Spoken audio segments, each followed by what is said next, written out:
Hachette Audio presents The 620 Man, written by David Baldacci, read by Zachary Weber, Mela Lee, and Christine Lakin.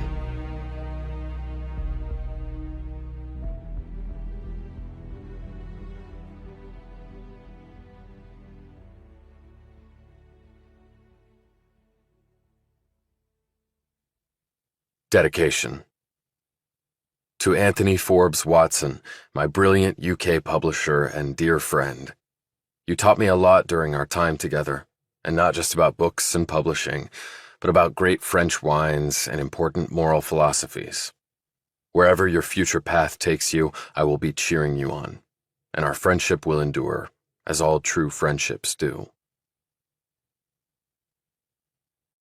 Chapter 1. Travis Devine took a shallow breath, ignored the heat and humidity that was rising fast along with the sun, and rushed to board the 6:20 train like it was the last flight out of Saigon. He was wearing an off-the-rack pearl gray suit, a wrinkled white shirt that needed laundering, and a muted dark tie. He would rather be in jeans and a t-shirt, or camis and army jump boots, but that couldn't happen. Not on this ride. He was freshly showered, although already starting to perspire. His thick hodgepodge of hair was as neatly combed as he could manage it. His face was shaved and mildly scented with a nondescript cologne. He wore cheap tasseled loafers, shined fore and aft. The imitation leather briefcase held his company-issued laptop, with special encryption and no personal use permitted thereon, along with breath mints and a packet of Pepsid AC. He no longer took the neat little power pills he'd popped when suited up to fight for his country. The army used to give them out like gummy bears so the grunts would battle longer and harder on less sleep and less to eat. Now they cost money.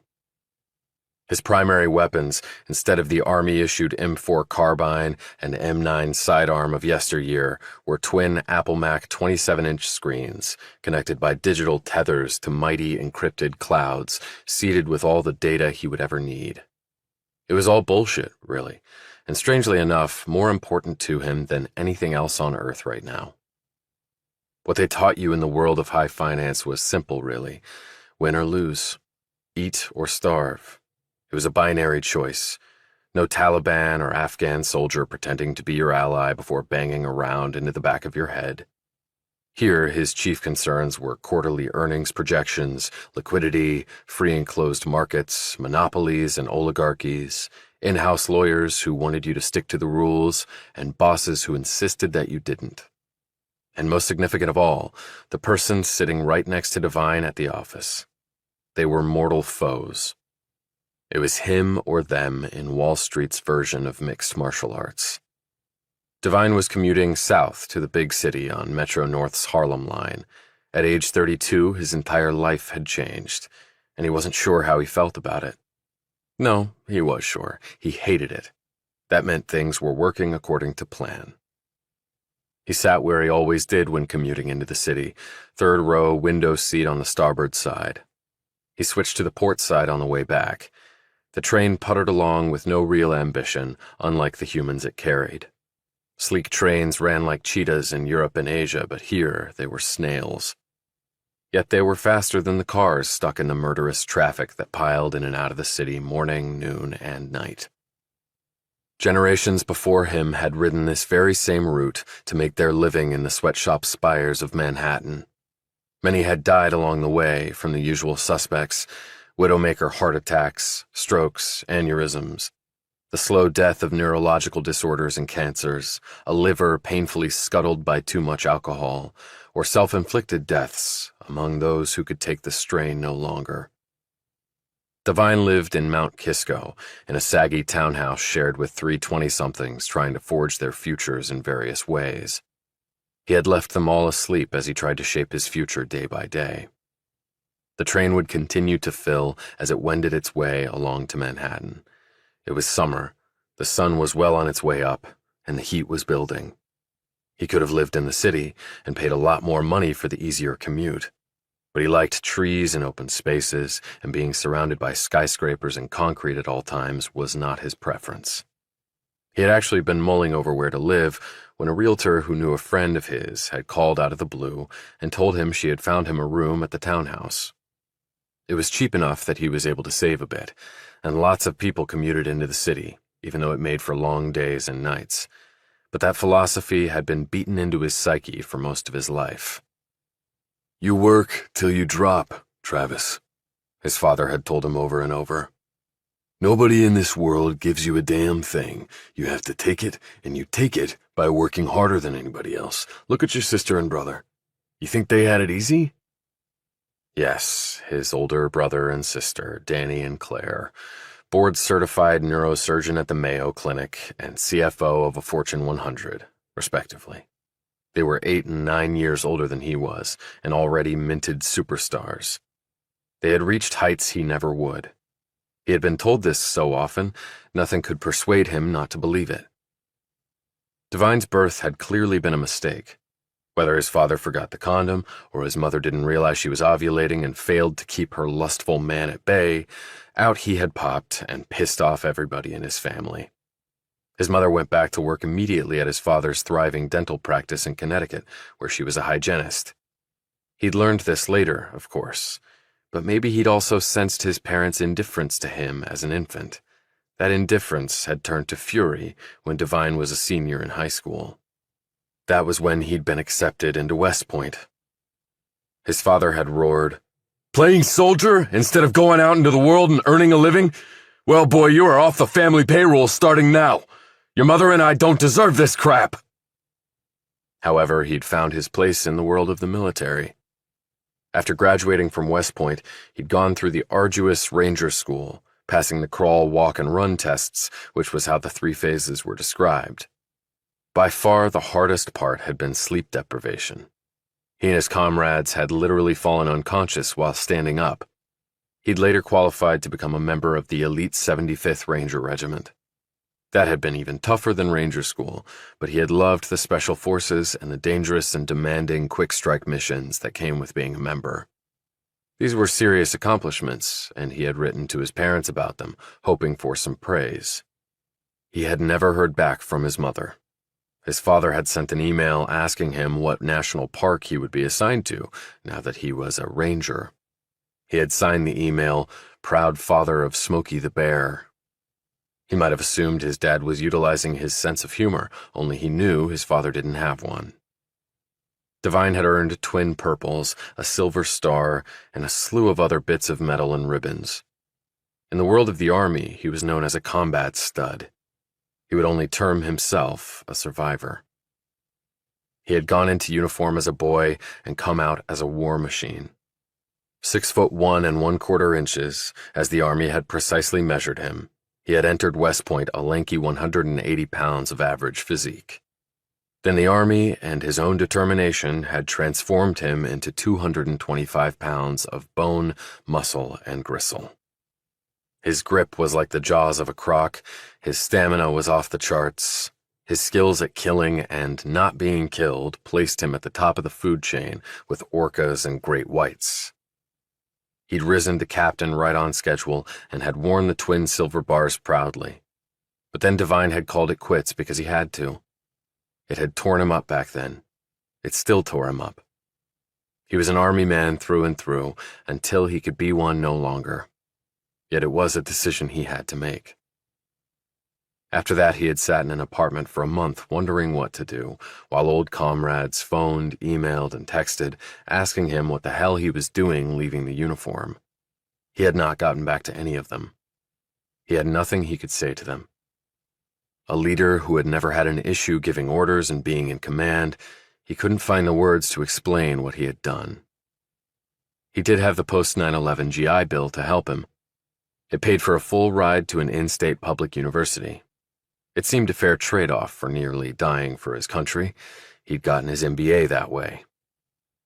He was the oldest person in his class at Cowell and Cumley, the minted powerhouse investment firm where he worked at an entry-level analyst position.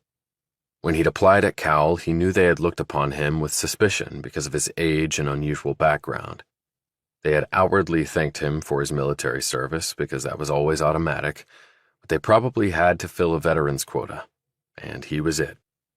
He didn't care why they had picked him so long as he got a shot to make himself as miserable as possible. Yes, he thought as he stared out the window. As miserable as possible. He had tried later trains into the city, but there were too many suits on board just like him, heading to work, heading to war. He needed to get there first, because whoever got there first, with the most, often was victorious. The military had also taught him that. And so he stepped onto the 6:20 train every morning and traveled to the city as punishment. And as much as he hated the work and the life that came with it, that penance would never manage to match his crime. Chapter 2. The 6:20 train passed through bucolic countryside, lurking outside a metropolis of unequaled breadth and complexity. Along the way, it picked up people at stations set in affluent small towns that existed mostly to serve the hungry beast due south. It finally chugged past an enclave of homes that were some of the most expensive in the country. It seemed unfair to call them mere homes. A place nearly as large as a shopping center should have a grander name. Even mansion or estate didn't cut it, Devine thought. Palace, maybe. Yeah, palace seemed to work. He lifted his gaze from his laptop, as he did every morning when passing by this area. Every time he looked out, another structure was going up, or an existing one was being made even more lavish. The cement trucks drove in with wet loads for larger and more elaborate pools. The houses went higher or wider, or a guest house was being built or a putting green added. It kept the working class employed, so there was some good in the greed and pretentiousness, he supposed. The train slowed as it approached a bend and lazily snaked upward over a lumpy knoll. It slowed some more, coming nearly to a stop. There was a signal switching hitch here that the train people either couldn't or wouldn't do anything about. To say they had a monopoly was to say the earth revolved around the sun, so why would they give a damn? And as they came to a complete halt, Devine saw her. He had seen her only a few times before, and only when the weather turned warm. He had no idea why she was up so early, but he was glad she was. The privacy wall was high, but not high enough to block the sight line of those on the train at this point on the knoll. He knew who the owner of this particular palace was, and he also knew that there were height limits on perimeter walls and fences here. The owner had planted trees along the rear wall to compensate for this, but because of the space between the bottom of the tree canopy and the top of the wall, there was a fairly large gap that one could see through. It was an oversight, he knew, that the owner would no doubt rectify one day, though Devine hoped not, at least while he was riding the 6:20.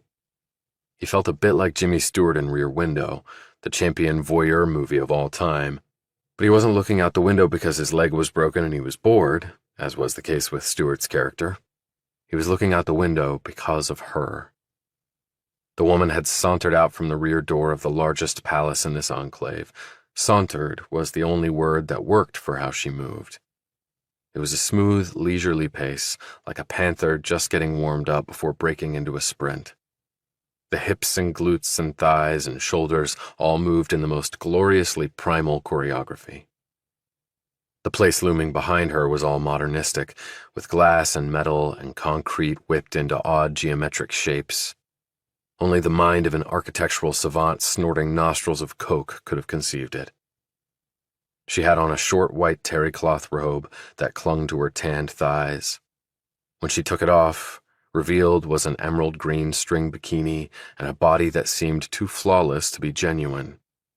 Her hair was all blonde highlights with intricate cuts and waves that had probably cost more than his suit. Devine looked around to see who else was watching. All the guys were, of course. One of the women had glanced up from her computer, seen the lady in question, looked at the gents with their faces burned to the glass, and turned back to her screen in disgust.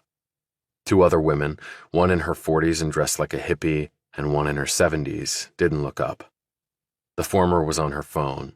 The latter was diligently reading her Bible, which had plenty of warnings about sins of the flesh. The bikini lady placed her painted toenails in the water, shivered slightly, and then in she dove. She did a graceful arc under the water, pushed off the other side, and came back up to where she had started. She hoisted herself out and sat on the pool surround facing his way.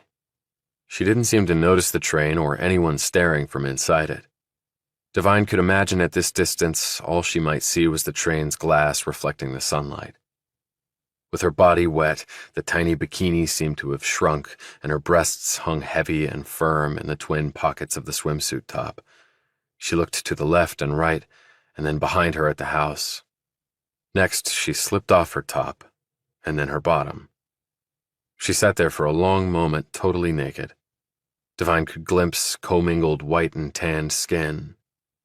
Then she jumped once more into the water and vanished. It was about this time that the train started up again, and the next palace in the enclave appeared, only it didn't have a beautiful woman skinny dipping in its pool. In fact, this homeowner had planted not trees, but tall, thick Leland cypresses that left no gaps through which one could peer. Pretty much every other man on the train car groaned under his breath and slumped back with a mix of ecstasy and disappointment. Devine eyed some of them.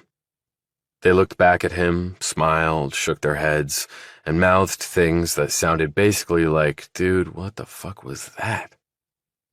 Devine had never seen her stripped down before. He wondered what had caused her to do it beyond some sort of playful impulse. He wondered about many things in that particular palace. It was fascinating to him what people did with all that money. Some were philanthropic, others just kept buying bigger toys. Devine told himself that if he ever got to be that rich, he would not buy the toys, he would give it all away. Yeah, sure you would. At the next station, more people got on, and then at the next station, still more. As he looked around at the mostly 20-somethings on the train, who were already on their fired-up laptops and yanking down data clouds and scanning documents and fine-tuning presentations and excelling at Excel, Devine knew that the enemy was everywhere.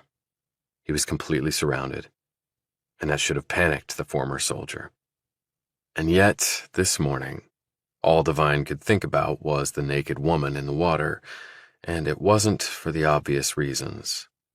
To the former ranger and army scout, something about the lovely woman just seemed off. Chapter 3. When he heard the ding while he was sitting at his desk at Cowell and Cumley, Devine checked the message on his phone's personal email. He looked at it for a long moment, wondering whether it was a joke or he had simply lost the ability to read. She is dead. It was the shortest of declarative sentences, its noun, verb, and predicate adjective filled with ominous potency. Then he checked out the rest of the email. Apparently, Sarah Hughes had been found hanging in a storage room on the 52nd floor of the very building Devine was in, the message told him. She had been found by a janitor, her high heels lying on the floor beneath her. The woman's neck was elongated, her spine cracked, her life over. Or so the mysterious note said. She had just turned 28, Devine knew, and had been at Cowell and Cumley a little over 6 years. Hughes was tall and lean, with a long-distance runner's build. No slouch academically, she'd earned her MBA from Columbia while toiling here, and had obviously made the cut. Normally the weed-out was complete after 1 year. Devine had been here 6 months, which meant he had another 6 to go before he was either shown the door or elevated to the next level. He looked at the missive again. Sarah dead? It can't be. Devine had secretly dated Hughes while they both worked at Cowell. They had slept together, but only once. He had wanted more, maybe much more, in the way of a relationship with her. But then it was over, and now she was dead. He focused on the sender. He didn't recognize the email address at all. In fact, he suddenly realized, it didn't look like any email address he'd ever seen. It didn't have a domain name or a suffix like .com or .gov. It wasn't a Gmail. It was just a series of numbers. Who had sent it, and how, and why to him? He looked around at the other cubicles where fingers rat-a-tatted keys and commerce moved on and fortunes were won or given back. This email hadn't gone out to his company email account. The compliance folks would be able to see all of that. This had come directly to his personal email, and no one around him was reacting like they had gotten a similar message. Am I the only one that got it? Is it for real? Is it a hoax? Is Sarah really dead? He wrote a reply to the email. Who is this? And sent it off. Then he looked at his screen and saw that his reply had failed to go. He tried again with the same result. Okay, this seems to be a one-way message stream. Devine rose and headed for the door. Not one head lifted to see him leaving. Their battle was won on the screens in front of them, and by the amount of time their butts stayed in these chairs. The pie just got one slice bigger, some of them were doubtless thinking, as they heard Devine walk out. He stepped onto the elevator and headed to the 52nd floor. As he approached the 51st, on impulse, he hit the button for that floor. But even with his security card, the floor button did not light up. In his 6 months at the firm, Devine had never met anyone who had access to that floor. It was known informally as Area 51. He had heard rumors that no one worked on that floor. He had been on the sidewalk and counted the floors from the top down to the 51st and wondered what was really going on there. Then again, it might just be the firm's high-frequency trading platform. All the major investment houses had them. As soon as the elevator doors opened, a uniformed policeman stationed there came forward and put his hand out to stop Devine. Something's happened, thought Devine. The email wasn't the sick joke. He felt a wave of dread spill over his body. Floor's closed, sir. Devine lied and said, But I work on this floor. Not today, you don't, said the cop, and he looked like he meant it. Nobody does. Devine caught the eye of Wanda Sims, a senior member of staff who had been assigned as the admin liaison for his incoming class of burners, as the group of interns was known, as in burning the candle at both ends. She hurried over to him, looking gray and haggard. He hit the button to hold the doors open. Oh, it's terrible, Travis, just terrible. They're keeping everyone off the floor. I just had to go around and check to make sure no one was here. She was around 50 and dressed diplomatically in the pre-approved black dress and black hose and black shoes attire of Cowell and Cumley, but it could have been Goldman Sachs, BlackRock, J.P. Morgan, Merrill Lynch, or any of the other usual suspects. Glasses dangled from a chain around her neck, along with her security RFID card on a lanyard. Why? What's happened? What's going on, Wanda? She seemed flustered enough to not wonder why he was on this floor during the workday. You haven't heard? It's Sarah Hughes. Did you know her? I remember she was a mentor to your class of interns. No, not very well, he lied. What happened to her? She's dead. He didn't have to pretend to be surprised. The realization that the message was accurate hit him like an IED. Dead? What happened? She killed herself, or so I overheard the police saying. Hanged herself. Oh my God. Folks, if you don't mind, thanks, butted in the cop. Sims took Devine's arm. Come on, I can talk on the way. She swiped her card through the reader in the elevator car and pushed the button for the ground floor. Wait, what floor are you? I can never keep track. I'll go all the way. I have an errand to run. She made a show of hiking her eyebrows. As a rule, death in the building or not, burners didn't leave their desks until it was time to slink home and fall asleep for a few pitiful hours before the hamster wheel started to crank again. So about Sarah? The doors closed and Sim said, One of the custodians found her in the supply closet this morning, hanging from the ceiling. Apparently she lifted one of the panels, hung a cord around a metal pipe there, and jumped off a chair. The person who sent me that note knew all of this. How? And why tell me? When was she supposed to have done this? Late last night, or very, very early this morning. It seems she had on her same clothes from yesterday. I guess they can tell from the condition of the body how long she'd been dead. She added, turning pale. Meaning she never went home? Apparently not.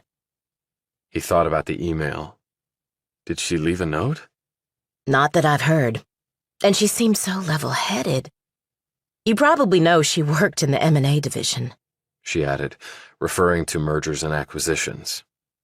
She was really going places. The sky was the limit. Mr. Cowell was her personal mentor. I can't believe she's dead. I've never even seen a dead body. I mean, not unless it was in a coffin. Have you? Devine eyed her and said truthfully, Never in an office building. Her parents will be an absolute wreck. They live out of the country, so it will take a bit of time for them to get here. And it certainly won't be a good look for the firm. She put a hand to her mouth. Oh, I shouldn't have said that. I mean, someone has died. They reached the ground floor and Sims stepped off. Aren't you coming? I forgot I have something to finish up, said Devine. I'll see you later. Devine swiped his card in the reader and pushed the button for his floor. He imagined Sarah Hughes doing this yesterday and perhaps not knowing it would be the last time she ever would. Or maybe she did know. Suicides were often planned.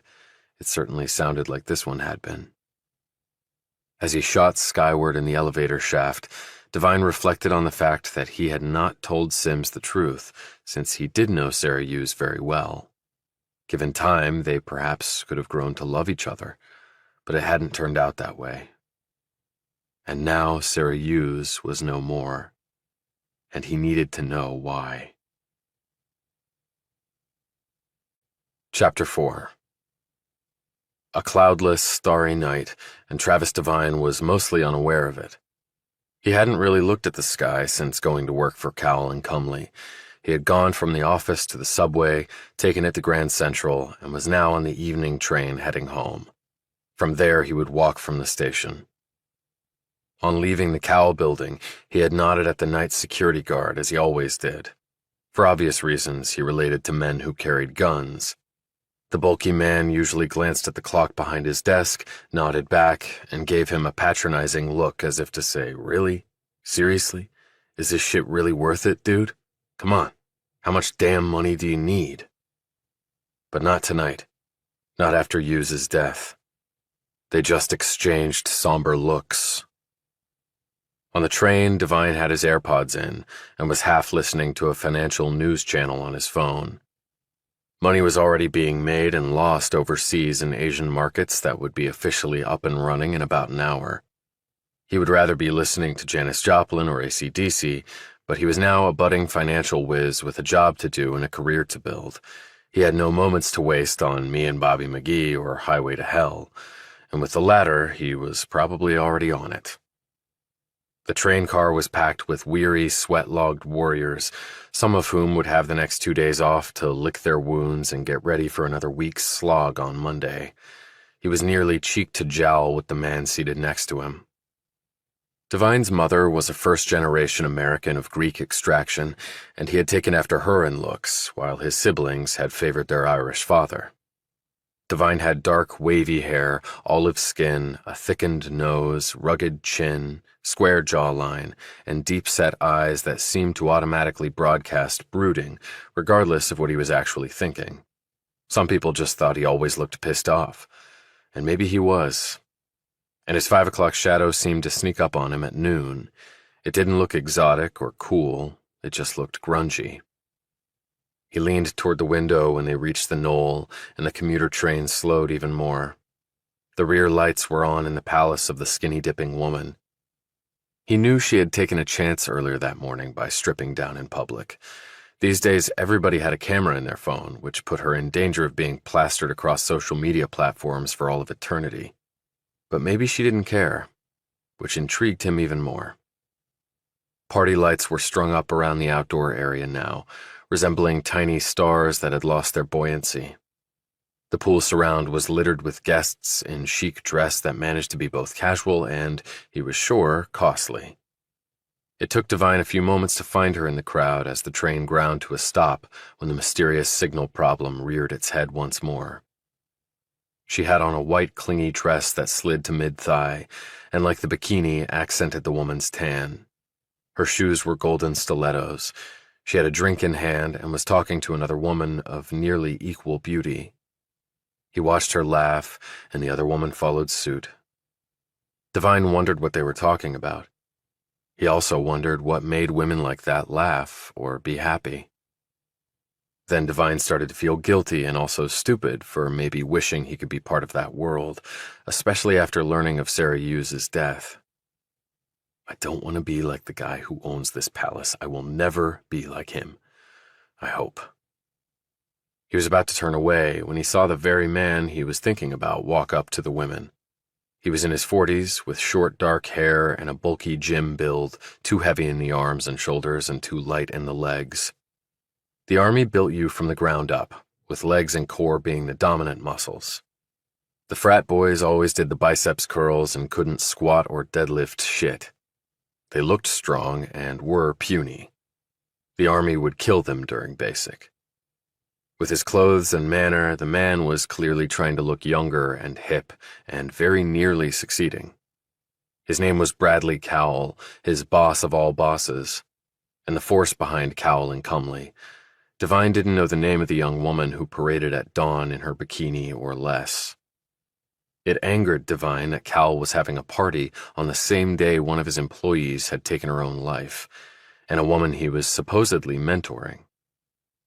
Cowell put a hand around the blonde's hips, his fingers dancing over her bottom and then gripping it.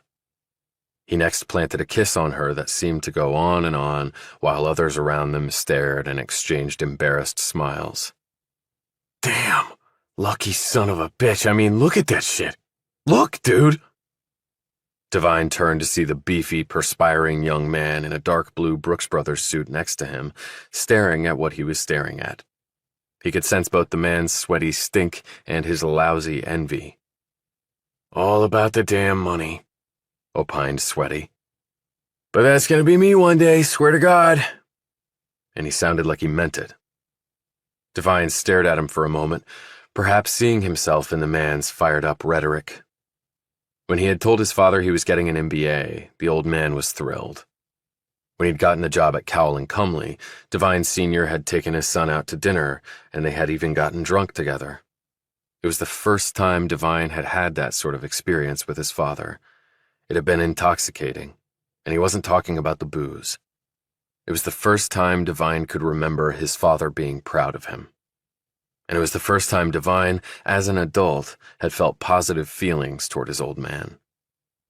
And when he woke up the next morning, he had never felt more depressed. This wasn't about reward. This wasn't about making money and owning his own palace one day, or making his father proud. That ship had long since sailed. This was about paying one's debts. The train gathered speed as the signal problem vanished. Later, Devine trudged out of the station. He would walk home, go to sleep, and then rise early. He would perform the workout he had pretty much done every day since leaving the army. He would shower in the darkness, eat his breakfast, and head to this very same station as the sun rose. At least tomorrow was Saturday, which meant he had only one more day of toil until his only day off for the week. But his plans were about to be disrupted. Chapter 5. Mr. Devine? Travis Devine? He looked over as the man got out of the car parked in front of the station, which also housed an Italian restaurant. Yeah? The man walked over. He was black, about Devine's height, and lean, maybe 45 or a bit older. Bald head and furrowed skin on his brow. He wore a dark blue suit that looked good on his athletic frame. His shoes were black and rubber-soled. He flashed a badge and an official ID housed in a cred pack, like he was a magician doing a card trick. Detective Carl Hancock, NYPD. Devine grew rigid. What can I do for you? You mind coming over to the car where we can talk? What about? Come on, what do you think? Sarah Hughes. She's dead. Didn't you know that? Devine didn't like the guy's manner.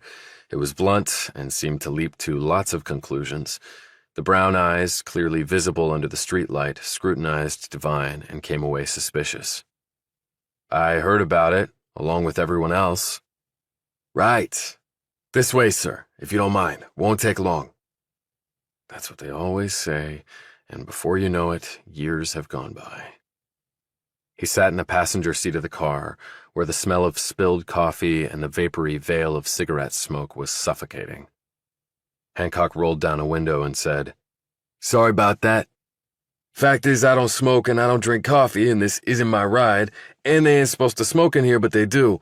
Motor pool checkout. Serious budget cuts. Don't think they've bought new wheels for 10 years or so. Gotta dry clean my clothes every time I pull duty in one." "No problem. I've smelled a lot worse." "That would be first in Afghanistan and then in Iraq, correct, Captain Devine?" He didn't like that the NYPD knew this about him. That showed they had already investigated him and sent a detective all the way out here on the very day Sarah's body was found. "Former captain. And I've been to bars in the city that smelled worse than those places." "You were wounded. Twice. But you look all there." "Yeah, in all the places you can see." Hancock's demeanor changed. "Is that right? You got problems up here?" He tapped his temple. "No, I'm just fine up there." Devine slid up his pants leg to reveal a thick, hardened scar that wrapped both ways around his calf like the tentacles of an octopus. "If you ever wanted to see the bomb pattern of an IED, there it is." Hancock glanced at the old wound and said, "Damn, looks like it hurt." "I didn't have time to feel it. The blast knocked me ass over heels unconscious. But when I woke up, I did. Thank God for morphine." He let his trouser leg drop. "But I thought you wanted to ask about Sarah Hughes." The official notebook came out. "You knew her?" "Yes." "How?" asked Hancock.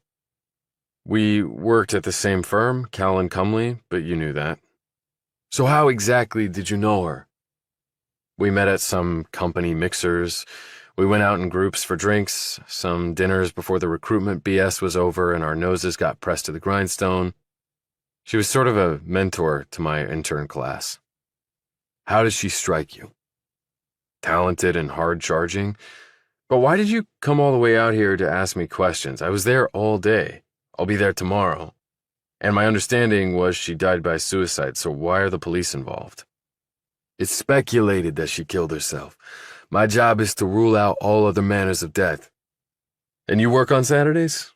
"In my world, detective, it's only the day after Friday, and I don't see how I can help.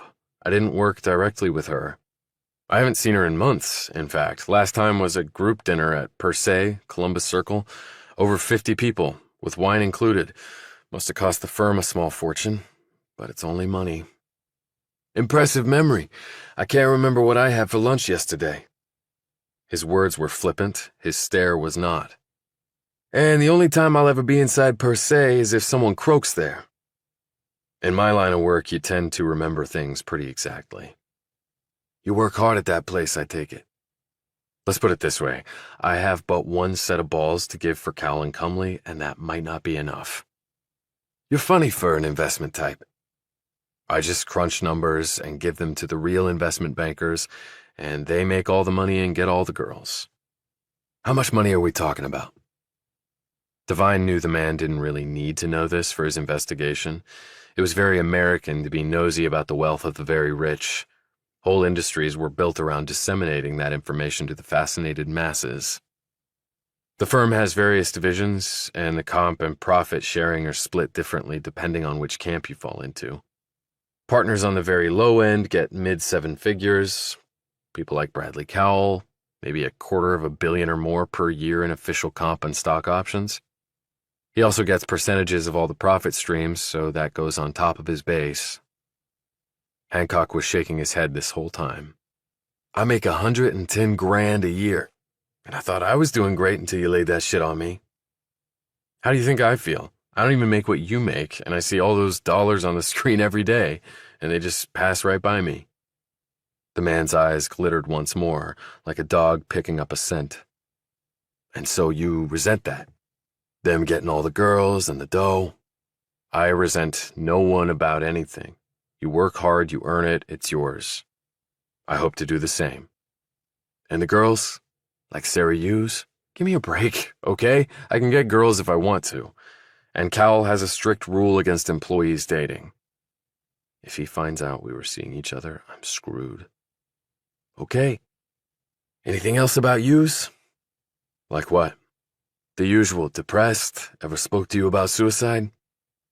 Probably everyone who works on Wall Street at one time or another has contemplated suicide, either in pitiful jest or for real. That includes you? Asked Hancock. Look, I saw guys shot up, blown up, and cut up right in front of me. I'm not taking my own life because a Wall Street firm busts my chops. So nothing else you can tell me? Devine glanced out the car window and seemed truly amazed to see the stars in the sky. His next words were said in a calm, even tone, because that was how he was suddenly feeling. Sarah was a nice person. She never talked to me about killing herself. She never seemed depressed, quite the opposite. She used to pep us up when we were getting ground down, but like I said, it's been a while. And even a day at Cowell and Cumley is like a lifetime, Detective Hancock. So why stay? Devine assumed a stoic look and hit the play button in his head. It's the American dream. I'm trying to create my own. You don't strike me as the type to give a shit about making truckloads of money. You must have me confused with someone else. I do want the money and everything that comes with it. But there are a lot of things you can do with that money. You can use it to help other people. So you're busting your ass to help others, Hancock said with a shit-eating grin. I did it in the Army. Any reason I can't do it on Wall Street? Come on, just tell me the truth. It can't be that bad. But Devine didn't open his mouth because he had nothing more to say. And it was that bad. Chapter 6. Hancock had offered to drive Devine home, probably just to see where he lived. Devine accepted, and a few minutes later he climbed out of the car in front of the white two-story brick townhouse with a one-car detached garage that was part of a small community of like structures. It was not poor, it was not rich, and neither was it just right. Nice place, said Hancock. It's the only thing I could really afford this close in that had trees and some grass. You think this is close in? Where do you commute in from? Hancock smiled and said, Trenton. I rest my case, and I'm not even a lawyer. If I need to follow up on stuff, you know where I live and work. I'm easy to find. I'm not going anywhere unless Cowell and Cumley decides to pull my plug. If so, you can catch me at the unemployment office. Hancock drove off in his ratty motor pool coffee and nicotine ride. Black smoke poured out of the tailpipe and coated the white brick and Devine with a nice, cozy blanket of carcinogens. Coughing, he unlocked the door and walked in. The front room held one of his 3 roommates, the big-bellied Will Valentine. He worked from home and was employed as a white hatter, a person hired by tech firms and banks and other industries to try to hack through their security systems. They had become friends, and Valentine had even taught Devine some ingenious ways to electronically sneak into various databases. He was also Russian, but had changed his name to something very American. He had shown Devine his passport. His real name was long and unpronounceable, at least for Devine. Lots of consonants strung together had never been his thing. I get many more girls with American name, Valentine had explained. But I tell clients truth, that I am Russian. They know we are best at hacking. You wait and see, I will get rich. I fucking love capitalism, and I love your women. Devine never could tell if the guy knew he was playing a Hollywood version of a Russian now free in America, or if he really was like that. Valentine was now snoring softly on the sofa, mumbling in his native language. To Devine, spoken Russian always sounded menacing, as though the spoken words were uniformly, "And now you will die horribly, comrade." Valentine's laptop was perched on his substantial gut and was being lifted into the air with each inhale and dipping with every exhale. The TV was on but muted. It looked to be one of those limited series that moved at the speed of light, just begging to be binged. An open and empty Domino's pizza box was on the carpet next to the couch. Twin empty bottles of Michelob rested next to it. The Russian was definitely an American in diet now. Devine went over and touched the open laptop. Its screen came to life, but didn't reveal its treasure box of data. A large dragon came on instead and breathed a wall of fire at the attempted digital trespassing. Cute, thought Devine. He peered into the dining room, which held not a stick of furniture but only a human being. Another roommate, a black woman named Helen Spears, was on a mat in the middle of the green carpet doing yoga. She was barefoot and performing a downward dog pose in a tight-fitting Lycra one-piece. Spears had just graduated from law school at NYU and was almost never home before Devine was. She was petite and lithe and lovely, and one day she would be in court righteously carving people up with the law. "Early night?" he said. Spears had AirPods in. She nodded and said between deep yoga breaths, "Got stood up on a drink in Soho, if you can believe that. I'm releasing endorphins in retaliation." "No, I can't believe that," he replied, but she had moved on to child's pose and wasn't listening. He walked up the stairs to the second floor. His third and final roommate, Jill Tapshaw, was a truly brilliant person who had started her own online dating company known as Hummingbird. He marveled at her guts and drive and brain operating on a different plane from the rest of the world. While Valentine and Spears had come to live here about the same time Devine had, Tapshaw had been here only a little over 4 months, but she was friendly and outgoing, and he had gotten to know her. Her company was a true startup because she ran it from her bedroom and also from a 2-room office in a strip mall in downtown Mount Kisco, about a half-mile from here. She had 5 full-time employees other than herself and about 3 dozen independent contractors working remotely, she'd told him. They specialized in bringing together people fearful of reaching out on their own or of enduring the usual online dating experience. It was a need, and she had filled it. Tapshaw had told Devine the site already had millions of users and over 100,000 paid subscribers from all over the world. And we're now adding tens of thousands of new users a day. We raised $500,000 in our round A and $5 million in our B a year later. I'm projecting a home run for a round C at 5 times that at a great valuation. Next, we tack on some tasteful piggyback ads and banner bucks for peripheral revenue streams. With enough capital, I can dominate my space. And then we execute different but compatible product silos under separate corporate entities, all under Hummingbird's umbrella brand, to provide a sort of dating-to-grave experience. You want to invest? It's still relatively cheap. Last chance. Friends and family and roommate discount. Cal and Cumley paid shit to the burners. They just did their 80 to 90-hour grunt work weeks in the hopes of the payoff at the end. Most of Devine's money went for rent and the ride in and out. And then there was that other thing called food. But nevertheless, though he legally wasn't a qualified investor under the securities laws, he'd bought $1,000 worth of stock in the little bird that flitted around flowers, sucking up nectar and paying it forward. Which was where she had gotten the name, Tapshaw had told him.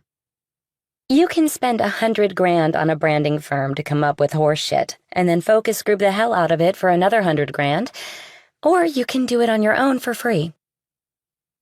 He tapped on her bedroom door and called out her name.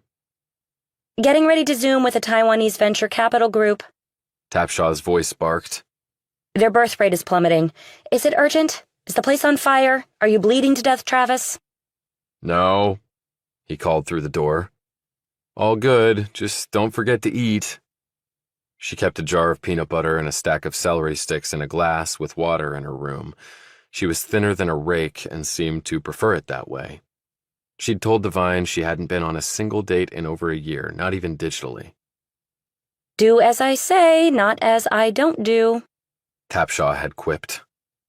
Restless and edgy, and not wanting to sleep despite being tired, Devine went to his room, changed into athletic shorts and a t-shirt and Saucony running shoes. He left the house and had just started his run when a black sedan pulled up beside him. There were 2 men inside, serious-looking men, suits and shades, even in the gathering darkness. "Mr. Devine, Travis Devine," a strange man said for the second time tonight. He stopped running and said, "Yeah?" The man flashed a badge, a federal one, with an agency Devine instantly recognized. "Your presence is requested. Please get in." Requested by who? The man moved just enough so Devine could see the pistol in the shoulder holster. "Get in." Devine looked around and, like the soldier he had once been, he followed orders and got in. Chapter 7. The ride took 30 minutes. They were heading south toward the city. Neither man spoke, and Devine knew better than to ask questions. First the NYPD, and now the feds. He didn't like all this personal attention. They pulled off into a small town much like Mount Kisco, extremely affluent in some parts, just as extremely working class in others. They drove to the very back of a nondescript office park where there was a single brick building.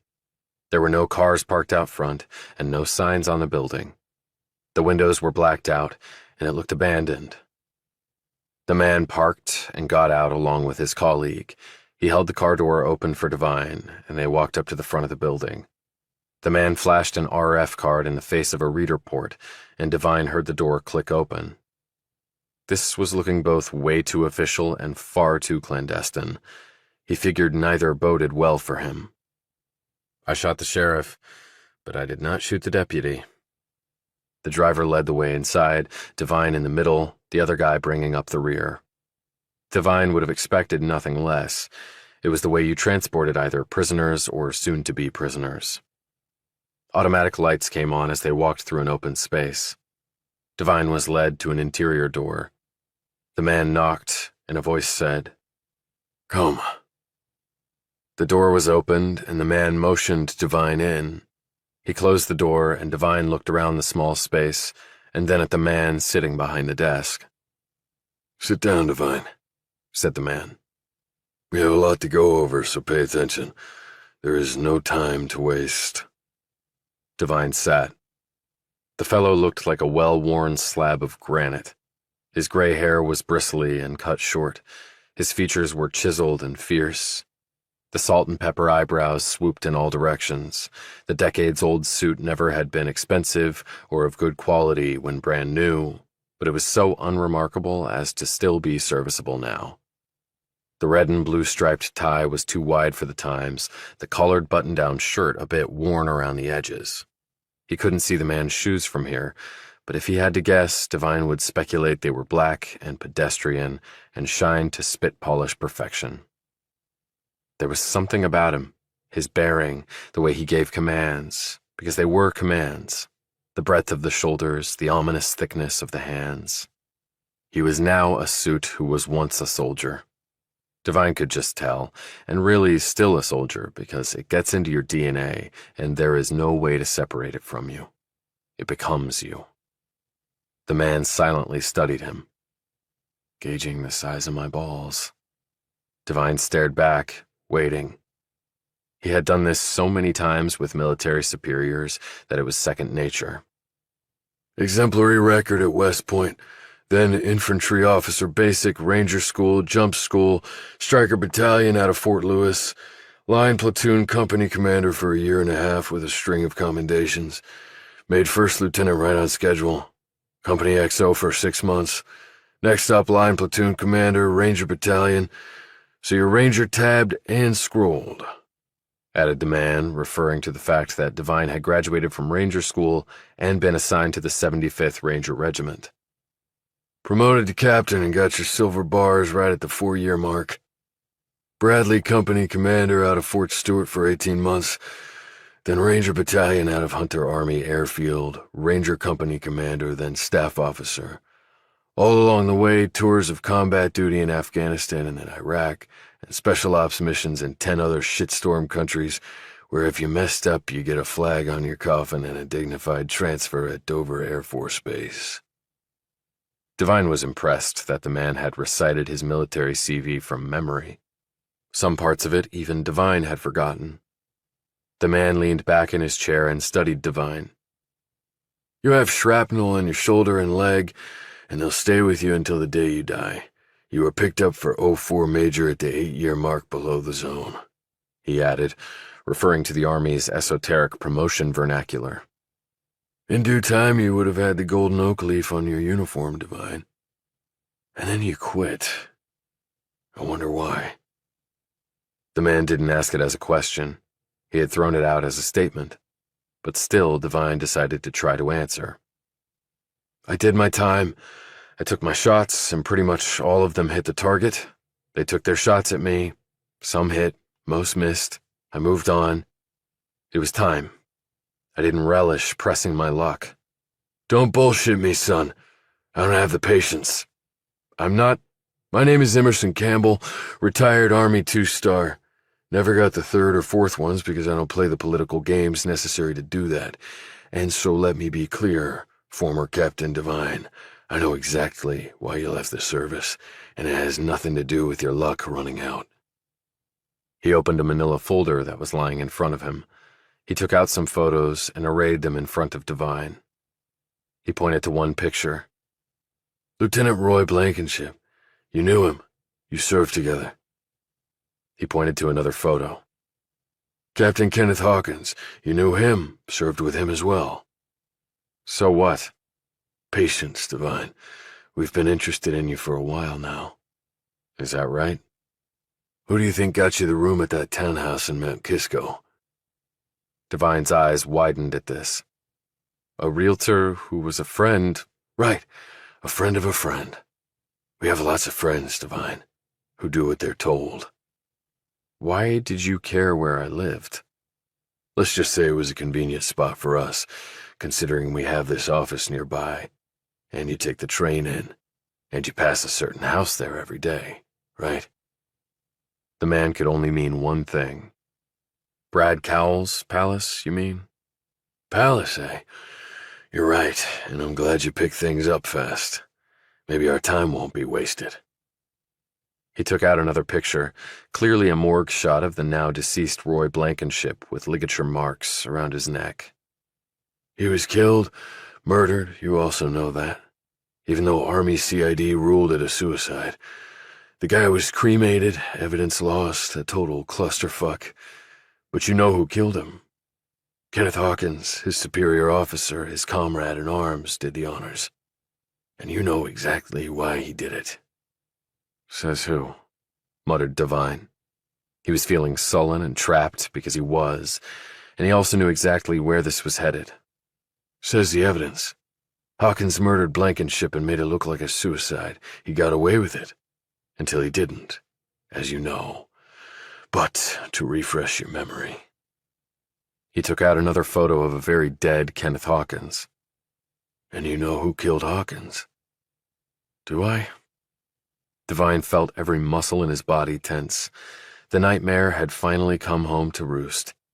He could feel the walls of the small space close in around him. Hey, it was a nice, if short, ride. But you've got to pay the piper. I guess I did shoot the deputy after all. You do, because you killed him, replied Campbell. I didn't kill him. You two fought out in the Moonscape Mountains of Afghanistan. He was badly injured from that fight. You walked away and left him.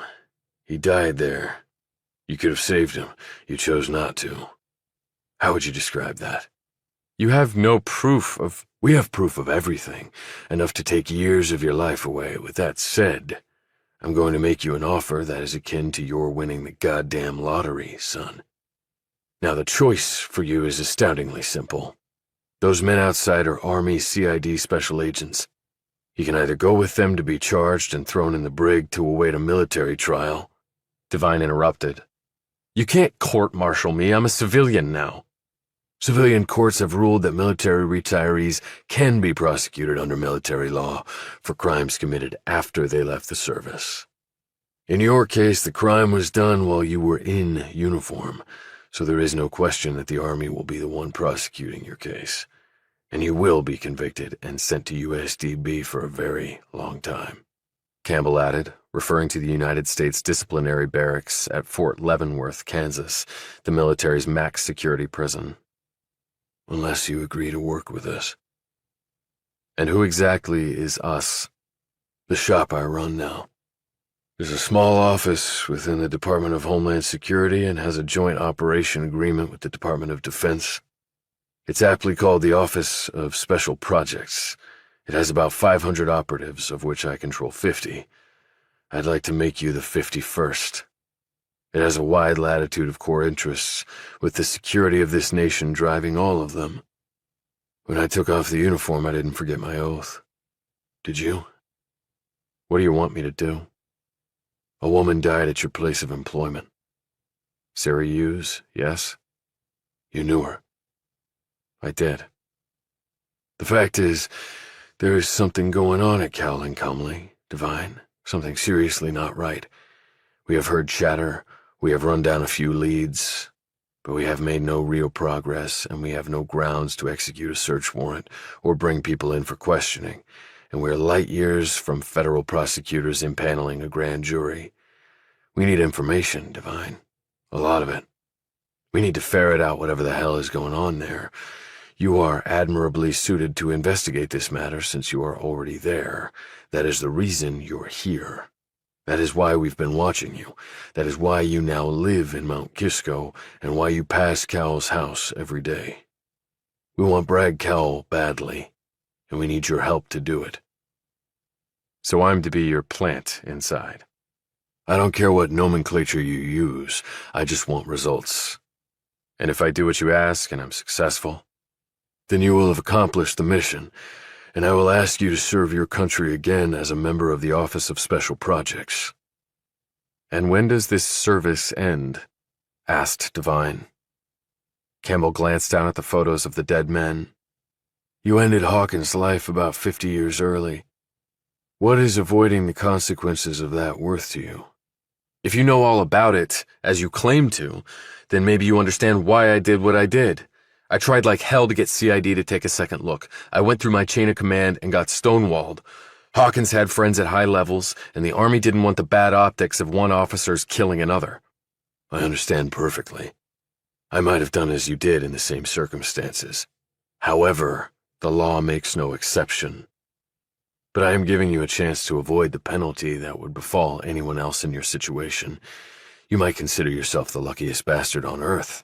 Hence my reference to your winning the lottery. He paused. So what is your decision? Because I need it right now. But I can't promise that I'll find out what you want me to. I can only promise to do my best. Will that cut it? When does a soldier ever get a pass on trying to complete a mission? You either complete it or you don't.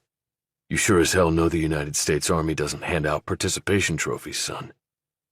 If Sarah hadn't been killed, would you have just arrested me instead of making this offer? I don't answer pointless questions. Are you in, or do I call the CID boys to do their thing? It was a choice in name only. I'm in, said Devine. Campbell took out a file from a desk drawer. Excellent. Now let's get down to basics so you can better understand exactly what it is we want you to do. A good soldier, apparently, once more, Devine settled back to receive a briefing and his orders going forward. Chapter 8. Devine was dropped off back at his home. He went to his room, looked up Emerson Campbell online, and saw the same stern face staring back at him. A Vietnam platoon leader involved in some of the most hellish battles of that long, ugly war, Campbell was the recipient of nearly every combat medal under the sun. He was also, like Devine, Ranger tabbed and Ranger scrolled. He had been engaged in pretty much every combat situation the United States had during the intervening years, including the First and Second Gulf Wars. He'd ended up a 2-star commanding Fort Benning in Georgia, where Devine had earned his Ranger status, though their paths had not crossed there.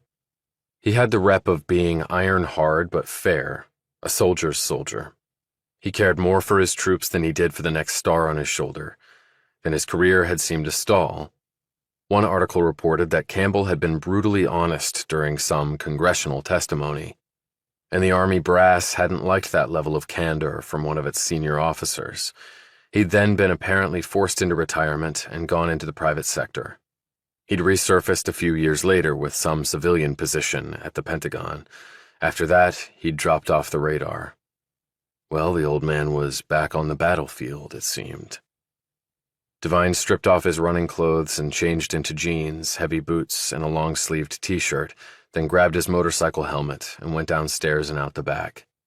In the one-car garage was Tapshaw's Hunter Green Mini Cooper.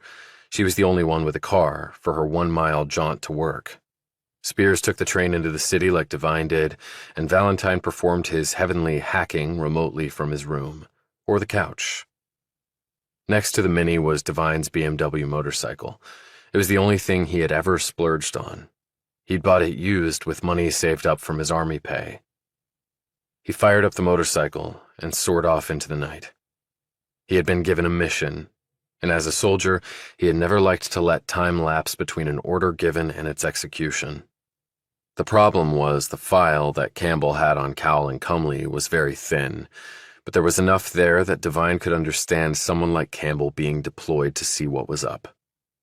And now I'm right in the middle of it, sink or swim. He zipped along curvy roads, going faster than he should have at night, but he didn't really care.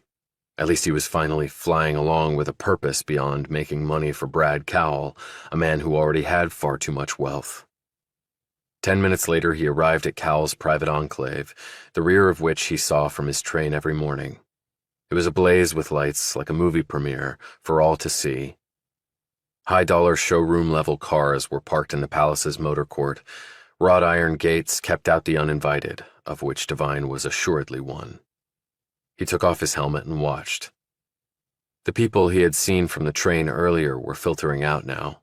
No doubt they had to get back to their fabulous homes and do fabulous things before getting up the next day to continue being fabulous. But maybe he was just being fabulously cynical and envious. As he continued to watch, his focus suddenly centered on one man. It was the thick-chested and skinny-legged Bradley Cowell in the flesh. He slid clumsily into the driver's seat of a deep blue Bugatti Chiron that probably cost more than Devine would earn in 10 years, even if he did make it at the firm. Cowell fired up the engine, and it sounded like a Boeing 777 powering up to takeoff thrust. He slid it into gear and in 2 seconds made it to the gates, which barely had time to open on the motion sensor before the muscle car blew past. He turned right and headed south. Devine knew Cowell had a penthouse on the top of the building where Devine labored every day. He might be going there tonight, swapping a palace in the burbs for sleeping closer to the sky. Devine kicked the bike into gear and raced after the Bugatti. He had a second job now. It was called serving his country once more and keeping out of prison. Chapter 9. The Bugatti and the motorcycle breached the island of Manhattan from the north and wended their way south like synchronized swimmers. Traffic was light at this hour, and Devine had no trouble following the supercar. The damn thing seemed to glow in the dark. It would have made the dark night's ride look like a drab Ford Escort puttering along. Devine had met Brad Cowell exactly one time. Well, he hadn't really met the man, but it was the closest he was ever likely to get. It was Devine's recruiting class's official first day, and the company's leadership and the great man had been rolled out to greet them. They were gathered in one of the conference rooms where huge deals were routinely closed and enormous amounts of wealth changed hands. Devine could almost smell the money in the air. 45 strong, the incoming class was looking spit and polished and serious and focused and grateful for this amazing, once-in-a-lifetime opportunity with a world-class organization, blah, blah, blah. Then in came the man himself, followed by an 8-person platoon of anal-looking people dressed in corporate armor right down to the slash of pocket squares, precisely knotted ties, and, for the sole woman in the group, a black business suit, black stockings, black pumps, and a rigid face heavily lined from years of toil in this place.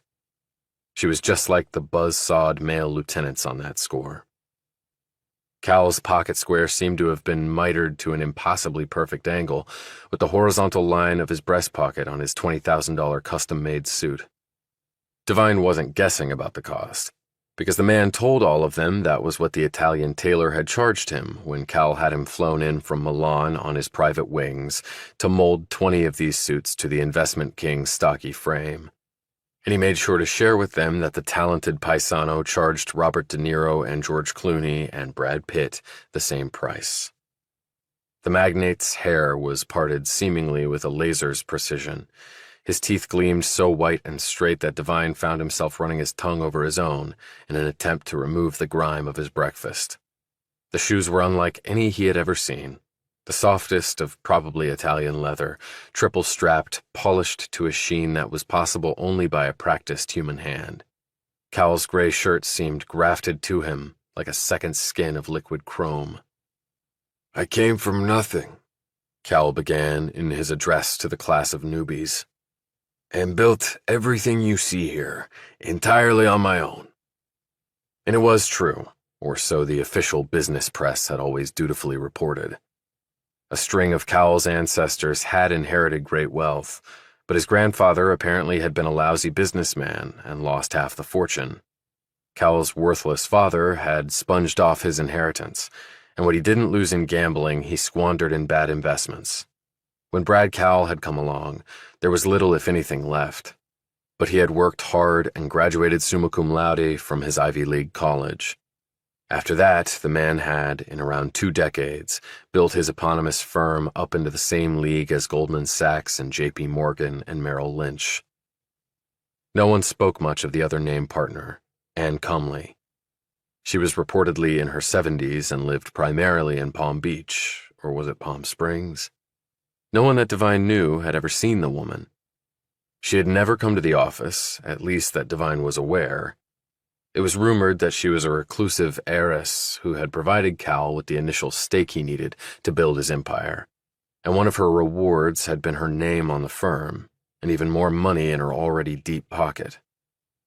However one kept score, Cal was one of the hottest commodities in the most important financial center in the world.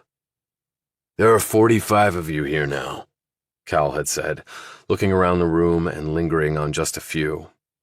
Devine had a feeling this was all scripted and that these minions had already been preordained to be passed on up the chain. He hadn't been one of them. "Only 10% of you will make it to the next round. They will have a shot at getting to the next level, which will come with ample financial and professional reward. The losers, well..." He didn't have to finish this part. Everyone in the room knew what happened to losers. They got flushed down the toilet and went to work at places that didn't have arrogant billionaires at the helm. Cowell stared them all down. "I would wish you all luck," the smirk came back. "But luck, I can assure you, will have nothing to do with it." Then he made an impressive leap and landed upright on the table, causing one already tightly wound young woman he had flown past on this maneuver to cry out and nearly fall out of her chair. Devine guessed she would not be one of the 10% to move on to a financial mecca. Cowell glowered at them all from his now high perch. "This place, this space, this world isn't about luck. It's about brains and talent and belly fire. You have to want it more than the next guy." He eyed the 7 women in the group, 1 black, 1 brown, 2 Asian, 3 white, strictly adhering to the firm's diversity program, along with the 38 men, 37 of whom were white and the other Latino. That summed up diversity in the ranks of the high finance world, Devine mused. "Excuse me, the next person."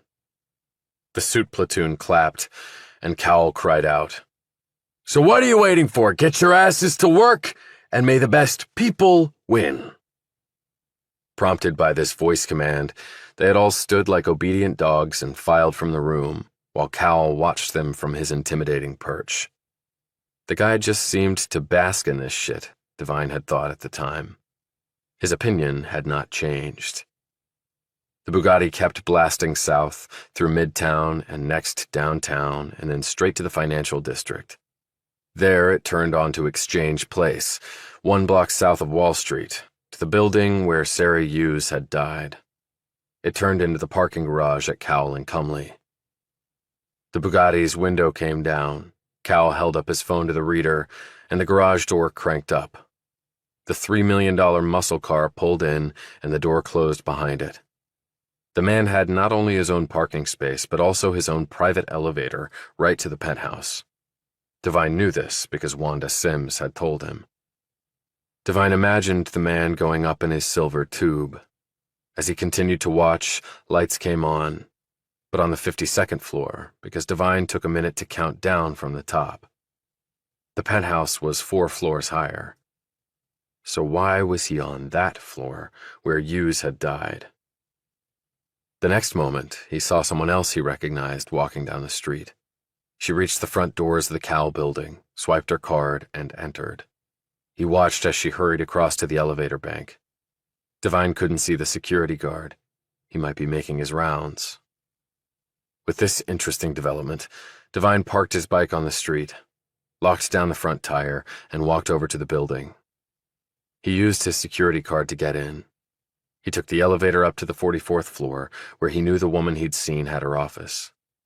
He looked all around, but she wasn't there, and the only lights on were the security ones. Then he thought about the lights on the 52nd floor, or the death floor, as he now imagined it to be. If Cal was there, was the woman meeting him for some reason? He took the elevator up to that floor, poked his head out, didn't see anyone, and got off. The place was apparently no longer an active investigation scene. He imagined Hughes's parents were frantically traveling here from out of the country. All that way to look at your daughter on a morgue slab. He could hear nothing other than the sparse traffic from down on the street and the occasional plane going by. He tried to figure out in which direction the light he'd seen come on was located. He started down a corridor and then turned to the left and stopped. The blue and yellow police tape was strung across the doorway, the storage room where Sarah Hughes had died. Devine decided he needed to see it for himself.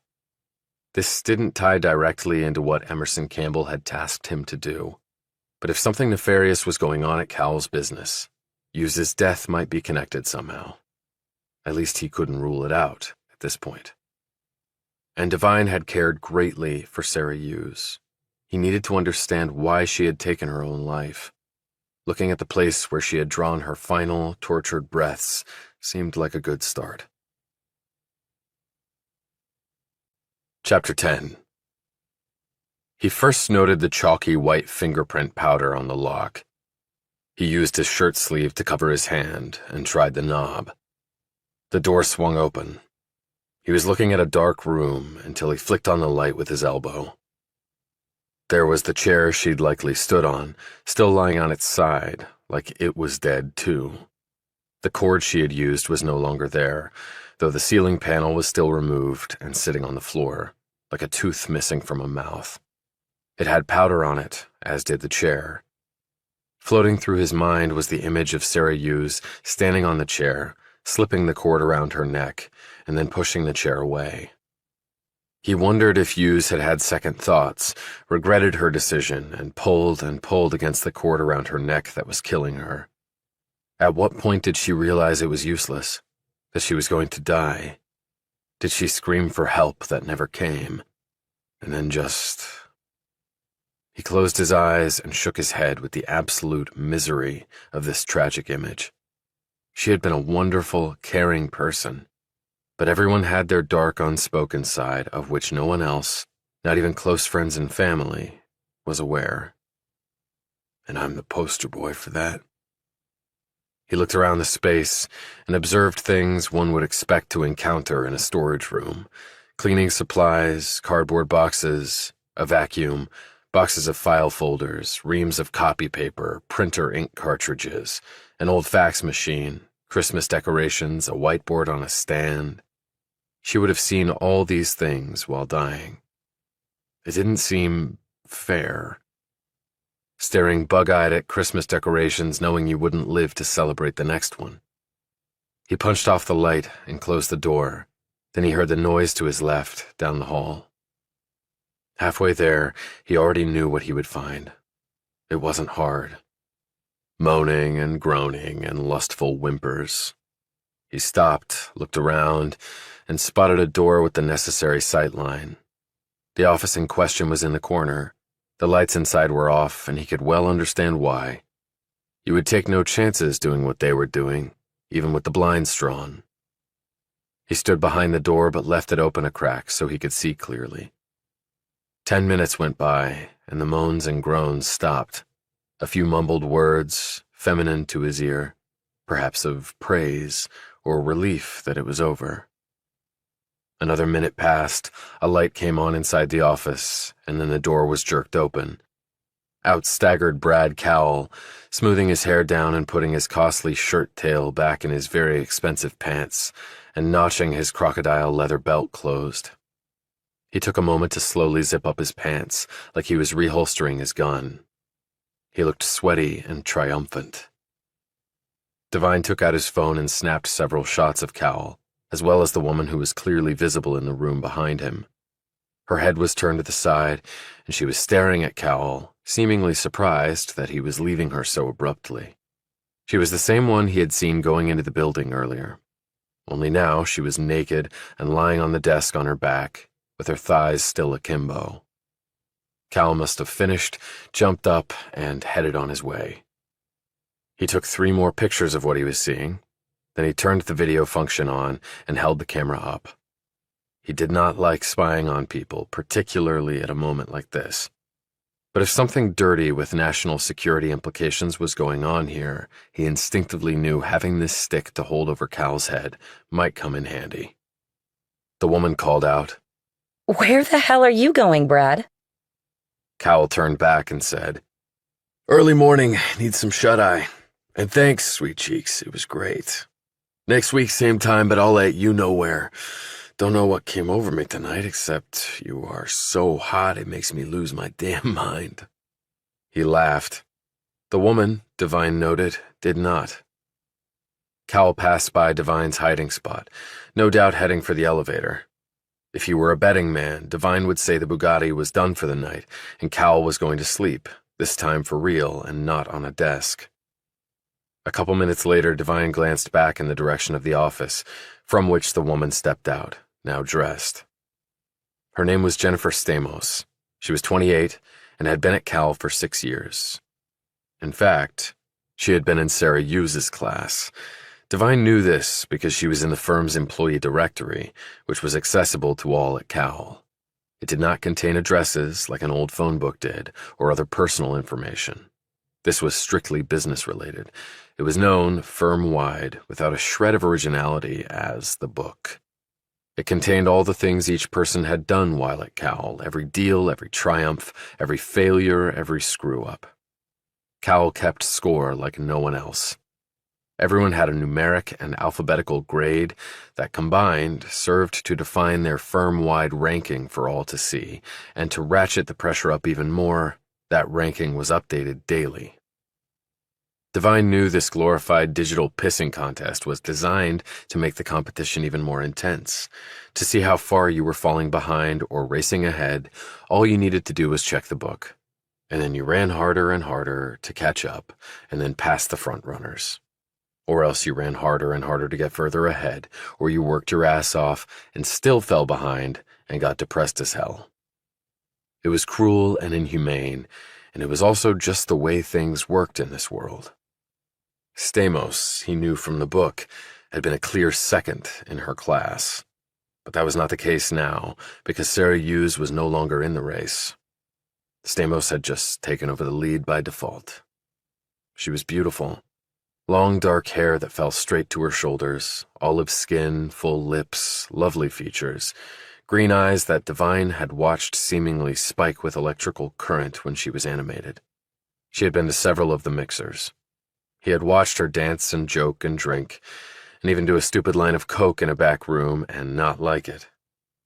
In off hours, her choice of dress had been sexy and chic.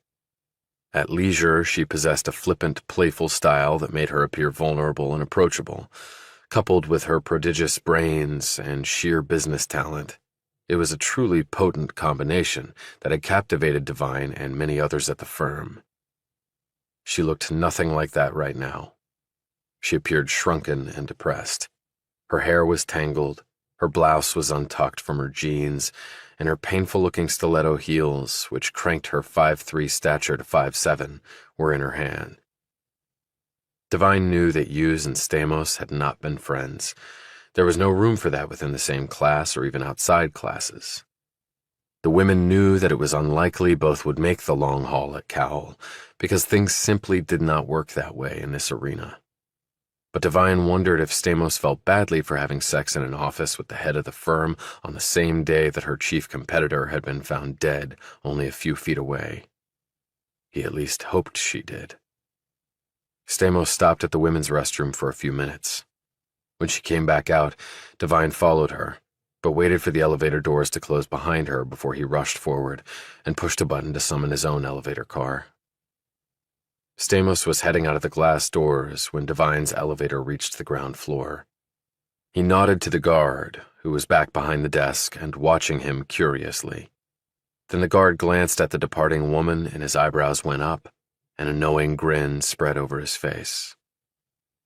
Stamos was walking down the street and looking at her phone. Devine thought he knew what she was doing, and he headed over and unlocked his bike and slipped on his helmet. The Uber appeared 3 minutes later, and she got in. Devine followed. The Uber dropped the woman off at a bar in Greenwich Village that, on Friday night at midnight, was just starting to rock. Chapter 11. She was standing at the far end of the beer-slopped bar. The place was full of young people and the occasional person over 50 trying and failing to fit in. Devine looked to be the only 30-something there, but maybe his math was off, and he looked older than he actually was. Mortal Kombat just did that to you. He threaded his way through sweaty, drunk, and getting drunk bodies that were coiling and uncoiling around him like snakes before copulation. Then he pulled up and did a swift observation. Next to Stamos was a man holding a half-empty glass of beer. He didn't know if the guy had arranged to meet her here, but he didn't think so. To Devine's mind, you didn't have sex with your boss and then meet your boyfriend for drinks minutes later. The guy was around 6'3" or so, and lean, about 40 pounds lighter than the more muscular and stockier-built Devine. He was lanky, coordinated, seemed light on his feet. He looked like he had maybe played D2 basketball or D1 lacrosse. He was handsome in the traditional way, though he had the kind of thin blonde hair that would start to disappear around age 30 and be totally gone except for a scalp rim of white or gray by 50. He had handsome and haughty patrician features, so in his mind, Devine nicknamed him Wasp. He was dressed in stylish, expensive jeans and a white untucked shirt that hid at about his waist because of his long torso. Moccasins were on his feet. They looked warm in the heat of the room. He was inching up to Stamos, who had just ordered her drink and was waiting for it to arrive, keeping her eyes on the wooden bar. So maybe he's about to make his move. Devine picked up his threading through the crowd maneuver once more, and arrived in the close-quarter combat space about the time Wasp touched Stamos on the arm. "Haven't seen you here before," he said. She didn't look at him. Well, I have been here before. "Well, then that's my fault for not noticing. How can I make it up to you?" Stamos looked to the side and saw Devine shaking his head and rolling his eyes at these pathetic pickup lines. She smiled. Wasp thought it was for him. "Now there you go, that's the smile I was hoping for." "Hey, Jen," said Devine. Wasp swiveled around and eyed him. "Hey, buddy, do you mind?" "I do mind, because I came here for a drink with my friend." Wasp looked at Stamos. "Is that true, or is that a line?" Stamos looked intrigued by this development. It's true. Wasp kept his eye on her, obviously not believing this. He turned to Devine, looked him over the way guys did one another, the can I kick the shit out of him or not sort of dance that young men undertook, particularly when booze and women were involved. Devine said, "My friend has had a rough day, so if you'll excuse us." Wasp did not look like he wanted to excuse anyone, least of all Devine. But he and his beer moved a few stools down where Devine could see more wasps greet him, listen for a few moments, and then glare Devine's way. It was all guy testosterone stuff, and it could mean nothing or a lot. Only time would tell. Devine took all this in, and then turned to Stamos as her drink came. A gin and tonic with extra lime slices and a deuce of olives. I know I've seen you at work. You're... She began, picking an olive out with her fingers and biting it in half. She added sheepishly, I'm sorry, I don't remember. No reason for you to. Travis Devine, 34th floor, newbie class, still trying to cut it to the next level. She took this in, licked the gin and olive juice off her fingers. What did you mean I was having a rough day? Sarah Hughes? Weren't you in the same class? He fingered the phone in his pocket, where the pictures and video were, maybe more valuable than Apple and Amazon stock combined, at least to Devine. Yes, that was awful. She looked at his sleeve. You got something on you. She pointed to the white chalk marks he'd gotten from the fingerprint powder. Shit. He dusted them off, watching the white particles drop to the bar floor. What are you doing here? Having a drink, same as you. Devine held up a hand to the harried man behind the bar. Can of Sapporo, thanks. She sipped her drink. Did you know Sarah well? Devine said, Not well. She was our class liaison. Funny, though. What? When I passed by our office building a little while ago, I saw Bradley Cowell's Bugatti heading into the firm's garage. Dude must never sleep. She looked alarmed when the name Cowell had come up, but Devine was intentionally not looking at her. He was instead staring at her reflection in the mirror behind the bar. It was just as informative as observing the real thing. Why is that funny?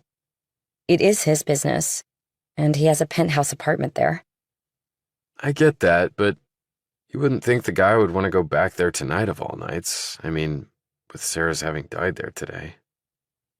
Stamos appraised him for a moment. So you think you'll make the cut? Not sure. But you're good as gold. 6 years in, and the book said Sarah was the only one ranked ahead of you. But obviously no more. As soon as he said this, Devine regretted it. As a newbie operative in the Office of Special Projects, he was showing how ill-trained he was at eliciting intelligence from a target, at least in this setting. He had done okay at it in the Middle East. You are such an asshole, Stamos cried out. Wasp heard this and looked up from his beer. He glanced at his buddies and seemed to be contemplating something. Devine saw all this in the mirror as well. It was easy enough to read. The man was pondering whether to retake Hamburger Hill from Devine. I didn't mean it like that, but that's the way things are at Cowell, Devine said, easing off the gas pedal. You know it, and I know it. His beer came, and he took a healthy swallow. It felt good against the rising heat in here. Doesn't mean I have to like it, she said in a pouty tone. No, you don't. Devine thought quickly. He was making little progress, and he had to turn that around. Campbell didn't strike him as a patient man. His mind flitted over several possible lines of inquiry with Stamos, each fraught with complications. And then, like the soldier he had once been, he decided to cut through the bullshit and try a direct assault. Getting back to Sarah, did you know her well?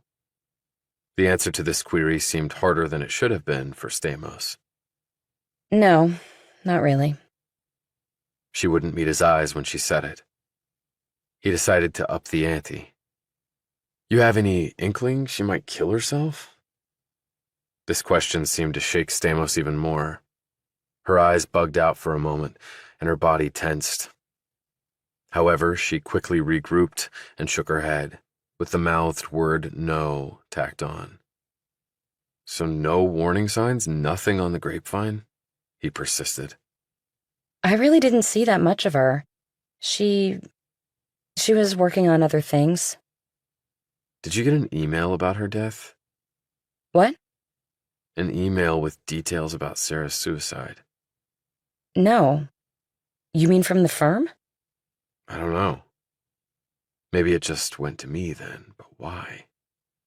Wanda Sims told me Cal was her mentor. Did you know that? Her face got puffy, and her manner grew subdued.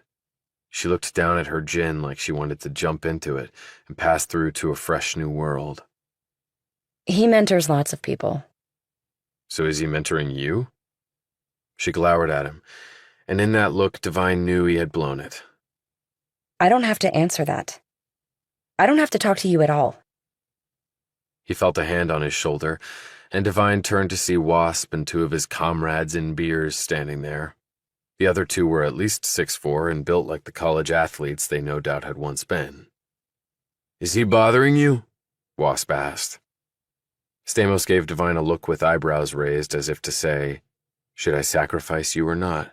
It's up to you, so start begging. But she sure as hell wasn't going to get that from him. Her lovely face once more turned nasty when confronted with his stony, unrepentant look. Yes. Can you do something about it? She said, not taking her gaze off Devine. Hell yes we can. Let's go, buddy. There's a little spot around the corner where they keep the trash. We can go there and settle things. Or we can just go our separate ways. No harm, no foul, said Devine, as he made a move to do just this until Wasp clenched his shoulder harder. That's what I thought as soon as I saw you. You're a chicken shit, said Wasp. But if you want to pussy out, feel free. Don't go there, buddy, said Devine. Stamos interjected. Hey, just everybody cool it. Let him go. Wasp ignored this and said in a louder voice, I know what. We'll all give a toast to the chicken shit as you walk out the door with your tail between your legs. He pushed Devine away. Go on. Run away before you get hurt. Devine laid down cash for the beer, finished it in 2 more gulps, crushed the empty can in his hand, turned to Wasp, and said in a low, menacing voice, I'm leaving now, but consider yourself really, really lucky, prick. He rammed his way through the crowd and out the door, and then the 3 men made a big mistake. They followed him. Chapter 12. Devine turned the corner and neared a sliver of an opening between 2 buildings where a dumpster and lines of trash and recycling bins were kept. This must be the place the asshole had been referring to. Beyond these articles, a brick wall faced him. He looked behind him. Wasp and his 2 pals were moving fast. Okay, here we go. Devine stepped into the opening, because with the brick wall behind him, no one could sneak up on him. He then turned back around as the 3 men caught up to him. They were shoulder to shoulder, as though intending to block his escape. They could be Iraqis or Afghans, Taliban or Al-Qaeda or ISIS. It had gotten hard to tell the difference, actually. Those desert guys were all tall and bone and muscle and lethal and muttering shit in a language he had come to learn but never mastered. Their eyes were all the same. Crazy, fanatical, but also cagey, smart. He got plopped in a flag-draped coffin for underestimating those sons of bitches. Wasp was a bit ahead of his pals, but starting to look a little nervous because Devine wasn't looking nervous at all. He pointed to the man on his left. Rick played defensive end at Cornell. He jerked a thumb at the other guy. And Doug was NCAA heavyweight wrestling champ from Iowa. And I was All-American in lacrosse at Princeton. Devine didn't waste an ounce of breath replying to this babble because that was all it was. There were guys who could talk a good fight, and there were those who remained quiet and just put your lights out. As they walked forward, he walked forward. Like 2 trains on the same track, the crash would be inevitable. His attention was diverted for only a moment as he saw Stamos peer around the corner, her eyes wide and her face tense.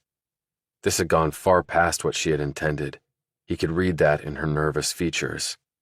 And she was wondering how she could diffuse things. She gave him a pleading look. It affected him more than he would have thought. Okay, last chance, guys, he said. Walk away now, or I can guarantee it will not end well for any of you. 1 against 3, and we're all bigger than you, said Wasp. So what exactly are you smoking? I was Army, a Ranger, just so you know. Big shit, said Rick. I eat fucking Rangers for breakfast. Okay, that was the wrong thing to say, thought Devine. Really wrong. Wasp charged forward, his fists held high, too high. Devine landed a sharp punch to his gut, which doubled him over, and then that blow was followed up with a fully stretched-out kick by Devine to his opponent's downward-looking face. The force lifted Wasp off the ground, revealing that the rough and rugged motorcycle boot had battered the man's delicately handsome features. Then Devine grabbed him by the shirt front and hurled him at the dumpster. He hit the metal side and dropped to the asphalt unconscious. Doug the wrestler roared and punched Devine twice in the head. They were damn hard shots, but that was all. He felt some blood on his skin and in his mouth, some snot on his face, but his senses were intact. The guy tried to pin his arms to his sides, but Devine broke that hold by slamming the top of his head into Doug's chin and gouging him in the eye with his thumb. Then he hooked him around the ankle with his foot and laid a thunderous elbow into the man's oblique. This caused the man to stagger back, breathing hard and bloody from the chin and mouth. Devine pivoted, went behind Doug in a flash of choreographed movement that he had done 1,000 times in close-quarter drills, and for real in combat, and came up behind the far larger man. A vicious elbow strike to the left kidney, a rock-hard fist to the right one, and Doug dropped to his knees, howling in pain, because that area of the body was unprotected and sensitive as shit, which made it the perfect target. Devine planted his left foot firmly on the ground as his fulcrum. Doug's head was lined up like a ball on a stand for an eager T-baller to bang a home run off. He let loose a ferocious roundhouse kick that impacted the left side of Doug's head with both power and velocity. The man's head kissed his right shoulder and his eyes rolled back in his head as his brain checked out. A moment later, he joined Wasp on the ground for a long sleep and a painful awakening. This had all taken seconds. Rick grabbed Devine from behind, lifted him off the ground, and threw him face first against the brick wall. He struck it hard, painfully so. His shoulder howled, and his face bled and swelled with the impact with the rough brick. Then Rick slammed against him, driving him into the brick wall another centimeter and cutting his skin below both eyes. Then he landed a trio of hard punches to Devine's back, which was stupid. Headshots would have been far more effective, particularly against unyielding brick. That was what Devine would have done. You couldn't fight back if you were unconscious. The man stepped back to view his handiwork. However, if Rick thought his opponent was down and done, he was seriously mistaken. That might cut it in college football, but not in Devine's world. And poor Rick was about to realize the consequences of his misjudgment. Devine levered off the wall and used that momentum to boomerang back on the former Ivy League lineman. He gripped the man's throat with one hand while he hit him with 2 uppercuts straight into the diaphragm with the other. Then he landed a bruising hook into the oblique, and one more on top of it. Rick moaned and staggered back, with Devine still holding onto his throat. In combat, with a serrated ranger knife in hand, Devine would have gutted the guy in the midsection area, upward slash and then side to side, to get to the intestines and aorta, and the fight would be over. Devine once more glanced at Stamos, who was looking terrified and stunned into silence at what she was seeing. In response, Devine let go of his neck grip and pushed Rick violently back against the wall, where he slumped down holding his gut and his throat. Devine had never not finished a fight, and he was unsure about this time. Maybe he was mellowing in his early 30s. Still looking at Stamos, Devine turned and started to walk toward her. Look out! He pivoted and put up a blocking arm. The trash can lid wielded by Rick hit him on the forearm. It hurt like a bitch, but broke nothing, only bending the flimsy metal nearly in half. But if it had hit him in the head, it would have been a different story. Devine planted a fist into Rick's chest right at the heart, which fired off messages of cardiac panic to his brain. He then leapt forward and used the crown of his head to deliver a staggering blow to the man's chin. Rick's lower teeth jammed into his upper teeth, and blood shot out as gums and hardened calcium collided violently. Rick screamed and slumped to the ground sobbing, his hands pressed against his mangled mouth. Devine glanced over at Stamos, who looked stunned in the face of this carnage. He turned and walked toward her. She backed away, looking fearful. He wiped the blood and snot off his face and onto his sleeve. "Thanks for the warning. And call an ambulance for those guys." He paused and added, "And I'll see you at the office, sweet cheeks." He walked down the street, put on his helmet, cranked his bike, and blew past as she stood outside an alley where 3 large and disappointed young men lay with the city's trash. Chapter 13. Devine slept for a couple hours, with an ice pack around his arm and another on his shoulder and a third bag on his face. He'd applied ointment to the cuts and brick rash.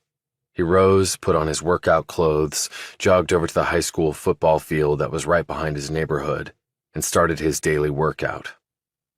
A tractor tire lay on the football field. The football players used it to build up the thrust strength of their arms and legs. Devine flipped it down to one end, turned around, and flipped it back to the other until he was drenched in sweat. With every flip, he had a new thought about Sarah Hughes and her death, and Cowell and Cumley. Then there were regular car tires that he threw like discuses to build up his obliques. As he did so, Devine thought about his new gig with Emerson Campbell. Next, Devine ran the bleacher steps until he was soaked in even more sweat. He did pull-ups and chin-ups on a pull-up bar, 100 of each, 20 at a time followed by 20 seconds of rest, 200 push-ups, 50 at a time. With each rep, he imagined Sarah swinging on the end of that cord. Ab crunches followed, both flat on his back and then hanging from the pull-up bar. Squats, lunges, army crawls, high kickers, then plyometric jumps on and off wooden boxes of varying heights the school kept here for the athletic teams, followed by burpees. Every one he performed was now accompanied by images of the battle in the alley. His wounds howled in protest of the workout, which made him push himself even harder. When the going got tough, you just kicked your own ass even harder. That was the Army way. Sprints down the field, and on the return he did the run backward. He went faster each time, working off his frustration at the hard left turn off a cliff his life had taken. Lieutenant Roy Blankenship and Captain Kenneth Hawkins. Names he had heard every day for years, and then no more. Both men dead, both struck down violently. One with an assist by him. How many times had he seen those faces in his sleep? It was always the same. They were staring at him, waiting for him to say something. To Blankenship, maybe something about avenging him. To Hawkins, maybe angry words, venting. But Devine never said a damn thing back. Not one damn thing while 2 dead men stared at him. He finished off with a series of isometric routines, holding the poses until his body shook violently with the effort of simply standing still. He jogged back to his place, cooling down and stretching along the way. He showered, shaved, dressed, and left his room. Valentine was on the couch dead asleep, having failed to make it up to his room the previous night. Apparently tapping keys on a laptop could be exhausting. He had heard Tapshaw softly snoring and probably dreaming of new deals and happy couples from the hummingbird empire she'd created. He had seen the light on in Helen Spears's room. She was no doubt studying. She had the belly fire, that was for sure. Being black and a woman were 2 strikes against you already, Devine knew. It sure as hell had been that way in the Army. Quite a few of his comrades in uniform resented women being in the ranks. Sure, the guys said all the right things in public so their records and promotion trajectories wouldn't get ripped. But the private mutterings among the men were a whole different story. This pattern of misogyny came from some of the enlisted grunts all the way up to a number of the bars and stars. And the petty shit these men would do to screw with the women was legendary in its cruelty. Nothing wounded a female soldier more than knowing the guy in uniform next to her didn't have her back, and more insulting, didn't even want her there, didn't think she would ever be good enough. When all the ladies wanted was to simply be allowed to do their jobs and serve their country. And maybe Devine would have looked down on the ladies in uniform too, except a newbie enlisted had saved his life near Kandahar, losing a hand in the process. The soldier's name was Alice. He got to the station and boarded the train. One more working day until his only day off.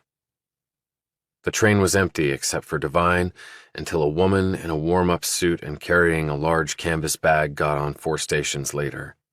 She eyed his mangled face and immediately sat far away from him. By the time they got to Brad Cowell's palace, the train was barely a quarter full. All the others, except the warm-up suit lady, were dressed as he was. But it was Saturday, and the numbers were going to be lower. Not every business in New York worked the Wall Street way. Some people did get 2 days off out of 7. Devine stretched out his arm and shoulder, touched his injured face, and tensed a bit as the train slowed. There it was, the pool, the backyard with the string of lights still up and still on. Some servant must have forgotten to pull the plug. Cowell would probably ding their paycheck. He had looked up the property online. The place was 27,000 square feet, a dozen bedrooms, 17 baths, 2 kitchens, servant quarters in an adjacent cottage, a large guest house in case the 12 bedrooms weren't enough, along with the resort-sized pool and 8 exquisitely landscaped and private acres. There were no pictures of the interior online, which told Devine the place had been built by Cowell and had never been on the market for resale. It was tax-assessed at a figure that was less than half of what it would cost to buy or build. But the bikini princess of the palace was not there today. The train picked that moment to hurry up its pace, and the landscape changed. He took out his phone and brought up the pics of Cowell and Stamos, and then he watched the video with the sound turned off. He held the phone in his lap and sat hunched over so that no one around him could possibly see the screen. Yet something was nagging at him, like he'd screwed up somehow. He looked out the window as the train chugged along, taking him to where he needed to go, and where he now didn't want to go. Unfortunately for Devine, they were the exact same place. Chapter 14. Devine sat in his sliver of a cubicle with his twin big-ass Mac screens. The somehow jarring sound of intense silence, except for the quickened breaths of the highly intelligent and intensely motivated sitting all around him. It was a humbling experience to be in the presence of that much brainpower and drive to succeed. And it didn't help that Devine's arm ached, and so did his shoulder where the brick wall had said hello, and his back from where Rick had popped him. But what the hell was pain anyway? It was life. You had to deal with it. He couldn't do anything about it except swallow some Aleve. No one had noticed his facial injuries or how stiff he held his arm and shoulder because no one bothered to look at him when they walked in. This was purposeful because he was almost always the first one to arrive at work and he knew that pissed them off. Their response was to ignore the early interloper and then grind him into the dust with their own inspired labor. And all to make Brad Cowell even more money than he already had. But hey, when you had 2 jets and 2 yachts, another one of each certainly couldn't hurt. He hadn't seen Stamos today, though he didn't expect to. They were on different floors. He had her business email, though, and his finger had hovered over it on his computer, wondering if he should send her some message. Only he wasn't sure what he would say. He decided to just let it rest for now. Devine had scanned the news, but had seen nothing about 3 young men being found in an alley with the proverbial shit beaten out of them. Wasp and his friends might have called the police and concocted some story about his having mugged them at gunpoint or something. Only they didn't know who he was, unless Stamos had hung around and told them. He crunched numbers and composed reports and sent them to bits and pieces of the Cowell universe so other people could tear them apart and send them back and tell him what a moron he was and to do a better job if he wanted to really dance with the big boys. And these salvos would go back and forth seemingly forever until the deal was done, or the market had closed, or the deal was scrapped, or someone important wet their pants and wanted to redo everything, or a better offer came in the door. It's not like it's my money. He looked at his watch.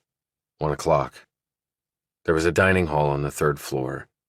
It had great food, everything from tofu, plant-based burgers, sushi, couscous of every flavor and description, to grilled fish, all varieties of pasta, and veggie, vegan, and pescatarian offerings, along with meats for carnivores, and delectable desserts, all free, with cooks and eager servers just waiting to help you.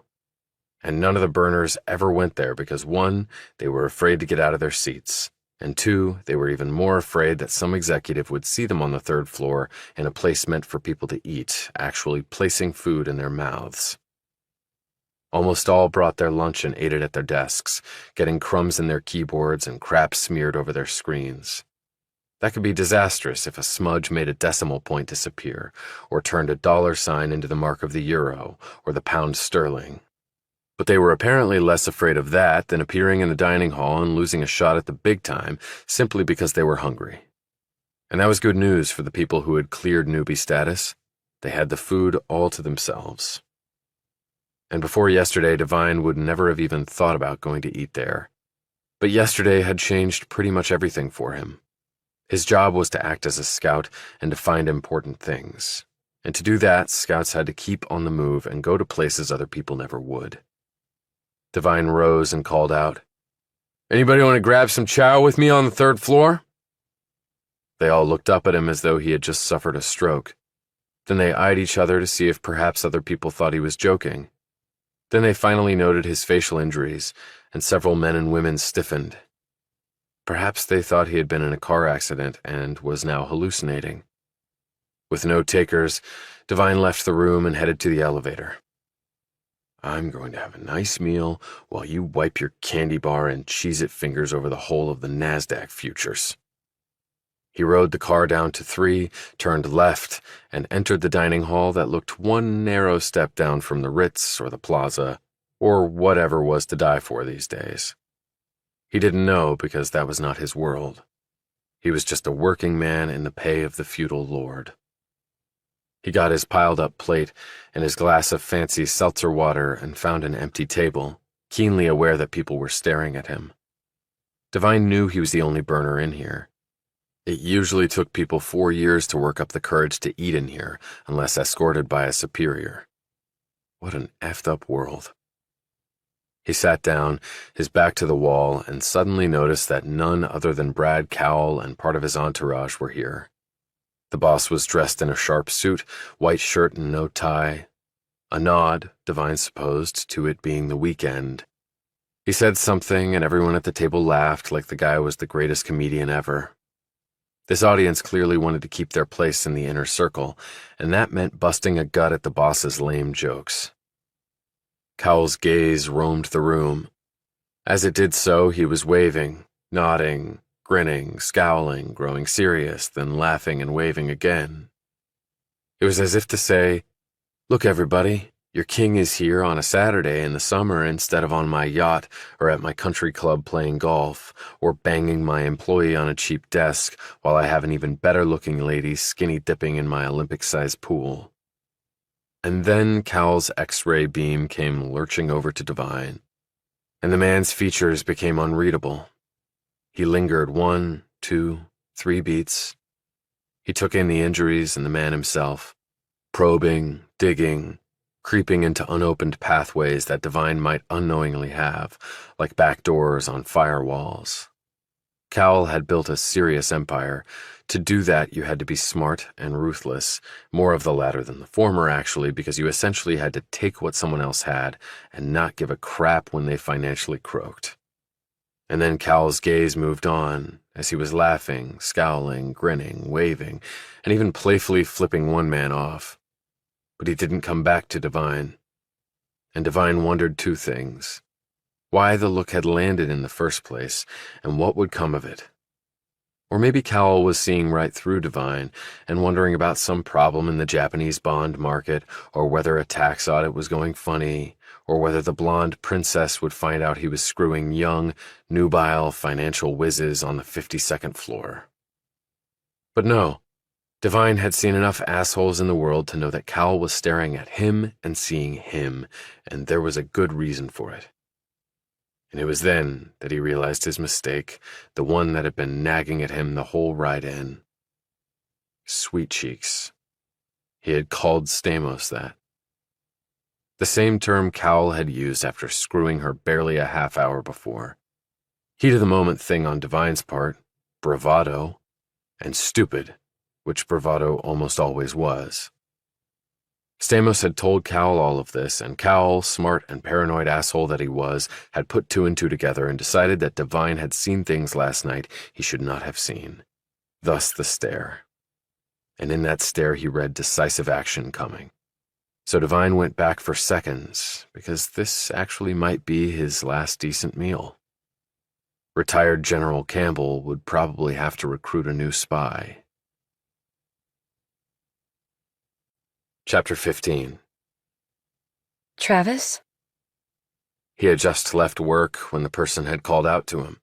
He turned to his left, and there was Jennifer Stamos. Yeah. She drew closer. She was dressed more casually than he was. Newbies struggling not to drown had no latitude in their professional appearance. But her casual was not that casual. Black jacket and skirt, white blouse with a bit of cleavage exposed, no stockings because of the heat, revealing smooth skin. Sensible low-ride pumps instead of the jacked heels from the previous night. About what happened last night? She eyed his facial injuries, but made no comment. He didn't know which about what happened last night event she was referring to, so he kept silent. You learned more by listening, and by speaking less, your words tended not to come back to bite you. He had already made one error on that score. He just stared at her blankly. The fight? She prompted. What about it? How did you do that to those guys? They were all bigger than you. I was in the army.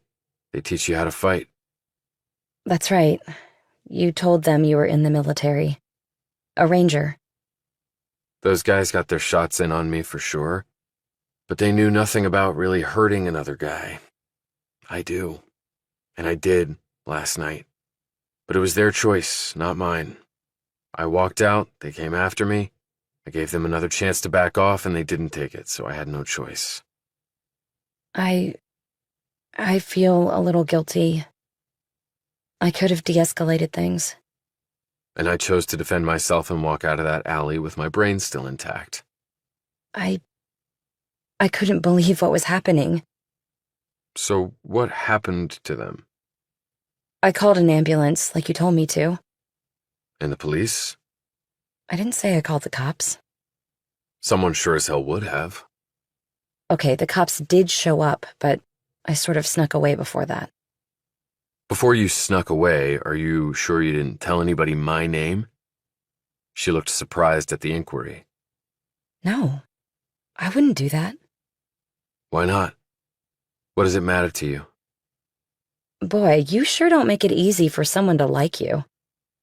He composed himself and reloaded. Just dial it down, Travis. You need info, and she can provide it. I do appreciate you not giving my name away and for warning me about the sneak attack by Rick. But when those guys' egos act up on them and they get all pissy, they could go to the cops with a whole different angle, where they were the victims instead of being merely stupid and alcohol-fueled. I guess they might. He stared down at her. She looked very small in her 2-inch satin pumps, and he looked very big in his cheap suit. Why were you asking all those questions about Sarah? Because she's dead and I was curious, he replied. Curious about what? She killed herself. Devine said, curious about why she did it. It's happened before at Cowell, 4 years ago. The guy had just been fired via the ever-so-personal email torpedo, and his fiancée gave him the ring back when she found out. So the guy ate a round from a gun he bought illegally 2 hours later. How did you find all that out? She said, looking both puzzled and worried. Come on, these days, can anyone actually have a secret that someone else can't find out about with a few computer clicks? And do you have secrets? A ton of them. And at some point, they'll come back to bury me. They may already have. The statement seemed to take her aback. He decided to change tactics and show he actually had some empathy. Look, Jennifer, I'm not proud of what happened at that bar. While I was trained by the Army to do it, I don't like wrecking guys. I gave them multiple chances to walk away and they just wouldn't do it. But I would have much preferred it never happened. Why were you at the bar? If you want the truth, I saw you go in. I wanted to talk to you about Sarah. She was really nice to me, and I'm beyond bewildered that she would have killed herself. I mean, she had everything to live for, unless I'm missing something. Stamos was quiet for a few moments. Are you going straight home? Or can we get a bite to eat and maybe have a drink? I thought we could talk. You know, about Sarah and stuff. He looked at his watch. It was not yet 6 p.m. They let you off early on Saturday, or so they said. Actually, he'd just walked out. There were other newbies up there still analyzing away, writing reports to later be trashed, terrified to leave their seats until the coast was truly clear. Which would, in truth, be never. I'm always game for a beer, and talking about Sarah might be good for both of us. There's a place I know down by the water. He loosened the skinny tie he'd bought online for $3. Then he held out his hand in the direction of the harbor. After you. Chapter 16. They sat outside and took in views of the Statue of Liberty and Ellis Island set over churning, brackish water. The weather was nice, if humid. A storm might be rolling in, as storms often did this time of year after the day's buildup of heat. It was Mother Nature's way of venting. They were sitting under an umbrella, but the sun had long since passed over them and was starting its drop into the western horizon, where it would later flame the sky into an alchemy of red and gold. When Devine was in the Middle East, he never tired of that sight for one reason. He wasn't sure he'd be alive to see it again. Stamos ordered chips and guac and a margarita. Devine had a Budweiser. They have a lot of good IPAs here, She pointed out, eyeing his can of beer. He drank his drink and said, Bud is fine with me right now. You had a Sapporo last night. That was because last night I was fine with Sapporo. Have you been to Japan? He nodded. And Korea and Germany and all the other usual stops for Army guys. But you were mostly in the Middle East? Yeah, mostly there. And you fought in combat? That was pretty much all there was there. You wanted to talk about Sarah? Stamos stared down at her hands. She always seemed so put together. I actually looked up to her. I had pegged a few people there as possible suicide material, but never her. He nodded and said, She never seemed that way to me either. But you said you didn't really see that much of her and didn't know her that well. She wouldn't meet his eye. That wasn't exactly true. I know because of the rankings in the book, everyone thought we were bitter rivals. She paused and drank her drink, looking out at the Statue of Liberty. But there's more to life than work. As my old Army buddies used to say, you're preaching to the choir, Devine. She ran her gaze over him. Devine? Isn't that Irish? You don't look Irish. My father's definitely Irish, with fair skin and reddish hair, but I'm Greek on my mother's side. My grandparents came over from Mykonos. You definitely take after your mother, then. You Greek on both sides? Through and through. Siblings? 4 sisters, all older. That must have been a fun household, he said jokingly. It was, actually. Stupid remark. Sorry. You have siblings? Yeah, they're wonderfully perfect and smarter than me and have great lives. Come on. She said skeptically. Devine said, I'm being serious. That's exactly who and what they are. Both a lot older than me. Both have hit the very top in their chosen professions. Oh, you must be proud of them. I'm glad they're happy. He thirstily drank down his beer and waved to the waitress for another. So, back to Sarah. When was the last time you saw her? About a week before they found her. She came to my office. He looked puzzled. Why? Last night you said you two were working on different things. That's right. She drank her margarita after gumming the salty edges, then squeezed the lime wedge over the chips and dug into the guac. He watched her do this, and then looked out to the water for a moment before glancing back at her. Then why did she come to see you? He persisted. What? Are you playing detective or something? I'm just playing a human being. So what did she say? She was asking about some play or other. Whether I'd seen it. His interest perked up. What was the play? Did she want a recommendation? Stamos fingered the drink, and now she looked out toward the water as though the answers would all be there. Waiting for Godot. Have you seen it? I don't know anything about it. Devine nodded. I actually saw it here in New York before I shipped out to West Point. Really? I thought you'd be out binge drinking or, the girls. I had a high school English teacher, Harold Simpson. I told him I was going the officer route at the Point. He told me to go see the play before I did. It happened to be on Broadway back then. Why did he want you to see it? Did he not want you to join the army? I don't think that was it. He'd served in the army during Vietnam. He wasn't West Point. He got drafted. He came back pissed off and against the war. But he fought. He did his job. And the country treated those vets like shit. Not fair to fight your heart out, survive, and come back to that. But why would he want you to see that play in particular? Devine sipped his fresh beer. I really can't explain it for you. It's just that sort of play. You have to see it for yourself. Did you like it? I'm not sure it's a play you either like or don't like. I'm not sure that's the purpose. Then what is the purpose? He took his gaze from the Statue of Liberty and placed it on her. What to make of your own life, maybe? But if you ever see it, arrive at your own conclusion. So you told her you hadn't seen it. What did Sarah say about that? She said it might be worth going to see, that I might want to check it out. So she had seen it. Which theater was it? I forget. Somewhere on Broadway. And recently.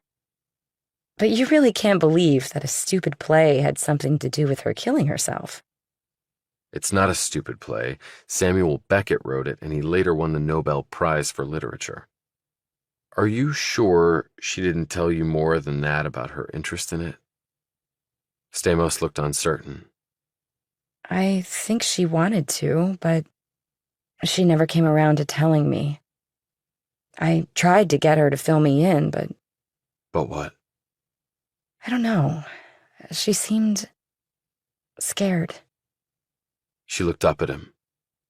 Does that make any sense? Maybe it did to her, he said thoughtfully. Why exactly did you want to talk to me? About Sarah, like I said. I think you have something else on your mind. She looked nervously at him. You were at the office late last night. Why do you say that? I asked the security guard later after you left, and I slipped away from the ambulance guys. I went back to the building. He said you had come inside earlier, right after I did. I didn't see him. He was just coming back from making his rounds. He saw you, but you didn't see him. Okay, so... He told me you left right after I did. He thought... he didn't say it, but I believe he thought you and I had, gone up there to... Devine sat back. Okay, here we go. I left my phone in my cubicle and went back to get it. Is that a crime? Her response was immediate and direct. I was in there a lot longer than it took for you to get your phone. Yes, you were. And while I was there, I logged on and did some work. I didn't even know you were there, but that's what you were doing, right? Catching up on some work? Yes, that's right. A report I was working on. Well, good for the goose, good for the gander, right? She gave him a searching look, and he hoped he had passed the test, or rather Cowell's test, because this further explained the look Brad Cowell had given him in the dining hall earlier. And it was also the reason she had wanted to meet with him. When you left last night, you called me Sweet Cheeks. Here we go, round 2. It was shitty and degrading. I guess the adrenaline was pumping after the fight, and I turned into a stupid punk trying to act big. I used to call the girls in high school that, and I wasn't referring to their faces. Thought it was cool. I was a jerk. I'm really sorry. Her searching look faded, and she looked down. Apology accepted. Devine rose, opened his wallet, and said, I need to grab the train home and then catch up on some sleep and ice my aches and pains. What do I owe you for the beers? She looked up at him. I invited you for drinks, so I got it. As he put his wallet away, she said, So did you kill anybody over there? That was sort of the point, answered Devine. He headed to the subway, leaving the woman alone with her margarita, chips, and guac. And doubts. About me. And maybe about herself, too. Chapter 17. The smoke and coffee car was parked out in front of Devine's place, and Detective Hancock had the driver's door open. He was sitting sideways in the seat with his feet on the pavement. He looked up as Devine walked into view.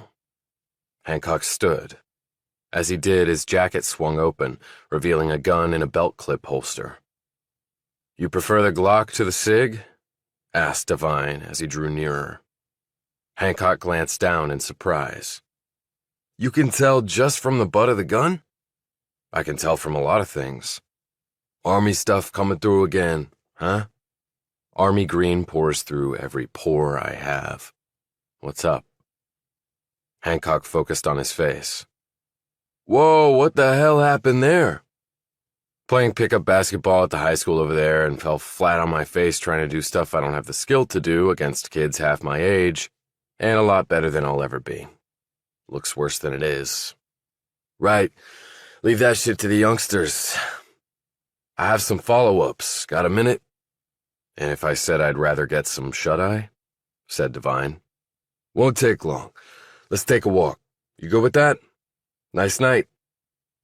Devine started walking and Hancock fell in beside him. How's the investigation coming? Have you found out why she killed herself? She didn't kill herself. That's why I'm here with more questions. Devine stopped walking. So did Hancock. Come again? She didn't take her own life. This is now a homicide investigation. Devine held on to that game-changing word for an eternal moment. Homicide as opposed to suicide. This is not for official distribution, you understand, said Hancock. So why tell me? I hope being straight with you will make you straight with me. That's why. I have been straight with you. Don't think so. But you guys said suicide, countered Devine. That was the prelim. Things have changed. Homicide can be made to look like suicide, especially for victims who were found hanging. I know, said Devine, looking off now. How? Said Hancock quickly. How do you know? Devine started walking again. We had a case over in Afghanistan. Guy was found hanging just like Sarah. All evidence pointed to suicide. He was depressed. His wife was having an affair with some unidentified asshole. He'd missed out on his next promotion. He was drinking heavily, screwing up. He'd had multiple warnings from the brass, and the hammer was about to come down on his career. And his name was Lieutenant Roy Blankenship, thought Devine. Damn, a lot to deal with. Yeah, but he didn't kill himself. He was murdered. Hancock eyed him. Who killed the guy? And why? And how'd they find out? The guy was his comrade in arms. He'd just come back from stateside. Turns out he was the one banging the dead guy's wife. His motivation was as old as time. He wanted the hubby out of the picture so he could fill that slot and live happily ever after with the missus. And his name was Captain Ken Hawkins. Shit, talk about betrayal. How'd they figure out it wasn't suicide? Probably the same way NYPD did. Devine ran a finger in a vertical line over his neck. Straight line ligature mark versus an inverted mark is the key telltale sign. Strangulation always has the first, hanging always has the second, because of gravity's force on the body. And the dead guy's fingernails also had rope hemp in them. So what happened was the killer strangled him with a rope from behind, and the victim fought back, digging into the rope and getting fibers under his fingernails. That also made for the straight line ligature because no gravity at work. Then the killer strung him up with the same rope to make it look like suicide. But the Army CID agents found the straight line under the inverted ligature mark, and the inverted was made post-mortem because the guy was already dead. They can tell when something happens post-mortem. But then you know that already. How come you know so much about the details? Hancock said suspiciously. Devine knew all this because he had gone over every molecule of the case and spoken with the CID agents multiple times. He knew it wasn't suicide and had wondered why the CID hadn't concluded the same thing. He had come to find out it was more military politics than any sort of search for the truth, and Campbell had pretty much confirmed that. Like I said, they were part of my unit. I made sure I was informed. What happened to the guy who killed him? He's dead. Killed himself when Army CID started closing in. So his really was a suicide. And that, Devine knew, was a lie. Hawkins is dead because I left him out there to die. And the wife?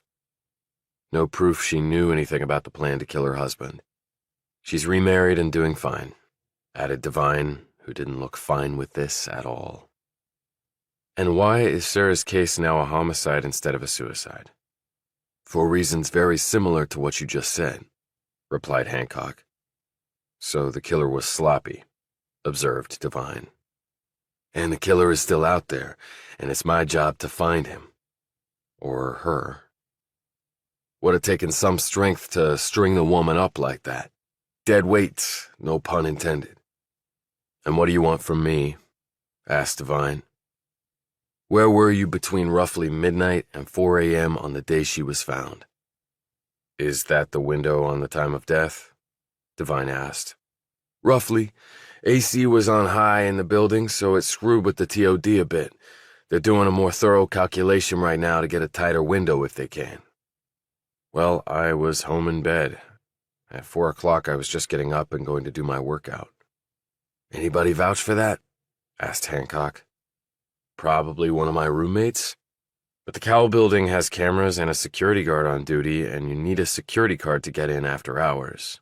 You don't have to play gumshoe peeking through keyholes, Detective. Hancock said jokingly, only clearly he wasn't. Oh, hey, thanks, man. I didn't realize any of that shit. The sucker is basically solved. I'm not trying to tell you how to do your job, okay? Sure sounded like it to me. And you really work out at 4 a.m.? Yeah, at the high school football field over there. Only time I've really got to do it. Okay? And FYI, the guard makes rounds. He's not in the lobby all the time. Yeah, that I know, thought Devine. And the security card and cameras? Killer could have stayed in the building all night. You can do a head count on the video of people coming and going. Too many people and too much confusion and bad camera angles to rule everybody out, and that includes you. I came home the night before. My roommates can tell you that. At least he hoped they could. And to get back in the building, my security card would be needed. There'd be a record, and I'd be on film. Like you were last night, around 11 or so. I forgot my phone. I went back for it. The guard saw me leave. Yes, he did. And, said Devine. And nothing. Unless you want to add to it. I don't. You knew Sarah Hughes? Asked Hancock. I already told you I did. Don't get all worked up, Devine. See, the thing is, I think you knew her better than you let on. Devine stopped walking again. Based on what? Did you? Asked Hancock. Depends on what you mean by better than you let on. Were you dating her? Did you have sex with her? Should I get a lawyer? Asked Devine. Do you think you need one? This is America. Everybody needs a lawyer at some point. Hancock looked displeased by the response. If you won't answer the question, it makes me suspicious and it makes you look guilty. Even if I was dating her or had sex with her, why would that be a motive for murder? Oldest motive in the book. Spurned lover. So now I'm a spurned lover. You should write novels. Were you one? Asked Hancock. A spurned lover? I think we're done here. You know, the army cops got the guy. We will too. I hope you find the person. Only it won't be me because I didn't do it. Oh, okay. I'll just take your word for it. Cross you right off the suspect list. You talk to any other suspects? Asked Devine. No need for you to know that. Devine turned around and walked home. Tomorrow was Sunday, a day of rest. For God. But not for Travis Devine. Tomorrow might just outdo everything else he'd done the entire week, maybe his whole time at Cowell and Cumley. But then again, why wait until tomorrow? After all, the night was still young. Chapter 18. There was the Russian, Will Valentine, on the couch, but this time he was awake. A brand spanking new pizza box was next to him, and one of his Coors Light beers was unopened, but Devine doubted it would be for long. The Russian's appetite for American junk food and beer was apparently insatiable. Devine sat next to him, eyed the pizza and beer, and said, You know, there are other kinds of food and drink in this country, and this stuff will kill you if that's all you put inside yourself. You like little joke. Valentine grinned, tore off a big chunk of a pepperoni slice with his teeth, and then clacked away on his computer with one dexterous hand. Devine watched this and shrugged. Okay, that's my advice for healthy living for the week. Got a problem you might help with. It's a weird email I got, but I don't know who sent it. Maybe you can figure it out? Valentine glanced sharply at him. Forward me email. Devine did so and said, Whenever you can get to it, but the sooner the better. Lives may depend on it. Valentine casually waved this off, though his full attention was on the message now resting in his computer email inbox. You Americans, you get too caught up in stuff like that. In Russia, people die all the time. Usually by government, or too much vodka. But is good way to go, no? No. You want pizza? Devine looked down at the box and snagged a piece. Hey, you remember me being here all of Thursday night, right? Thursday? Sure, all the time. Why? No reason. Devine remembered that Valentine had been dead asleep in his room. Even if he misremembered and told the cops differently, they wouldn't believe him. He was Russian, after all. Valentine had not commented on his facial injuries. He might have assumed Americans got the shit kicked out of them on a frequent basis. Maybe the same was true for Russians. Valentine looked up. Whoa, dude! This does not look like email address. I know, that's the problem. And I can't reply to it. You sure you got this over internet? I'm sure. Valentine didn't look convinced, but then his expression changed as he read the message again. Wait, Sarah Hughes? Didn't you tell me you dated her, dude? And now she's dead. Shit, I forgot I told him about Sarah. Devine eyed the man, sizing up the situation and what his response would be. Just try to track the email, Will. It's important. He went up to his room eating the pizza and changed his clothes. Jeans and a black t-shirt were his go-to casual attire. His arm and shoulder were still sore, and he went to the bathroom to reapply the ointment on his face. As he was coming out, Helen Spears was standing there in cut-off jean short shorts, with the bottoms of the white pockets exposed next to her muscled thighs, and a red crop top. Her long hair was piled on top of her head and held there by assorted hair clips. God, she was a knockout, he thought admiringly. What the hell happened to you? Cut myself shaving. That got him an eye roll. You're not as funny as you think you are, but you share that with most guys. I plead guilty to that, Your Honor. The light banter ended right there. A woman died in your building. Devine tensed. Yeah, she did. Sarah Hughes. You know her? A little. The news said it was a suicide. NYPD may be rethinking that. Was the NYPD outside talking to you? I was looking out my window. He seemed like a cop. She seemed more intent and into this than was warranted. He wasn't sure how that made him feel. Yes, he is. What did he want with you? Asking questions, just like they're doing with everybody else. She folded her arms over her chest and looked alarmingly judicial. Do you need a lawyer, Travis? I know some good ones. I had nothing to do with her death. Doesn't matter.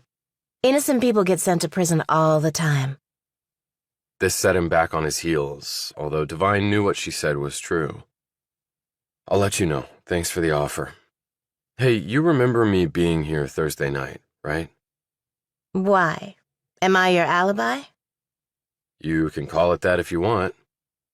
I think so. But then again, I got in late. I remember seeing you last night for sure. I was doing yoga in the dining room. Last night is irrelevant to the police investigation. I get that. Let me think about it. Thanks. How's your studying going for the bar? New York's is really hard, but I feel good about it. What kind of law are you going to practice? Criminal. Which side? She gave him a look that he couldn't readily interpret. The side that needs me the most, of course. She walked off downstairs, and he heard the front door open and close. He crossed the hall and knocked on Tapshaw's door after he heard her tapping away inside. She opened the door and stood there in what looked to be her pajamas. Yeah? She said brightly.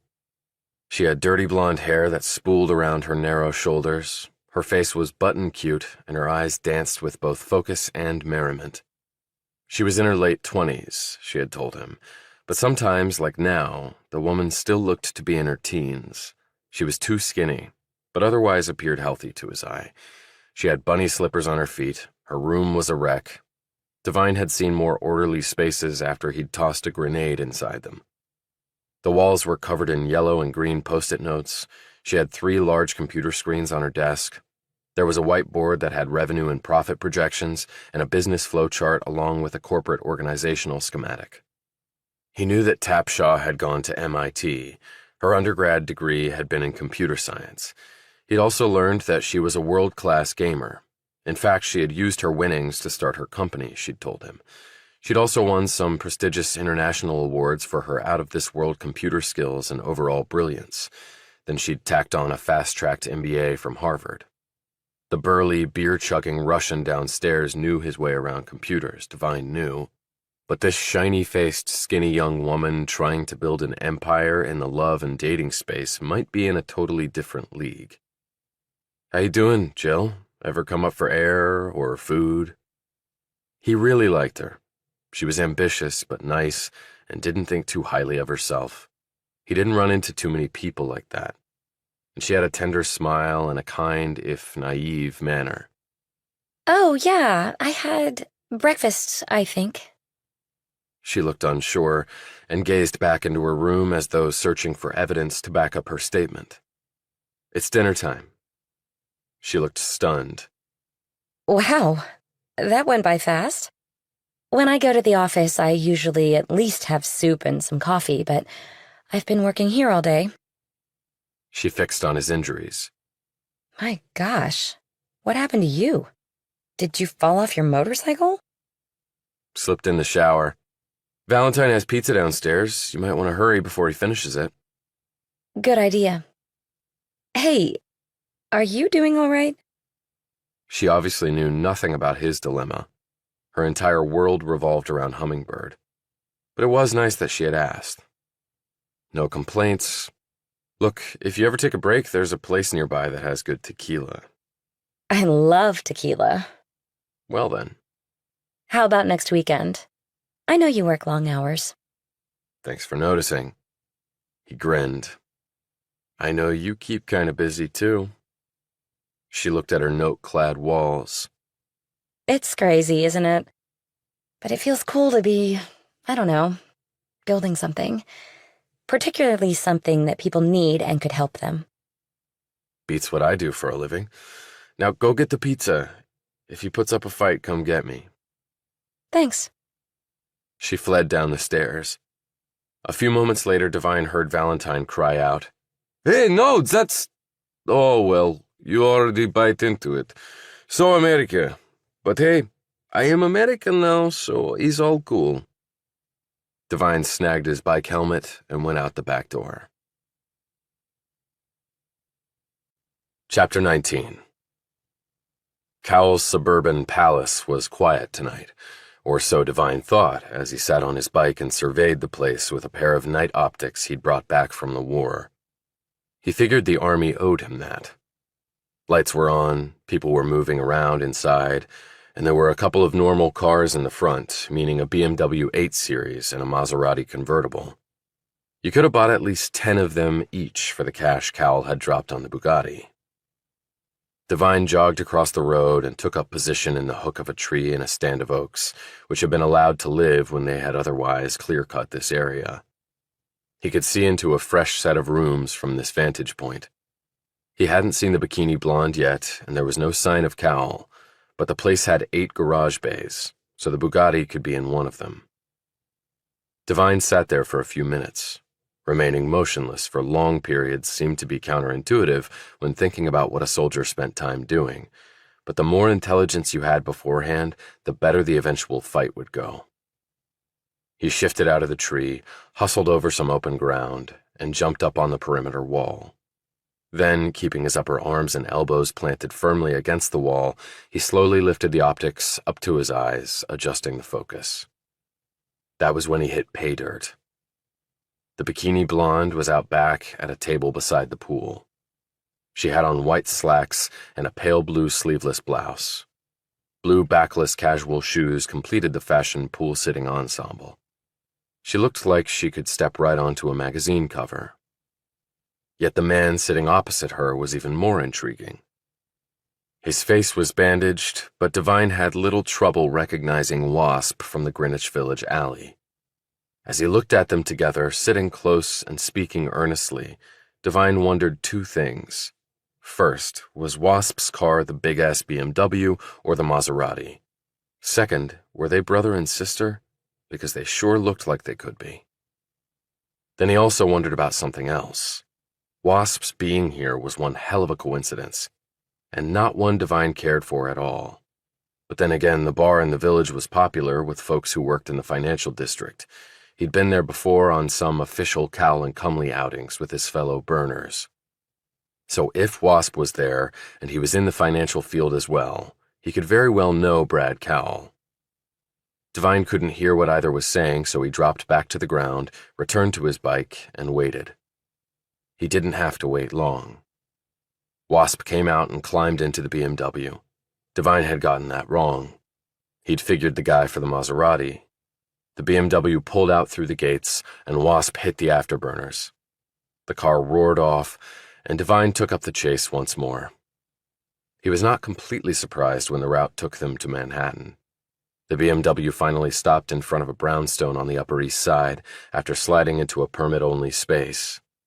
Wasp walked up to the door, unlocked it, and went inside. Devine pulled in across the street and took pictures of the BMW's plate and the home and its address, which were detailed by brass numbers attached to the stone next to the front door. Every window in the place had coverings, rendering his optics useless. He eyed the homes on either side. They were dark. Cars were parked up and down the street. He figured the brownstone was worth $20 million or more. and the wasp looked to be no more than 30. Maybe he'd inherited the place. There was a lot of that going on in this town.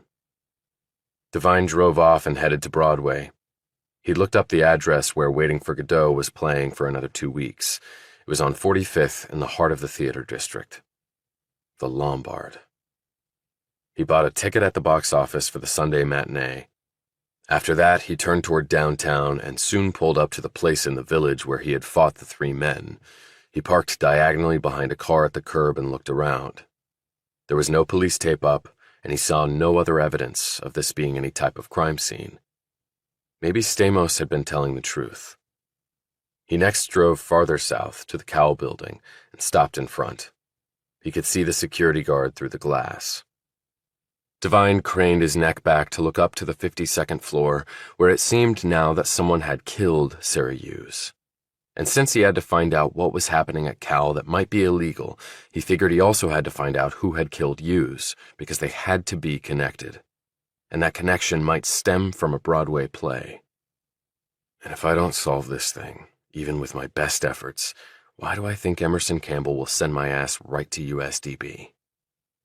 He headed to Brooklyn, crossing over the East River via the Brooklyn Bridge. The dark water looked sulky and uninterested in its surroundings, at least to him. A few minutes later, he reached a street in Park Slope a block over from Prospect Park.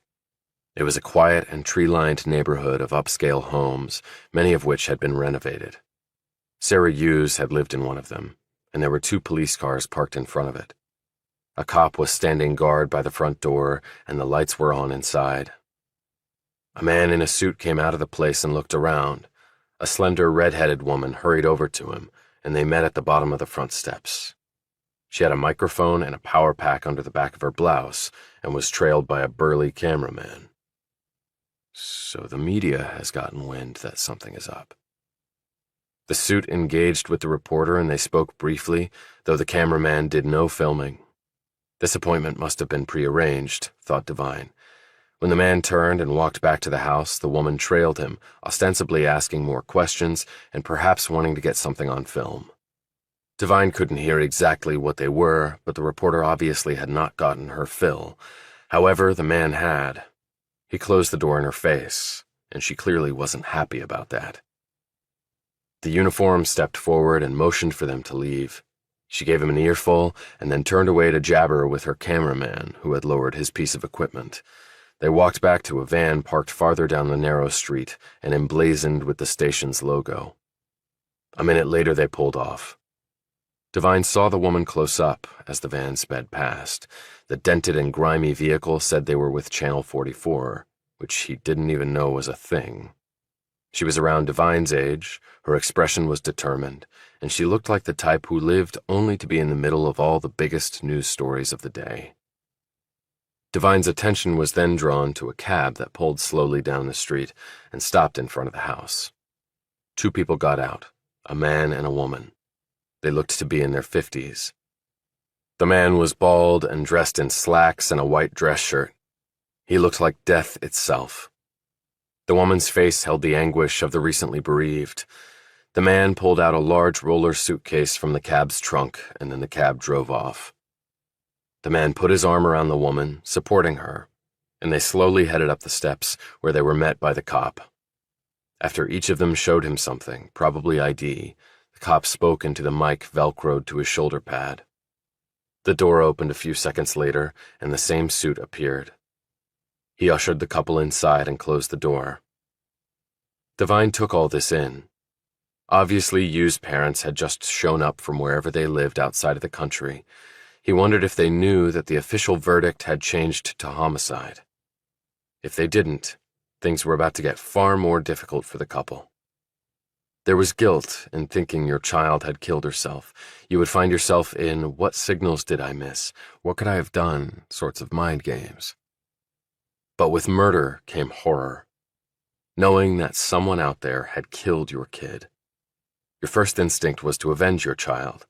Then, when that emotion died down, things would be looked at more rationally. At that point, the understanding that someone had violently taken your child's life could make you delve into all sorts of personal spaces where most parents would probably rather not go. But if Hughes indeed had been murdered, it was someone at Cowell and Cumley who had done it, and that meant everyone there, including Devine, was now a suspect. Chapter 20. Devine got up a little late since it was Sunday. By 6 a.m. his workout was complete, and he went back to bed for more sleep. He listened to his body, and it was telling him to slow down and catch up on some rest. He woke at 11, showered off the remnants of his sweaty workout, and then prepared breakfast: veggie omelet, toast, protein shake, coffee, and a chocolate chip cookie thrown in just for the hell of it. After that, he went back to his room, fired up his laptop, and did some digging. The deeded owner of the Upper East Side property the Wasp had gone into was listed as the Locust Group. He Googled Locust Group and came up with a ton of results, including variations thereof. Some looked legit, with office addresses and websites and lots of info about what they did. But there were simply too many for him to run them all down. As a little diversion, he looked up the term locust online. They were defined as short-horned grasshoppers belonging to the Acrididae family. They were not known to be harmful to humans. Devine rubbed his sore shoulder and injured face.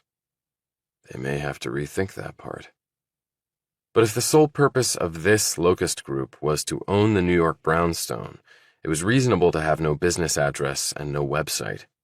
And he knew it was common practice for the ultra-wealthy and/or famous to use shell companies to buy property for privacy reasons. Maybe that was all this was. He next ran the license plate on the BMW. Valentine had earlier shown him a nifty and pretty straightforward way of accessing this information.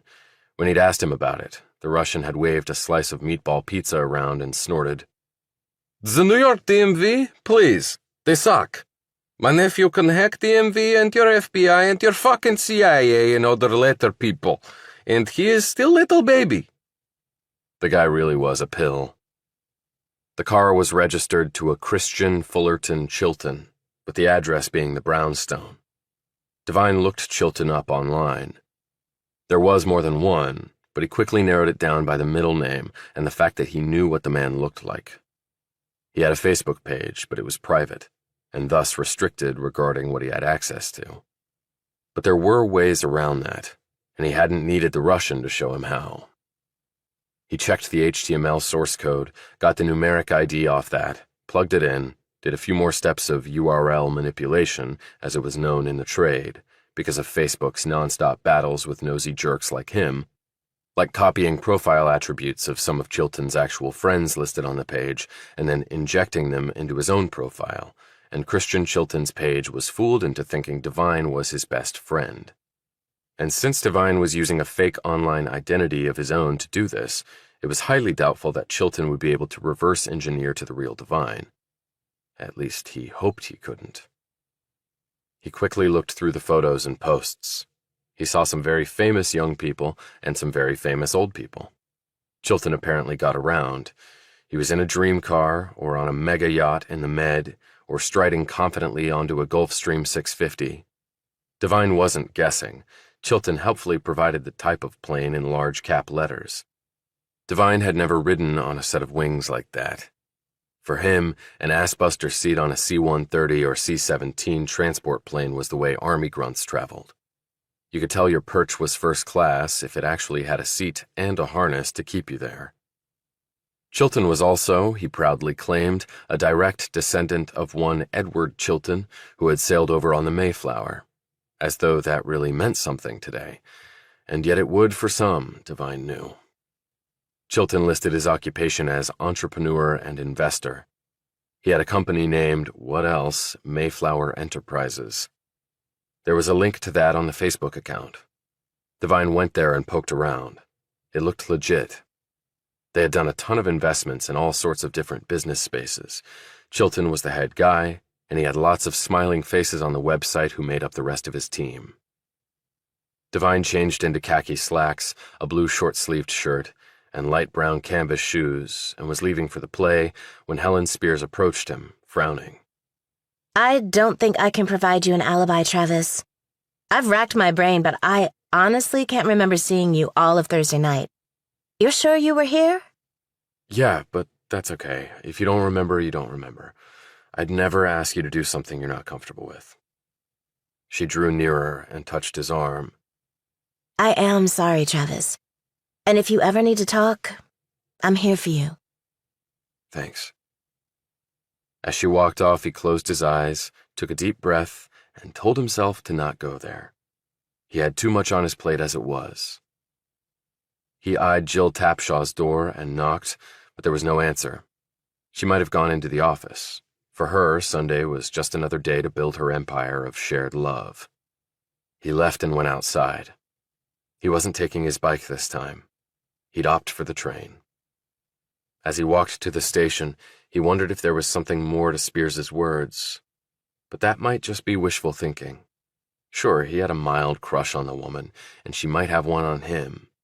But he didn't think it was that. She seemed genuinely worried about him, and he wasn't sure why. It wasn't like they were close friends, and she probably had a dozen prospects a lot better suited for her than he was. He broke out of these thoughts when a vehicle pulled up next to him. How about a ride to wherever you're going in exchange for an interview? He looked into the face of the smiling but determined reporter from Channel Nosebleed who wanted to know every damn thing in the world. Chapter 21. Excuse me? Said Devine, because he wanted a little time to process what she was even doing here. You're Travis Devine? You work at Cowell and Cumley, where a woman was found dead? And you are? Rachel Potter, Channel 44. But I'm working my way up to the single-digit stations, and you might just be my ticket. She eyed her beefy cameraman who was driving. We have room in the front seat. What do you want to know? Whatever you can tell me about Sarah Hughes. I don't have a lot of time. I have a train to catch. Then jump in. It's faster driving. Devine looked around, and then he climbed in as Potter scooched over to allow room. The cameraman took off at a sedate pace, something Devine could tell was prearranged. She took out her phone and hit the record button. You're Travis Devine, employed by Cowell and Cumley? I am. Look, And you knew Sarah Hughes? I did. I think... And do you know anything about the circumstances of her death? No, I don't. What can you tell me about her? She was nice. She worked hard. She was moving up at the firm. Did you and Sarah see each other? I mean, other than at work? Devine eyed her for a moment. This question kept coming up.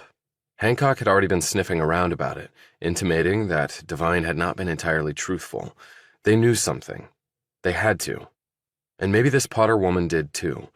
Maybe she'd been told last night, in fact, and not by the cops. He put a hand on the door latch. I think we're done here. The driver sped up. Devine eyed Potter. So what are you doing here? Holding me against my will? Should I be concerned for my safety? She eyed him coyly. Big, strong army ranger with a chest full of combat medals? You could probably kill us both with your pinky. The woman was right about that, but it wouldn't be much of a challenge. Potter was around 5'4" and 110 in all her clothes. The driver was in his 60s and about 50 pounds overweight, and every breath he exhaled was full of cigarette smoke. Devine probably could take him out with his pinky. Have you killed anyone, Mr. Devine? I mean in war, not in New York City. I've always wondered why people find that so fascinating. Okay, let's focus on Sarah Hughes. Do you know why anyone would want to murder her? So now that cat was out of the bag. If Potter knew, then it was all over the news. Devine hadn't checked his feed today. He would have to remedy that on the train ride in. Murdered, he said, looking, he hoped, appropriately dumbfounded. Last I heard it was suicide. Then you're behind the curve. I broke that story last night, before any of the single-digit stations. My scoop. How'd you manage that? He asked, thinking that he had learned that it was murder before she had from Detective Hancock. I'm really good at my job, and I have great sources. Confidential sources. Yeah, I saw your confidential source outside of Hughes's house. thought Devine. He hoped the loose-lipped cop had told the woman's parents before they found out on the news. So getting back to Hughes, did she have any enemies? How exactly did you decide to pick on me? A lot of other people work at the firm, and a lot of them knew Sarah better than me. That's not what I heard. Then what you heard was wrong. And where did you hear that? Confidential, sorry. Stop the van. Oh, come on! Devine reached a long arm across and slammed the gear shift into park, jolting them to a stop and causing Potter, who was not wearing a seatbelt, to end up face down in Devine's lap. He looked down at her thick red hair planted in his crotch. He said, "Hey, don't you want to buy me a drink first before you do that?" This line actually got a guffaw from the cameraman driver, but not from Potter. She sat up and looked at him furiously. You don't want to make an enemy of me. You're right, I don't, which is why I'm getting out now, but I won't be pressing charges for false imprisonment. You sound like a lawyer. No, but I know a really good one, so depending on how you end up playing this, you might be hearing from her. The First Amendment is pretty broad. And it cuts both ways. He got out of the van and hustled toward the station. The van zoomed past him, blaring its horn all the way, and he knew it was Potter with her hand on it, her fury still fully engaged. He reached the station and climbed on board just as the doors of the inbound train opened for passengers. He sat down at a window, checked his phone, and saw that the media was indeed now reporting Sarah Hughes' death as a homicide. As the train moved out of the station and toward the city, Devine assessed his current situation. The cops were coming from one end, the press from another. Suicide had turned to murder. The NYPD was no doubt under a lot of pressure to solve the homicide of an upstanding young woman at an upstanding white-glove investment firm. And ex-Army alpha male Travis Devine might just make a fetching target. It was clear that his roommates could not provide him with a viable alibi. Valentine had been asleep, Spears could not confirm his whereabouts, and he recalled that Tapshaw had been out that night. And thus he would remain on the suspect list, red meat for Hancock and Company. But he had a couple of aces in the hole. Security at Cowell and Cumley was very tight. During non-business hours, you needed a security card to get into the building. Even during business hours, your card was required to access the elevators. Visitors had to present ID and were photographed and signed in at the security desk after whoever they were visiting was contacted and the okay given. Then they were escorted to the elevator by security, and only the floor they were authorized to visit was made accessible. When they were done, the only floor they could punch in and access without a security card would be the lobby. All of the coming and going information on guests and employees was electronically recorded. Devine knew that he and his security card had been nowhere near Cowell and Cumley when Sarah Hughes was being killed. They would not be able to overcome that.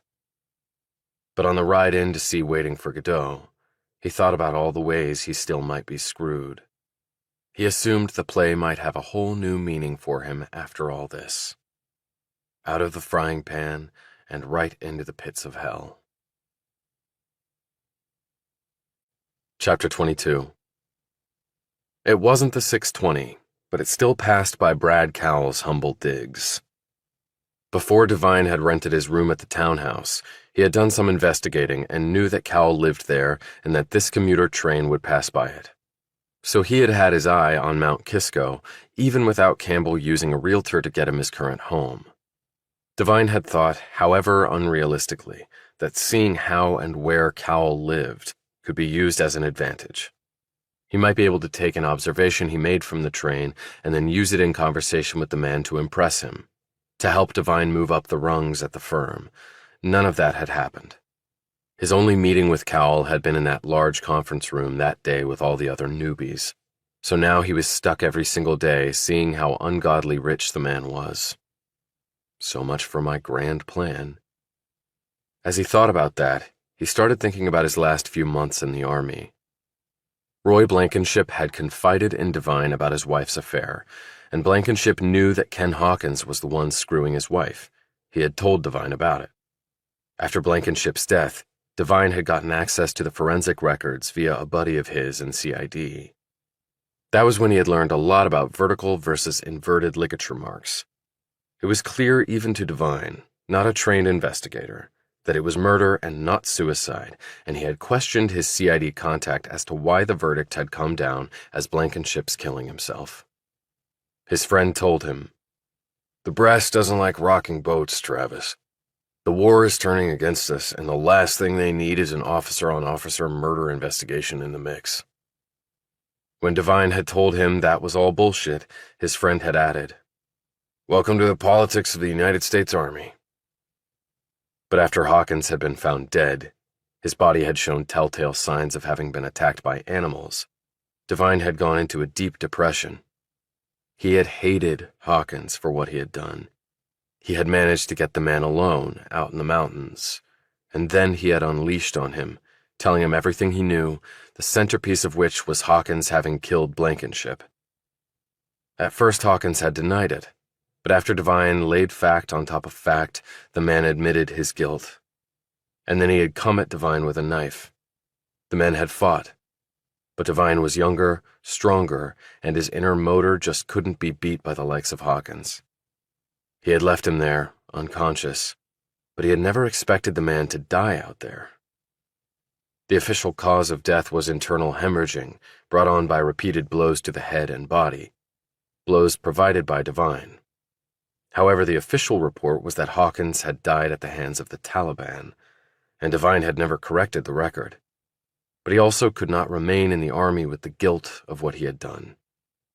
Thus, the exit from the one organization where he had felt he truly belonged, and his subsequent exile to the financial world in New York, where his old man was so proud of him. My own personal prison, with no way out. But maybe Campbell had given him away. Now he just had to perform. No one was by the pool at Cal's place. There was a gardener pruning a bush. A cardinal landed on top of a table umbrella and performed the short, jerky motions of the head that birds did. The water looked cool and inviting, but for some reason made Devine slightly nauseous. He turned away as the train jolted and picked up speed, and the palace was gone. Devine closed his eyes and sat back in his seat the rest of the way to New York. The city was tough for many natives in the summer. It was crowded with tourists who often had no idea where they were going. But assistance by accommodating locals proud of their city was usually provided, and any confusion rectified. The pavements and buildings absorbed every molecule of heat and threw it violently back at walkers and bikers and drivers. Foul air, driven by funneled winds, could almost burn your nostrils out or lift you off your feet. The subway would blow past underneath, and its thrust would come through the pavement grates with velocity, providing a surprise gust of hot air. Yet he liked the city in the summer more than in the winter. He could sit on a rock in Central Park, or perch on a bench, or take a stroll and pretend there was no one else around. And somehow, in a metropolis of 8 million, it worked, at least for him. He walked to Broadway from Grand Central. When Devine got to the theater, his phone buzzed.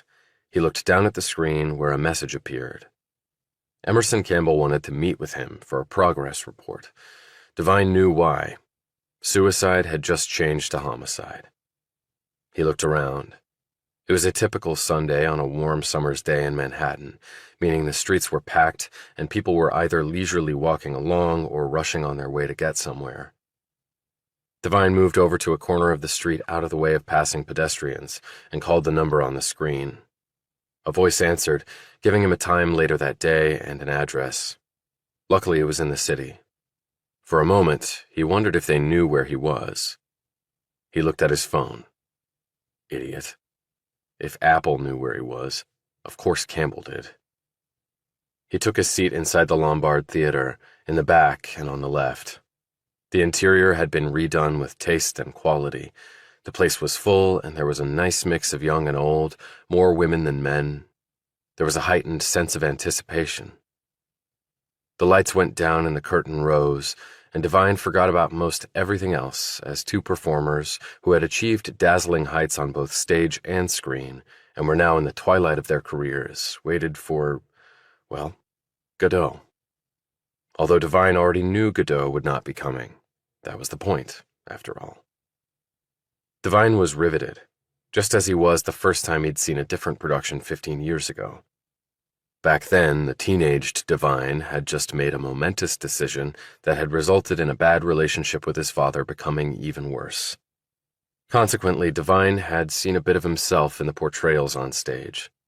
The waiting, the creeping doubt, the revitalization of spirit, and the creeping doubt once more. Coupled with all that heaviness was another question. Was there really any real meaning in the lives being led by people? Were we all just waiting for nothing? He had come out of the theater back then both sure and uncertain of his decision to join the army, if such things could coexist. And in the complexity of the human mind, he knew they easily could, as could the rationale to take the life of another. He knew that better than most.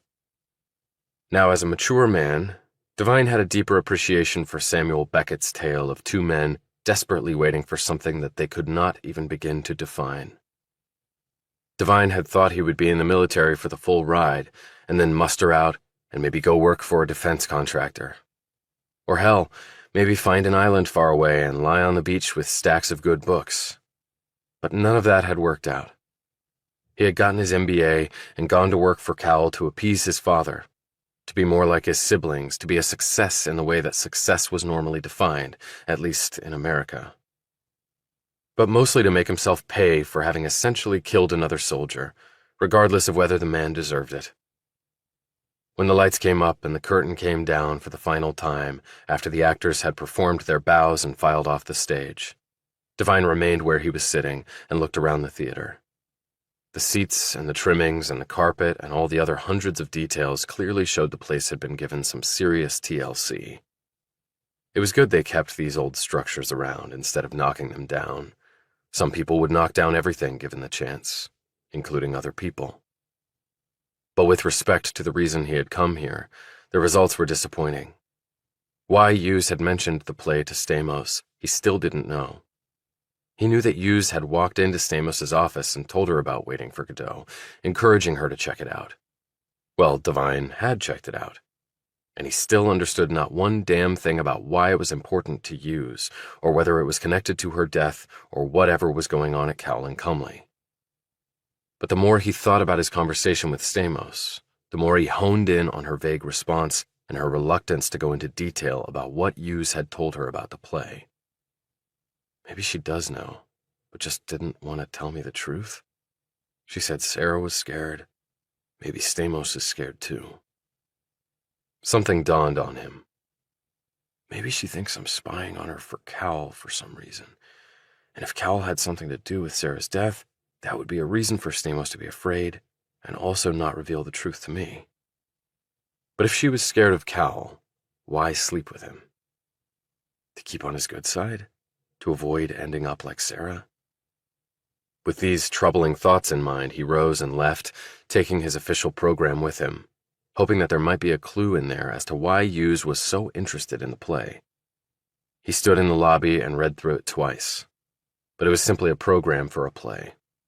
This wasn't some obtuse code-breaking movie, where the villain intent on global domination conveniently left a trail of inscrutable clues behind so the forces of good could figure them out and vanquish him.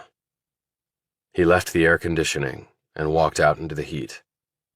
He had 1 hour before his meeting with Campbell.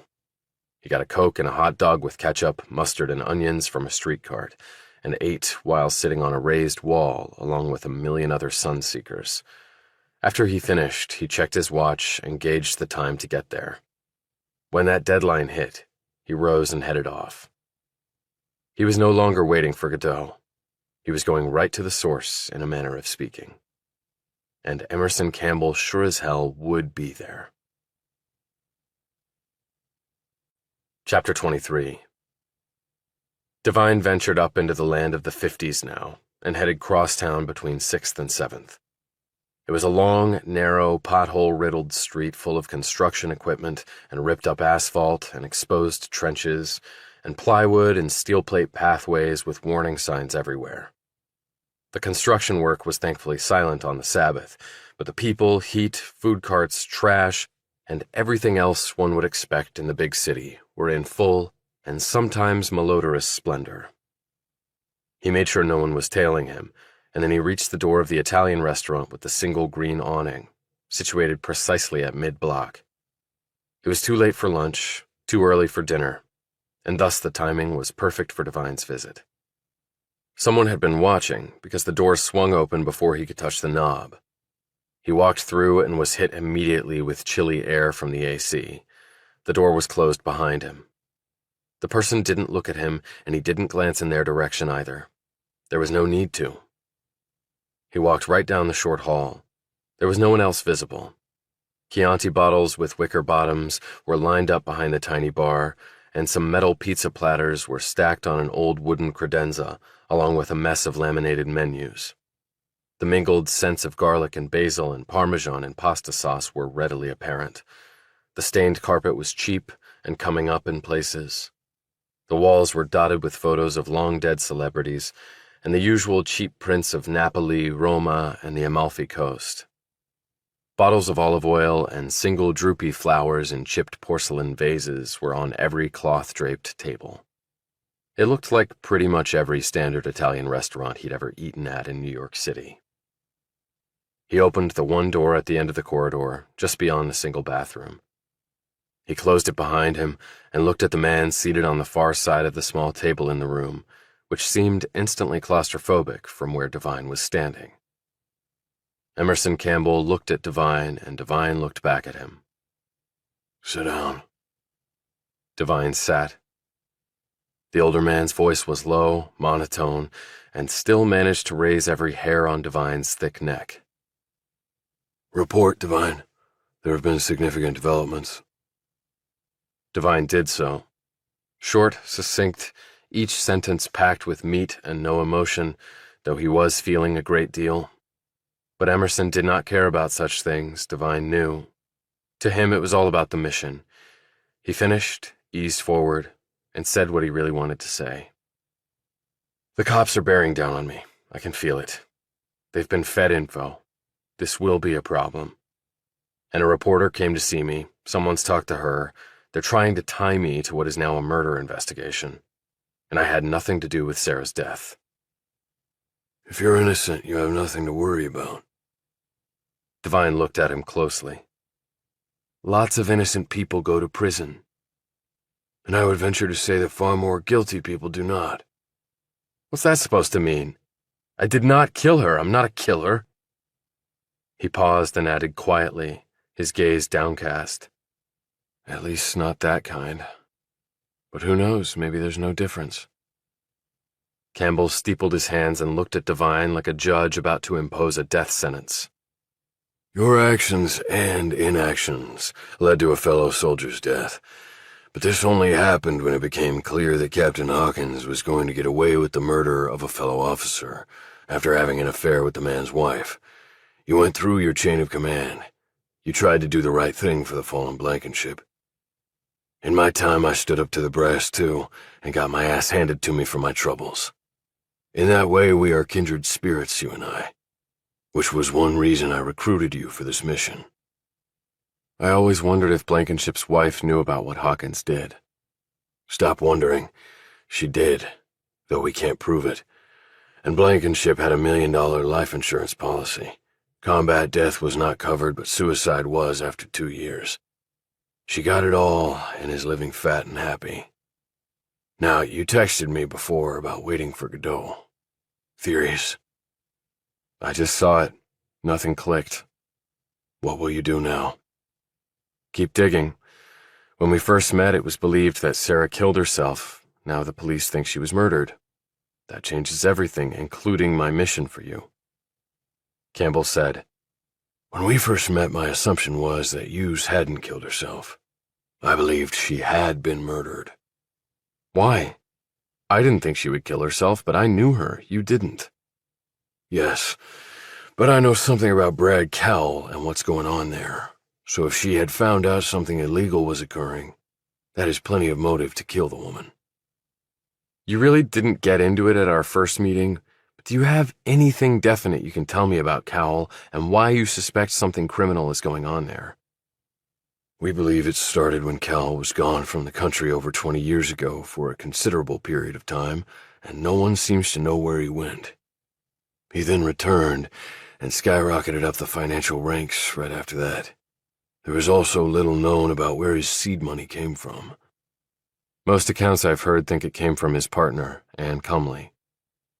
There is even less known about her. Look, why would Homeland Security and the Defense Department even be interested in financial crimes? Isn't that for local prosecutors and the DOJ? Campbell looked over Devine's shoulder at the closed door. My job is to worry about enemies, both foreign and domestic, and right now we might have both. Devine tensed. Wait a minute, are you saying Cowell is some sort of, spy? For who? The man had nothing when he left the country over 2 decades ago, and then when he comes back, he's top of the mountain in less than 2 years. Doesn't that strike you as suspicious? You sound like a conspiracy theorist now. Conspiracies do happen, Devine, more than you probably think. And it's not just the dollars that Cowell is making. I really couldn't care less about that. But if there's something behind the dollars that attacks the national security of this country, then I care a great deal. So can you help with the cops and the reporter? The cops, yes. The reporter, I doubt it, but a reporter can't arrest you either. Maybe she can do worse. Campbell looked at him thoughtfully, and for such a long period that Devine finally said, What? Why Wall Street and Cal and Cumley? Strange career path for an Army Ranger. Why not? That's not an answer. Yet Detective Hancock didn't buy it either. Well then? I can make some money. My old man can be proud of me. And that's it. Isn't it enough? Would you like to hear what I think? Does it matter if I do or not? I think you picked an occupation that you loathe, and you did it because you knew your father, a man whom you also loathe, would approve. And why would I do that? It's your self-imposed penance, Devine. You let a fellow soldier die. You were never punished for that, and it bothers the hell out of you because you, unlike Captain Hawkins, actually have principles and a conscience. So you left an organization that had allowed you to reach your full potential. You left an organization that you never wanted to leave. And now you're actually in a prison of your own making. You're wrong. My father was proud of me for the decision I made, and I was happy about his reaction. In fact, we went to dinner in celebration and got drunk together. You joined the Army in spite of your father's wishes, Devine. In fact, you put on a uniform to spite him. You can't possibly know that. Campbell picked up a file that lay in front of him. This is your psych eval when you were trying to get into Ranger School. You were quite candid with those folks, as you had to be. You spoke about how your father had been riding you your entire life. Never good enough, never enough like your brother and sister. A disappointment of epic proportions in his mind. You had the well-deserved rep of being stoic about everything, Devine, but not that time. No, not that time. Devine started to say something, but then didn't. And do you want me to read the letter the Army got from your father? The Army keeps every scrap of paper, as you know, and this one was quite unusual. Most parents are proud of their children for entering the service, but not your father. He was also quite candid when he... Campbell picked up another piece of paper and glanced down it. Called it a spit in his face. You were going to West Point to serve your country. That you were only doing it to defy him. While his other 2 children were shining examples of the American dream, you were the poster boy of his personal nightmare. He laid the paper aside. His words, not mine. So don't tell me you and your old man were celebrating and getting drunk together, okay? That's bullshit, and we both know it. Devine looked away. You left the Army, an institution you served proudly and with great loyalty. That was your first act of penance. A career on Wall Street was your second. And is my work for you my third act of penance? That's up to you. But the question becomes for you, where does it end? According to you, I have the rest of my life to give in service to make up for what I did. So you concede my theory on the matter is correct.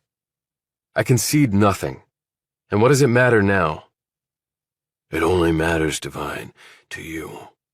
But I would say this.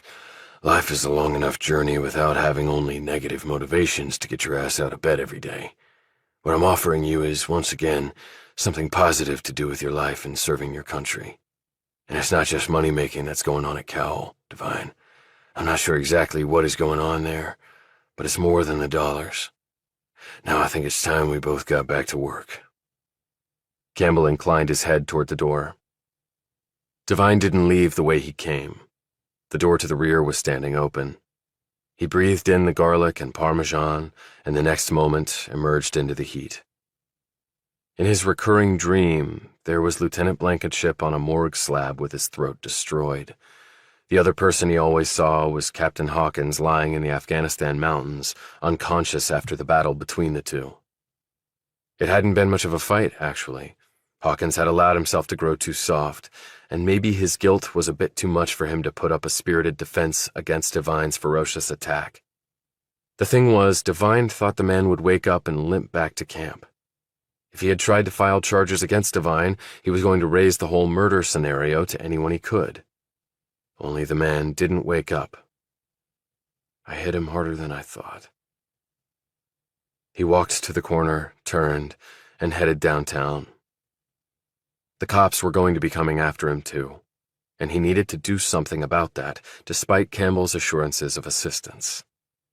So Devine had somewhere to go and someone to see. One misstep now, and it was all over. Chapter 24. He had surveyed the quiet street and Park Slope for an hour and not seen a sign of any squad cars or cops. Hughes' house was evidentiary, he knew, but it was also not the crime scene. They might have gotten everything already. If so, he might be screwed. He tensed when he saw a cab pull up and the same couple from the previous night got out. They were dressed formally for an early Sunday evening in the summer. Him in a navy blazer, her in a skirt and heels. He wondered if they had dressed up to go and formally identify their daughter's remains, or maybe they had gone to a church to pray. Perhaps they had done both. They walked up the short flight of steps. He unlocked the door and they passed through. Devine gave it more time. He wanted to let them have a chance to settle if they had just come back from the police morgue, and he wanted to make sure no cops showed up to meet with them on either a prearranged basis or a spontaneous one. 20 minutes later, he eased out of his surveillance spot and walked across the street. He smoothed down his shirt and knocked on the door. It was answered a few moments later by the man. He was around 5'8", with glasses fronting periwinkle blue eyes that were rimmed with red from crying. Devine could see hints of Sarah in him. He had discarded the blazer and the cream shirt under it. He was in a white t-shirt and holding a cup of something. "Yes?" he said, his tone and look surprised. He probably knew no one in the area and was not expecting visitors other than the police. "Mr. Hughes?" "Yes, who are you?" He stared up at Devine with a bit of anxiety.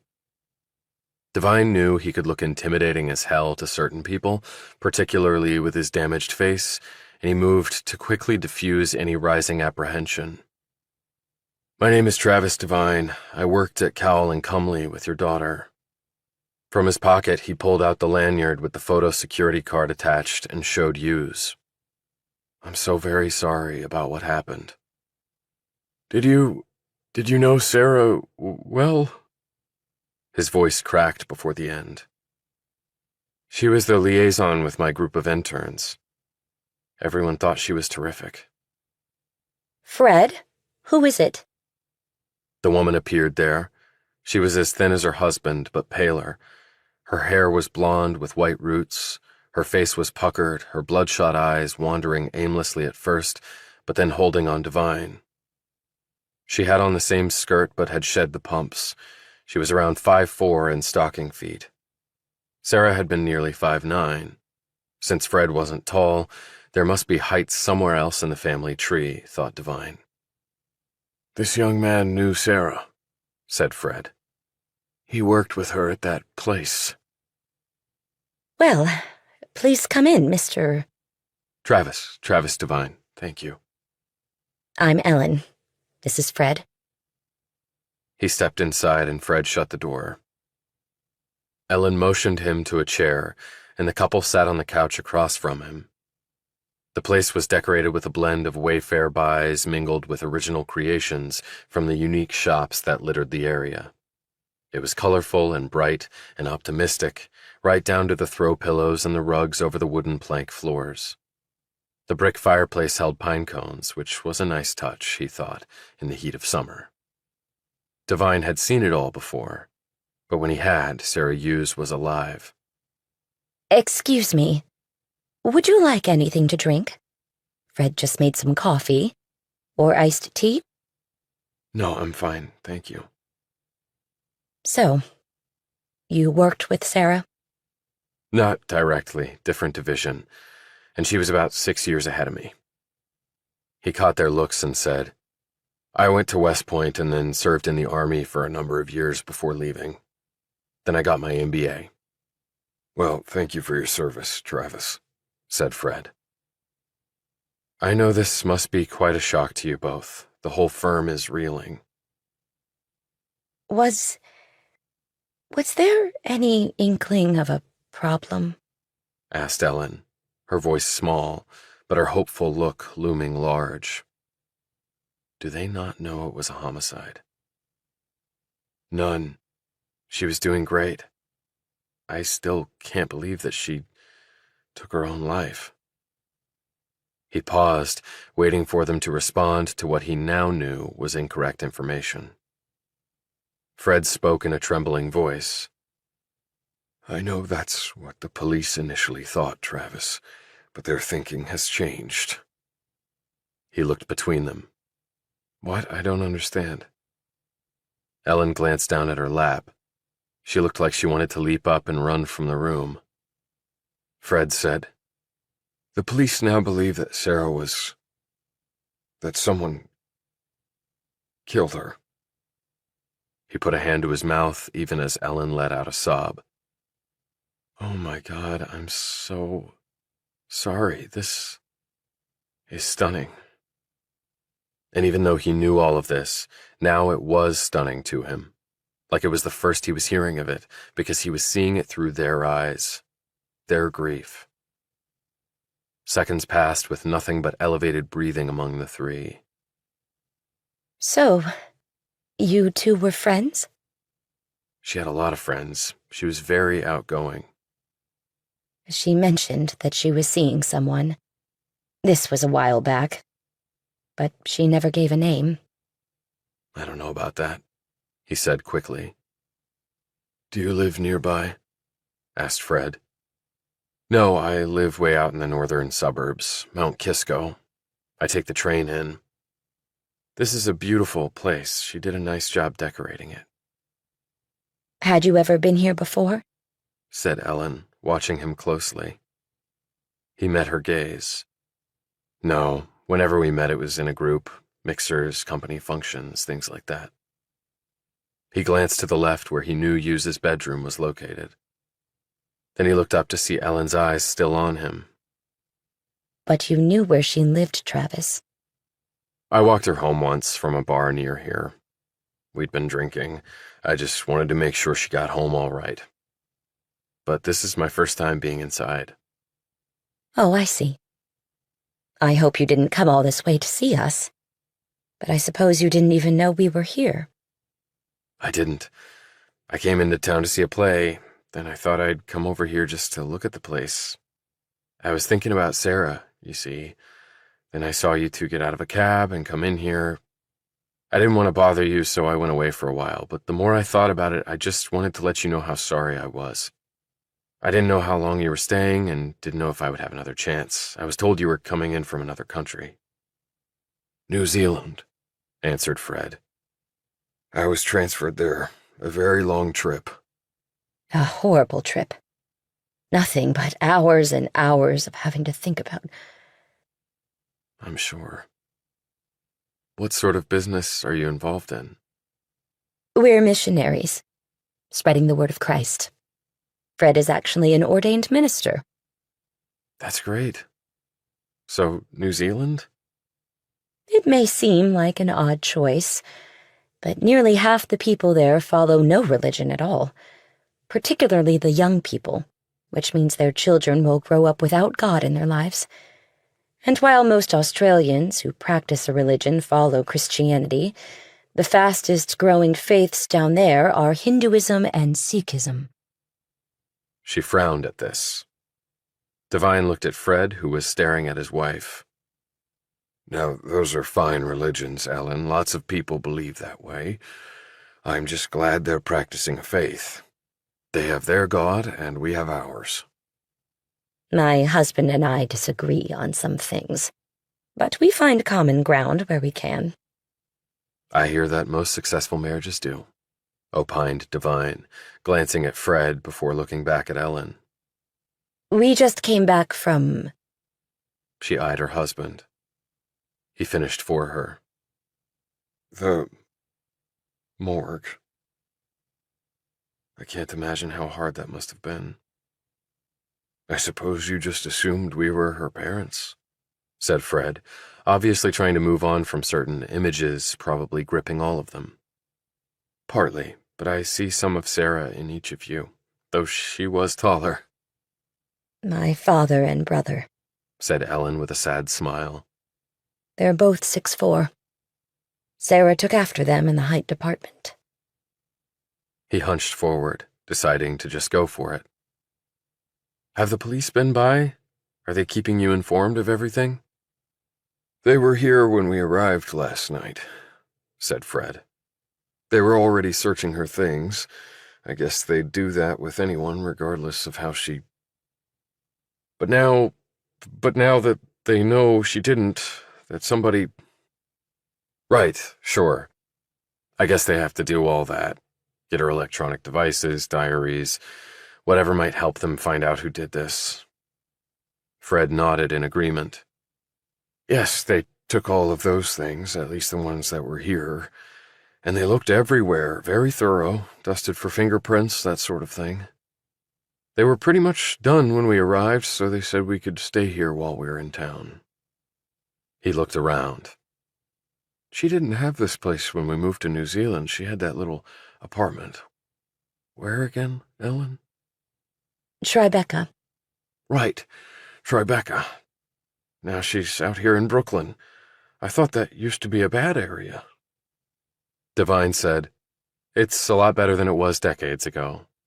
And consequently, the real estate has gotten really pricey. Anyway, this is the first time we've seen Sarah's house. We haven't been back until now, you see. He paused, gumming his lips. And now we are. Ellen just stared at the pine cones in the fireplace. She looked like she was puzzled as to why her daughter had not yet appeared and offered her coffee or tea or a hug. What play did you go see? Asked Ellen suddenly, her gaze back on him, unnervingly so, Devine thought. Waiting for Godot, Sarah actually recommended it to a mutual friend of ours. I've never heard of it. Fred said. Any good? He seemed to latch on to this line of conversation to escape, for at least a few seconds, what was crushing him. It definitely makes you think, said Devine, who was also thinking that Ellen Hughes would hate it. So I guess she never mentioned it to you? Fred shook his head. We hadn't heard from her in a while. When was it last, Ellen? The problem is the time difference. Her night, our day thing. But it had been over a week. She's our only child. Was our only child. She stopped talking and commenced quietly weeping. Devine started to think all this had been a very bad idea. He rose and said, I don't want to intrude anymore. Again, I'm so sorry, and if there's anything I can do while you're in town. He pulled out one of his cards with his direct business and cell phone numbers on it and handed it to Fred, who took it without looking at it. Devine glanced at Ellen, who was once more staring at him with an intensity he couldn't quite understand. Sarah did keep a diary, as you mentioned. But it's not on the list the police gave us. They couldn't find one. Yet she'd been keeping them since she was young. That's odd, said Devine, and it did seem odd. Maybe she started keeping everything in her personal cloud. Lots of people do now. I think Sarah was a very good friend of yours. Devine felt his gut tighten under her stare. I liked her.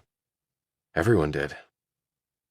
Ellen took the business card from her husband and gazed down at it for a tense moment. You're wrong there, Mr. Devine. What's that, honey? Said Fred sharply.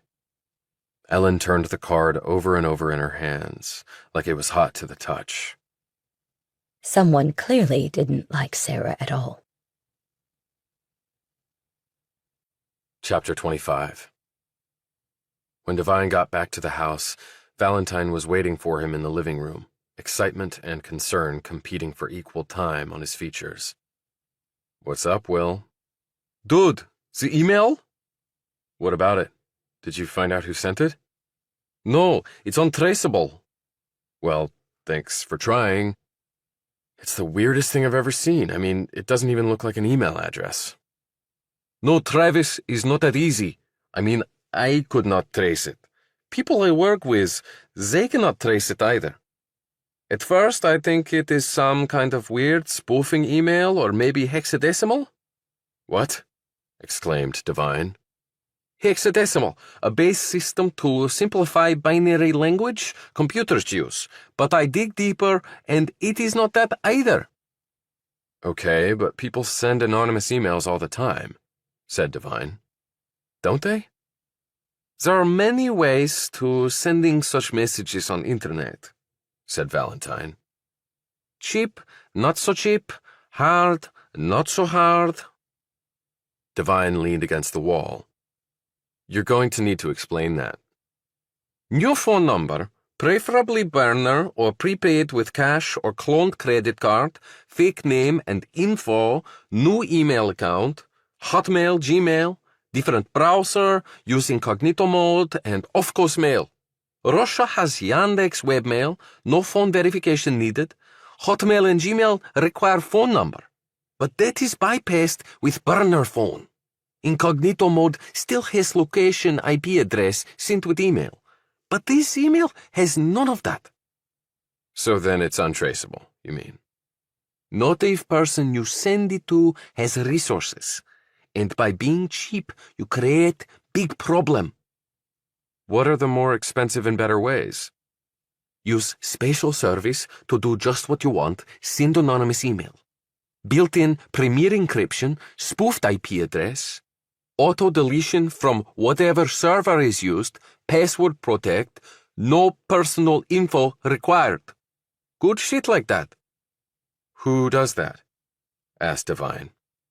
Many platforms to proxy email. Some legit and reputable, others not so much. They all do that, and do it good. Or you can jump over them and use VPN platform. But don't do free service. They sell data to third party. Use premium service and your IP address goes poof. Well, whoever sent that email must have used one of those services or the VPN method. When Devine eyed the Russian, the man seemed more serious than Devine had ever seen him. Gone was the pizza and beer caricature of a Russian hacker. Even with that, you can't hide the computer's MAC address. Every device has MAC address attached to network card. It's like fingerprint. But this one doesn't. I think maybe they spoof address, make it invisible. I thought you said it wasn't a spoofing email. Does not matter. We can break those systems, no matter which method used, he said quite confidently. No matter if MAC address spoofed, that is what we do. But this email was not sent on one of those platforms. It could not be. It has none of protocols required to send message of a broadband, including an IP or internet protocol address. So I guess it has to have all that stuff. Of course! Travis, get with fucking program! Valentine sighed and sat back on the couch. When you send email, sender and recipient IP addresses are in packet. Then it is directed to gateway or router, then onto higher level network. It does this over and over until it gets to destination email address. So then how did the email manage to show up in my inbox? Asked Devine, before answering his own question. Someone had to have my email address. Yes, this is true, but that is easy to get. The big thing, Travis, is we do not know who sent it or how they managed to send it. I mean, we can't even trace message to any portal on internet. This is getting a little beyond my depth, conceded Devine.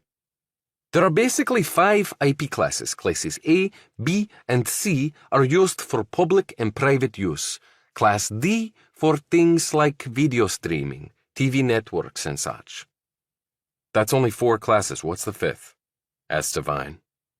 Class E, not reserved for public, mainly used for research, is experimental IP class. If I had to guess, I say your email sent somehow using Class E, but I can't figure out how. It came in at 9:22 a.m. It said that a custodian found Sarah's body at around 8:30 that morning, and the police were called. So less than an hour later, someone knew she was dead and had details about how she died and where the crime scene was and what she looked like hanging there. And then they sent out a message only to me, as far as I know, that you guys can't trace. That's pretty damn fast. You have to find out about this, dude. People I work for are freaking out over this. I mean, seriously freaking out. How can I find out about it if you guys can't? I'm not a world-class hacker. I mean, talk to people. Talk to this dude that found body. Is not being able to trace an email really that catastrophic? For me, it is end of world. It means what I do goes poof.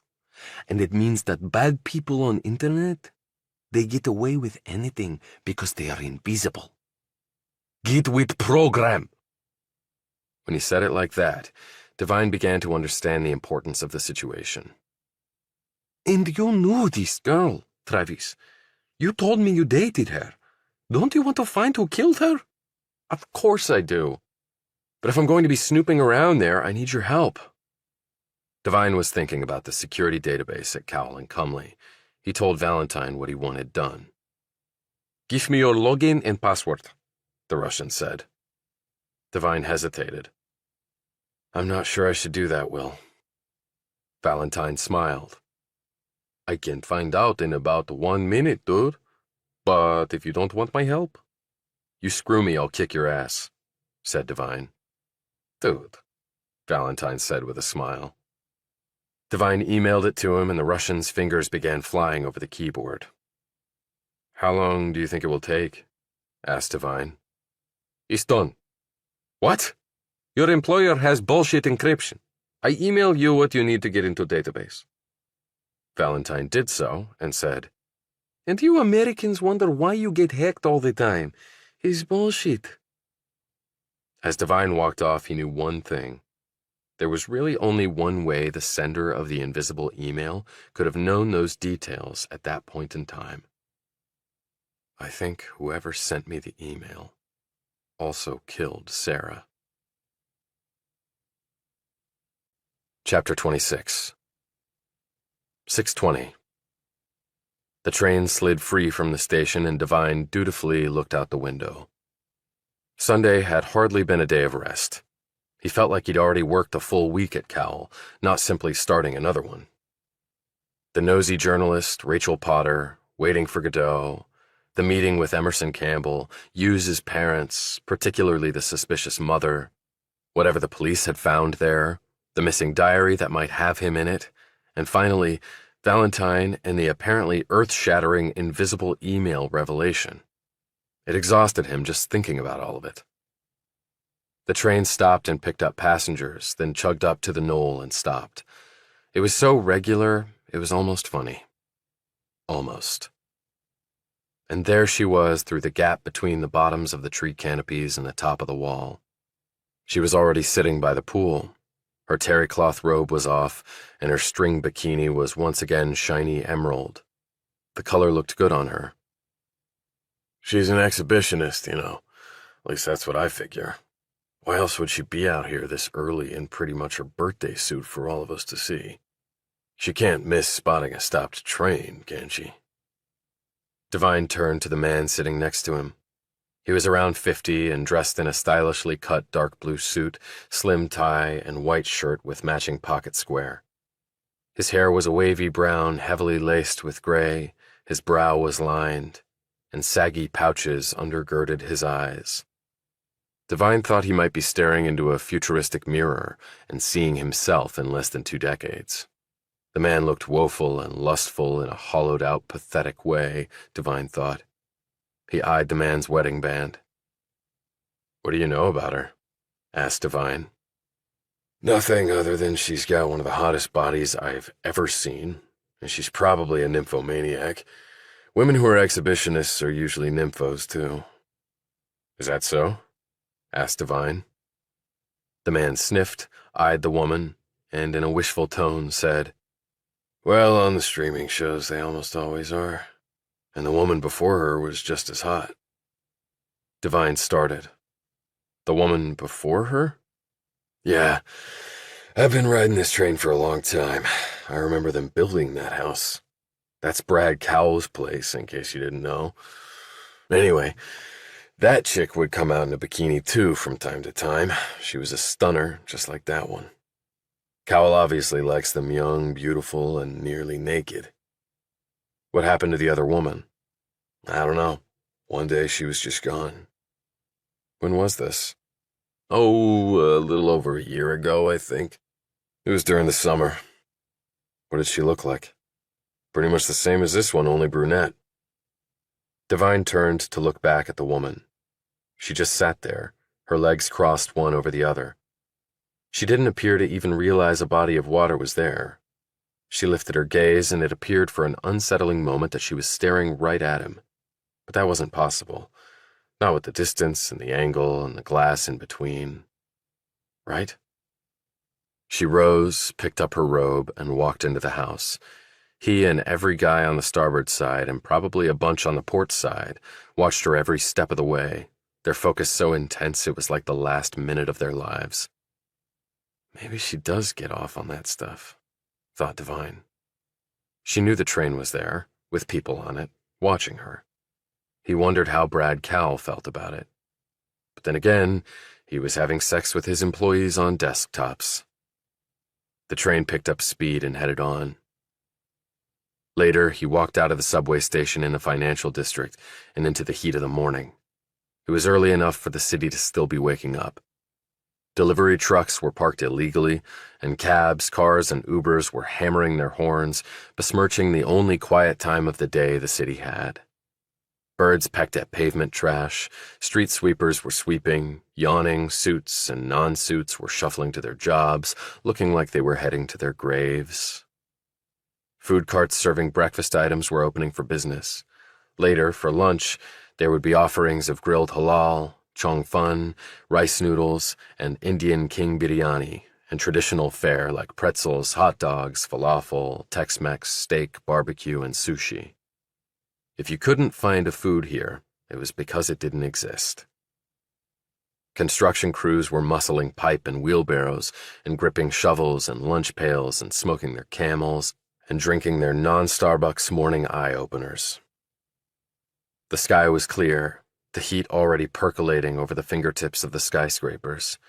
At lunchtime, the funneled warmth between buildings, coupled with billions of tons and thousands of acres of reflective concrete and glass, respectively, would spike the temperature on the ground to near volcanic proportions, or so it would seem to the clothed inhabitants just trying to earn a buck or enjoy their holiday. And while he thought about all of this, Devine also mulled over his very serious problems. He had paid a visit to and raised the suspicions of a grieving mother. He, and apparently only he, had received an untraceable email about a murder. And the email had not stated that Sarah had died by suicide. Devine realized he had just assumed that was what the email had implied. Yet it had only said that she was dead, and then it had gone on to describe the hanging body. It was Wanda Sims who had mentioned suicide. She said she'd overheard the police, and Detective Hancock had confirmed that initial opinion during their first meeting. He had to talk to people to find the sender of the weird-ass email because it apparently could not be done with computer keys and a server. For Devine, it was actually refreshing to see that not every single problem today was solvable by technology alone. Sometimes a little shoe leather and the semblance of a personality and a few well-formed questions might just do what artificially intelligent thinking and petabytes of data hovering in fake clouds couldn't. But the email was tied to Hughes' murder, which had to be tied to whatever nefarious things were going on at Cowell, and this was exactly what Emerson Campbell had told him to work on in order to stay out of a military prison. His marching orders couldn't be clearer. He knew the guard currently on duty at Cowell. His name was Sam. He was around 60, grizzled hair, pale skin, sloped shoulders, big gut that stretched his shirt's fabric to near its breaking point, and a pleasing smile to top it all. He seemed like a favorite uncle or grandfather who would get down on the floor and play with the little ones, a beer in hand. Devine walked up to the granite-topped reception console and placed his leather briefcase on it, rubbing a few sweat bubbles off his forehead. "Hey, Sam." Hey, right back, Devine. "Pretty crazy shit happening around here." Got that right. Police have been in and out. New developments. "Right, I heard. Murder instead of suicide. Pretty damn big difference." Hell yes, it is. "You knew the woman?" asked Sam. "A little. You ever see her?" Oh, yeah. Always a smile and a wave. Nice young lady. Damn shame. "Understand one of the custodial staff found her." Sam shook his head and grimaced, as though something foul had entered his mouth. Jerry Myers. Thought the poor guy was going to stroke out. He come running in here screaming about this gal hanging in the storage closet. I thought he'd lost his marbles. I mean, in this building. What the hell, right? Devine stiffened. "Wait, he came all the way down here to tell you? He didn't call you or the cops from up there?" No, he didn't, the knucklehead, but he was upset. Poor guy had never seen anything like that. He went into the storage room to get something and bam, there she is. Would have shocked anybody. So I cut him some slack on not phoning from up there. I called the cops, and then me and Jerry both went up there. I was really hoping the guy was drunk or having hallucinations or something, but nope, there she was. Poor lady. I used to be with the Newark Police Department, but I have to tell you, I felt my breakfast coming back up on me, too. "I bet. By that time of the morning, there must have been a full house up on the 52nd. That's why I hustled up there as soon as I made the 911 call, and had another guy cover the front to let the cops up when they arrived. I mean, it was a potential crime scene, and there were protocols and all. See, at that point, I didn't know how she died. Nobody did. But you gotta preserve the evidence. Lucky you got up there so fast before anyone knew what had happened." Sam eyed him closely. Well, fact is, I can't vouch for that. "What?" Jerry left the door partially open. At least that's how we found it. "Did he say that's how he left it?" asked Devine. Hell, he was so shaken up he could barely remember his own name. The cops got there about 5 minutes later. I didn't want that responsibility any longer than I had to. "And what did you do after that?" asked Devine. Hung around up there in case they needed anything. "Talk to anybody?" Just Jerry and one of the cops. "None of the office staff or people like me?" By the time the staff started trickling in, the cops wouldn't let them get off the elevator. I didn't see anybody else. "Never mind the admin, folks. There must have been a crew like me up there by then. It was going on 9. What can I tell you? I didn't see any." What the hell? He thought about Wanda Sims up there getting people out of their offices. That did not mesh with what he had just been told. So I guess Jerry probably quit after finding the body, or took some time off at least. Sam waved this off and sipped on coffee in a mug emblazoned with the New York Giants football logo. Nah, he's a single guy with no kids whose job pays real good with benefits and all. You can't just throw that away. He's here now, in fact, up on the 34th changing light bulbs. At least that's what he told me a few minutes ago. Okay. Hey, hang in there. Sam smiled. I got it easy, Devine. You're the one busting your hump. And for what, I ask you? All you need is some food, a roof over your head, a few brewskis a day, baseball in the summer, and football in the fall, a missus to watch over you, and you can be a happy man. Thinking that Sam was more right about that than wrong, Devine got in the elevator and headed to the 34th floor. Chapter 27. The admin cubicles up here were not occupied. These folks simply earned a salary, no more and no less, regardless of how hard they worked. So unless there was some sort of apocalypse, they came in at 9 and left at 5 or close to it. Jerry Myers was up a ladder down one of the halls. The suits hadn't arrived en masse yet here either, Devine knew. He would have heard fingers clacking on computer keyboards behind the closed doors. Most of his kind got in around 8, but didn't leave until around 9 at night, and there were no water cooler breaks at Cowell and Cumley. It was pedal to the metal until lights out. Mr. Myers? The man turned on the ladder and looked down at him. He was about Devine's height, barrel-chested and strongly built, around 45 with a thick head of dark hair. Yeah? I'm Travis Devine. I work here. I was a friend of Sarah Hughes. Myers finished with the lights, clipped the cover shut, and climbed down. That was the worst damn day of my life, he muttered. I bet. It must have been traumatic as hell. Myers folded up the ladder and picked up a box of light tubes.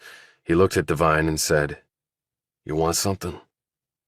Sam told me about you finding her and then mentioned you were up here replacing some lights.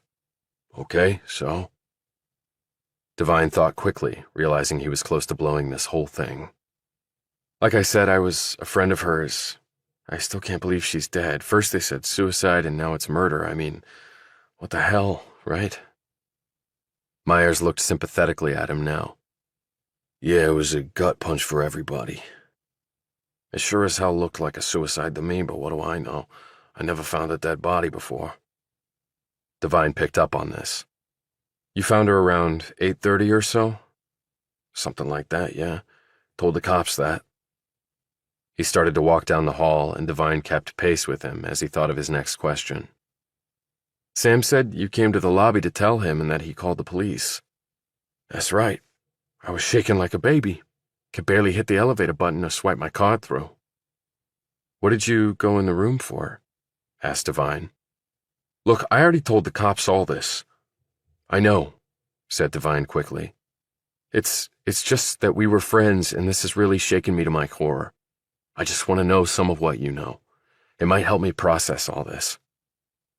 Myers studied him curiously for a moment and then nodded. Okay, I can understand that. The fact is, I went in there to get a damn printer cartridge, if you can believe that. Got a message that one of the big printers in the business center on that floor was low and needed to be replaced. Opened the door, and there she was. My ticker must be strong, otherwise I'd be dead. I bet. So is that room normally kept locked? I don't know about normally. I know I had to use my key to unlock it that morning. The ladder banged against Myers's leg. Here, I'll take that, said Devine. He relieved the man of the piece of equipment. Thanks. Was it a Detective Hancock who told you that Sarah had been murdered? Black guy in his 40s? No, I heard it on the news, I guess, along with everybody else. He stopped at a point in the hall, and he and Devine set up his ladder. Devine held the ladder steady for him, took the old light from him when he handed it down, and passed him a new light. Myers put it in, clambered back down, and they moved on. Was there anyone around when you found her? I mean, in the other offices near the storage room? None of the secretaries were in, least that I saw. A little bit too early for them. I can't say one way or another for anybody in their offices. Can't remember hearing or seeing anybody. Told the cops that, too. He shook his head. Stupid me, I could have called down to the security desk from my phone or any of the other phones out there, but I was so... He shook his head again and glanced up at Devine. You ever find a dead body? No, Devine lied. Well, I hope you never do. So you came back up here with Sam, and then what? He took a look-see in the room, probably just to make sure I was telling the truth. And did you notice anyone around then? Myers stopped and looked suspiciously at him. Come on, I know you said you were friends, but why all these questions, buddy? You sound like a cop. Devine was now ready for this. I was in the military, Army Ranger. I have experience with the Army CID. Ah, okay. Hey, thank you for your service. You look like you might have worn the uniform. Wanted to, but my eyesight and hearing weren't good enough. Failed the physical. Wear a hearing aid and contacts, but they got minimums even with that. Yeah, I know. So, anyone else around? Not that I could see. Quiet as a tomb, said Devine. Myers visibly shuddered. Yeah, about the time the cops got here, some of the secretaries were arriving. How about the suits, meaning non-admin people? Nope. Don't remember seeing any of them. But isn't that strange? They all get in before the staff. Don't know what to tell you. He glanced at Devine. Is that what you do here? Yeah, but I work on another floor. Then the cops secured the room and started clearing the space? Yeah, but only after the detectives showed up, you know, those guys in suits. Until then, they wouldn't let anyone off the floor, including me. Later, they took folks down to a conference room on another floor, I guess to take statements and such. That's where the cops took my statement and then cut me loose. I went outside and just walked around. I couldn't get her image out of my head. How long do you think it was between the time you left the body and then returned? Myers knitted his brows and then said, I had to explain things to Sam and I was all tongue-tied, so that took a bit. Then he had to call the cops, then he had to get another guy to cover the lobby. Might have been like 6-8 minutes, something like that. Maybe a little longer. I wasn't looking at my watch. I do know after we got back up, no one went near that door other than me and Sam. Okay. Look, I appreciate your time. Myers studied him for an uncomfortably long moment. You two must have been really good friends. We were. He left Myers and walked back out into one of the main areas for the secretarial staff. Grunts like him were sequestered in large interior windowless offices, separated into cubicles, so their focus would be total. The company executives had the corner offices with views outside. He walked through the staff slots until he spied an empty space. No photos, flowers, other personal touches, but it did have a computer, with the login information for the computer helpfully printed on a post-it note stuck to the screen. Decent security defeated by a tiny slip of yellow paper and a lazy or forgetful employee.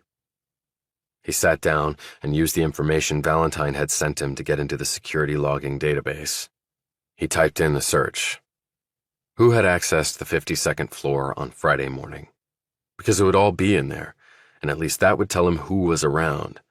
It was likely that whoever had sent him the email had killed Hughes, and the person would have been in the building the previous night between midnight and 4. But there was still a chance that someone else had killed Hughes, and the email sender had simply seen Hughes's body between the time Myers had found it and when he and Sam had returned to the 52nd floor. If so, Devine wanted to find that person and ask them why Devine had been sent the email. Did they know about me and Sarah? He waited for the names associated with the swipe cards to cascade down the screen. At that time in the morning, the floor should have been filled with stiffs like him. He was thus stunned when not a single name other than Jerry Myers appeared on the screen as having accessed that floor on Friday morning. How was that possible? He did another search and then popped his head up for a moment to make sure the coast was still clear. He checked his watch. He still had time. Okay, now he was going for the big fish as he put in his search parameters. Who had not left the building the night Hughes was killed? Before he hit the return key to initiate the search, he recognized there was a flaw in this methodology. If people had left in a group at night, which they often did, it would only take one of their security swipe cards to send all of them down to the lobby. And you didn't need your card to leave the building after hours. You just hit an exit button set next to the doors. You also didn't need your card to enter the building during normal business hours, but you did need it to access the elevators. So the electronic count of the people coming and going really wouldn't be accurate. But the record of anyone's coming into the building within the time frame the cops were looking at would clearly be relevant, since no group would be coming in between midnight and 4 o'clock. He also checked the log and saw that Hughes had used her security card and arrived on Thursday morning at 7:30. However, there was no record of her taking the elevator down that evening. That could have been because she left with a group, so he checked to see if Hughes had returned later that night. But there was no record of that either. She had probably never left because someone had prevented her from doing so by killing her. But why had she been there that late in the first place? Was she working? Or maybe meeting someone? Like Brad Cowell? Like Jennifer Stamos had? He modified his search and hit the return key, and waited. It didn't take long. Only one name came up. Logged in at midnight and logged out at 1:10 on Friday morning. Perfect window to kill Sarah Hughes. He looked at the name, both seeing it and trying to unsee it. Travis R. Devine. Chapter 28. Devine left the floor and headed to another using his security card. Right now, he needed to answer a question, and he thought he knew who might be able to help him. When the cops saw that entry log, things were going to go from bad to infinitely worse for him. He was surprised they hadn't already seen it and arrested him. He got off on the 41st floor and found Wanda Sims about a minute later. She normally got in early, he knew, and she had her office on this floor. She was striding through the halls, making sure that everything in her domain was ready to go for when everyone arrived. He imagined her home would be spotless and well organized, right down to the kitchen cutlery drawers and the kitty litter box. "Hey, Wanda." She saw him, and her expression changed to a look of terror, all professionalism ripped right from the woman. She rushed forward and gripped his arm. Did you hear about Sarah? Yeah, I did. I can't believe it. There's a killer somewhere around here. I'm sure the police are doing all they can. I just wish they'd do it faster. I had a question about something here at the office. What? She said, all efficiency again. I talked to some folks who said there was no one on the 52nd floor the morning Sarah was found. You said you were up there looking for people, but I don't think anyone was there. At least that's what I heard. She was already nodding. There was a seminar for the M&A division that morning. They were all over at the Ritz, well, all except the support staff, of course. The police found me and asked me to make sure the floor was clear.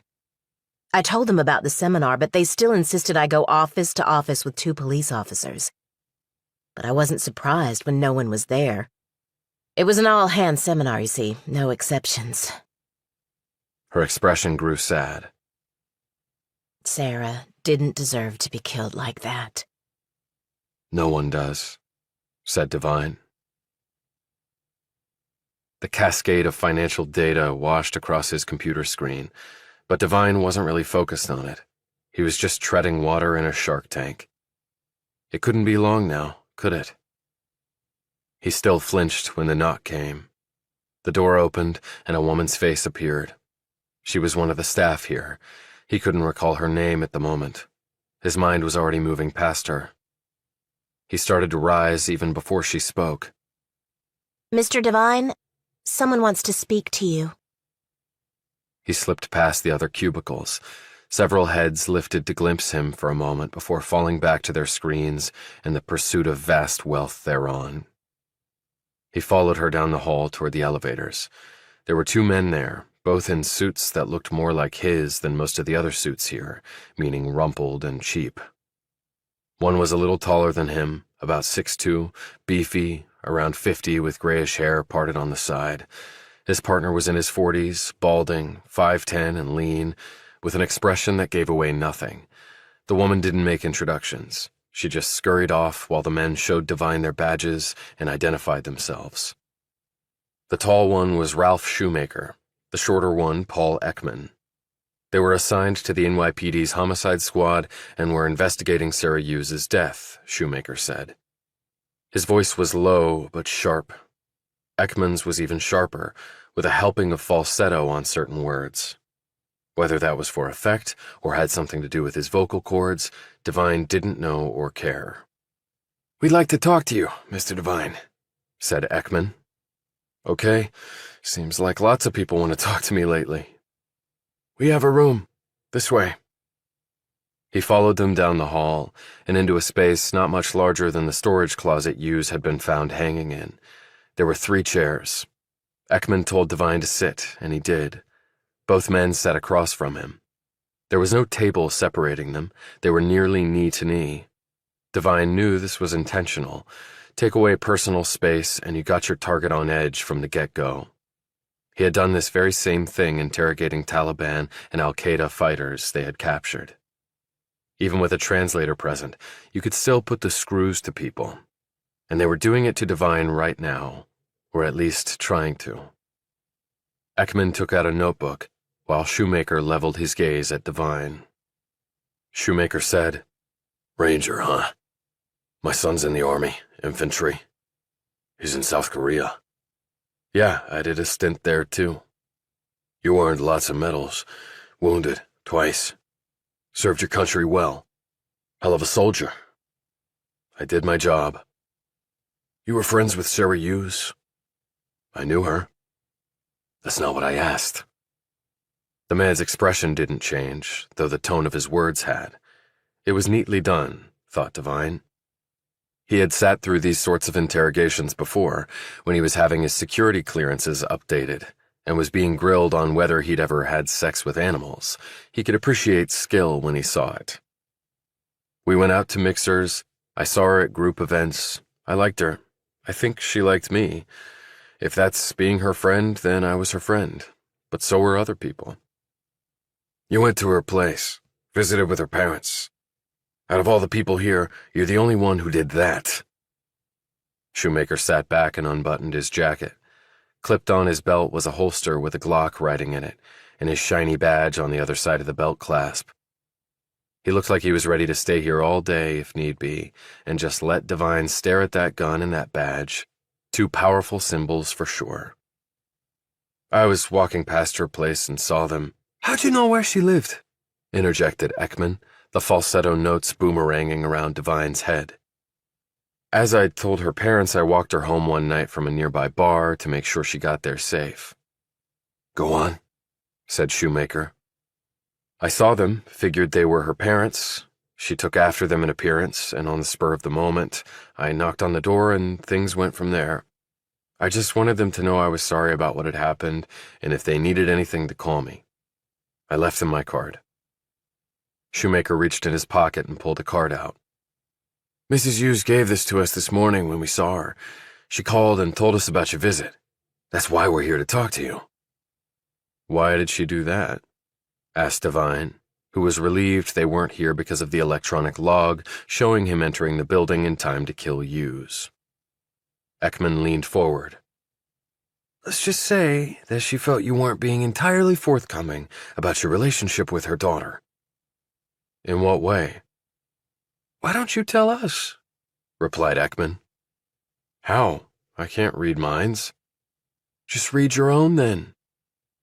"I knew Sarah and liked her, just like other people here did. Have you talked to any of them?" "Quite a few," replied Shoemaker.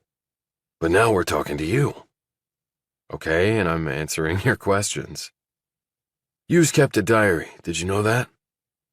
"Her mother told me she kept one ever since she was young, but that the police apparently didn't find one at her house. Were her phone and laptop at the office or her home?" Shoemaker said, "We've gone through her emails and other communications and calendar entries on her electronics.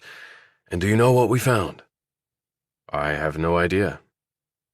"Ms. Hughes had had an abortion." Devine sat up straighter and leaned forward. "What? Sarah was pregnant?" "Abortions are not performed on women who aren't pregnant," pointed out Ekman sarcastically. "Where did she have it done?"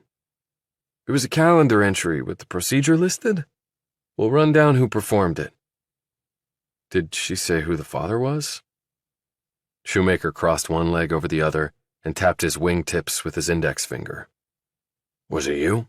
He said, staring off before swinging his gaze around to Devine's.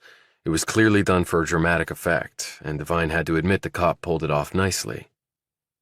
I know nothing about any of this. Again, not really my question. Did you have sex with Sarah Hughes? I don't have to answer that. Ekman interjected. No, but your refusal comes with consequences. And she did name you as the father, just so you know. Devine now swiveled his gaze in the man's direction. And it's totally legal for cops to lie to suspects to trick them into saying something. So that could be a load of bullshit. Show me where she says that. Shoemaker said, Paul, this guy sounds like a lawyer. Who would have thought that about a fine army lad?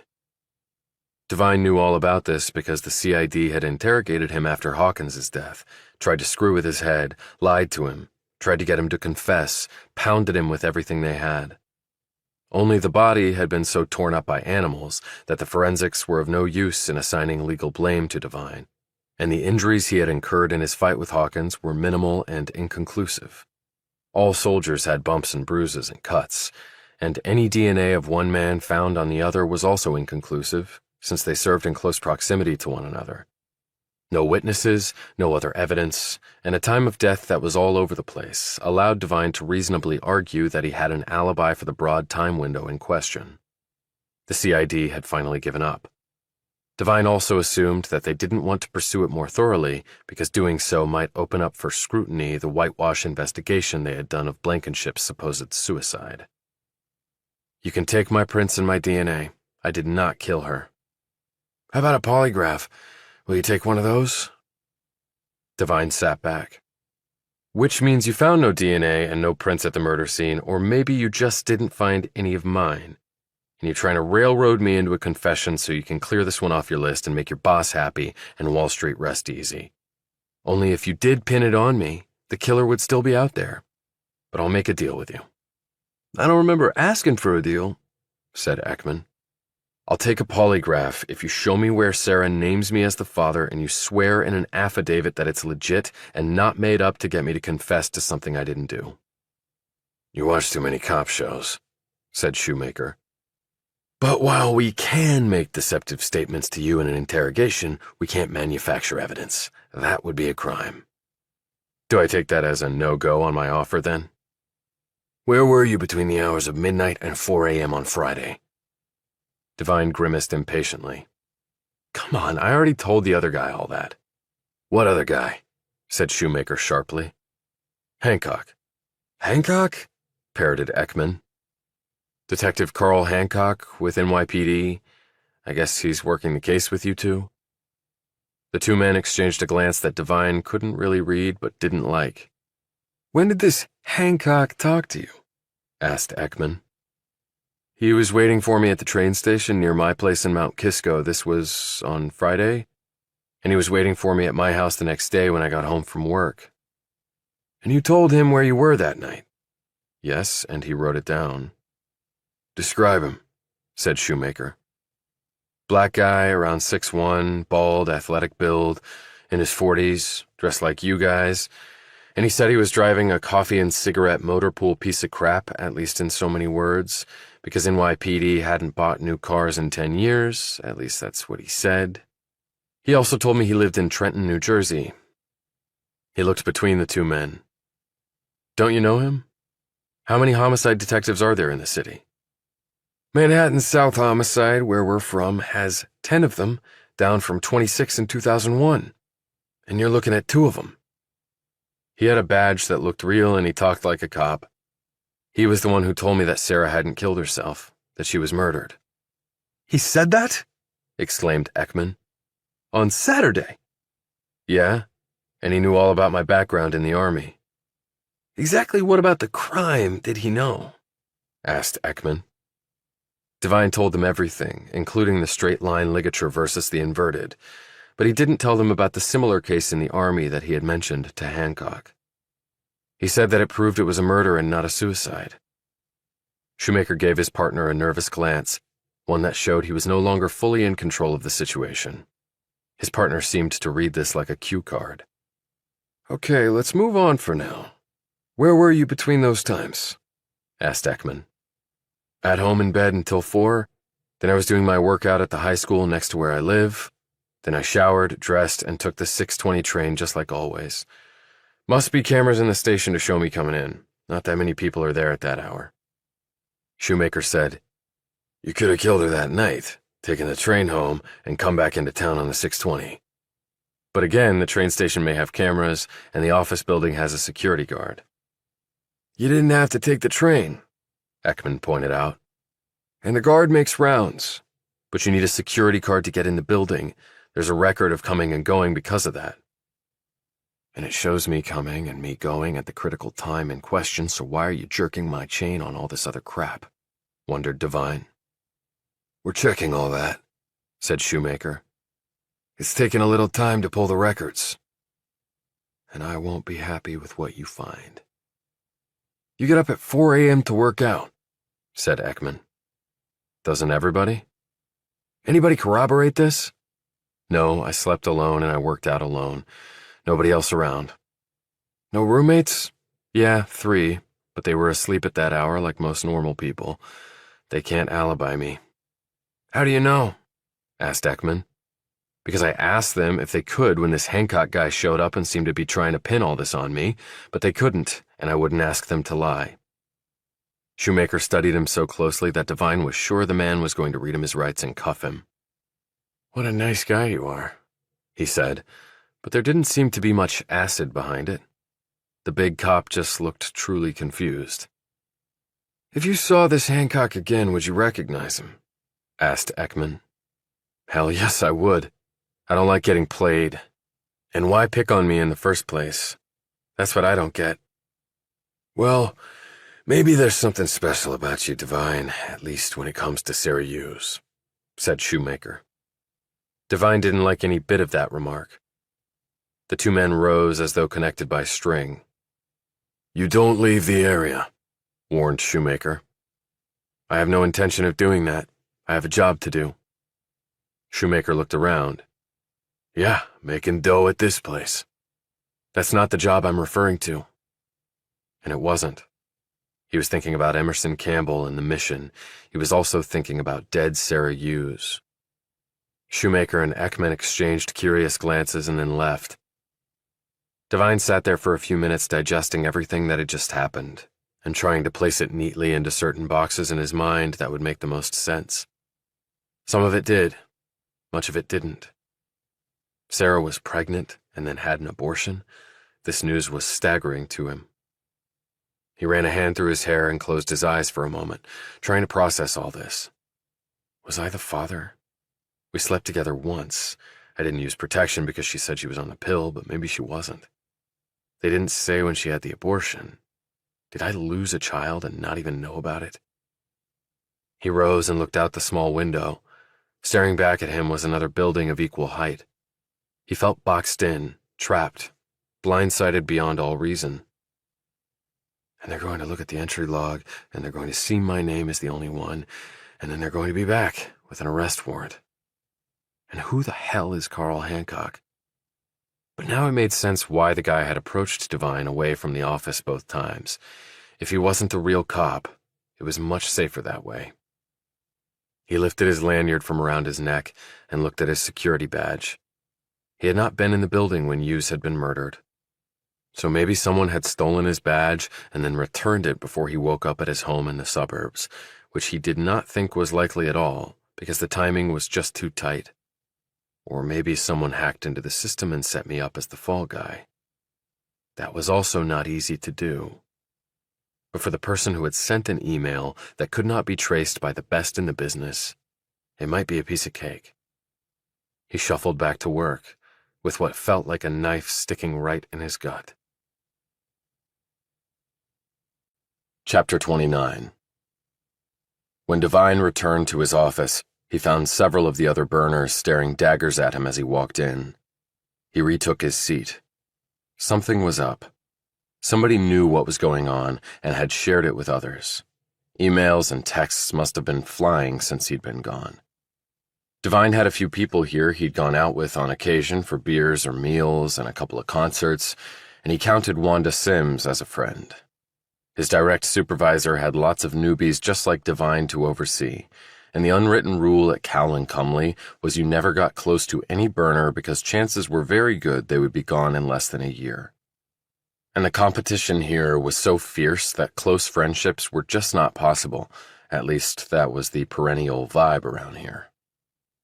But he knew what his fellow associates were thinking. Devine has the cops all over him. Devine killed Sarah. I knew he looked creepy. Maybe PTSD. Asshole. Hope they fry him. Maybe that was overkill on his part, but he was still feeling it. He lumbered through his tasks.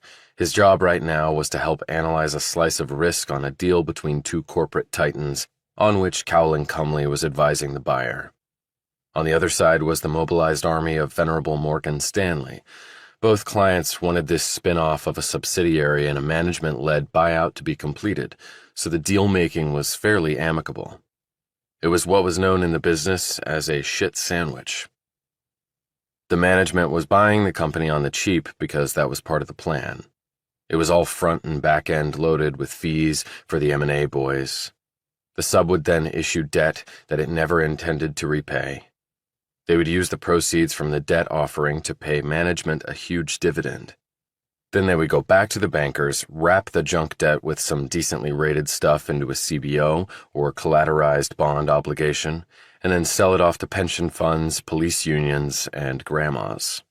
Management would next bleed the company dry, sell whatever of the assets it could make money off of, fire a quarter of the workers, raid the pension plan in such a complicated way prosecutors would never be able to prove anything, and eventually leave the remaining workers hanging without paychecks or health care. When the debt went bad, which it was designed to do, they would go back in, peel off the good stuff, and make even more money off that, while the grandmas and the workers went to the poorhouse. They had no recourse, because to have recourse, you needed to hire lawyers. And even if the grandmas had any money left, folks like Cowl already had the best attorneys in the business. The litigation would take years, and by the time appeals were done, the deep pockets would have vanished under a wall of legalese, and there was no money left to pay off any judgment. Heads I win, tails I win even bigger. And you, Grandma, you lose every single damn time.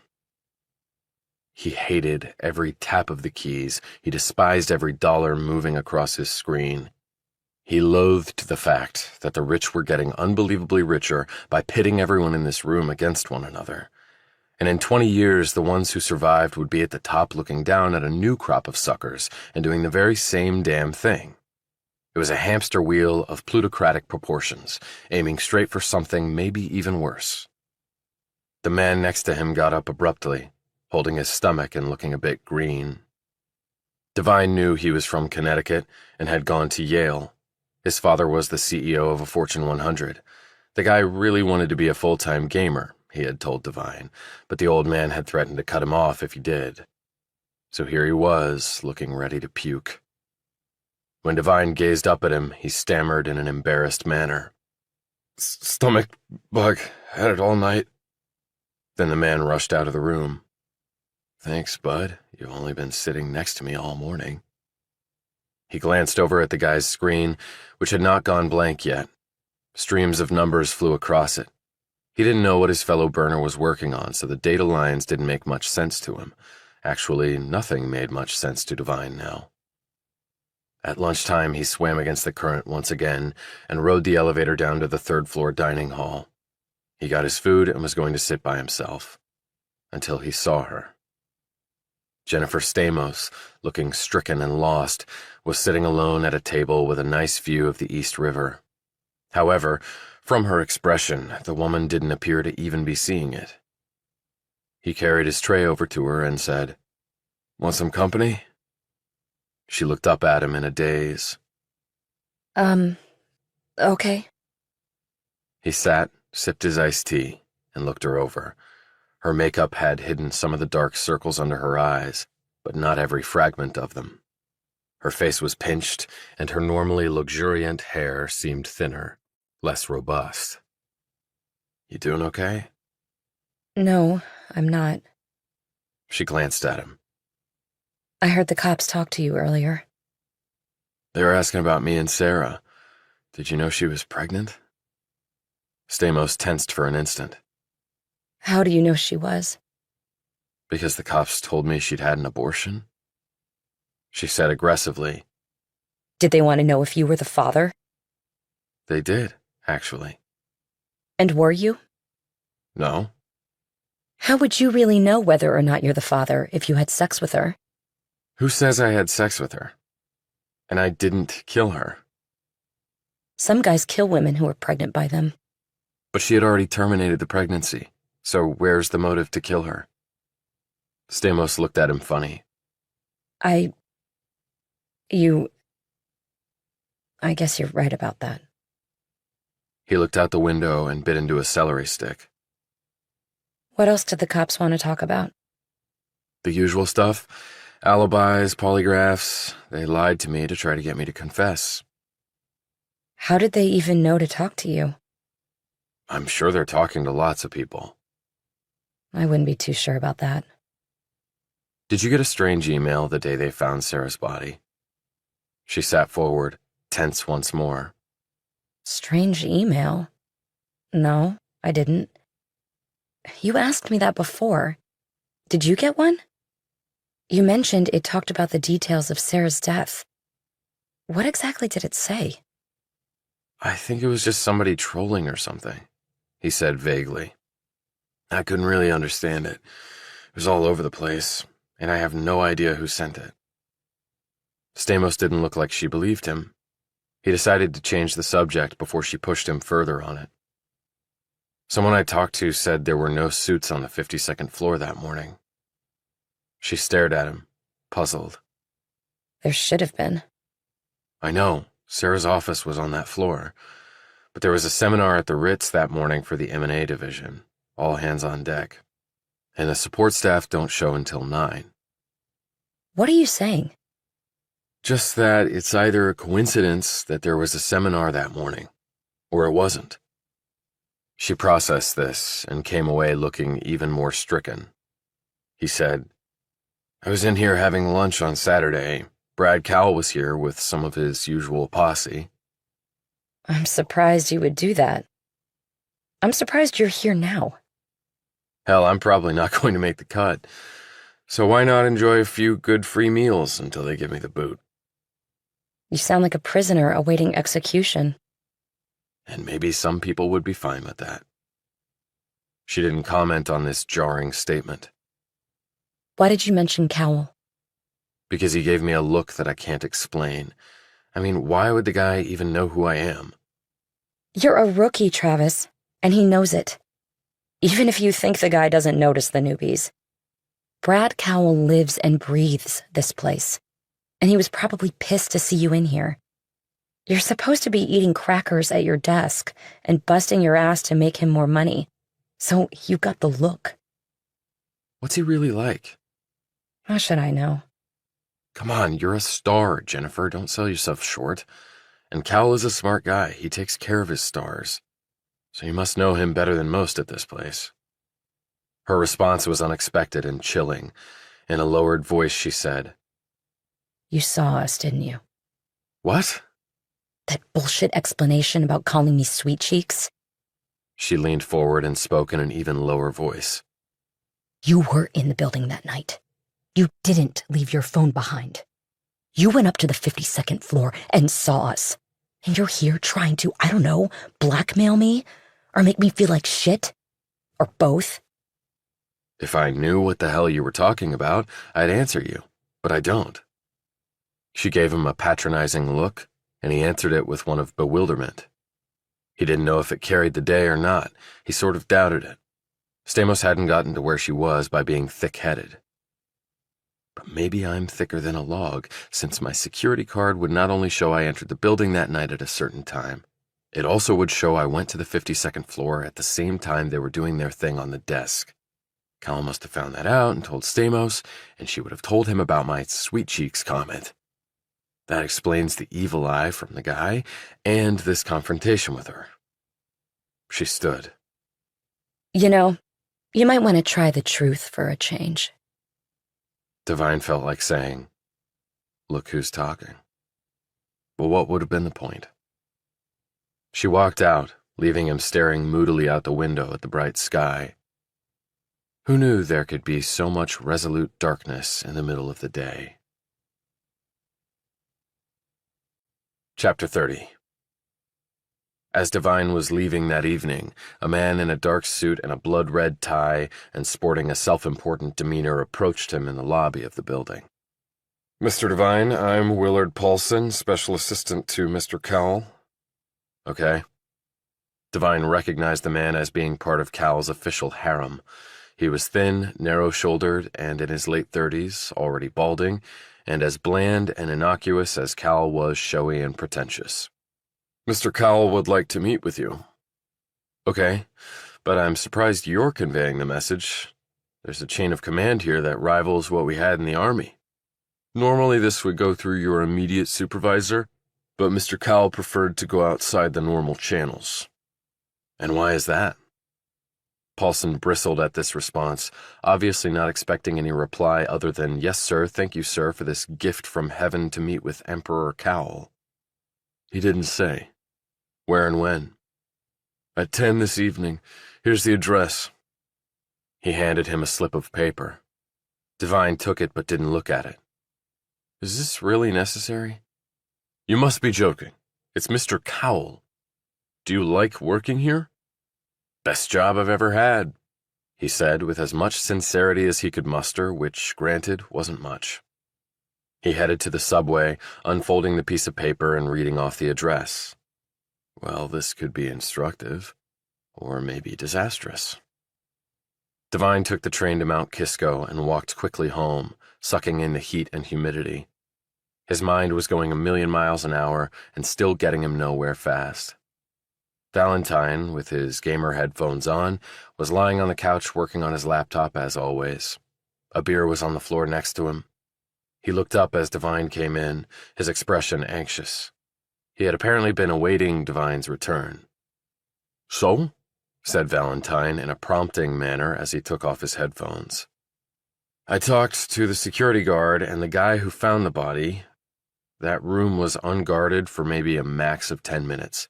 But there was no one on the floor because there was a seminar for people like me at an off-site location, and the support staff weren't in yet." "So how did whoever sent message get all that info?" "I don't know.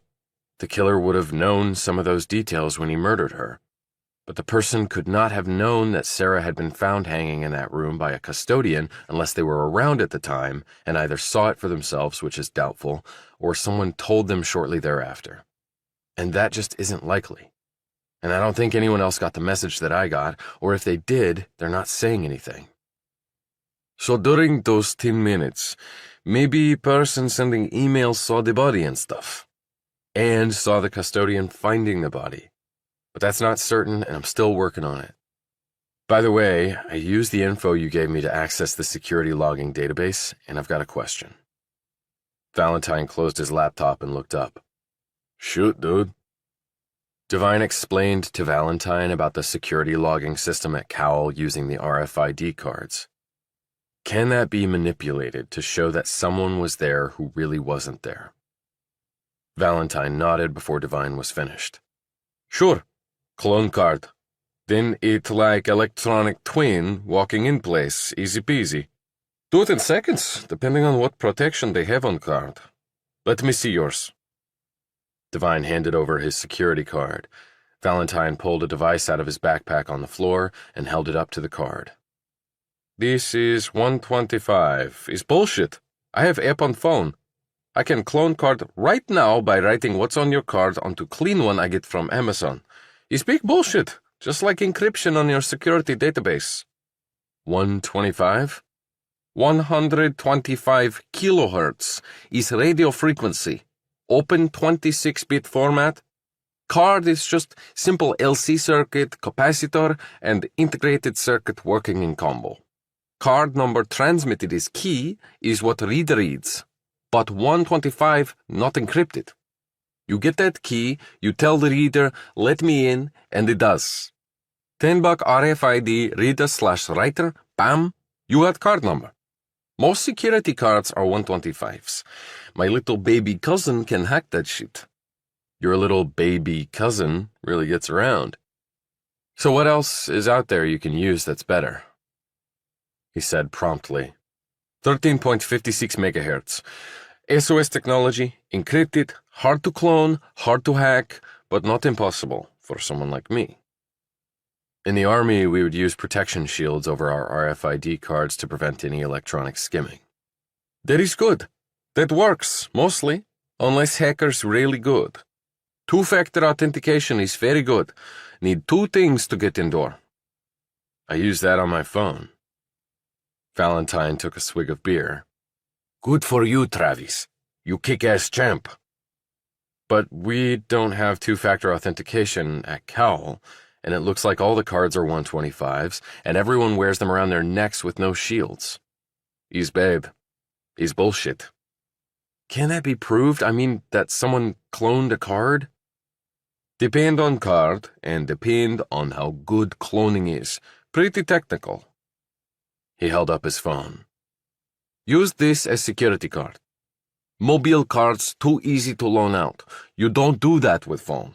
With newer Apple phone models, they have NFC chip, activate Bluetooth, engage NFC chip, and you can use with door reader to open door if reader is programmed to recognize Apple phone. And if you lose phone, still has security feature before you can get in. Cars don't have that. Readers read card, not person with card. That takes biometrics. That is good too. Better than phone. You need eyes or thumb.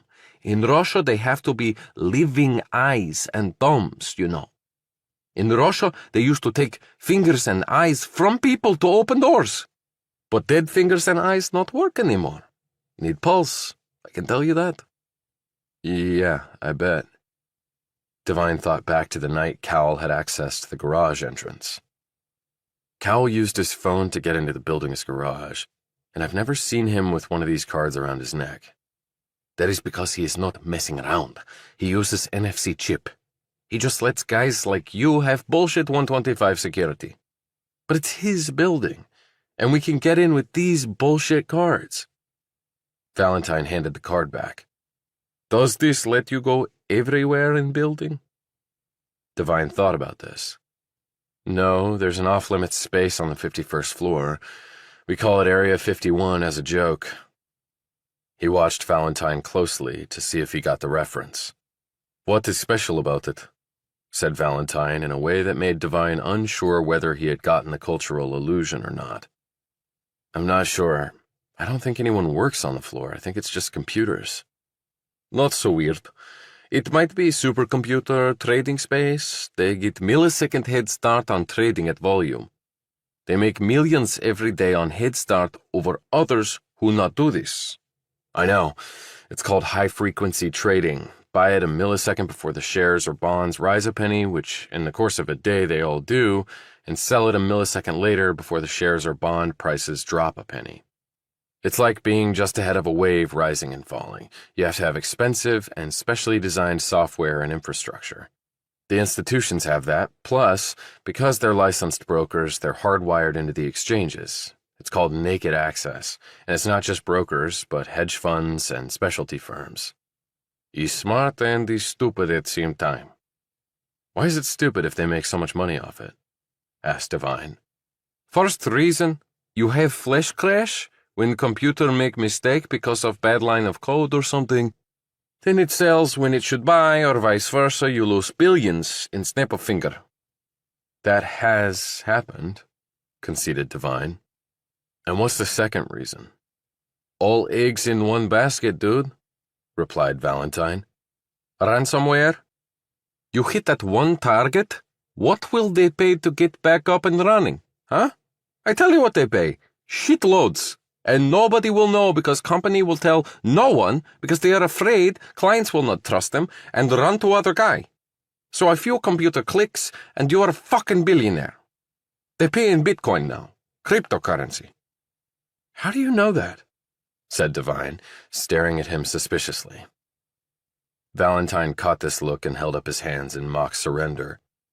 I hit on street. I do not do this. I am good guy now. I do not fill up my bank account. But with ransomware, you have some countries filling up their treasuries, amended Devine. It's true. But for ransomware, North Koreans have nothing to eat, and then they throw out little leader in glasses. Others do it too. Russia? Valentine pointed his finger at him. Ha ha! Putin loves his money. He buys big horses and rides them without shirt on. He is crazy as stud. Can you see if Cal is doing their high-frequency trading from Area 51? I can see trades if buying and selling is on public markets. I can't see if they buy and sell through dark pool. Not till sale complete.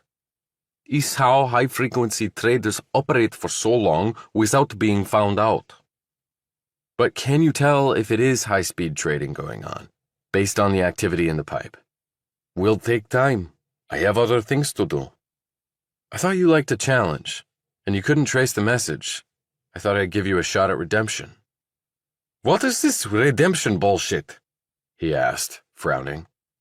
It means a second chance to prove that you are a world-class hacker. I am world-class hacker. I know this already. But I don't. Not based on the email fail.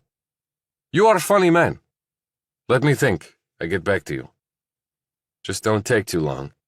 I have a feeling knowing sooner is better than knowing later. Valentine put his headphones on, flipped open his laptop, and went back to work.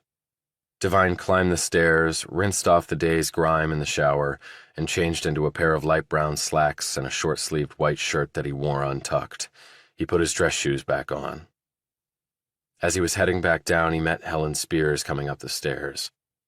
She'd obviously been doing yoga in the dining room again because the woman had on another set of colorful duds and was sweating, and he felt his heart start to race as she approached. Going out? Got a meeting. She gave him an odd look. How's the police investigation going? It's going, in some pretty odd directions. Need that lawyer yet? Probably any minute now. She looked at him severely, then headed off to her room where she would slide out of her yoga clothes and step into the shower, and he had to stop thinking about that. Devine knocked on Tapshaw's door. Hey, it's Travis. Did you eat today, Jill? The dating world of Hummingbird wants to know. She opened her door and stood there in red athletic shorts, a white tank top, and crew socks with pink Converse tennis shoes. Her hair was done up with an assortment of bobby pins. I had lunch, and I might have dinner. How's the fundraising going? Hey, you work on Wall Street, right? Yeah, Cal and Cumley. Why? Let me show you something. She led him into her room and over to one of her giant computer screens. He had been to her office in the strip mall, and it looked like a cyber warfare command center. All in the name of love. She brushed some of the sticky notes off the glass and hit a few keys. Her LinkedIn page came up. Tapshaw scrolled down and pointed to a message. I got this ping. It's from an investment group looking to fully fund my next round. I mean the whole $25 million, Travis. They want a Zoom meet and then start doing due diligence. They said if things go well, they could have a term sheet to me in 2 weeks, and the money days after agreement on deal points, and the lawyers papering it all. That's great. He looked at her. So why the long face? I've been beating the bushes trying to get this round filled for a while. It's been tougher than I thought. You heard me on with the Taiwanese VC group the other night. They were interested, but said the process would take about 6 months, and our cash flow is tight. I've heard that same song over and over, and I reached out to them. I've done the same with all the other potential investors for this round. I've run out of friends and family and angel sources. This round is with the pros. But then these guys ping me and say it could all be done in a little over 2 weeks? I don't know. It just seems weird. What do you think? It does seem off. What's the name of the investment group? She hit another key and a second screen came up. She pointed to it. Mayflower Enterprises. Ever heard of them? I've done some digging on them, but there's not much. Some guy named... Devine didn't hear her because he was looking at the name of the gent who had pinged her with the proposal. Yep, old Christian F. Chilton. That is no coincidence. He clearly knows who I am and that Jill is my roommate. He pulled his gaze away. Look, don't do anything with these guys right now, okay? Just executive lag it for a bit. She said doubtfully. Okay, but 25 million is 25 million, Travis. Just play it cool, and that might become 50 mil or even more. Oh, wait a minute. I don't want to sell the company. I want to build it. It's my baby. I'm not asking you to sell anything. Just trust me, Jill, and go get some dinner. He left her there and rode out into the night on his motorcycle for his appointment with Brad Cowell. Chapter 31. Devine pulled to a stop across the street from Cowell's palace, locked his bike and his helmet up, and jogged across the street. This was the address on the note Paulson had handed him. The place was lit up like a Christmas tree, and there were exotic cars parked in front, including an old but perfectly restored cherry-red Duesenberg phaeton. There seemed to be a party going on. Devine had envisioned a private confrontation on Cowell's home turf. The investment magnate had scored the first surprise of the night. There was a call button at the gate and a video camera. He waved to it and told them who he was. The gates parted, and in he walked. At the front door were beefy guys Devine's size or bigger, who gave him a methodical pat-down, made him lift his shirt, and then wanded his torso and arms and legs for good measure. "The ladies must love that almost as much as you guys do," he said to one of them. That didn't even score him a grin in return. Inside, the place was as modern-looking and fantastic as the outside. Soaring ceilings, lots of oddly shaped windows, expensive woods and shiny metals in interesting configurations, textured tiles on the floor interspersed with bursts of colorful rugs, minimalist furnishings, one-of-a-kind lighting fixtures, some small and intimate, others the size of small satellites, with customized features in wood, metal, and even fabric. The paintings on the walls were more Picasso and Pollock than Da Vinci or Degas. Devine counted about 20 people, at least in this area. It was a nice night, and he figured there would certainly be people out by the pool. He looked around for the bikini lady, but didn't see her. He wasn't really sure what to do. Did he ask for Cowell? Would the man find him? Was he to stand here like a schoolboy awaiting his punishment from the principal? Instead, he decided to go in search of a drink. Devine found it in the next room, where there was a full bar set up. A few people were in line ahead of him. They turned and stared at him for a few moments. Devine figured he didn't look important enough or wasn't stylishly dressed enough because they turned back around without speaking. He took his glass of beer and started wandering from room to room. There were a few people scattered here and there, but they seemed dwarfed by the space. Devine figured you could cloister an entire army battalion in here, no problem. Everyone looked tanned and relaxed and outfitted casually in clothes that he was pretty sure had cost a small fortune. He walked into another room and stiffened as the bikini lady appeared out of nowhere and walked up to him. A man should have a little warning before she glided in from stage right, he thought. She had on an ultra-tight lime green strappy lycra mini-dress that accentuated her figure and tan to a stunning degree.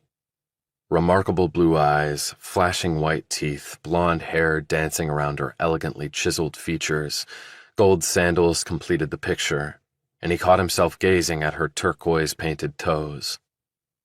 All Devine could think of was Christy Brinkley in the red Ferrari driving that sucker Chevy Chase to the gates of horny hell. While that movie had been made before he was even born, it was a classic, and still brought a shit-eating grin to Devine's face. I'm Michelle Montgomery. Travis Devine. They shook hands. Mr. Devine, nice to meet you. It's Travis, please. In the back of his head was the image of her and a bandaged Christian F. Chilton chatting by the pool. Maybe about me? And next he wondered if Chilton was here tonight, If so, the gig would be up. He hadn't seen the BMW 8 in the courtyard, but a guy like Chilton would have multiple cars, and maybe someone who drove him places when he so desired. Maybe the punk owned the Duesenberg. Montgomery said, Hey, were you in an accident or something? Your face is all scraped up. Fell off a ladder and landed on a brick path, pretty much face first. That must have hurt. Not as much as the other guys, thought Devine. He glanced at Montgomery. Not as much as your guy. Are you here to see someone? Brad Cowell, he invited me. Brad's around here somewhere. He'll find you. Let's go get a drink. Your glass is empty and I'm thirsty. She hooked his arm and led him away. Chapter 32. As they walked along, he breathed in her scent. Equal parts vanilla, coconut suntan spray, lavender, and parts something else he couldn't readily identify. It was all heady stuff, and he fought against it because he needed to keep his head straight tonight. Nice place. Brad had it built a few years ago, before we met. He's into things like this. He has homes everywhere. 2 jets, a yacht he uses like 1 month out of the year, his own chopper. It's too much for me. I like things simple. Doesn't sound like you're going to get simple with the guy. She led him to the bar and he got another beer, and she had a Cosmo. She held up the glass. I was only 4 when Sex and the City ended its run, but I later binged all the seasons. What a fun fantasy. But really, no one can live like that in New York on their salaries. Same with Friends.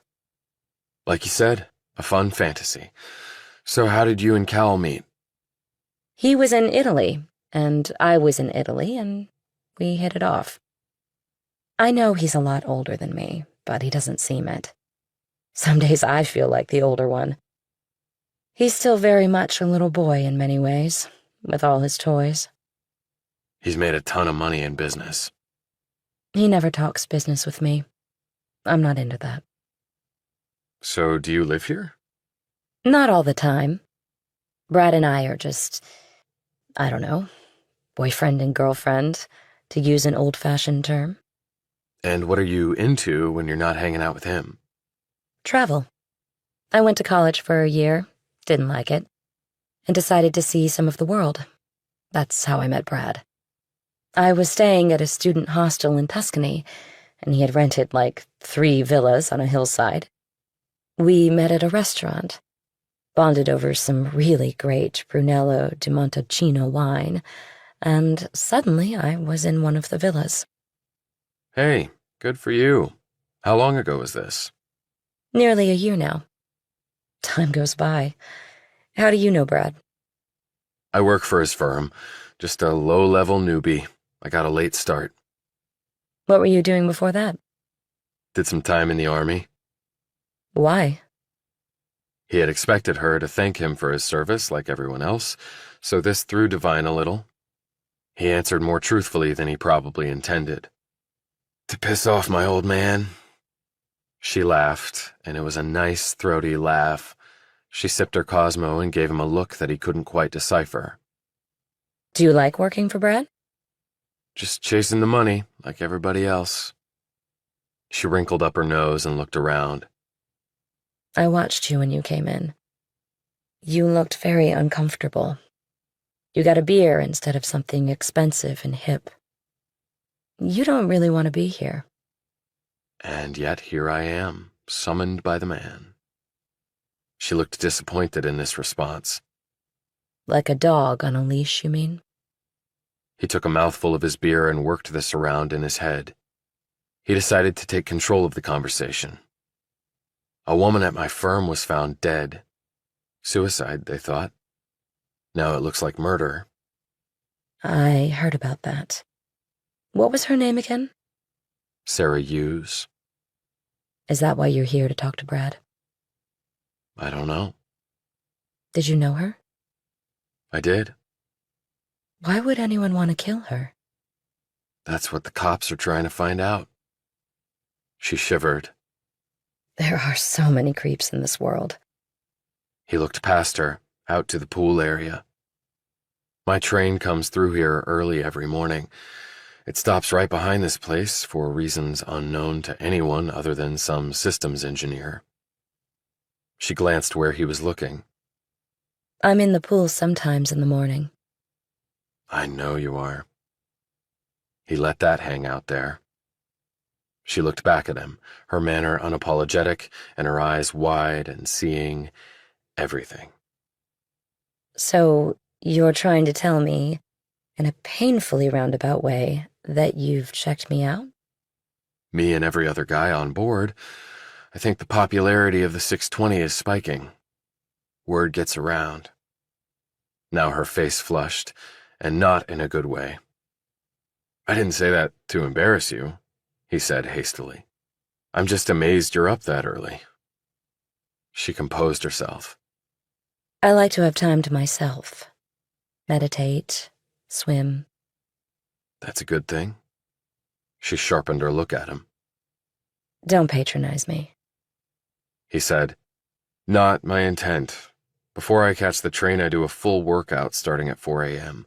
I guess that's a form of meditation for me. Endorphins, fresh start to the day. You look very fit, She said, running her gaze over him so slowly and provocatively that he felt like he was naked. Army sort of required it, and I've kept it up because I like to be able to take care of myself. Like I did in that alley. I wasn't aware that people on the train could see the pool area. There are trees back there. Right, but there's also a gap. She gave him an enigmatic look.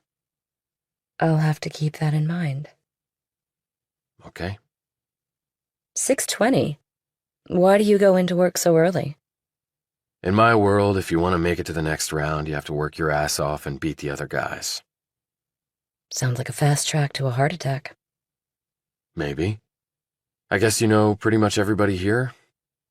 No, not everybody. There are always new faces. Brad knows lots of people. So when you're not here, where do you go? I have a little walk-up apartment in Soho. He didn't ask if Cowell had arranged it for her. He didn't have to. She hadn't mentioned having a job, and it didn't sound like she came from money, since she had been staying in a hostel in Italy.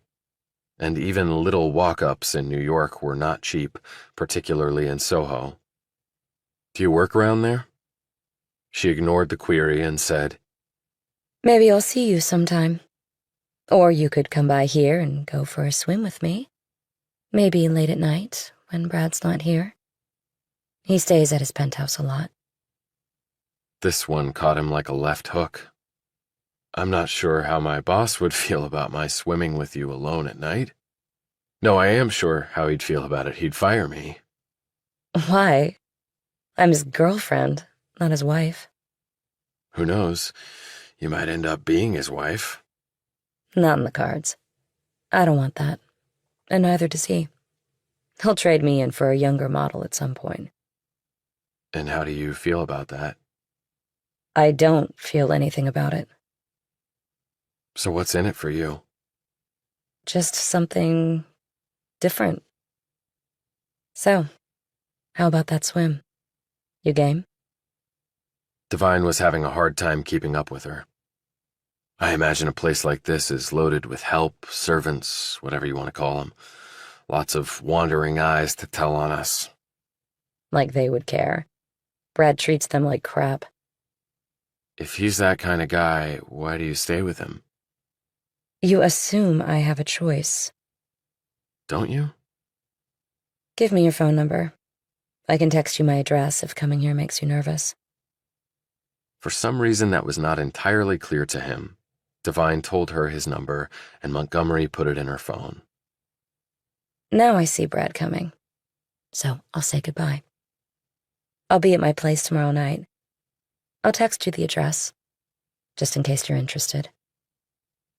She walked off as Devine turned to see Cowell bearing down on him like an Abrams tank. Chapter 33. Devine, right?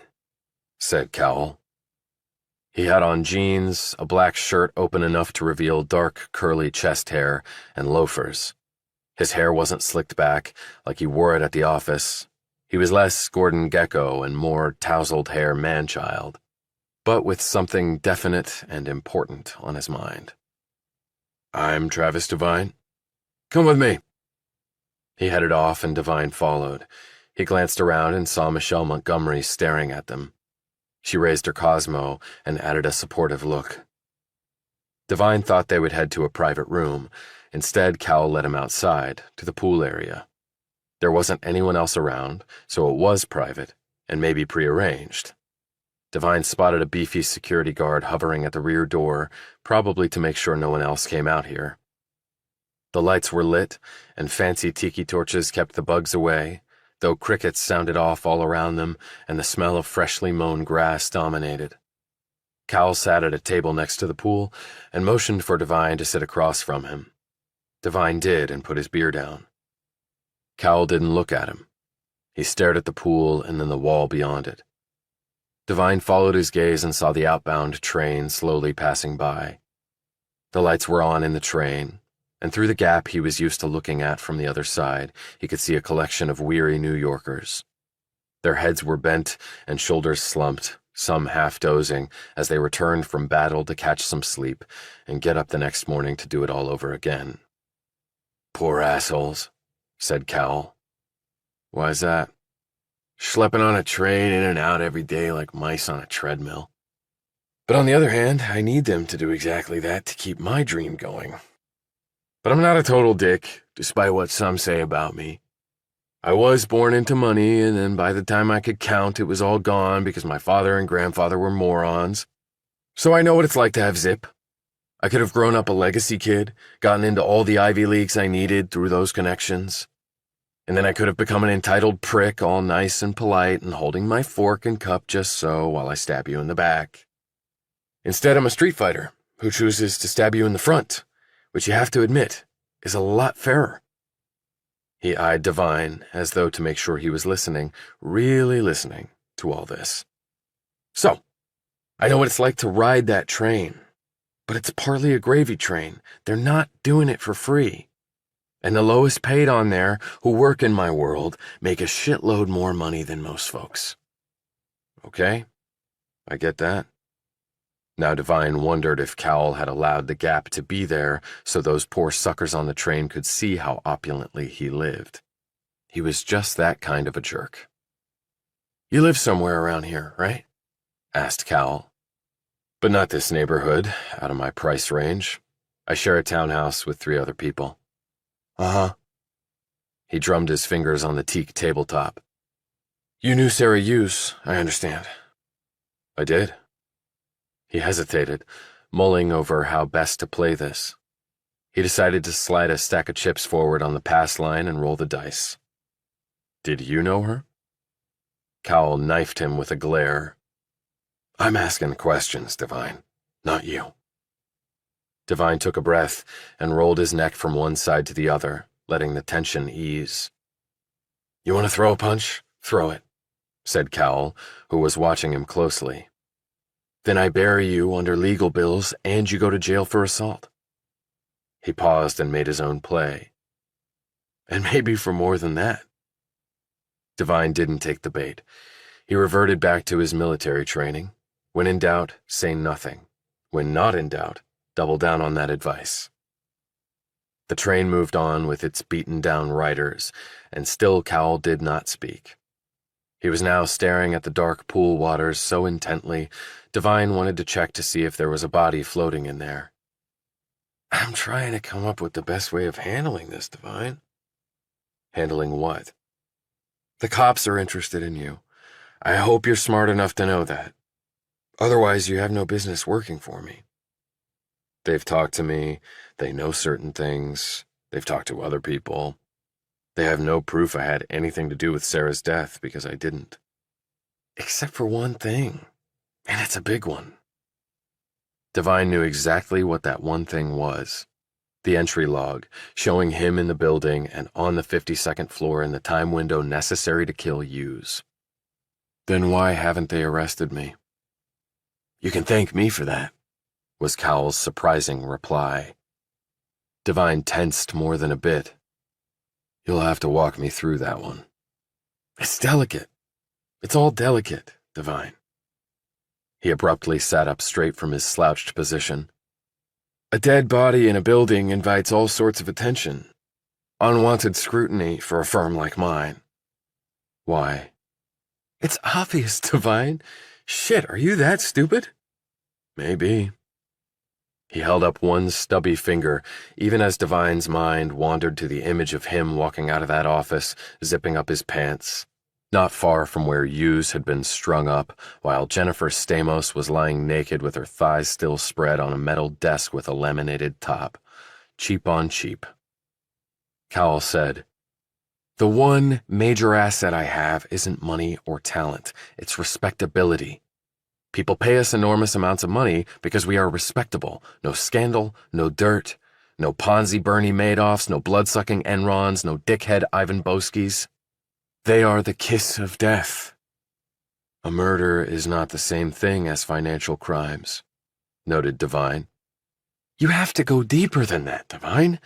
No one is implying that we're stealing their money by Sarah's body being found there, but in the backs of their heads, clients will think, do I risk it?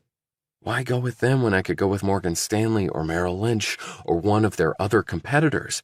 And it doesn't take much to move the needle, because we all do basically the same thing. You can't make the murder go away, Mr. Cowell. The cops are not going to stop investigating because you're afraid it will cost you clients and business. Which brings me back to you. Did you kill her? No. Did you hire someone to do it? And give them my security card? Why do you say that? Devine wasn't about to give away his hacking game on that one. How else could they have gotten in the building and accessed the floor Sarah was found on? Uh-huh. And then Cowell unloaded a shocker. And maybe there's security video of someone who looks a lot like you coming in and out at the required time. He glanced at Devine for his reaction to this. Devine had looked down at his drink for precisely this reason. When he looked up, he was composed.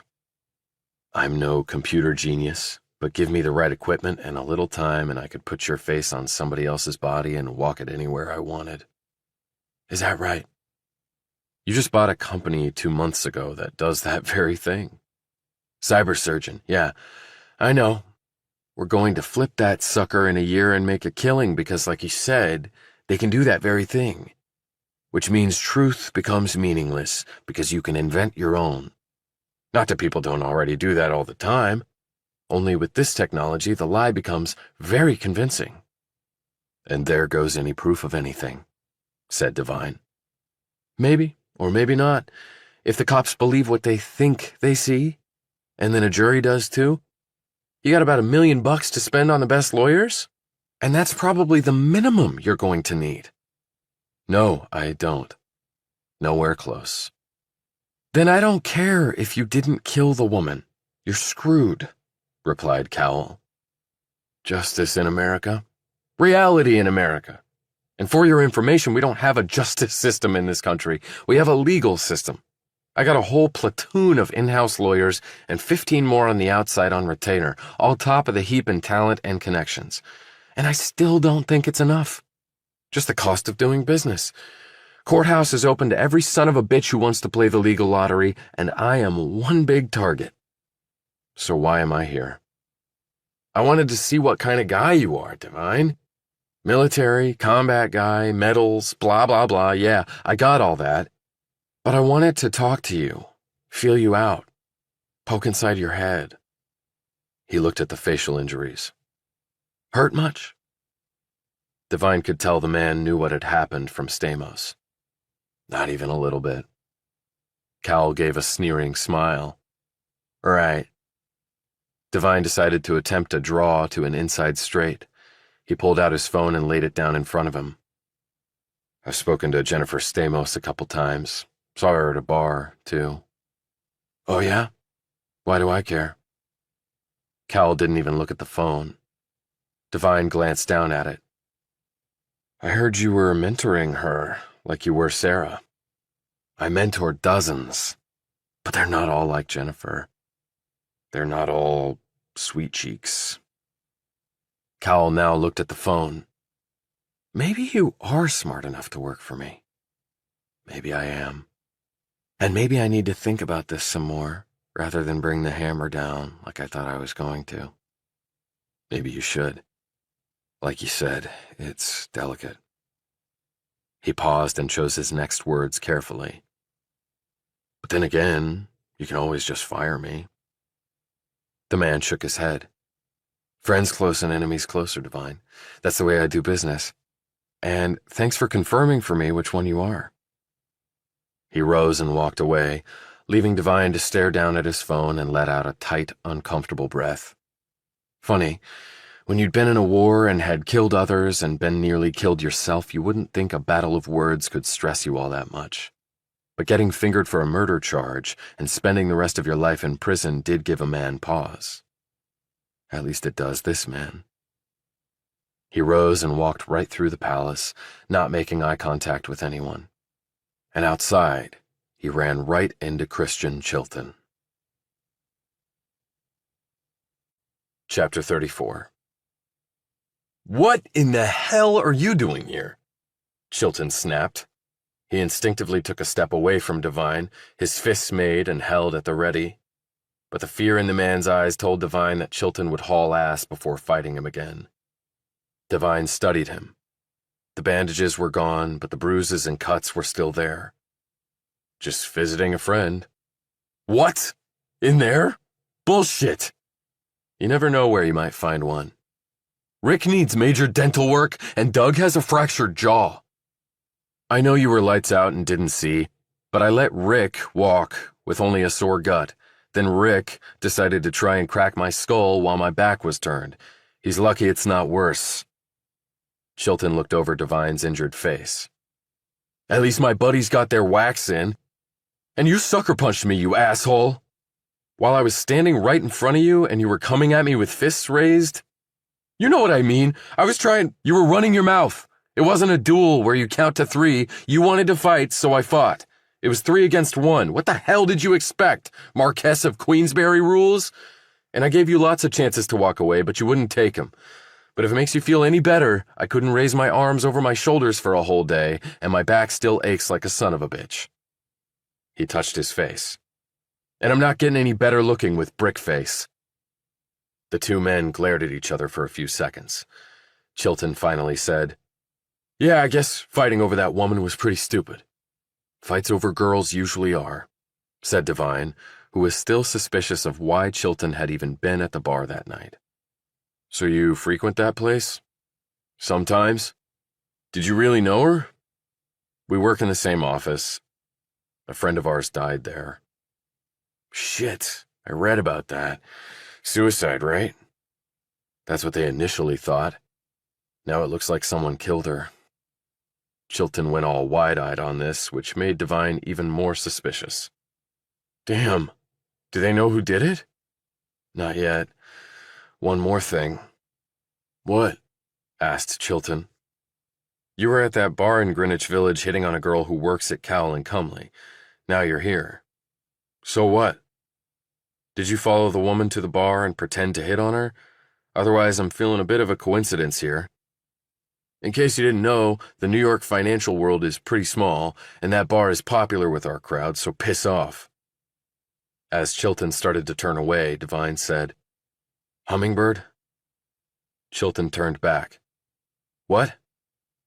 Word on the street is your firm is interested in funding Hummingbird's next investment round. How do you know anything about that?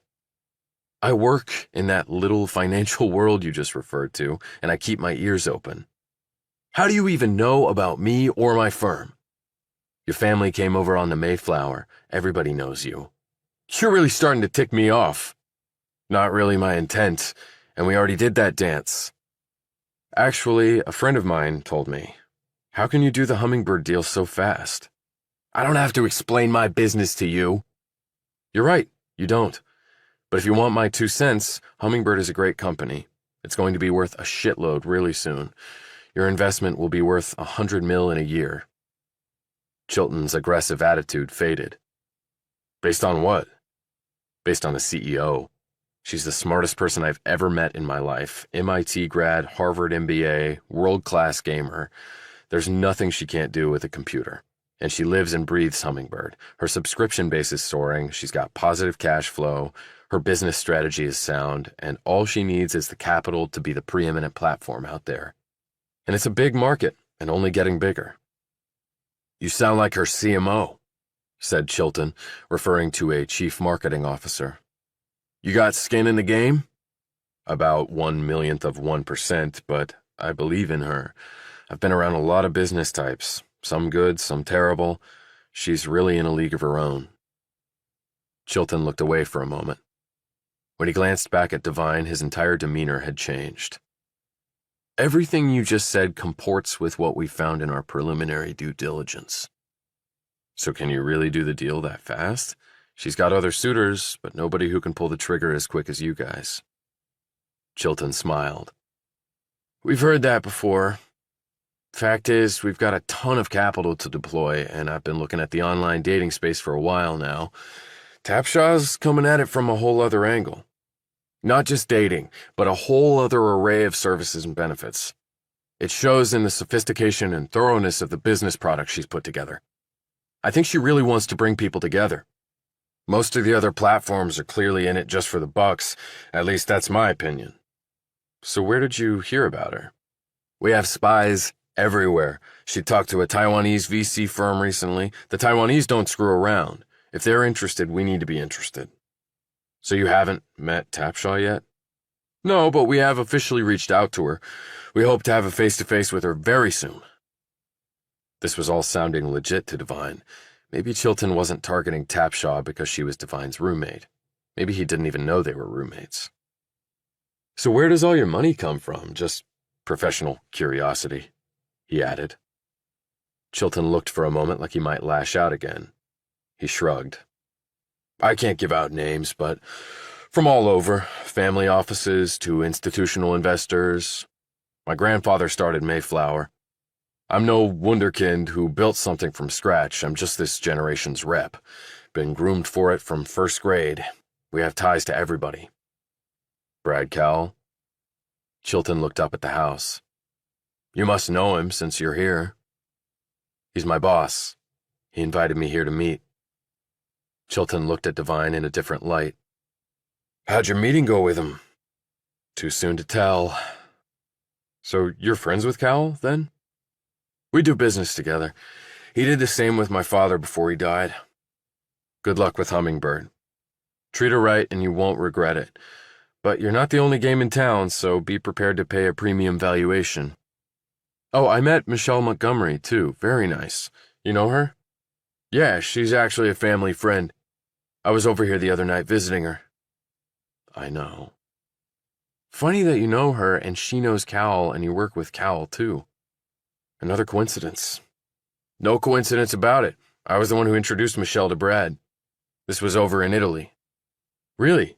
You had no interest yourself? We grew up together, and I thought it would be good for Michelle. Rich boy and a girl who stays in student hostels grew up together? Curious. Well, have a fun time in there. Devine watched him walk inside, and then he left, got on his bike, and sped off. He couldn't believe that he'd threatened the head of one of the biggest investment firms in the world. If Cowell got the cops involved, if he said Devine had tried to blackmail him, the guy could probably make it stick, and Devine didn't have enough money to hire the legal firepower to fight back, just like Cowell had intimated. So basically, I'm SOL. And what else is new? And if he got swept out to sea, there was no way in hell Emerson Campbell was throwing him a rope. Unlike being in the army, now it was sink or swim all by his lonesome. Chapter 35. Dude? Devine walked into the house and saw Valentine on the couch. Yeah? Cowell is not doing high-frequency trading from your building. Devine sat down next to him. How do you know that already? I thought you were still thinking about whether to look into it or not. So I changed mind. Kill me. Anyway, I track flow over pipe and confirm on both ends. It's very unique stream of data, like a river that is green. He laughed. Green! You get my little joke? Yeah, very little. There aren't many that do trading like that. Easy to check. Okay, you say Cal isn't doing high-frequency trading, but I know that they do have a division that does that. And you said you confirmed that data flow, so I'm a little confused. That is what I am talking about, dude. You are right. They have high-frequency trading platform, only it operates out of building in Queens. That is pipe I trace. You're sure? He looked at Devine with his head cocked and his features full of incredulity. Dude, digital signature is unique, okay? I'm no amateur. Okay, so what is Area 51 in my building, then? Did you manage to hack in there? Valentine looked down at his screen. It is well protected. Take a lot of time to get in, and maybe not even then. Devine had a thought. Could they be doing crypto mining in my building? It's possible. Takes lots of energy and computational power. Lots of people doing it. But in the end, I think it is bad thing. Why? It's perfect for ransomware. You can trace money wire, but very difficult to do with something like Monero, a decentralized crypto, very private. You can negotiate terms, and the really professional hackers always keep their word and unlock the encrypted files. Only way they stay in business. But it's still bad, because you can't find where money went. Then I have to find another way to see what they're doing on that floor. Why? It might have something to do with Sarah Hughes's death. You mean she might have found out what is going on there? Prime motive for murder, don't you think? Depending on what's there. Maybe. But dude, crypto mining is not illegal. But it might not be crypto mining. And Sarah might have heard or seen something she shouldn't have, and maybe that's where the untraceable email came from. This got Valentine's interest. How will you get in there? I can't access the floor with my card. Something occurred to Devine. But maybe I can find another way. Devine climbed the stairs and knocked on Tapshaw's door. She opened it, dressed in pale blue capri pants and a white blouse. He smiled and she returned it. Got some news on Mayflower. I know it's not the weekend, but how about having that tequila now, before the bar closes? I can fill you in. She slipped on flip-flops and put her arm through his. Let's go. The bar was within walking distance, a few blocks off the main street. The Mount Kisco area was an interesting mix of working class and mega wealth. The bar they were going to would have no such mix. It was all folks living paycheck to paycheck. They sat outside, a shot of tequila and a bowl of nuts in front of each of them. Well? Mayflower? He told her about his meeting with Chilton. So, when they come in with an offer, triple the valuation. They'll still bite. So long as you have the numbers to back it up, and I know you do. Can I kiss you? He grinned like a schoolboy. I have no problem with that. She leaned over and pecked him lightly on the cheek, then sat back. I really appreciate this, Travis. It was so nice of you. He lifted his shot glass. Hey, I'm a shareholder too, right?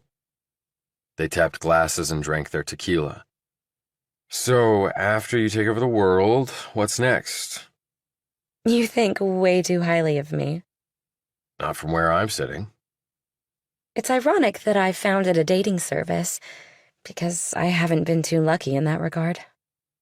Sometimes luck has nothing to do with it. Sometimes it just happens when you least expect it to. I'm still waiting for that to happen to me. Maybe I work too hard. There's no maybe about it. You do work too hard. But you clearly love it, so maybe you don't really work a day in your life. Isn't that how the old saying goes?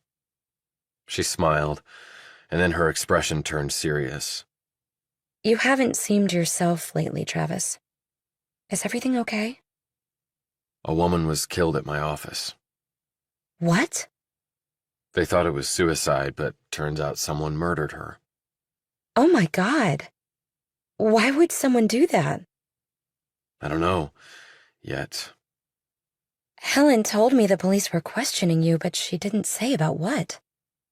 I think they believe I had something to do with it. Did you know the woman? I did. What was her name? Sarah Hughes. Tapshaw slowly put down her shot glass, looking like she might be ill. Sarah Hughes? That's her name? Yeah. Wait a minute, did you know her? No, but I know the name. How? A woman named Sarah Hughes was one of my very first subscribers on Hummingbird. Chapter 36. It was the same Sarah Hughes. Devine was in his room staring at her picture on Hummingbird. He'd gone over her dating file. She'd had matches with 3 men. All had been right around the time she had signed up on the site years earlier. Hughes looked younger and carefree, though she would have already pulled time at the Max prison, otherwise known as Cowling Cumley. She had obviously been looking for someone to share her life with, and hadn't found him.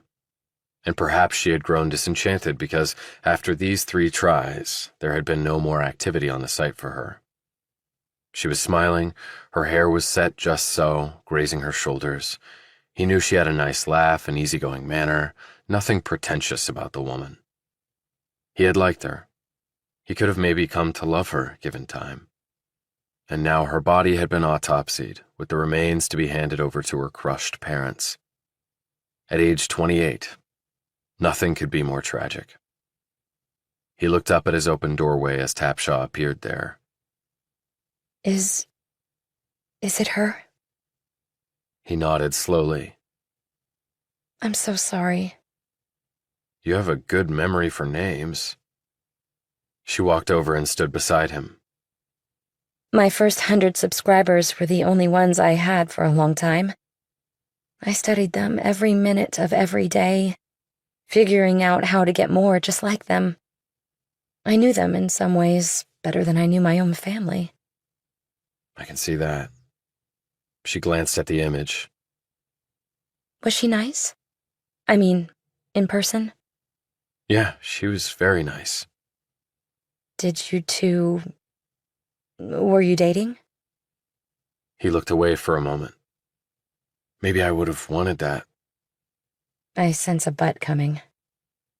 But she apparently didn't. Did you two... TMI, Jill, Right. Sorry. she said, her face reddening. It's just the matchmaker in me. She looked at the screen again. Will this help find who hurt her? Maybe. I looked at her profile. There were 3 men she had matches with. But I don't know more than that. He glanced at her. Can you help? Get up. Tapshaw sat in the chair in front of the screen, cracked her knuckles, and her long, slender fingers flew over the keyboard so fast he could barely follow the movements. Here are the 3 men. Devine looked at the photos of a trio of handsome gents with refined features. They all looked remarkably similar. And here are their backgrounds. More key slashes and another screen came up with the bios. 1 in theater, 1 in finance, and 1 in medicine, he said, reading off the information. Do you know what happened to them? Her fingers flashed again and multiple screens came up. Okay. The one in the theater posted that he's in London, working in the West End. I guess that can be verified. The businessman met his beloved on Hummingbird and is married with a newborn in Boston. Again, that can be checked. Now, the doctor. She studied the screen, brought up still more screens, studied them, shook her head, and said, Let me try something. The keyboard rattled again as she attacked it. Then an obituary popped up with a picture. That's him, said Devine. He's dead? What happened? He was around my age. Tapshaw ran her eye down the page. He was working in Chicago in a COVID ward near the beginning of the pandemic. He caught the virus and died. No wife and no kids. Damn. When you think you're having a bad day, think about people like that. She straightened and looked at him. When I founded Hummingbird, I have to admit, I did it really for myself. It's so hard to meet people and develop a relationship. But then I started thinking beyond myself, She looked at the screen. to people like them.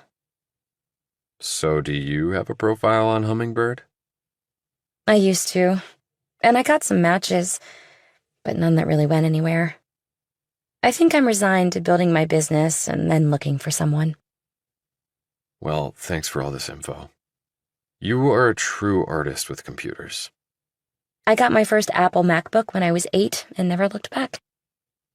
I remember you telling me about your parents. Did they encourage you? Oh, yeah.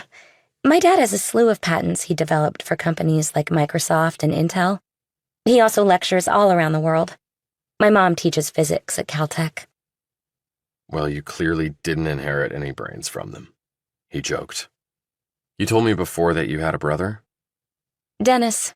We're twins. He's a scholar athlete, sort of the perfect sibling. It can be intimidating, but I love him to death. Yeah, I've got the perfect sibling thing going too. It can be tough, but I don't see how anyone can hold a candle to what you've accomplished. He looked at the keyboard. Hey, Jill, can I ask a favor? Sure. He pulled out his phone. I got a weird email from someone who I think might be involved with Sarah's death. What? Have the police traced it? That's the thing, it seems to be untraceable. I've had people try, including Will, but no go. She looked intrigued. Will is very good. But you might be better. Send me the email and I'll see what I can do. Thanks, Jill. After she left, he forwarded her the email. Then Devine took the 2 remaining names from Yuza's match list and found them online. The actor was indeed in London's West End.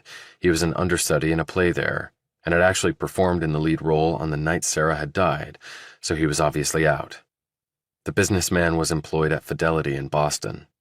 Devine accessed his Facebook page by using the same skullduggery he had with Christian Chilton. On the night Sarah had been killed, the businessman and his family had been in the Netherlands on vacation, with pictures to prove it. A total dead end. Devine grabbed a beer, walked outside, and sat on the front porch of the townhouse. The air had turned cool, the sky was threaded with stars, and the quiet of the night was immensely soothing. He looked over as Helen Spears walked up to him, dressed in a dark jacket and matching skirt, a briefcase in hand. You're getting in really late, and it's not safe to walk from the station at this hour. You do it all the time. Yeah, well, I outweigh you by over 100 pounds, and I'm a badass Army Ranger. What were you doing? Working at a firm in town. Part-time until I pass the bar. She sat next to him and took off her high heels, rubbing her stockinged feet. Why the sad face? Just a long, shitty day. No other reason. Yeah, I had one of those too. Then you could use this. He held up the beer. Spears took 2 swigs and let them go down slow. She handed the bottle back. Need that lawyer yet? Getting really close, I think. NYPD any closer to nailing whoever killed that woman? He took another drink and passed the bottle back and told Spears to finish it. I don't know about that. I do know that the guy here asking me questions lied about being with NYPD. There apparently is no Detective Carl Hancock, or at least that's my take from the reactions of the real detectives who questioned me.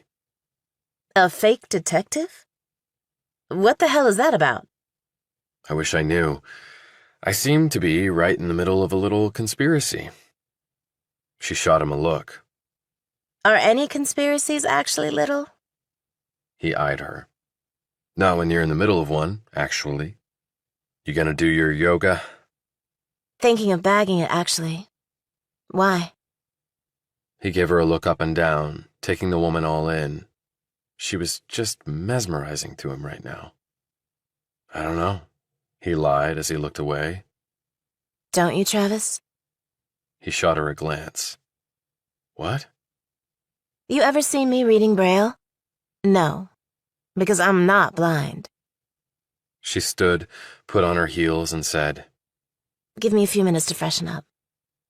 He glanced up at her, thoroughly taken aback by this abrupt development.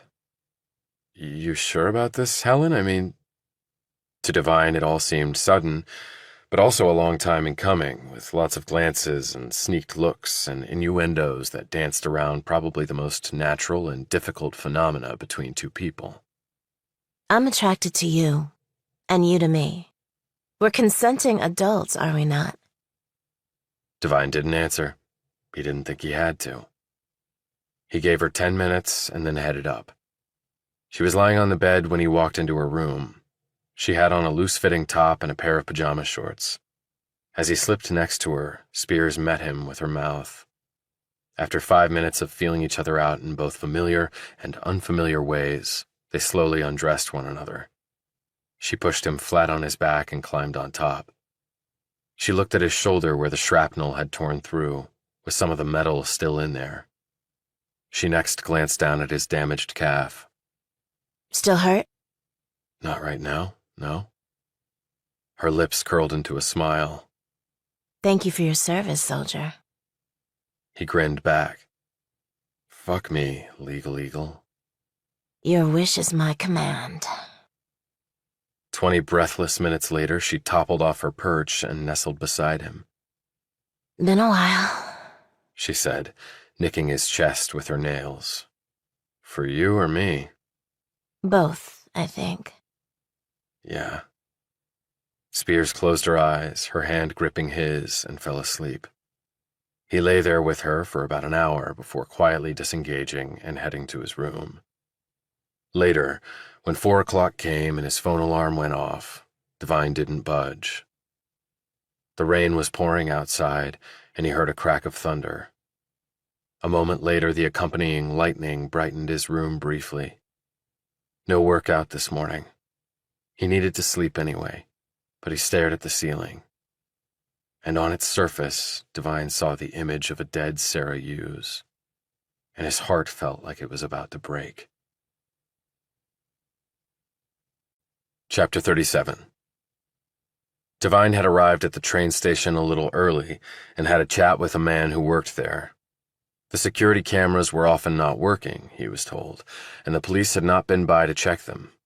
That information had cost Devine $10. He had a mobile ticketing app on his phone and paid for his train passage that way. The conductor would simply zap the screen with his reader, so there would be a record for when he had used it. The only problem was you could still buy single tickets at the machine using cash. There would be no record attached to that, or so the police would argue. And he could have driven his motorcycle into the city. If he took the Henry Hudson Bridge on the way in, there would be a toll and record thereof. But there were alternate routes he could take that did not include toll roads. So that would not be conclusive again, as far as the cops were concerned. But you didn't use your card to get into the building that night, and your name still showed up on the entry and exit log. Someone cloned your card. The only question is who. As he waited for the train, he thought about Cowell. The man must have somehow delayed giving the electronic log to the cops. How he had managed to do that in a murder investigation, Devine didn't know. The guy was rich and influential and probably had a direct line to the mayor's office. But at some point he would have to turn it over. And Cowell intimated my picture was on the security video. Will the police think I'm stupid enough to have left that kind of trail? But criminals were stupid. You heard such stories all the time. But what would his motive be? Not the pregnancy. Hughes had already terminated it. Then something occurred to him. If I knew she was pregnant with my child, and I wanted the kid, and found out she had terminated it, that was a clear motive. The train opened its door, and he climbed on board. With these perilous thoughts running through his head, he was mentally exhausted before he'd even gotten to work. The storm had spent its fury, and the 620 ran dry all the way to the palace pool. And there she was. Now he knew her name, at least. Michelle Montgomery was staring into the pool water. This time her bathing suit was, shocker, not a bikini. It was a one-piece the color of the sky. After Devine had met the woman and intimated that there were lots of guys watching her, maybe Montgomery had decided to show some modesty. Devine thought that right up until the moment she turned, revealing that the one piece had a thong backside showing off her tanned buttocks. Montgomery catwalk stepped away, and then raised both her hands overhead and flipped off the morning Harlem Line riders with both barrels. He had to smile. The lady had a certain style, he had to admit, along with a pair of brass balls. The train rode on while Devine thought about the previous night with Helen Spears. It had been a while since he had been with a woman. He knew the exact date, in fact, and that might cause him problems down the road because that woman had been Sarah Hughes. They had had sex at her place in Brooklyn. It had been a wonderful experience, and Devine had thought there would be many more. But it was not to be, and it had not been his decision. It had been hers. His phone buzzed. By the string of weird digits, he could tell it was an international number. Hello? Mr. Devine? Yes? This is Ellen Hughes. I apologize for the early call. That explained it. The phone number was from New Zealand. The mother sounded eerily like Sarah on the phone, and he felt immensely uncomfortable hearing her voice when he had just been thinking about having had sex with her deceased daughter. No problem, Mrs. Hughes. Please, make it Ellen. I understand the police have been by to see you. They have been. I told them what I knew, and it was left at that. Did they tell you why they came by? Yes, that you had contacted them. Can you come by the house later? We'd like to talk to you. I can come by after work, say around 8. 8 will be fine. We'll see you then. He put his phone away and thought about this all the way into the city. Devine was sitting at his cubicle when a message dropped into his business email box. 5 o'clock, top floor. I'll have someone escort you. BC. He fingered his phone, very glad that all of his evidence from that night was safely on his personal cloud. But even with that, Cal could have something up his sleeve. He looked around the room and noticed several people staring at him before quickly looking away. This had happened so frequently throughout the day that Devine finally stood and walked over to one woman who had done this multiple times. Is there a problem? Her name was Lydia White. She had dark hair and was heavy-set and was probably going to make it to the finish line at Cal because she was smart, worked like a dray horse, and knew what she wanted. He hadn't spoken 50 words to her, and she had never given him the evil eye like this before. I don't know. Why don't you tell me? And that's supposed to mean what, exactly? All tapping had ceased, and the rest of the burners stopped working to listen. The detectives talked to you. They talked to a lot of people. No, I asked around. It seems they really just talked to you. At least more than once. And you knew Sarah. We all knew Sarah, everybody in this room. Maybe you knew her better than the rest of us. And you're basing this on what? I don't have to base it on anything. She looked him over. You were in the army. You know how to kill people. Yeah, I was killing the enemies of this country, and don't bother thanking me for my service. I think we're past that. White flushed at his words and looked away. He glanced around at the others.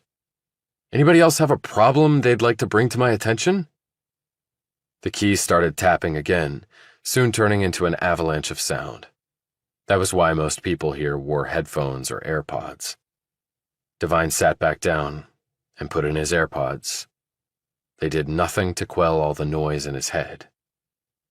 He worked until 4:58. Then the door opened and there appeared Willard Paulson, Cowell's lapdog. He caught Devine's eye and motioned him to come. Devine left with the burners' gazes on him the whole way. Paulson said nothing, and Devine had nothing he wanted to say to the dweeb. Paulson used his card to access the elevator bank. It looked just like Devine's, a 125, as Valentine had described it. Easily clonable bullshit. I didn't think this elevator went to the penthouse, said Devine. Only Mr. Cowell has access. Paulson shot him a glance. We'll get off at the floor below, and someone will meet you and take you to Mr. Cowell. As they approached the 51st floor, Devine eyed Paulson, who was looking at his phone. Devine leaned against the wall and used his elbow to nudge the button for that floor. It didn't light up, and they whizzed right past it. That's interesting. Not even the inner circle can get in there. The doors opened, and Devine got off, where he was met by her smiling face. "Hello, Mr. Devine," said Michelle Montgomery. Chapter 38. The doors closed behind Paulson, leaving Devine and Montgomery all alone. She was dressed for the office, not the pool. Dark pinstriped jacket and slacks, white blouse, no hint of cleavage, 2-inch pumps, hair parted and a little slicked back on the sides. Her tan wasn't as vivid under artificial light. He followed her down a long hall. So why did you get picked for this assignment? "Because I don't think Brad trusts anyone who works here." By the way, I loved your act this morning. Both finger barrels to the whole train. She smiled. "Did you also like the view?" He involuntarily glanced at her bottom. "I thought so." When they arrived at another elevator, she held a phone up in front of a reader there. Cal's phone? The doors opened, they entered, and she hit the button. So can I be allowed to hold a billionaire's phone for a second? She looked over at him, smiled, and passed it across. The phone was one of those new big apples. The cover was gold and shiny, and the screensaver was a Bugatti Chiron. Of course it is. He took out his phone and snapped a photo of Cal's screen. "Why'd you do that?" He laughed. For posterity? She laughed too. He handed back the phone. She said, "So, how did a billionaire's phone feel?" Heavy as a ball and chain. I'm actually surprised Cal trusts anyone with it. She shrugged. "What am I going to do with it? Make a long-distance call?" She obviously doesn't know the possibilities, thought Devine. But I do. I ran into your family friend last night. Christian told me. And what else did Christian tell you? That you kicked his ass and the asses of his 2 large friends. And did he tell you why? It was over a girl. He didn't say he was in the right, just in case you were wondering. He's actually a nice guy.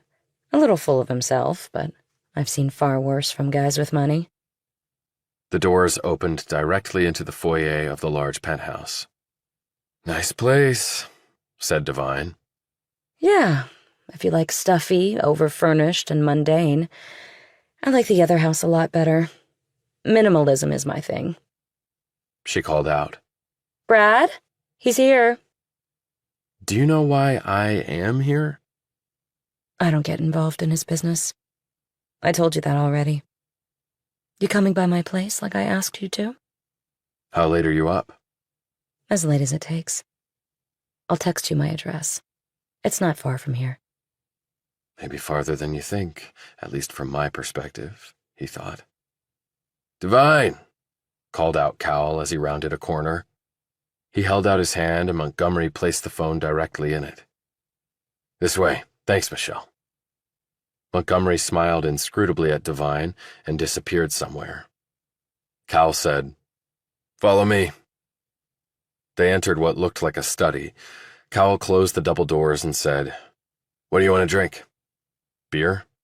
No, we'll drink brandy. Okay. So much for having a choice with this guy. Cowell poured out 2 snifters from a bar set against a wall and handed one to Devine. Then he took out an electronic wand from inside a cabinet and ran it over Devine. Just checking for wires and stuff. Can never be too careful these days. Take out your phone and turn it off. As Devine turned his phone off, Cowell said, Everybody, and I mean everybody, is spying on everybody else with this electronic shit. I don't like using email or texts. I don't even like calling people because you never know who's listening. The important stuff, I do it the old-fashioned way, analog, face-to-face. They sat across from each other in leather club chairs. So I've been thinking about our little discussion. And I need to see your hand before you see mine. Devine showed him the pictures and video on his phone. What were you doing up there anyway? Asked Cowell, shaking his head. Seeing where Sarah Hughes died, then I heard you two going at it. So you didn't go up there to catch us in the act? Not my intent, no, said Devine. But you did take the pics and the little film. Wouldn't you? Cowell said, So let me show you my hand. You killed Hughes. No, I didn't. Let me rephrase that. The evidence that I've seen is enough to convict your ass of murdering Sarah. And that evidence is video of you entering the building and your security card showing you accessing the building and going up to the 52nd floor in time to kill her. Both can be fudged, as you already conceded. And why haven't you turned that over to the police? Before you said I had you to thank for that. What does that mean? I haven't turned it over to the cops because we actually had a technical glitch. Devine sat back. I'm confused, Mr. Cowell. See, at that point I would have made a perfect patsy for the murder. Leaves Cowell and Cumley unaffected. I knew Sarah. I was a disgruntled employee, former military with maybe some PTSD baggage. Look at the shiny object here and not over there. Police are off the premises. So what gives? What gives is that I do not have to explain myself or my reasoning to you. So in exchange for what's on your phone, the video of you and your entry log disappears. What do you say? How can I possibly be sure you'll really do that? And how can I know you don't have that stuff stashed in multiple places? At some point, we have to trust each other. If that's the case, why exchange at all? Mutual assured destruction. I was about to propose it myself, but there is no statute of limitations on murder. The video of me and Jen shows up somewhere 10 years from now. What I got is miraculously discovered and goes right to NYPD, and you go to Sing Sing or whatever place they have going at the time, and you never get out. Are we clear on all that? Why do you care if anyone sees the pictures or video? You're not married. You're both consenting adults. It's the optics, Devine. I'm the head of a major investment house. I don't need that crap plastered over the trash press. Clients wouldn't like it. They'll think I'm reckless. They'll think I'm demeaning to women. And ladies run some of our biggest clients. He added in a growl, and I talked to you before about that. Use your damn brain. Okay, fair enough. Cowell eyed him. So who killed Sarah? No clue. Did you have the same relationship with Sarah you do with Jennifer? Just like the last time you asked that, I'm not going to answer. But I will say that what Jen and I have is special. Devine visualized them on the desk and tried hard not to laugh. You mean like you have with Michelle Montgomery? Michelle is short-term. She knows that. She's great to look at, great in the sack, and that's the extent of her repertoire. Jen is different. Gorgeous with the brains to match. Devine felt his temper rising with these callous statements about Montgomery. He decided to change the subject. Sarah had an abortion. He couldn't tell from Cowell's features whether he was aware of this or not. Well, I'm not the father, said Cowell. How can you know for sure? A certain act has to take place for that to happen. It did not take place between Sarah and me. He paused. Not for lack of trying. She was like Jen, brainy, beautiful, but also aloof, played hard to get. She drove me nuts, but I could never land her. You really are a dick, thought Devine. Cowell finished his brandy and rose. Okay, we done here? Devine stood. Done. Good. Now get your ass back to work and make me some damn money, Devine. Chapter 39. Devine was leaving the building for his meeting with Ellen and Fred Hughes when the woman hurried up to him. She had obviously been waiting outside for him to appear. Rachel Potter looked fired up and itching for battle as she approached him, microphone in hand, while her beefy cameraman hovered behind her, filming it all.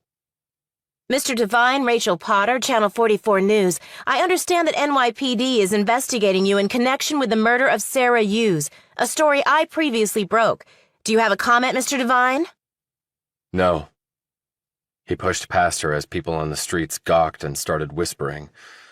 Potter raced after him, the power pack on the back of her waist jiggling with the movements. Are you denying that you are a suspect in Sarah Hughes' murder? Are you denying that you had a relationship of a sexual nature with her? Are you denying that you are the father of the child she aborted? Are you denying that you had a motive to kill her? It was like machine gun fire, only with words. Devine allowed this barrage to go on for a half block, as more damaging and lurid statements in the form of questions that the woman never expected answers to rained down on him like explosives from carpet-bombing planes.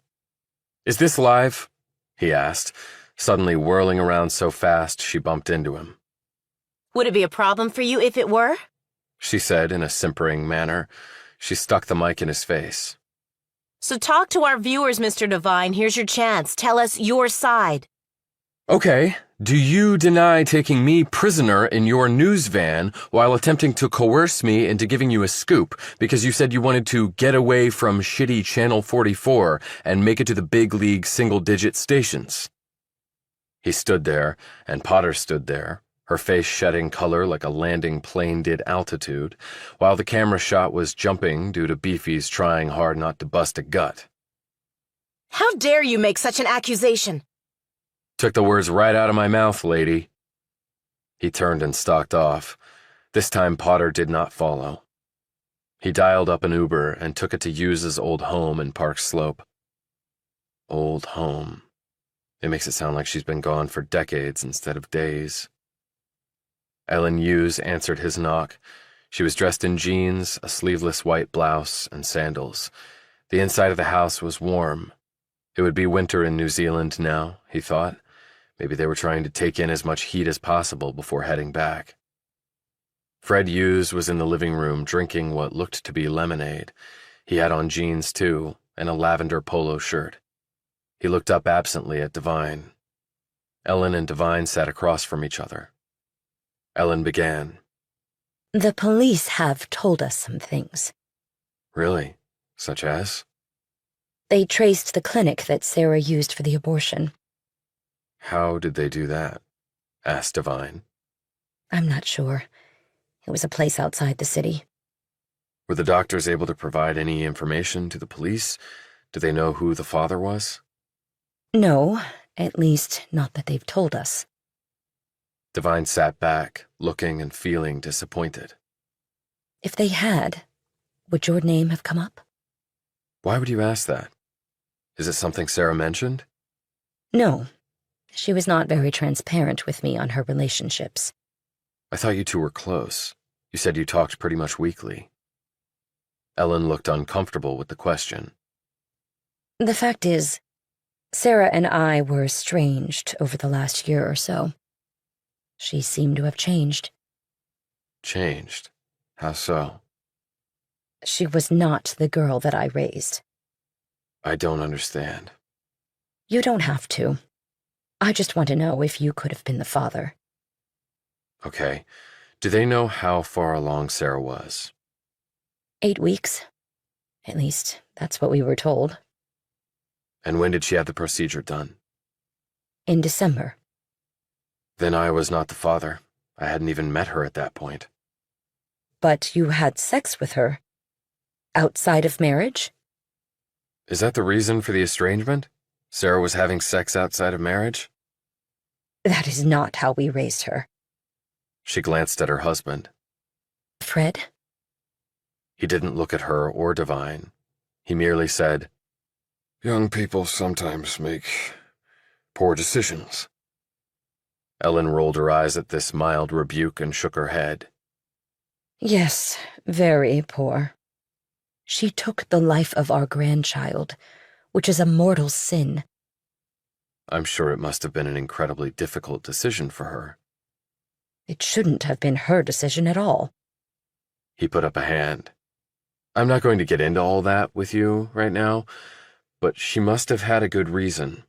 The woman I knew was kind and gentle. Then you obviously didn't know her. But no, you did know her. You slept with her like the slut she was. How can you say that? She was your child. She was a good person, and she didn't deserve to be murdered. Neither did that poor innocent baby. Silence lingered for a few moments until Devine broke it. Did anyone check Sarah's social media accounts? I know she was on Instagram.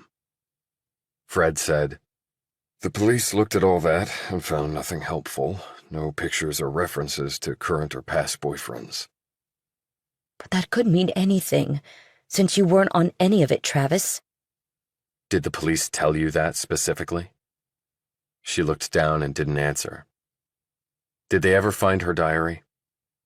They found nothing like that, as I told you before. How about on her electronics, or in her personal cloud? So were you two dating? Relationships like that aren't allowed at Cowell and Cumley, said Devine. That gets you fired. You kept it secret, then? He ignored this. Do you know the name of the doctor who performed the procedure on Sarah? Yes. Why? Can I have it? You say you're not the father, so what does it matter to you? It matters to me because a friend of mine, someone I cared about, was killed. I'd like to find out why and by whom. Ellen looked at her husband. He pulled something from his jeans pocket and handed it across. It was a slip of paper. On it was a name and address of a clinic in Westchester. Thank you. I'll see you out. They stood on the stoop for a moment. Ellen said, I can see you do not approve of my beliefs.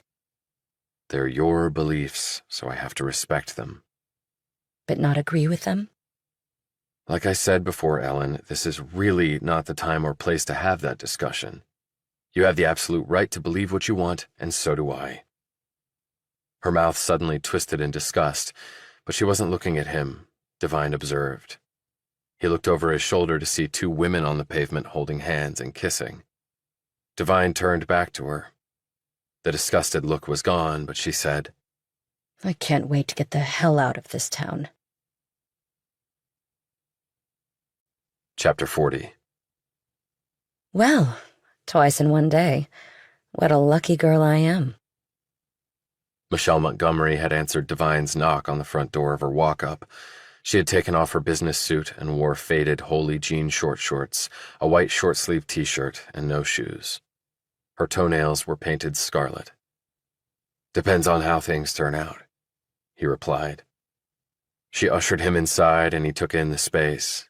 Clean, uncluttered, minimal furniture, some decent artwork, colorful rugs on the hardwood floors, a couple pieces of what looked to be African sculpture, and the scent of reefer. Well, a couple more breaths and I'll be feeling quite mellow after my long day of toil at Cowell and Cumley. I've got some good weed if you're interested. If you have some cold beer, I'd be very interested. She got the beers and said, Come on. I know where there's a breeze. The AC here isn't the best. She led him up to the flat roof, where a couple of deck chairs were set up. He took off his jacket and loosened his tie. They sat, and she pointed out a sliver between two buildings and said, Water view. That apparently costs extra. And worth every penny. And so is that breeze. He turned his head and let tendrils of air slide over his skin as he drank his beer. How'd it go with Brad? Surprisingly well. We reached a mutual understanding. I guess that's good for you, then. Good for us both. Hey, were you with Brad last Thursday night? Thursday night? She thought for a minute. No, I was at his house, but he wasn't there. He probably was in the city. Maybe at the place where Sarah died. Do you know a Jennifer Stamos? No. Okay. Chilton said you were family friends. Since I know his family dates to the Mayflower and his blue blood family comes from money, I guessed you did too. But then you mentioned staying in a student hostel in Italy? We're not blue bloods, and my family's not rich. My father worked on the Chiltons' Rolls Royces and Bentleys, and my mother cleaned their house and took care of their kids. I was the wild and fun daughter of the hired help who lived on the premises. Interesting. You have any siblings? 2 sisters. One younger and in college and thriving, and one older and married. To a doctor. And very happily. Good for them. Do they look like you? I think my younger sister is better looking than I am. Not what I meant, but that's hard to believe. Believe it. My older sister Beth is the one with the brains.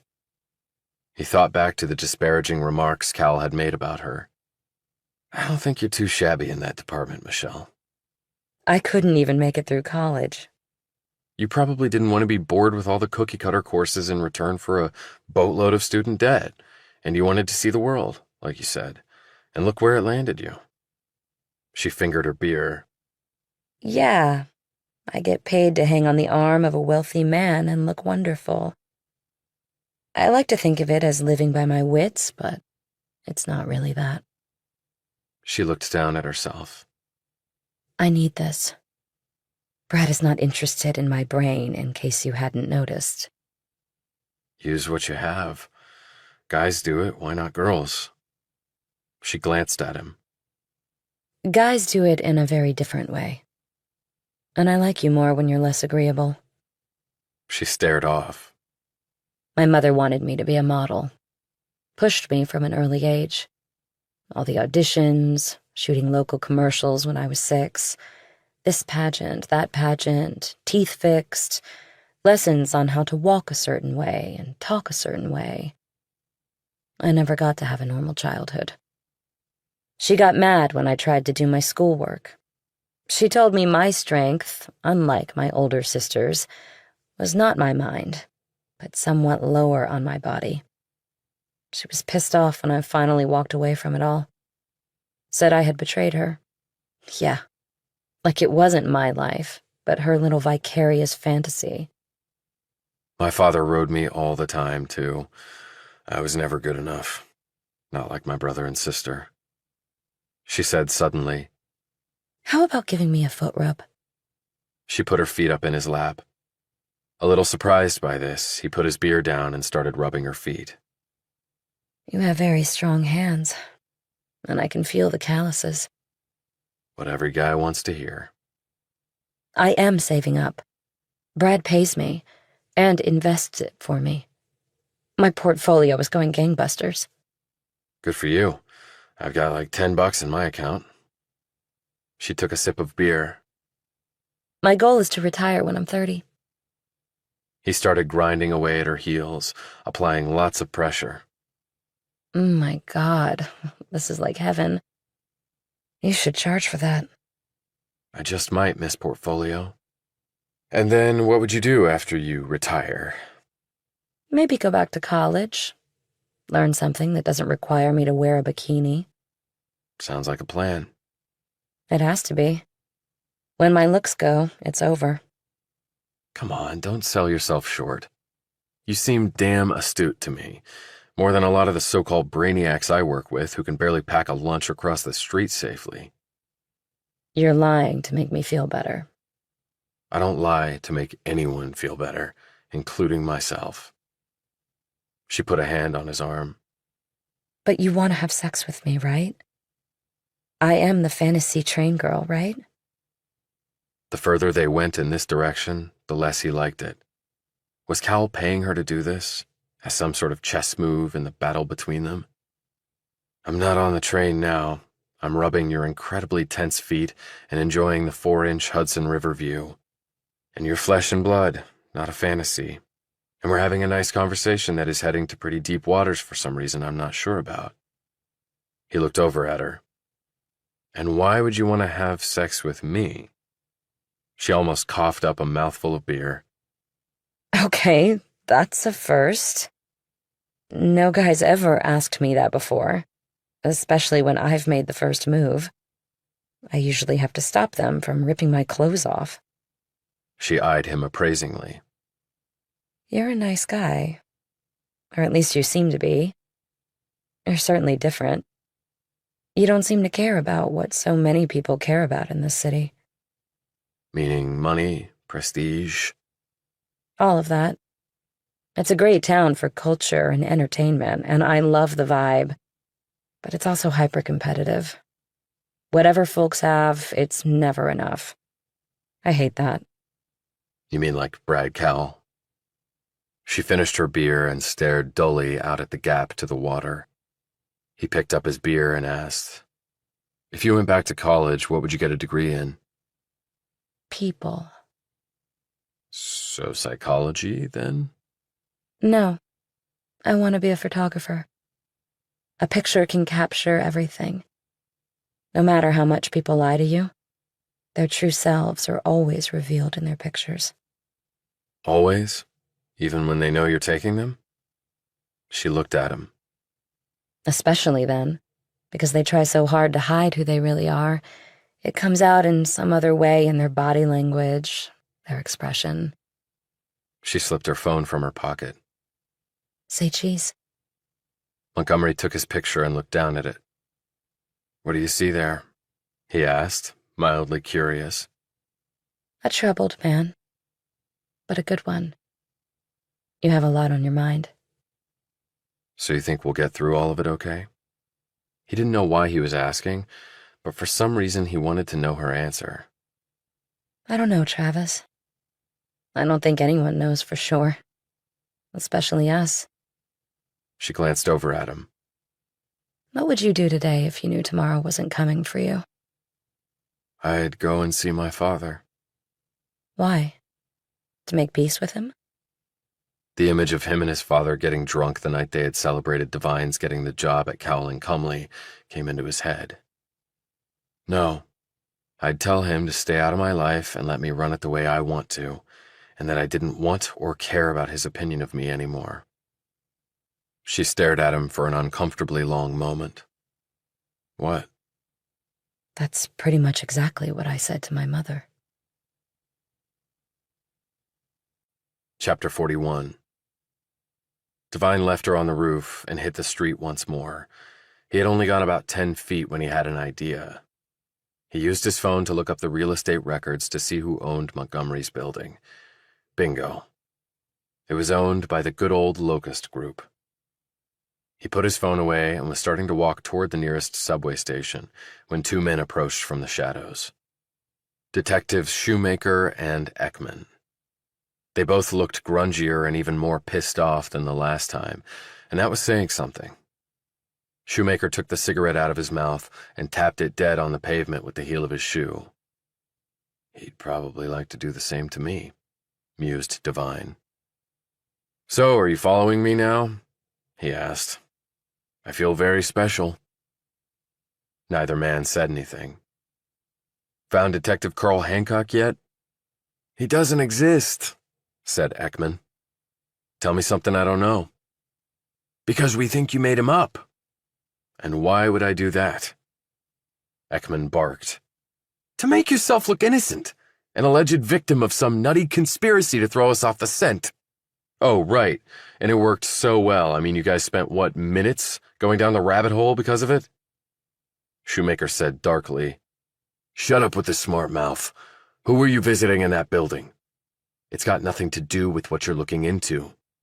"We'll be the judge of that," snapped Ekman. "No, you won't be." "You think we're messing around here?" said Ekman, drawing so close Devine could smell his foggy breath. "You think we screw around with murder investigations?" "I think you're trying to do all you can to solve it. At least I hope you are. Have you checked the video feed? Examined the electronic entry log for the time in question? You have a time window you can fit your suspects in. I actually pointed all that out to Detective Hancock." The only response was twin glares. He looked at each of them. "Please tell me you've at least done that." "There seems to be a little electronic hiccup," conceded Ekman. "Oh, it's bigger than a little hiccup, Mr. Homicide Detective." "Okay. And in case you talk to her again, Mrs. Hughes asked me to meet with them tonight. I already have. She told me about your finding the abortion clinic." He glanced around, thinking, "But maybe you followed me here from Brooklyn." "She shouldn't have told you anything." Did you explicitly tell her not to? Because I think with that lady, you give her any wiggle room and it's off to the races. Just my 2 cents. When they didn't respond, he continued. Now here's something really relevant to the investigation. Will there be any DNA left in Sarah's womb that you could match to whoever the father of her baby was? Why? Asked Ekman. Because if you have any, I'll volunteer my DNA to clear me from the pack. You're only offering because you know there's nothing there. Are you sure? She was pregnant. Ekman snapped. And she aborted the fetus months ago. We'd get nothing admissible. Shoemaker was watching Devine through slitted eyes. And why do I think Mrs. Hughes told you how far along Sarah was, and you knew you were in the clear on the window, even though you'd slept with her? You make that sound like a bad thing. And now you're trying to play all innocent by offering up your DNA. You make me sick. Well, that was clearly not my intent. But if there's nothing else, I have a train to catch. Shoemaker put a hand on his shoulder. Do not, I repeat, do not leave the area. I already told you I wouldn't. Since you guys can't seem to catch Sarah's killer, I guess I'll have to do the honors. If you obstruct this investigation in any way, began Ekman. I was thinking more along the lines of improving it. You better watch yourself, Devine. Right. I hope you guys have a productive rest of the night. In case you want to follow me, I'll be on the Metro North out to Mount Kisco. If you could ever manage to find Carl Hancock, he could tell you all about that. Chapter 42. On the train home, Devine looked out the window as they passed Cal's place. He knew Montgomery wouldn't be there tonight, but he still found himself staring. Muscle memory, perhaps, or something else. Part of him had wanted to sleep with her. He was a young, single guy, after all, and she was beautiful and sexy and willing, and some things were just that simple. And it wasn't like he had sworn off sex while he was searching for Sarah Hughes's killer. I hopped right into bed with Helen Spears, didn't I? But that one had been a long time building, and she had walked up to him on the front porch and shared his beer, and words were also exchanged, and things came to a head when she made her feelings clear. But still, he felt guilty for enjoying himself with Spears while Hughes lay dead. By the time he had left Montgomery's place, the passion of the moment had passed and been replaced with something far more somber and intricate. They both had been lost in thought about their lives, past and future, as he took his leave. Whoever said life wasn't complicated had never really lived. Later, he walked home from the station, and there was Valentine on the couch. Devine sat down next to him and said, I want you to see what you can dig up on the Locust Group. There are a lot of them out there, but the one I'm interested in is tied to some specific properties. He took out his phone and texted him the information. What is big deal about this Locust thing? Asked the Russian. I don't know, but their name keeps showing up. I'd like to know if Brad Cowell has ties to them. Okay, I get on it, dude, but at some point you need to pay for this shit. I am not freebie. I am America capitalist. What's your rate? $500 an hour, but for you, $250. Devine gaped. Shit, if you make $500 an hour, why are you living in this dump? It's much better than my flat in Vladivostok. That had no door and no windows, just blanket hung in doorway. Devine walked upstairs, slipping off his tie and jacket as he did so. As he passed Spears's door, it opened and there she was. She was not dressed in an alluring, transparent nightie, but in an NYU law t-shirt and sweatpants. Over the woman's shoulder, he saw a stack of legal tomes and bar study guides piled on her desk. What's up, Helen? You haven't asked about a lawyer yet. Don't wait too long. Actually, can we talk about that? She held the door open wider and stepped back. But just talk. I'm studying. He held up his hands. Don't worry, I won't let you have your way with me again. She shut the door and sat in her chair while he perched on the bed. He recalled the sexual gymnastics that had taken place right here. The heat, the intensity, her soft skin. Travis! He looked up to see she had clearly just read his sorry-ass guy mind. Right, The cops have been by to see me again. They really think I'm guilty, but they have no evidence. They can't show I was there at the time in question. What about cameras? Security card logs? Apparently there was a hiccup, or so they said. There's nothing there. Damn, that's incredible. I know. But are there other ways for them to come after me? Why? Were you involved in her death? I was not in any way, Helen. I'm telling you the truth. Why would I be out there busting my ass to find out who did kill her if I'd been the one to do it? Well, to make it appear as if you're innocent. He knew she was right, and it still pissed him off. Well, I am innocent. He hesitated. But what? But I did have a relationship with her. We kept it secret because of the fraternization rules at Cal. Did you sleep with her? He took a moment to process this and form a response. Yes, but only once. Could you have been the father of the child she terminated? Because that would be a prime motive. How did you know about that? It's all over the news. No, I wasn't the father. How can you be sure? She had the abortion in December. I started at Cal in early February. I didn't even meet Sarah until then. But do you have proof of that? How do you prove a negative? You can't, not in court, which means it's irrelevant as a defense. Devine flopped back on the bed. Great. She sat down next to him and patted his shoulder. But it sounds like the cops can't tie you to the murder forensically. He sat up and looked at her. Not for lack of trying, and they might find another way. Has anyone looked at a motive for someone killing her? Just the pregnancy angle, I think. They seem to believe no one else in the whole world ever had sex with the woman other than me. And there's something else. What? You can't tell anybody. I'm going to be a lawyer. If I can't keep confidences, I won't have a very long career. I hacked into the firm's security log entry system. The only card logged in during the time in question was mine.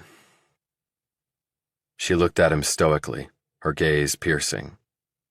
I wasn't there, Helen, I swear. He held up his security card. And ask Will. He says it's easy to clone one of these suckers. Even his lethal baby cousin could do it, he says. Go on. Brad Cal told me that he knew about my card being on the security log, and also that there was a video of me entering the lobby at the same time, but that can be faked too. But then this hiccup you mentioned happened. Cal basically told the cops the system went down. There's no evidence to give them. He made that happen. Why would he do that? He reluctantly told her about the pictures and video he had taken of Cal and Stamos after they'd had sex. So you basically blackmailed the guy into not throwing the cops enough dirt to arrest you? He looked at her with an air of desperation. I know it doesn't look good, but the evidence was made up. I didn't do it. I had to fight fire with fire. No, it doesn't look good. But have you considered another possibility? Like what? That Cal doctored the evidence to incriminate you. Then why not use it? Then it all hit Devine.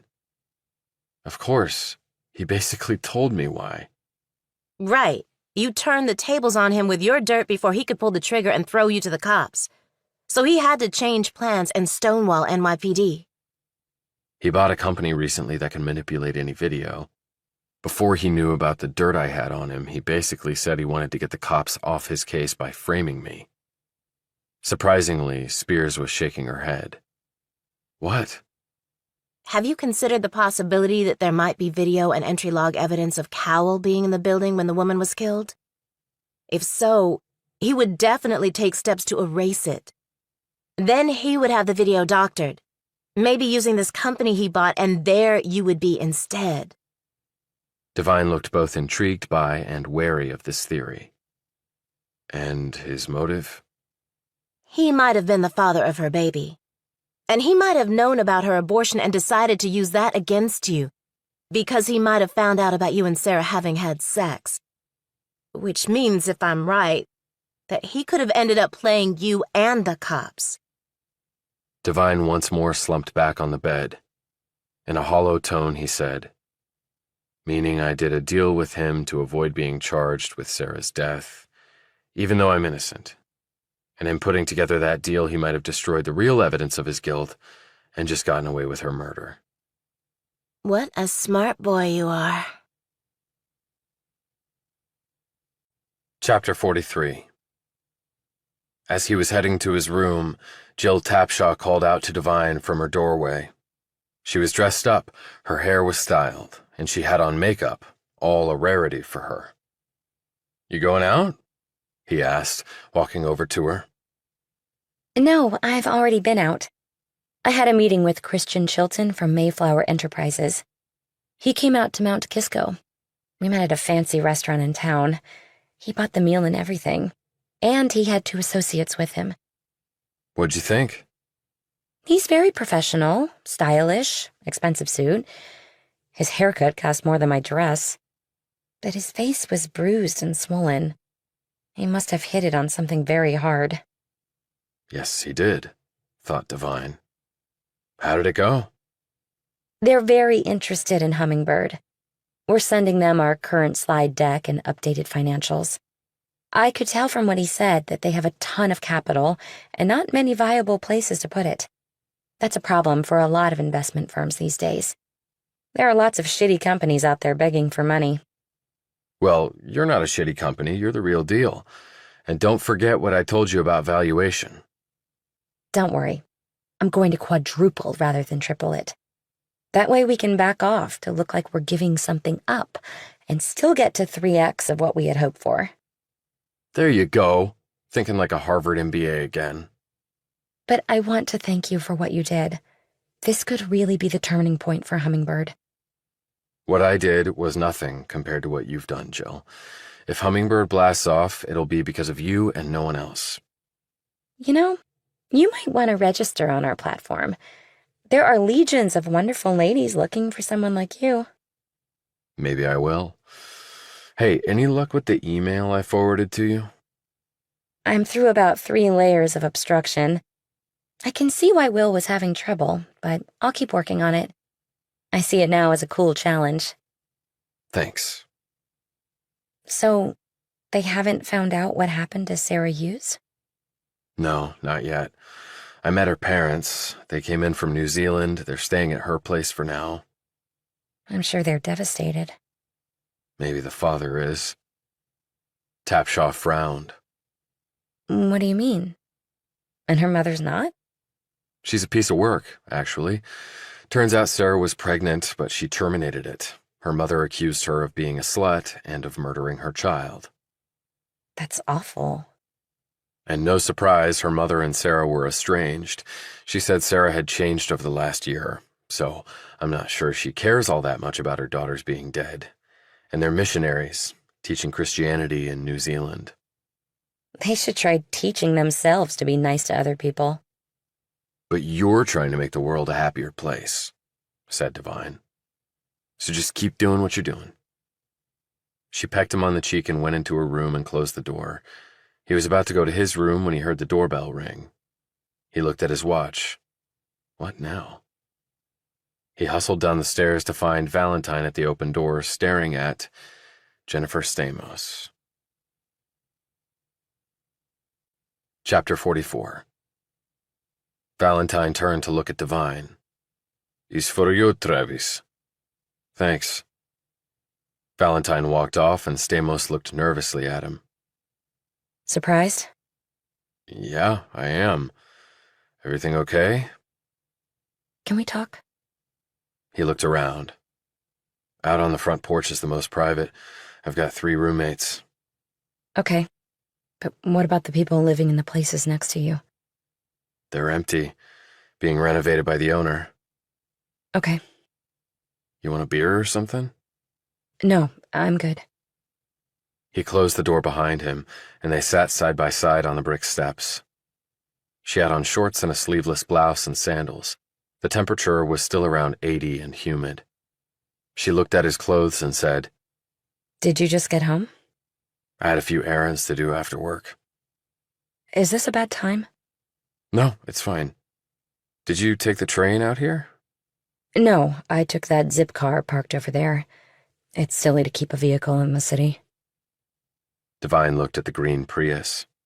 Agreed. And you got my address from... She looked embarrassed.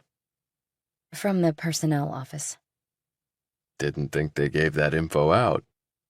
They normally don't. Look, I'm sorry. I just wanted... It's okay, Jennifer. Fire away. He knew why she was here. He just wanted her to know this was not going to go all her way, or easily. I spoke with... Brad. And he told you that we met? Yes. It seems that everything is resolved. Nothing is resolved. She looked startled. What? But I thought... That part is fine, but we still have no idea who killed Sarah. It wasn't me. Do you know where Cal was when Sarah was killed? Stamos shrank back from the question. You can't possibly think that... Well, people certainly thought that I might have killed her, and he told me he wanted to have sex with her, but it was a no-go on her end, and that probably pissed him off. I'm telling you this in good faith. If you run to Cal and tell him I told you, things will get complicated really fast. I won't do that. I swear. He looked at her, trying to gauge her sincerity. Did you know that Sarah had her abortion back in December? That was before I even got to the firm. Why is that important? Because some people were trying to make out that I was the father of her child. That's crazy. She paused. But did you sleep with her? I'm not going to answer that. Do you know where Cal was when Sarah was killed? No, I wasn't with him that night. She suddenly scowled at him. I understand you took pictures of Brad and me. Don't get all pissed off, Jennifer. I needed some leverage, and what the hell were you thinking doing it out in the open like that? He has a damn penthouse with a bed. He just grabbed me. Said it would be exciting. It all happened so fast. Her cheeks flushed. Will you erase the pictures? No, but I'll never look at them again. How can I believe that? Believe it. I did not find it the least bit pleasant. I don't just mean with what happened to Sarah, I mean it seemed pretty damn degrading to you. She flushed again. That's my business. Yes, it is, but why exactly are you screwing the boss? You have the talent to make it on your own. This isn't 1980. Do you really think things have changed that much, Travis? I don't know. I'm not a woman. That's right. You're not. So don't judge me. And for your information, there are only 3 female partners in the entire firm. I know 24 more who lost out to guys who weren't half as good, according to the damn book. So take your 80s comment and shove it. Okay. I guess I deserved that. But the thing is, Sarah wouldn't sleep with him, or so Cal complained to me. Do you think that's a motive for him to kill her? Come on. He could have pretty much any woman he wanted. But the woman he apparently wanted was Sarah, and she was having no part of it. That might have pissed him off. You just won't let that go, will you? The guy, as far as I know, has no alibi for when she was murdered, and maybe he lied to me. Maybe they did sleep together, and she got pregnant, and the child was his, and maybe he paid to have it aborted, and she regretted it, and was going to expose what had happened. The boss impregnating the help and then paying for her abortion? Do you know how much money Cal gets from church and state pension funds and teachers' unions and other organizations that would frown on that sort of thing? He wasn't the father. He stared warily at her. How do you know that? I just do.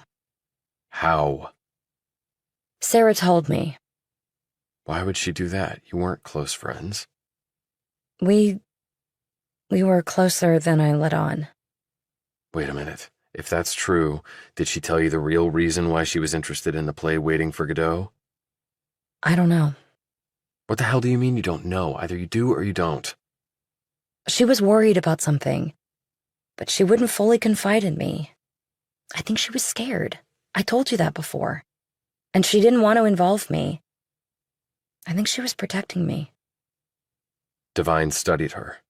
He said slowly, "It sounds like you and Sarah were way more than friends." Sarah and I... Sarah and you what? I can't.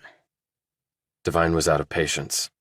For God's sake, Sarah is dead. Just fucking tell me. She drew in a long, tortured breath and then let it go. We were in love. Okay? We were in love. Satisfied, asshole? She jumped up, hurried over to the Prius, started it up, and drove off. Devine just sat there and watched Stamos disappear into the dark. He finally went back inside, where Valentine said, "Damn, she is so hot. Are you doing her?" "Just shut up, Will. Just shut the hell up." Devine, his mind reeling, walked upstairs to his room and slammed the door. Chapter 45. 4:15 a.m. 10 minutes into his workout at the high school. Warm, muggy, dark, cloudy skies, sprinkles of a pre-dawn summer rain commencing. Devine was already loosened up, sweaty, into a rhythm, trying to focus on his physical side while his mental side was all over the place. There was simply too much to process. And whenever that happened to him, he had focused back on the basics. Take one step, figure it out, and go on to the next step, and the one after that. At some point, it would start to make sense. At least I hope to God it will. It was then that the three men stepped from the outer rim of the darkness and blew up all his thoughtful plans. However, Devine had heard them coming and moved forward to confront them. Why, if it isn't Detective Carl Hancock of NYPD, where no one knows your name. He looked at the other two men, carbon copies of Hancock, only white. Hancock nodded. "Surprised it lasted as long as it did. You talked to them and told them about me and they went batshit. Am I right?" "Something like that." Devine looked at the other two guys as the rain started to fall. Remorseless bastards paid to do harm. He had seen enough of such men. They all pretty much looked the same, zombies with guns. Hancock took some gum from his pocket, popped it into his mouth, and started to chew it. His jacket was open. The Glock was there. They were all armed, Devine was sure of that. All he had was himself, and whatever he could find to defend himself. He was pretty sure it would be enough. They had already made one cardinal mistake. They didn't kill me right away. "Care to explain the subterfuge?" said Devine. Hancock cracked a smile. "Subterfuge. Now there's a word you don't hear every day. Seems the only one to fit, at least to me."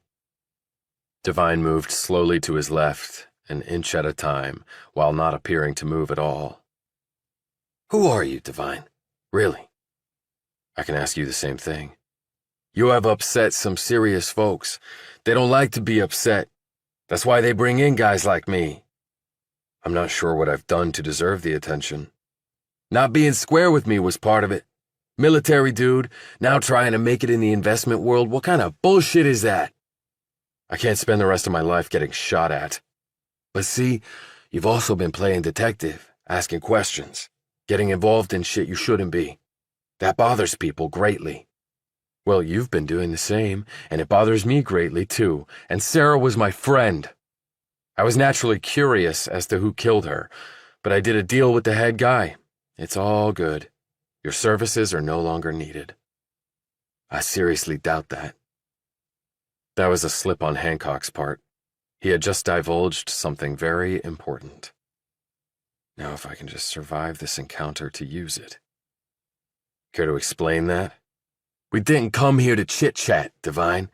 And thanks, by the way, for telling me your workout schedule and where." "Yeah, I didn't know you were a dirtbag back then." "Not a dirtbag, just a working man, like you. And who do you work for, Devine, really? You don't want to be where you are, clear to see. You're there because someone put you there. Tell us who, and we go on our way."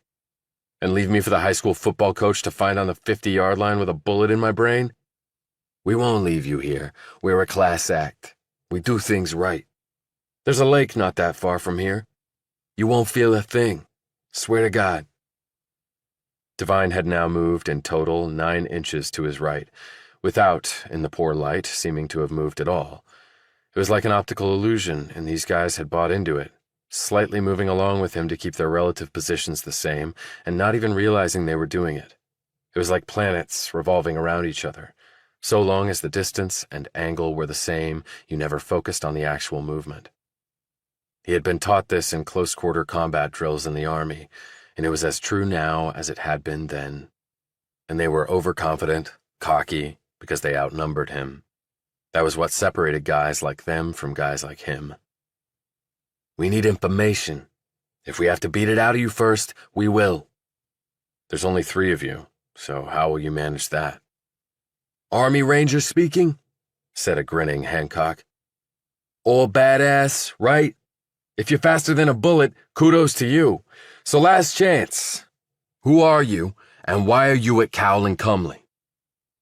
Devine moved another half-inch until he felt the tire against his ankle. "I love capitalism, guys, just like you. I don't want to kill you, but orders are orders. And who's giving the orders?" Hancock shook his head. "Come on, Hancock, or whatever the hell your name is. It's not like I'll be telling anybody I'm heading for that nice little lake, right? I can tell you that what this involves goes way beyond anything you can imagine. Sounds like a cliche from some lousy movie, I know. But in this case, it happens to be true. See, actually, the real world is way more complicated and dangerous than how the movies and TV make it out to be. Thanks for telling me basically squat. It's nothing personal. But this is how I put food into my family's mouths, so nobody's messing with that. Just be prepared to deal with the consequences," replied Devine as he tensed and bent slightly at the waist. "Okay, we're done." Hancock looked down and pulled out his pistol, just about the time the car tire hit him in the head, knocking him heels over ass. The second tire flung by Devine slammed into the man next to Hancock, and down he went too. The third man had his gun pointed right at Devine and was about to fire. The third guy had always been Devine's worry bead. Shit. Then a loud crack sounded somewhere. The gunman whirled around to see what had caused it, giving Devine time to hit him at gut level. They went tumbling, and the gun spun off into the darkness.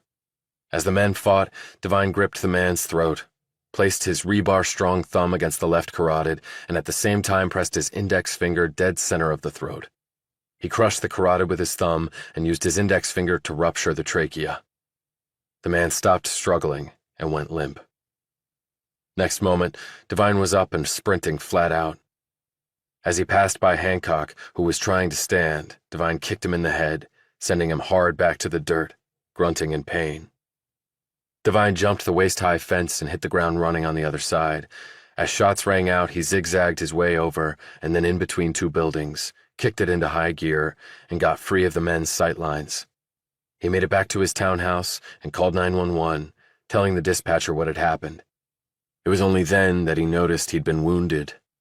The guy he killed must have had a knife too, because Devine had a slash across one arm and a deeper cut in the palm of his hand. The loud noise, probably a car backfiring, had saved his ass. He cleaned and dressed the wounds and changed his clothes by the time the cops showed up. They had checked out the football field first before heading over, the head cop told him. "Nobody there now," the cop said. "Dispatch said you thought you'd hurt one of them bad or maybe killed them, but you must have been mistaken. But we found some shell casings and some blood. You're damn lucky, buddy. What the hell were you doing out there alone at that time? I mean, this is a pretty safe area, but you were just asking for it." Yeah, I was really asking for it, thought Devine. Chapter 46. 6:20. The train bumped out of the station with Devine in his normal seat, staring out the same window at the same countryside. He didn't expect to see Michelle Montgomery, and thus was surprised when she was sitting by the pool in her itty-bitty bikini, staring at the water like it was the most mesmerizing thing ever conceived. She didn't look up once at the train. She didn't flip them off, or, to the chagrin of all the guys with their faces pressed to the glass, show her thonged butt, or better yet, strip to her birthday suit and take the plunge. Only as the train started to gather speed did the woman look up and wave. Pretty much every man on the train car waved back, except Devine. Ironic, since he was pretty sure he was the one she was waving to. And then Montgomery was gone from sight as the train sped up. Devine sat back against his seat. He figured she was appearing more routinely because he was on the train and would be watching her. Devine wasn't sure how he felt about that. He was investigating Cal, and she was Cal's girl. That was going to get really complicated really fast.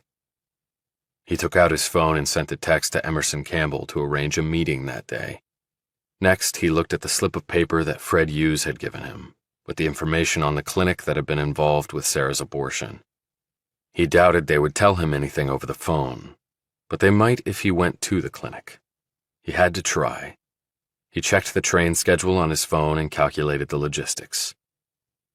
He next thought about the man he had killed that morning, glancing down at his big, strong fingers, which had done the deed. He rubbed the bandage across his palm and felt the one under his shirt sleeve. Don't feel anything, Devine.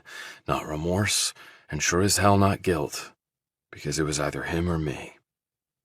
Maybe he had a family who would miss and mourn him when he didn't show up. But he'd made the decision, not Devine. He made fists with his killer hands and hid them in his pockets. The 620 moved on and took a reluctant rider with it. It was lunchtime, and Devine didn't head to the dining hall to hobnob with the exalted of Cowell and Cumley. He headed north, to the 50s, to the little Italian restaurant that was apparently never open to the public. Campbell sat in the same room, in the same chair, but wearing a different set of clothes. A bowl of spaghetti and a bottle of wicker-bottomed Chianti was in front of him, next to a half-full glass of wine. A large napkin was tucked into his shirt.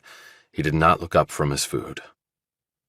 I had to kill a man this morning, said Devine. This news did not startle or disturb the old soldier. Campbell took a mouthful of pasta and a sip of wine. Explain in fuller detail. Devine did so and added, I don't think Cowell is at the top of the pyramid on this. I never thought he was. He's a means to an end who has paid a king's ransom. Care to elaborate? I wish I could, but I don't really know more than that. Hancock also knew I was an Army Ranger. He knew that the first time he saw me. Your military service is not a secret. I still don't like it. Campbell finished the wine and pushed his plate of food, only half eaten, away. I don't actually like pasta. He wiped his mouth. They wanted to know who I really was and why I was at Cowell and Cumley. That cuts very close to the bone. You need to be concerned about that. Campbell poured some more Chianti. I will make inquiries. What else? Sarah Hughes and Jennifer Stamos were a couple, at least according to Stamos, and she said she knew Cowell wasn't the father of Hughes's baby, which makes me believe she knows who the father is. And that man might be Brad Cowell. He has no alibi for the time she was killed, said Devine. Does this tie into what might be going on at the firm, which is your mission, after all? Hughes came to Stamos and told her about the Godot play to check it out. I did and found nothing. But now that I know they were more than friends, there has to be something there, and it has to tie into Cowell. And then there's Area 51. Devine quickly explained about the inaccessible floor. It's not their high-frequency trading center like I thought. That's in Queens. I had a buddy check that. A buddy, said Campbell, a look of alarm on his face. He has no idea about any of this. He's a white hatter, hacks for a living. We had heard of the off-limits floor there from another source, but we also assumed it was just a high-frequency trading space. But now that we know it's not, you need to get in there. I'm working right now on a way to access it. Campbell leaned forward. Have you figured out how you can? I think so, but I need your help. That's the other reason I'm here. Chapter 47. After meeting with Campbell, Devine rode the train to Westchester and took a cab to the abortion clinic. There were protesters out front with graphic pictures on poster boards. They were marching and chanting. One man confronted Devine and wanted to know if he was the father of a baby being butchered inside the Chamber of Horrors, as he termed it. "No," said Devine as he hurried past the man and rang the bell on the front door of the clinic. It was barred and armored and had a surveillance camera mounted in the corner. A voice coming over the call box said, "Yes." "Travis Devine, I phoned earlier. I spoke with a Dr. Tillis." "ID." He held up his driver's license. "Just a moment." He waited, glancing back at the protesters, who had to keep their distance per the law. He heard the door buzz, and he pulled it open and shut it firmly behind him. There was an armed guard in the small foyer, who looked at Devine suspiciously as he told him to walk through a magnetometer, then wanded and patted him down. A woman in her 40s in hospital scrubs met him in the foyer a few moments after that. "This way." He was deposited in a tiny, drab room where he supposed women came to consult about having an abortion. Devine knew that this particular subject would be one in which no general consensus would ever be reached, but he could imagine people sitting here and making perhaps the most momentous and gut-wrenching decision of their lives. A woman in her 50s walked in. She was in a dark blue dress with a long white lab coat over it. She had let her hair go gray, and it hung limply to her shoulders. She had rimless glasses on a chain around her neck. Her eyes were blue and alert, and her manner efficient and professional. She introduced herself as Dr. Cynthia Tillis. "The police have already been by, as I told you over the phone, Mr. Devine. I conveyed to them what I was legally allowed to tell and nothing more. I believe they will come back with a subpoena to compel more information, and I will have to deal with that then." "I understand." "But I can't really tell you anything. The police at least are trying to find out who killed Sarah. I only agreed to see you because the fact of Sarah's abortion has now come out in the press, and you said you were a friend of hers." "How did she come to this clinic?" "Sarah said she'd been referred by someone. She didn't give a name. We went through everything, and the decision was made on the best way to move forward." "And she never mentioned who the father might be?" "Even if she did, I could not provide that information." "Is that what she told the police?" "Please, Mr. Devine." "Okay, did she say why she was having an abortion?" "I can't divulge that either." He looked at some pictures on the wall with accompanying medical terms. "Can you tell me how it was done?" She began carefully. "I can generally tell you our range of procedures. Up to 11 weeks is deemed the embryonic period. Up to that point, the abortion can be done by what is called medication abortion." "A pill, you mean?" "Yes. And in that event, there may be a follow-up appointment within 1 to 2 weeks to ensure the pregnancy is terminated and the patient is well. If the woman's last menstrual cycle was more than 11 weeks ago, an in-clinic abortion may be required. That would have to be performed here." "I was told she was only 8 weeks along, so Sarah could have just done it with a pill?" "She could have. About 40% of clinic-managed pregnancy terminations are done that way." Devine thought quickly, and something occurred to him. "Do you know who her OBGYN was?" "I'm afraid that—" "Look, I know that HIPAA doesn't allow you to tell me anything about her personal medical history, but I'm just asking for the name of her doctor. I don't think there's any law that says you can't tell me that." "And what will you do with that information? Go and talk to the person?" "Probably.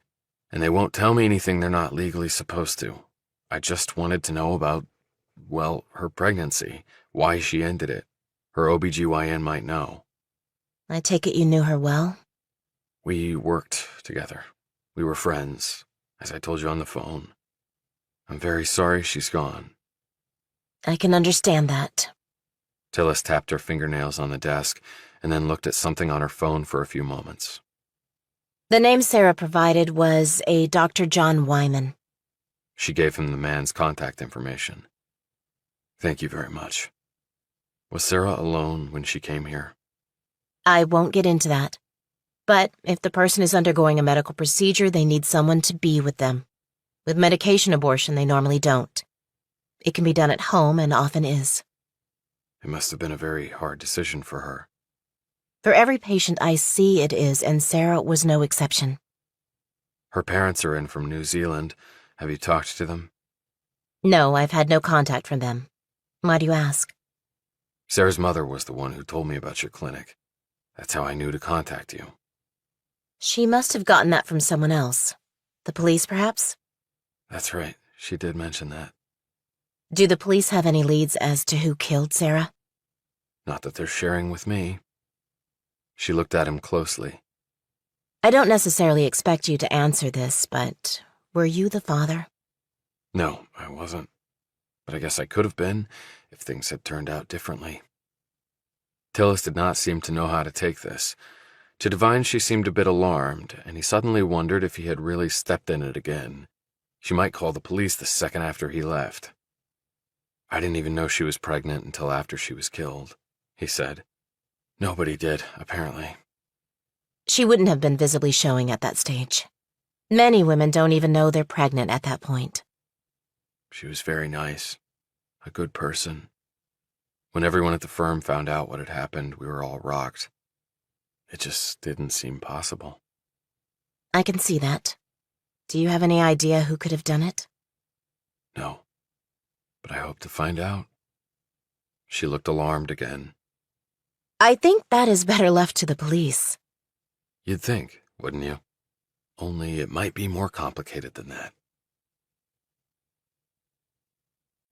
Chapter 48. On the train back to the city, Devine called Dr. Wyman's office with a request to speak to him about Hughes. However, he was told that Wyman was not available. Devine then left his name and number and asked if the doctor could contact him when he had the chance, and that it was important. The receptionist said she would pass along the information, and then she hung up. Okay, so much for that. He got off the subway at Broadway and walked until he reached the Lombard Theater. Godot was still playing for the next week or so. He walked around the front of the building and took in the marquee, the ticket office, the stanchions, and the people scurrying around. Hughes had been interested in this play for some reason. She had walked into Jennifer Stamos's office and told her to go see it. Now that Stamos had told him that she and Hughes were in love, her confiding in Stamos made sense. But the more he thought about it, the more Devine was convinced that Hughes had told Stamos more. He didn't believe Stamos's explanation that Hughes was trying to protect her by keeping her in the dark.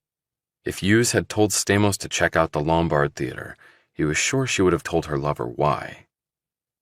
Then something occurred to Devine, and he groaned, chastising himself for not thinking of it earlier. He took out his phone, did a Google search, and found his answer. The Lombard Theater was owned by the Locust Group. Hughes's interest had nothing to do with the play. It had everything to do with the property, the nicely rehabbed property. Christian Chilton's property on the Upper East Side, the Locust Group. Montgomery's Walk-Up, the Locust Group. The Lombard Theater, the Locust Group. He looked up and down the street. What else did the Locust Group own, and what was the connection to Cowell and Cumley? He had told Campbell that he had thought of a way to get inside Area 51. Maybe the answers to his questions would be found there. During their meeting at the restaurant, Devine had made a request to Campbell for some equipment he would need. Then he looked on his phone and found the nearest Apple store for the other item he required. Later, back at his cubicle, Devine took out his phone and texted a message to the same number from which he had received the summons to meet with Brad Cowell. A problem has come up. We need to discuss tonight. His thumb hovered over the send key, then he pressed it and put his phone away. He spent the rest of the day laboring over work that he couldn't have cared less about. All around him, the other burners were going full bore, analyzing data from all four corners of the earth. Every dollar to be made, every dollar to be paid, every dollar to be lost. That was ultimately what it was all about, as he had heard Brad Cowell say in an interview with CNBC once. The first billion is the hardest to make. After that, it gets a lot easier. I'm sure it does, asshole. At 7 that evening, when he was looking at his phone clock and thinking about leaving, the text came in. Same place, same process. 9 o'clock. Smart guy, thought Devine. He wants me to work overtime just for the honor of meeting him. But then again, no burner got paid overtime. The only one who made money off that extra work was the firm of Cowell and Cumley, but he was glad it was later, because he hadn't gotten the item he needed from Campbell yet. It was supposed to have arrived by now. Without that, his plan was dead. A bead of sweat appeared on his forehead. Now he had to confirm something else. Again, without it, his plan was useless. Normally, he would have all his ducks in a row before executing a strategy. But here, it wasn't possible. It was a classic chicken and egg problem. He texted Michelle Montgomery and asked her to let him know if she would be once more escorting him to his meeting with Cowell.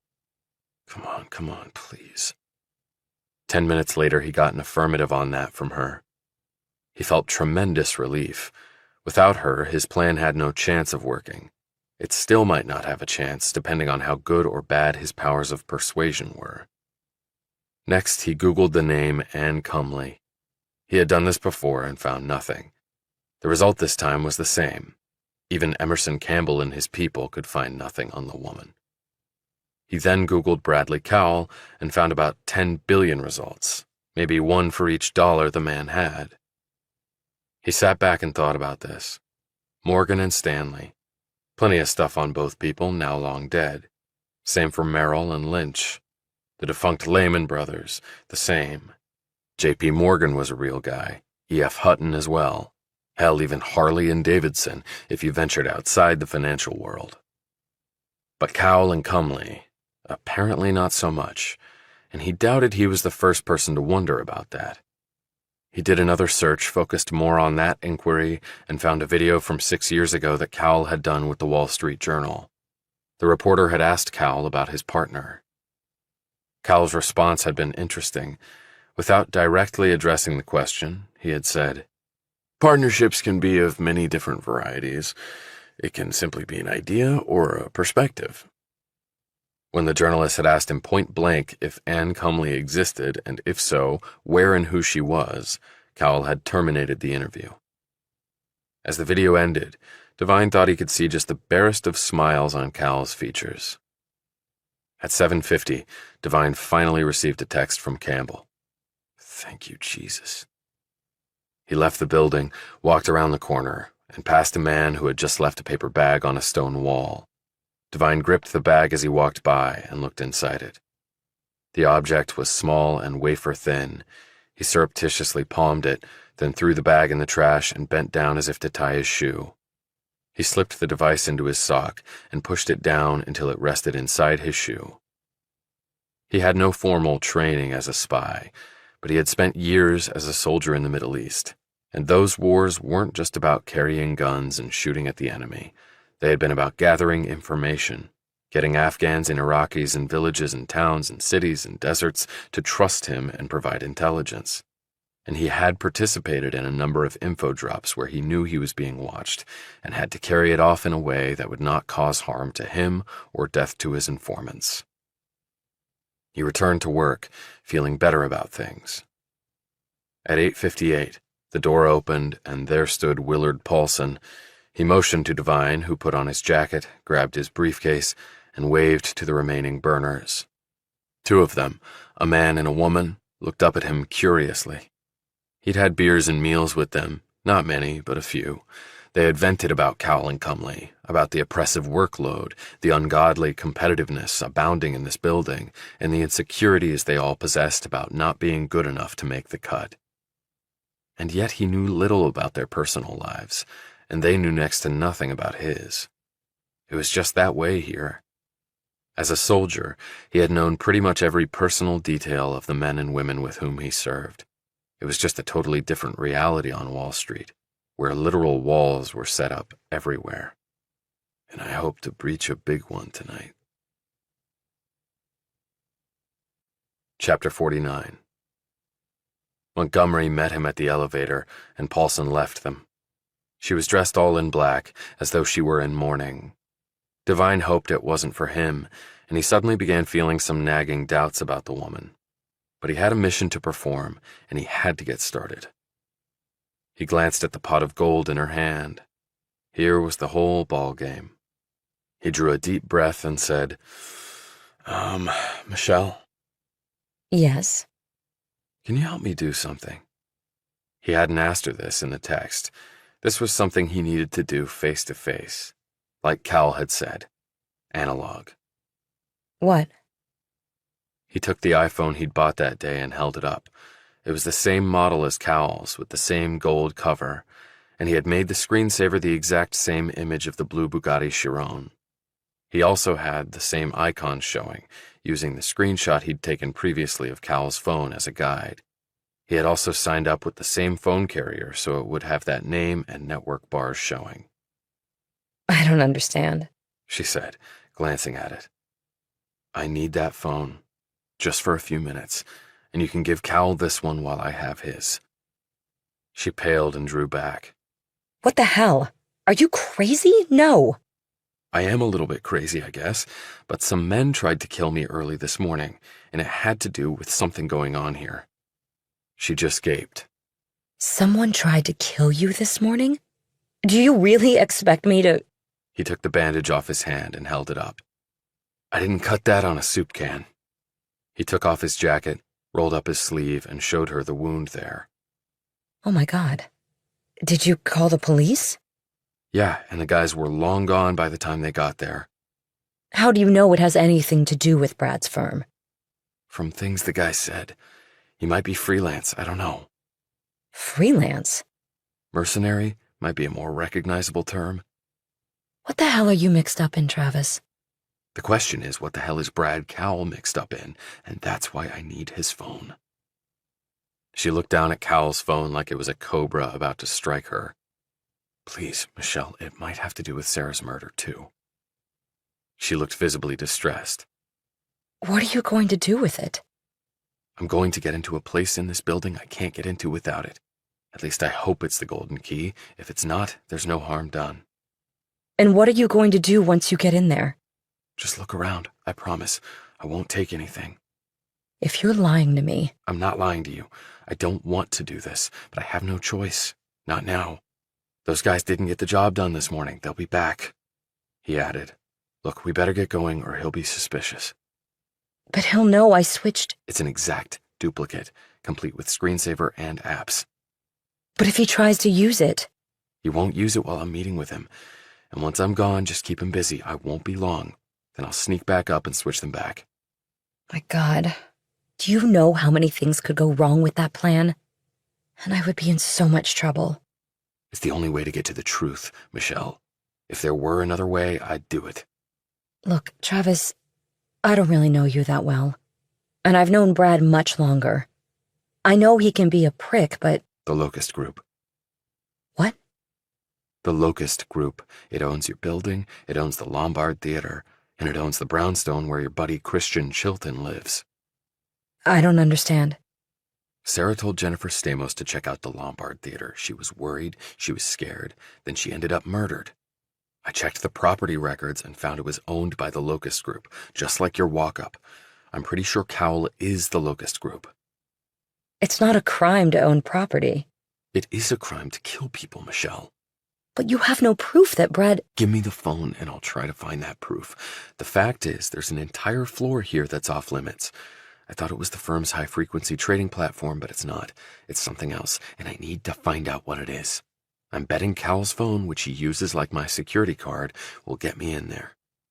But why are you doing this? Because of Sarah Hughes? Partly. Were you more than just professional colleagues? And don't lie to me. We were more. I thought she could be the one, in fact, for me. Did you sleep together? Once, and then she broke it off. Now I think I know the reason. Which is? She was in love with someone else. A woman. Montgomery drew a long breath. What's the other reason you're doing this, besides Sarah?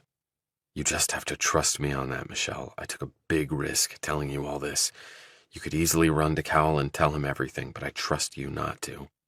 Will you do the same for me? Will you trust me? An excruciatingly long moment passed, and Devine held his breath for all of it. Then she slowly held the phone out. He took it and handed her the fake one. Thank you, he said quietly. She didn't look at him. The security app was already pulled up on the phone screen. Cowell had no doubt done that before handing the phone off to Montgomery. Devine used it to get them on the elevator. They rode it up, and when the doors opened into the foyer, there stood Cowell. He used the wand on Devine, but didn't go below his calves. "Make this fast, Devine." He nodded curtly at Montgomery and held out his hand. She passed him the fake phone. He didn't even look at it. "Follow me." They walked into another room where Cowell set the phone down on a table. "Thanks, Michelle," he said, waving her away. She walked off down a hall. He sat on a couch and motioned Devine to join him. "Well," said Cowell. Devine sat across from him. "Some men came to see me really early this morning." "Men? About what?" One of them had earlier pretended to be an NYPD cop assigned to Sarah's case, but he was an imposter. They came to make me tell them things about this firm. I refused, so they attacked me. He showed Cowell his wounds. Cowell barely looked at them. What sort of things did they want to know about this firm? Devine had been watching him closely because it was not outside the realm of possibility that, despite what Hancock had said about other people being out there, he was actually working with Cowell. He would certainly have a motive to get rid of Devine once and for all, but Cowell seemed surprised, and more important, worried. Not for Devine, of course, but for himself. What was Sarah really doing here? He lied. Who had killed her and why, that sort of thing. And you told them nothing. What could I tell them? I didn't know anything. And do you think they would have cut me up if I had talked? No, I guess not, said Cowell absently, his mind clearly leaping ahead. So what do I do if they come back? I'll make some inquiries. Then Cowell looked at him closely. You can tell me, Devine, just between friends or business partners, I guess is what we are now. Tell you what? Why you killed Sarah. I didn't kill her. Come off it already! Look. No, you look! Barked Cowell. Your card was the only one that showed up on the entry log that night, and your picture was on the video. Because you put it there. That's what you say. You cloned my card and had somebody walk in the door with my face on their body. Come on. You bought a company that can do exactly that. I know I bought the company, but the thing is, Devine, I didn't have anybody do what you're accusing me of. I didn't mess with your card or put your face on another body. Devine's gaze bored into him. You really expect me to buy that? Cowell shook his head, his expression resigned. Hell, maybe I would have done that manipulation stuff, but the fact is, I didn't think of it, okay? You're right. When I saw the video and the entry log, I was going to send your ass right to the cops and get this problem off my back, but then you hit me with a shot to the gut with the pictures and video of me and Jen. I just thank God I didn't turn the stuff I had on you over to the cops before you showed me your hand. I'd have had nothing to hit you back with. Devine, for reasons he could not entirely understand, believed the man, because everything with Cowell was transactional. So if the man hadn't tried to frame him, who had?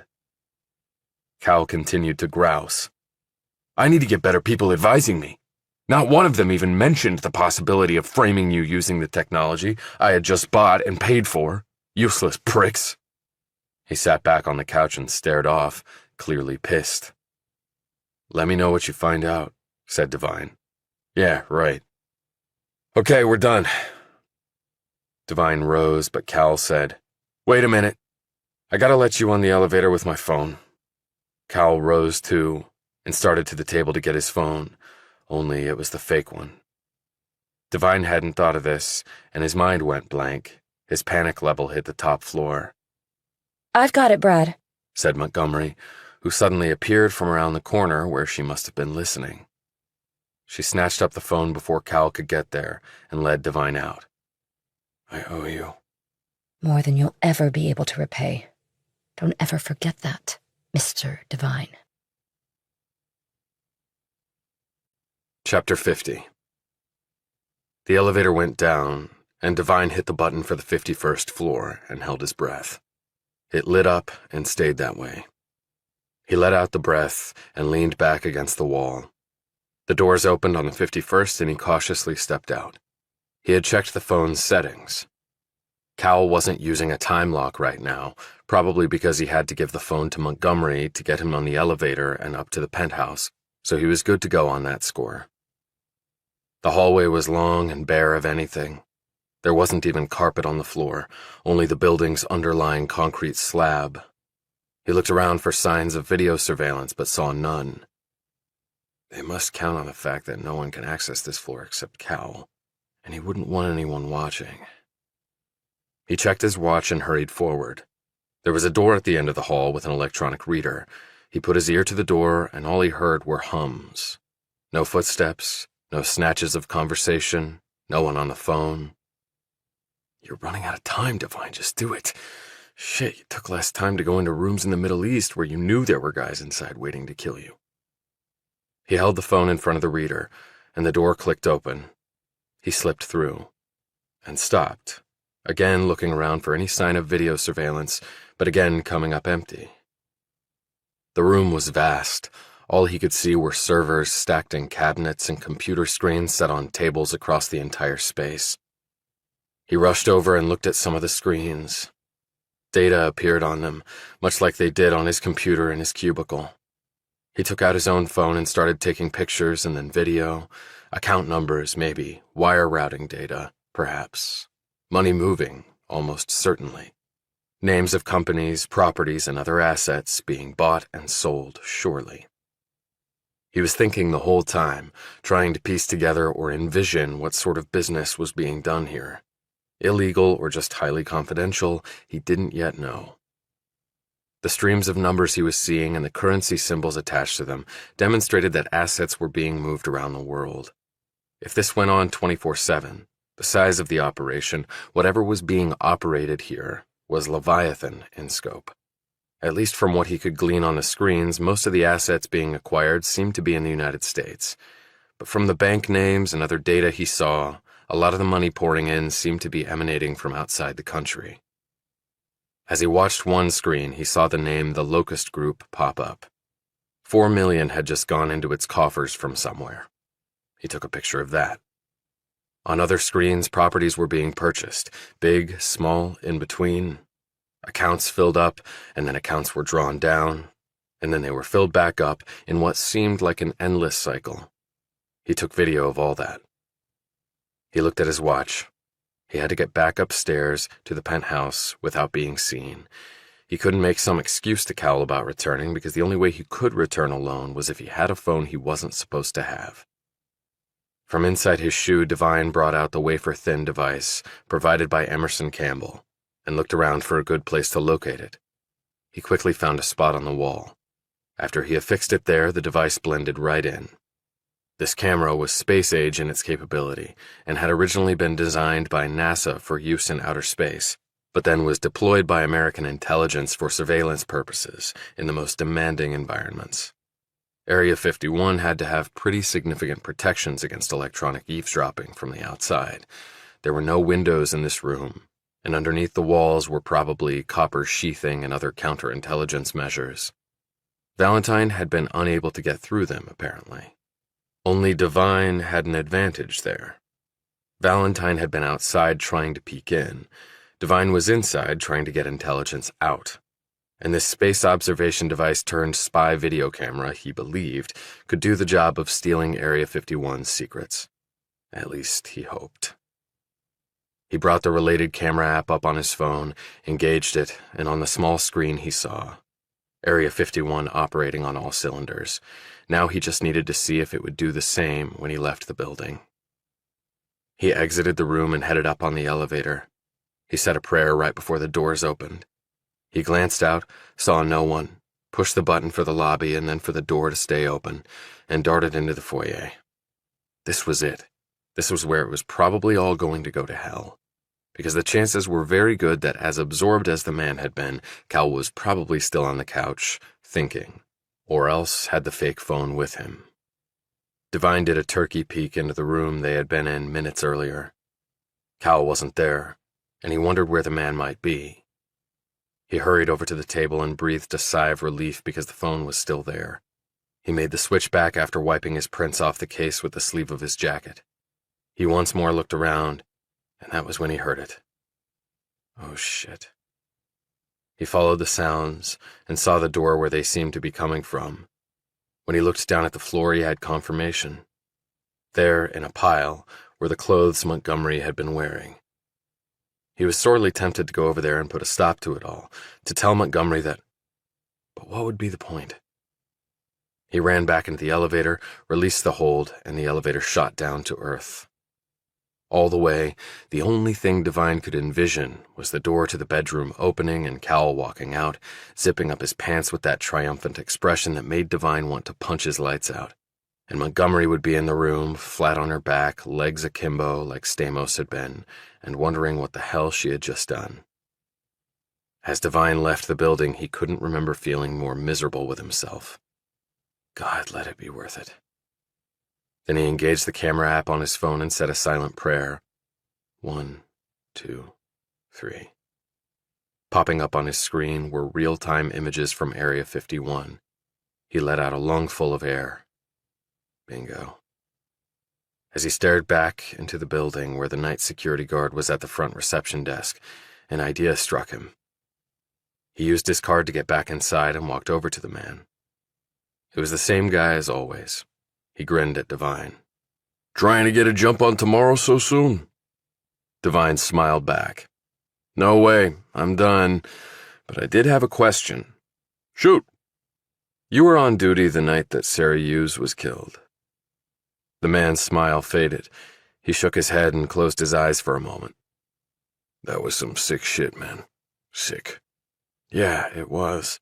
The cops have been talking to me and others here. Apparently they said someone came into the lobby at midnight and then left at 1:10 a.m. Nobody came in during that time. Devine looked startled. What do you mean? I make my rounds exactly at 20 past the hour. Takes me about 20 minutes.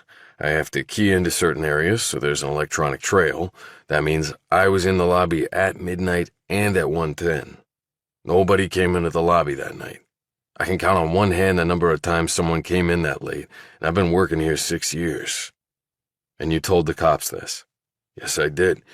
And I also told them what they needed to look at. What was that? The service entrance and elevator in the rear. Same security cards get you in there, and there's a camera back there. He pointed to the console, where there were video feeds on 6 different screens. The one on the right over there shot at whoever's outside that door. That's one of the places I check every hour just to make sure it's secure, but you need a security card to get in, and there's a phone outside the door. During business hours, contractors have to call and we have someone go and let them in, verify they're supposed to be there and all that. Did the police check the feed from that camera to see if anyone came in that way the night Hughes was killed? Since I was the one who suggested it, I did it for him. So did anyone come in that way at the time window in question, midnight to 4? I figured if the dude didn't come in the front, because I would have seen him, he came in that way. I ran the video feed back to like 11 o'clock, just to be sure. He shook his head. But there was nothing. Nobody was there. Could the video have been manipulated, doctored? I don't know, man. I'm just a security guard, not a computer whiz. After business hours, no contractor rings that bell unless they got some special job and have to come in at night. But that's all arranged beforehand. I don't usually look at that camera during my shift. But the feed was clear, I can tell you that. But won't the security card show what entrance the person came through? Not to my knowledge. Front or back door, it's all the same. But the point is you need a card to get in, and the cops would have checked the entry log for that time. But I can tell you that the cameras were clear, and I saw no one come in during the night. So I think whoever killed the lady was already in the building. What Devine knew that the guard didn't was that the video had been doctored to make it look like he had come into the building during that time window, and his card had been cloned, and the log manipulated to further incriminate him. So the entry log and surveillance cameras are basically useless. But the guard had suggested an intriguing possibility. Was the killer already in the building? That certainly could be the case, because it was really impossible to confirm that every single person had left Cowell and Cumley that night, including Brad Cowell. The cops had made no mention of Hughes having had sex or being sexually assaulted or raped. Had Cal tried to have sex with her and she refused, and in a fit of rage he had strangled her and then hoisted her up to cover up his crime? Cal was physically capable of doing that, and he had clearly been frustrated by her rejection of his advances. And Spears might have hit it on the head. Despite his denials, Cal could have erased his own info from the electronic log, put Devine's in, and then had someone at Cybersurgeon show Devine coming into the lobby at that time. Only the security guard would have blown that scheme all to hell. So even if the NYPD had gotten the entry log showing Devine coming in and even seeing him on the video camera, they would have been confronted with a real live person saying that did not happen. Electronic skullduggery apparently had its limits. And maybe I have my limits too, and I might be just about to reach them. Devine walked off into the darkness. Chapter 51. The notebook Devine was using was full of scribbles, notes, and thought balloons that had resulted in calculations, lists of entities, dollar and foreign currency amounts, along with dates of transactions and other data. And lots of question marks. Devine yawned and drank down another cup of coffee. He was in his room on his bed. He had downloaded the video images he'd taken of Area 51 from his phone onto his laptop and had gone through pretty much all of them. He next looked at the feed on his phone from the camera he had planted. Area 51 was still roaring along. He could clearly make out some of the screens from the surveillance camera he'd planted. He had seen the Locust Group mentioned many more times, and he had also seen money flowing to Chilton's Mayflower Enterprises, nearly $3 million in one night. He looked at his watch. It was almost 4 o'clock in the morning. He decided he needed to work out. He changed and was leaving when he saw the light under Jill Tapshaw's door. He knocked. "Jill, you're up early. Everything okay?" She opened the door, fully dressed and beaming. I'm being interviewed by a magazine in Amsterdam. "What time does your flight leave?" Don't be dumb. It's on Zoom. "What's the name of the magazine?" The magazine. I mean, isn't that clever? Although that's the translated name. It's something else in Dutch.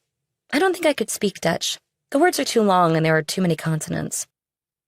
He smiled and quipped, "But they have great coffee and even better weed." They're one of the hottest online publications in Europe, Travis. And their subscription base and Hummingbird's sweet spot users are a perfect mesh. We've been trying to beef up our international exposure, and this will do it. Her enthusiasm made him feel better, even this early in the morning. "Go knock 'em dead." Her smile faded. I forgot to ask you before. Why were the police here yesterday morning? It was early, but I got woken up when I heard them knock on the door, and then I saw the police lights outside. You know my room faces the street. "Oh, it was nothing." She looked at him crossly. Travis, the police don't show up for nothing. "Okay, I was working out at the high school like I always do, and somebody tried to mug me." Mug you? "I'm fine, Jill, just fine. It was just a couple of punks." Did they hurt you? She ran her gaze all over him. Fortunately, he'd had the presence of mind to put his bandaged hand behind his back so she wouldn't see he'd been wounded. "No, not at all. They saw how big I was and they just took off. But they had a knife and stuff, so I thought I better alert the police. So not to alarm you or anything, but keep your eyes open, okay? Anything looks suspicious, call the cops. And you're really bad about not locking the back door when you come in from the garage. And lock your car up. Start doing all that, okay? None of us can be too careful." Sure, Travis, I will. She looked at his workout clothes. Should you go back over there after that? "I'm not." He held up a flashlight. "I'm just going to go for a run. Now, go get some Dutch people to start dating." Her smile returned. I will. Thanks. As he walked off, Devine thought that if Hancock tried to do anything to Jill or Helen or Will, Devine would hunt the man down and rip him apart. Later, showered and changed into his suit, Devine walked off to the station. On the train, he kept checking his phone to make sure the surveillance camera was still working.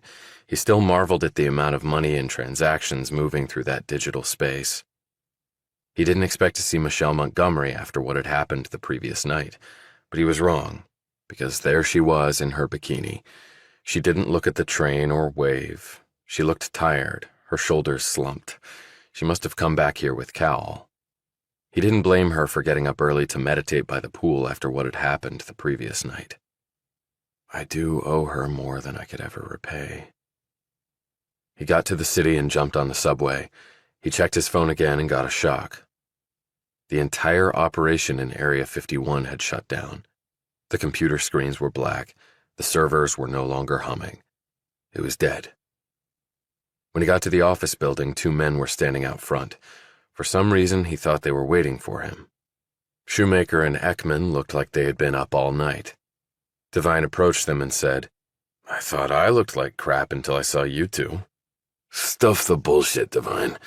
We have a major problem, which means you have a major problem. What are you talking about? Where were you last night between midnight and 3? Home? Anybody verify that? At that time, people are in bed, including me, and what do I need another alibi for anyway?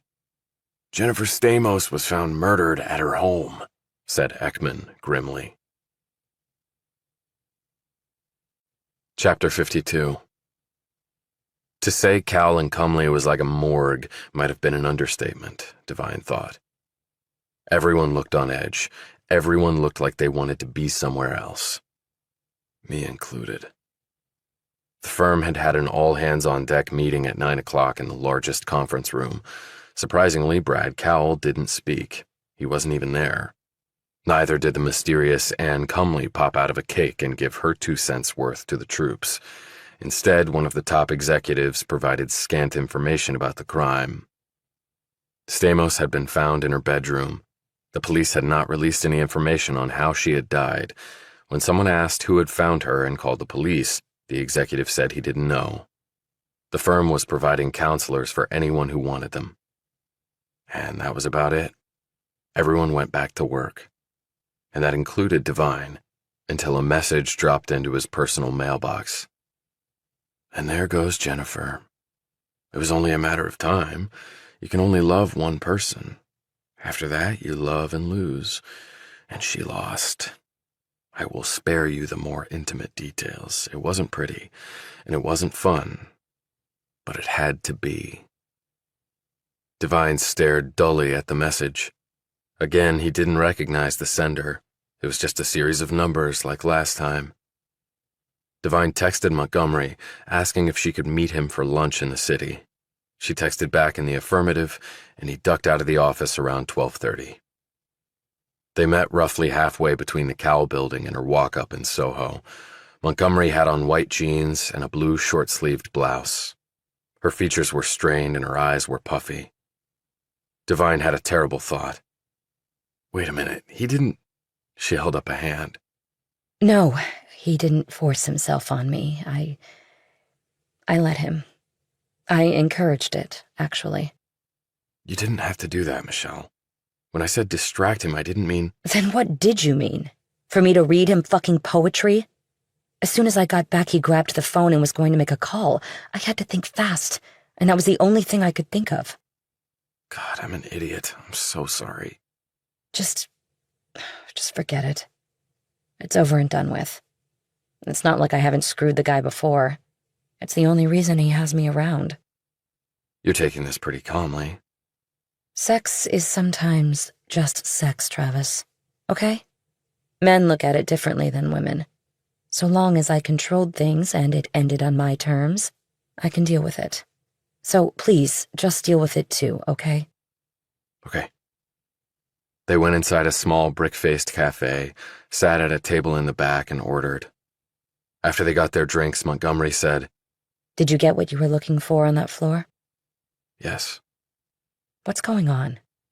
Transfers of money in amounts that are beyond belief, and that money is being distributed to lots of different entities, which in turn use it for other purposes. But isn't that what Brad's company does? What all those companies do? Not like this. He took a sip of his iced tea. Something about this has me confused. Just one thing? Wow, you're way ahead of me. I was sure that Cal had framed me in connection with Sarah's murder, cloning my security card and putting me on the security video around the time of her death. What? Yeah, that's right. I didn't tell you that before. She looked at him suspiciously. He said in an exasperated tone, I didn't do it, Michelle. I talked to the night security guard at the building, and he told the cops no one came in at the time of the video of me on the security film, and my security card showed up on the entry log.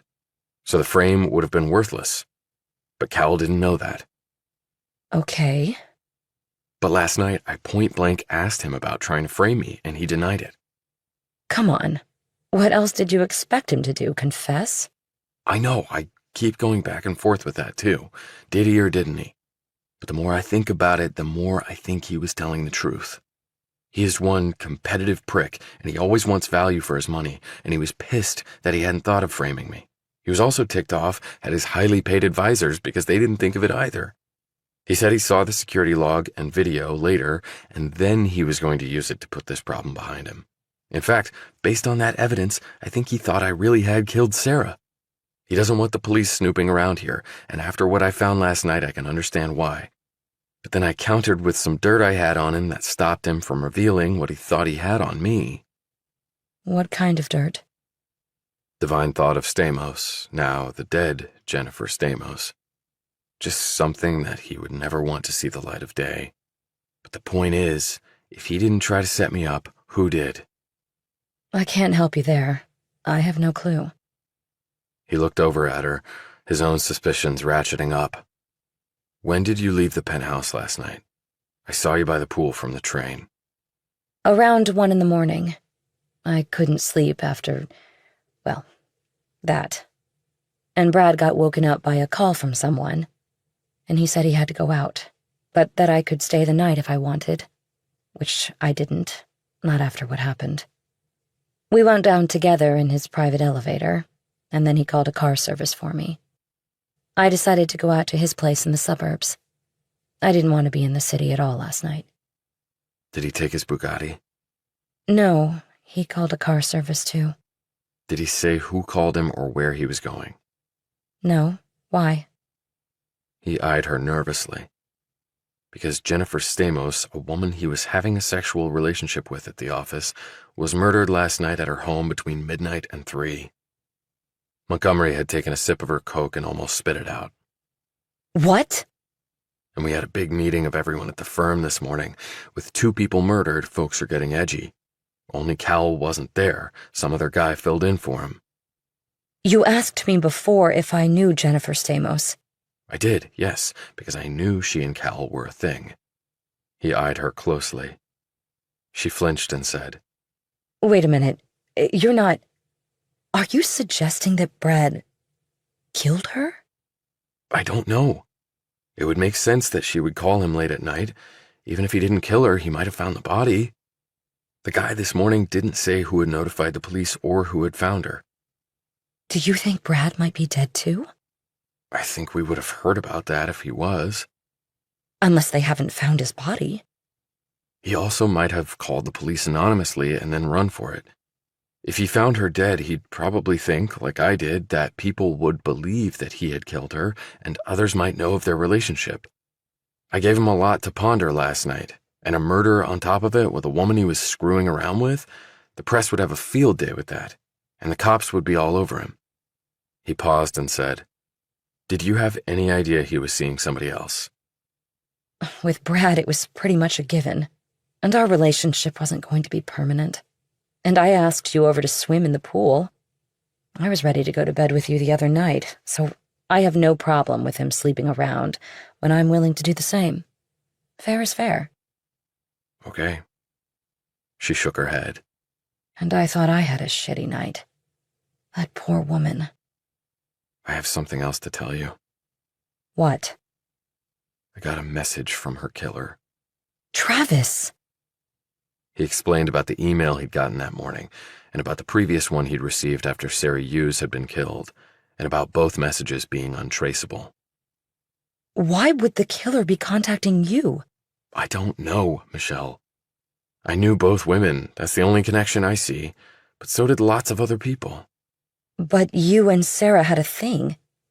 You slept together. That's true. And there's no way to find out who sent the messages?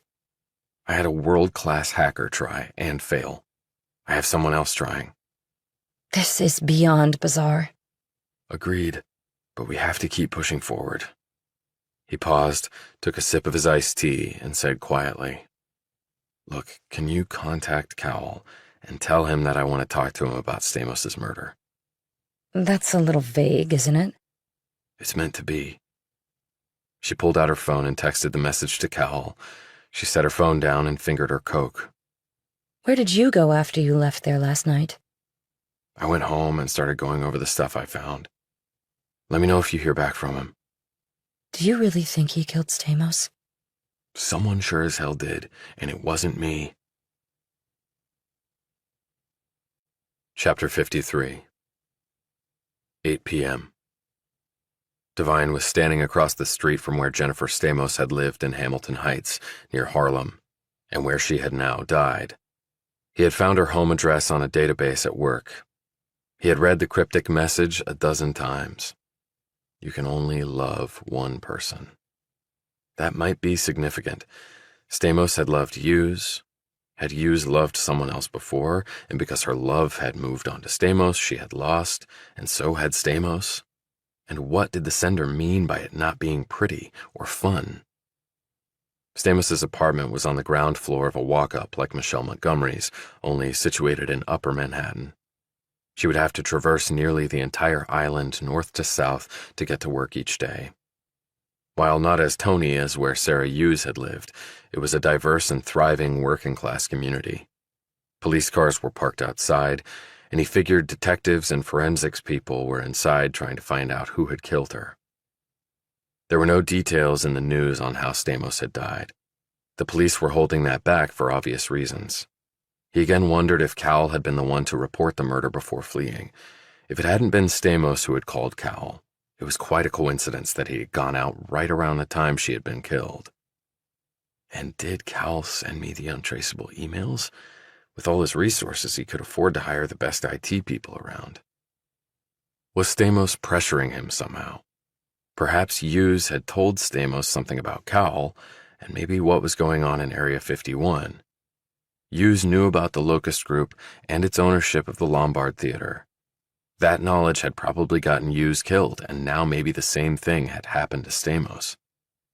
He texted Campbell and arranged to meet, then took the subway back to Midtown and the little Italian restaurant. Campbell was in the same room, sitting in the same chair with another plate of food in front of him. Bronzini, He said in answer to Devine's curious look. People think of Italy as the land of spaghetti. It's actually the land of fish. You hungry? Devine had noted that with each visit the retired general was more informal and friendlier. He didn't know if this was an act, a tactical move, or whether the man was actually beginning to like him. And since Devine had barely eaten any of his lunch 8 hours earlier and no breakfast, he said, "Thank you, sir." Food was brought, and the men began to eat. Devine took about 5 minutes filling Campbell in on what he had found on the 51st floor and how Michelle Montgomery had helped him. Sounds like she would make a good operative, said Campbell. Probably better than me, thought Devine. There's bad news, though.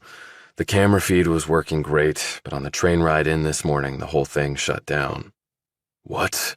Said Campbell sharply. I was checking the phone constantly to make sure it was all good, and it was until my ride into the city. They must have found the camera. I don't think so, sir. If they had, why not remove the camera? I can still see inside the place if it ever starts back up. Well, forward what you have to me, said Campbell. It's a lot of data. It won't fit in an email. Campbell made a call. A minute later, a man entered the room. Devine showed him what he had. The man arranged for a secure file transfer onto a laptop and then left. Campbell said, I'll get my people working on it immediately. And by the way, why have you waited this long to report in? He added gruffly. That was the other thing I've yet to tell you." He went on to inform him about the NYPD detectives meeting him outside the office early that morning to tell him that Jennifer Stamos had been murdered. "I've been preoccupied with that all day," said Devine. "But there's something else." He showed Campbell the untraceable emails he'd received. Campbell looked at them and said, "If this is the killer, he's targeting you for some reason. Any ideas on that?" "No, not really." "Do you need us to try and trace him?" "I have someone working on it who's making progress." "Your hacker friend?" "No, someone even better." "Still, forward them to me and I'll put my people on it. Another set of eyes never hurts." Devine did so. Campbell said, "We'll have our forensic accounting people go over the surveillance footage, of course, but you have your MBA. What do you make of it so far?" Enormous amounts of money coming in from what looks to be foreign sources, and enormous amounts of money going out. Locust Group is one recipient. They own the Lombard Theater on Broadway and Michelle Montgomery's Walk Up in Soho, and the brownstone on the Upper East Side that Christian Chilton lives in. That's just the tip of the iceberg. There could be thousands, tens of thousands of properties and assets being purchased. "You said foreign. Can you tell the precise sources of the funds coming in?" asked Campbell. "Numbered accounts, maybe Swiss, maybe Bahamas, maybe Chad, offshore platforms. The routing is a labyrinth. It'll take an army of your forensics accountants to unravel it. There were also what looked to be transfers of cryptocurrency of various types. This is definitely a global scenario." Campbell tapped his fish with his fork. "So what do you think is going on there? Money laundering?" The obvious answer, of course, would be yes. But in the world of modern finance, having an automated system like this in place to buy all sorts of assets and transferring money all over the globe could be completely legit. Speed is one's friend in this arena, and lots of firms do things similar to this, although not with near the same velocity and scale. "Do you really think it's legit?" asked Campbell. "Except for two things, I would tell you I'm not sure." "What are those two things?" Sarah Hughes and Jennifer Stamos being murdered.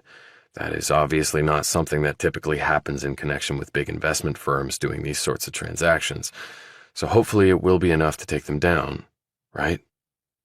He looked at Campbell. The man didn't seem overly confident. "What is it?" asked Devine. "There's the matter of proof. "What I got is inadmissible, Devine. Fruit of the tainted tree." "But I'm a civilian." "Any competent defense lawyer would argue that you had been effectively deputized by the government, and indeed used a piece of specialized surveillance equipment provided by the federal government. We won't have a legal leg to stand on." "I guess not," conceded Devine. "But there are perhaps ways to work around that." "I sure as hell hope so. What did you learn about Hancock, the imposter in NYPD detective clothing?" "We can't confirm this yet, of course, but my sources told me it sounds an awful lot like a chap named Eric Bartlett. He's a former CIA operative. Left government service about 8 years ago. He's popped up here and there working for some unsavory types, but he was too slippery to catch and hold. He's previously pulled impersonations like this for different clients." "Well, hopefully we can put an end to those impersonations and to him, because I don't want to run into that guy again if I don't have to." When Devine got home later that night, Tapshaw's light was out, but Spears's light was on. He knocked on her door. Yes? "It's Travis. Got a minute?" She opened the door and eyed him appraisingly. Jill told me about the mugging and your warnings to her. To all of us. How bad was it? "Could have been worse." Only it wasn't a mugging, was it? "It was the guy who was pretending to be NYPD and a pair of thugs. They had guns and knives. That's how I got this scratch." He held up his hand. Impressive you got away alive then. "More luck than not." I doubt that. The Army taught you well. He looked over her shoulder at the stack of books. "How's the studying coming?" It's coming. Torts are easy. Criminal law is harder. "That's what all the criminals say." I've seen the news. Jennifer Stamos is dead. "Yes, Was she the one who came here to visit you the other night? yes." And you told me she was having an affair with Brad Cowell, and you had proof of it. Yes. That does not look good, Travis. For you. I didn't kill Stamos, Helen. Why would I? You keep lobbing legal softballs at me. Your motive is she decided to call your blackmail bluff and threatened to expose you. So you silenced her. Do you have an alibi? No, but I found out that Cowell got called out at just around the time she died, and now he's pulled a disappearing act. So either he killed her, or else he found the body, called the police, and went into hiding. Maybe he killed her and called the police. Why would he do that? Guilt? Or thinking it might help him somehow? People under stress do strange things. He looked over her shoulder at the pile of books again. Well, I'll let you get back to it. As he walked off, he had a brand new problem, and that problem was Helen Spears. Because those books and study guides hadn't been touched since the last time he'd seen them. They were all in the exact same position. She wasn't studying for the bar. She might not have graduated from law school. Her name might not even be Helen Spears. He had no reason to check before. Now he did. Chapter 54. The 6:20 was delayed for 5 minutes by some problem at the station, then it lumbered on its way. Later, the train slowed and then stopped. Devine looked out at Cowell's pool area. It was empty this morning. No meditation for Montgomery in a bathing suit, and Cowell might have already fled the country if he had indeed killed Stamos. As the train remained motionless, Devine once more checked the video feed on his phone. Area 51 was still dead as a doornail. What the hell had happened between his looking at the feed the previous morning on the train ride in to find everything firing away, to his checking the feed as he arrived in the city only to find Area 51 shut down? Devine decided to call Montgomery to check on her. She answered on the 4th ring, sounding groggy. "Sorry it's so early," he said apologetically. No, it's okay. What's up? "I passed by Cal's house this morning and you weren't out by the pool, but it made me think of you. Just wanted to touch base with you to make sure everything was okay, and whether you'd heard back from Cal." I haven't heard from Brad, and I'm fine. I stayed in the city last night. "I was surprised that you were out by the pool yesterday after everything that had happened the night before. I forgot to ask you about that when we had lunch yesterday, but Stamos' murder sucked up all the oxygen." Well, that wasn't my call. "Come again?" Brad texted me at like 3 in the morning and told me to be out by the pool before 6:45. Luckily, I wasn't really sleeping and heard the text come in. I texted him back and told him I'd do it. Wait a minute, he wanted you out by the pool in time for my train to come by? I don't know about that. He just told me the time.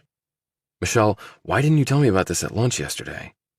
With everything else going on, it didn't seem important. She yawned. It still doesn't, at least to me. Not important? I told you that he might have murdered Stamos, or at least found her body. I know that, but how can that be connected to him texting me about going out by the pool? I mean, what would that matter? And he didn't tell me where he was, so I had nothing to tell you on that score. But didn't that make you suspicious? That after maybe finding a body or killing a woman, he took the time to text and tell you to be out by the pool by a certain time the next morning? Look, if you want the truth, Brad has a voyeur fetish. He wanted guys checking me out. I lied to you about that train. I knew about the gap. The people could see me. Some men get off on that, and Brad is one of them. So I parade around in my bikini when Brad tells me to, and he pays me well for it. It's not like he asks me to do it all the time. It's actually pretty rare, although it has been more often lately. But he wasn't there to see it last time. But he has cameras around the property. I figured he was going to watch later, like it's his own little porn video. Devine shook his head, and then something occurred to him. Something maybe crazy, and then again maybe not. Do you pick the bikinis to wear, or does Cal? I do. Devine looked deflated. His theory had just gone down in flames. But Brad picks the colors. He tensed once more, his adrenaline racing. He picks the colors. Yes. I don't like red or emerald green. They're not really my colors. I prefer blue. The only green I wear is lime, and that's only in the summer when I'm tanned. But Brad likes me in those colors. And he tells you when to go out by the pool in the bikinis. Yes. Like I said, he has a fetish. Is it always by 6:45? Yeah, it is. Okay. Let's go over the chronology. Last Friday, before they found Sarah's body, you were wearing a green bikini, correct? She thought for a moment. Yes, that's right. And you weren't by the pool on Saturday. That's right. I didn't take the morning train in on Sunday, but you were told to sit out by the pool then? Yes. Red bikini? Correct.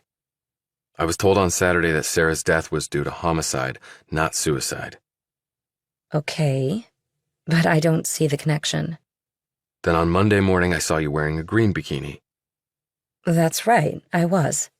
Just like Brad told me to. I was surprised because normally it wouldn't be that frequent. Most of the time, weeks would go by, and this goes back to last summer. We met in August, and that's when I moved here. I think I know why the frequency picked up. Why? Because people started dying. Now, you were by the pool on Tuesday, but you had on a blue swimsuit. Why that color? That was all me, not Brad.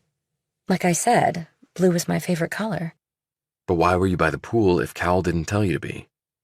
She smiled impishly. I decided to have some fun after you told me about all the guys checking me out.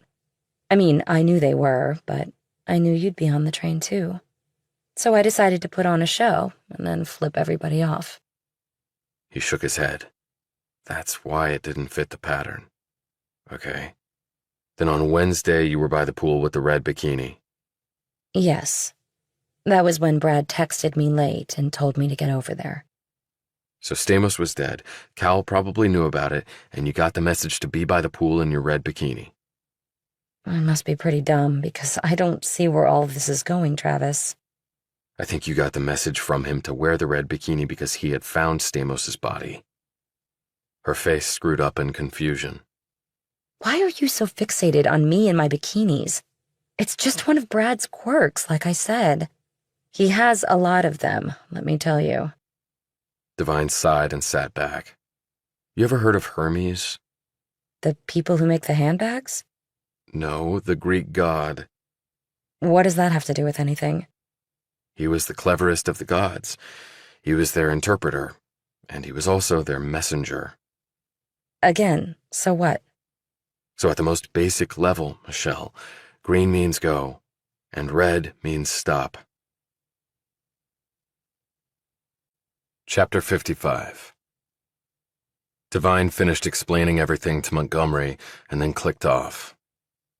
The pattern was now established. Transactions flowed into Area 51 with green, and those same transactions stopped with red. And someone on the 620 train was receiving those signals and then doing what needed to be done, namely either putting on the brakes or punching the gas based on the color of a freaking bikini. And Stamos's murder had made the signal go to red this last time and led to Area 51 shutting down. But whoever was driving all that money to Cal and Cumley must not like it when those shutdowns happened. It was like a blood vessel with an obstruction or a rain-swollen dam. At some point, the thing was going to burst. Thus, Cal had to keep opening the valve back up, even if it caused personal peril for him. Cal was no doubt afraid, and he had good reason to be. With 2 murders, the police would dig deep, but there were problems with that theory too. If they went in there and saw all those silent servers and blank-faced computers, it could easily be explained as being related to Cal's business, and how could the cops prove otherwise? And without that, there would be no warrant issued to search the cloud connected to all that data, particularly not with the legal firepower Cal had on retainer. Hell, they probably wouldn't have enough probable cause to search anywhere in the building, because Stamos hadn't been killed there. It occurred to Devine that he was struggling because he didn't know enough about his opponent, Brad Cowell. Now he had a specific search he was going to employ with a slightly different spin. He typed it into his phone. Bradley Cowell, negative stories. He found that there were more than a few, but they all had the same theme: big, bad billionaire who only cared about himself. Again, what a shock, Devine thought. Like he built what he had by being a nice guy. But after a great deal of searching, he found one article that took a different theme. It was by a financial journalist whom Devine had never heard of. But Elaine Nestor had once been a respected reporter and had contributed pieces to the Wall Street Journal, the New York Times, and Mother Jones. She had also been a commentator on numerous business shows. Then she had simply vanished from the radar nearly 2 years ago. And the story Devine had just pulled up, written by Nestor around that time, must have pissed Cowell off immensely. And maybe that was the reason Nestor no longer had a career. Nestor was basically arguing that something was very shady in the land of Cowell. Every other named partner of a major Wall Street investment firm was well documented and vetted, even those long dead.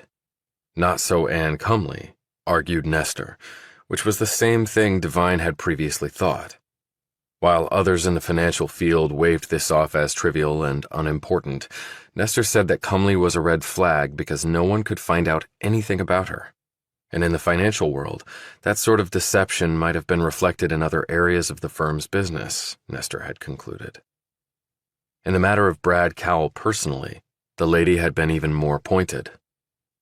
Nestor maintained, based on anonymous sources, that Cowell's elite academic status at college had been bought and paid for, that he was not nearly the amazing businessman he claimed to be, that he had, in fact, inherited large sums of money from both his grandfather and father, but had squandered it on partying and lousy investment decisions. Nestor went on to write that the entire foundation of Cowell & Cumley could very well be rotten to the core. She had even called for an SEC investigation. Devine read some related articles and could now understand what had happened to Nestor. The anonymous sources had come forward and claimed they hadn't said what she had written about them, that she had offered them money and other types of bribes. Cowell's grandfather was dead and his father was in ill health, but in a prepared statement, Cowell Sr. said that his son had gotten nothing from him and that Brad Cowell had earned every penny of what he had. Cowell's University had roundly rejected the allegation that anyone could have purchased high academic status, although the president, the provost, and other key figures there at the time Cowell had attended refused to comment. And on top of all that, Cowell & Cumley had been enormously successful for 2 decades. Inept but slick-mouthed grifters rarely seemed to really pull that off, although Nestor had countered that almost all the investors who had given their money to the likes of Bernie Madoff and others of his ilk would beg to differ. Cowell had sued Nestor and buried her under legal bills, another article said. It's the same threat he made to me. The publication she had written the piece for rolled over under threats from Cowell's lawyers and had hung Nestor out to dry. The matter had been quietly settled on terms that were never disclosed. Devine was surprised that her article was still even available online, but he'd had to dig really deep to find it. Once something was on the internet, it was really difficult to purge it from every platform. Nestor's last known address, at least that Devine could find, was in rural Connecticut. He searched to see if she was still there. It seemed that she was. There was no phone number or email, and she had no social media presence.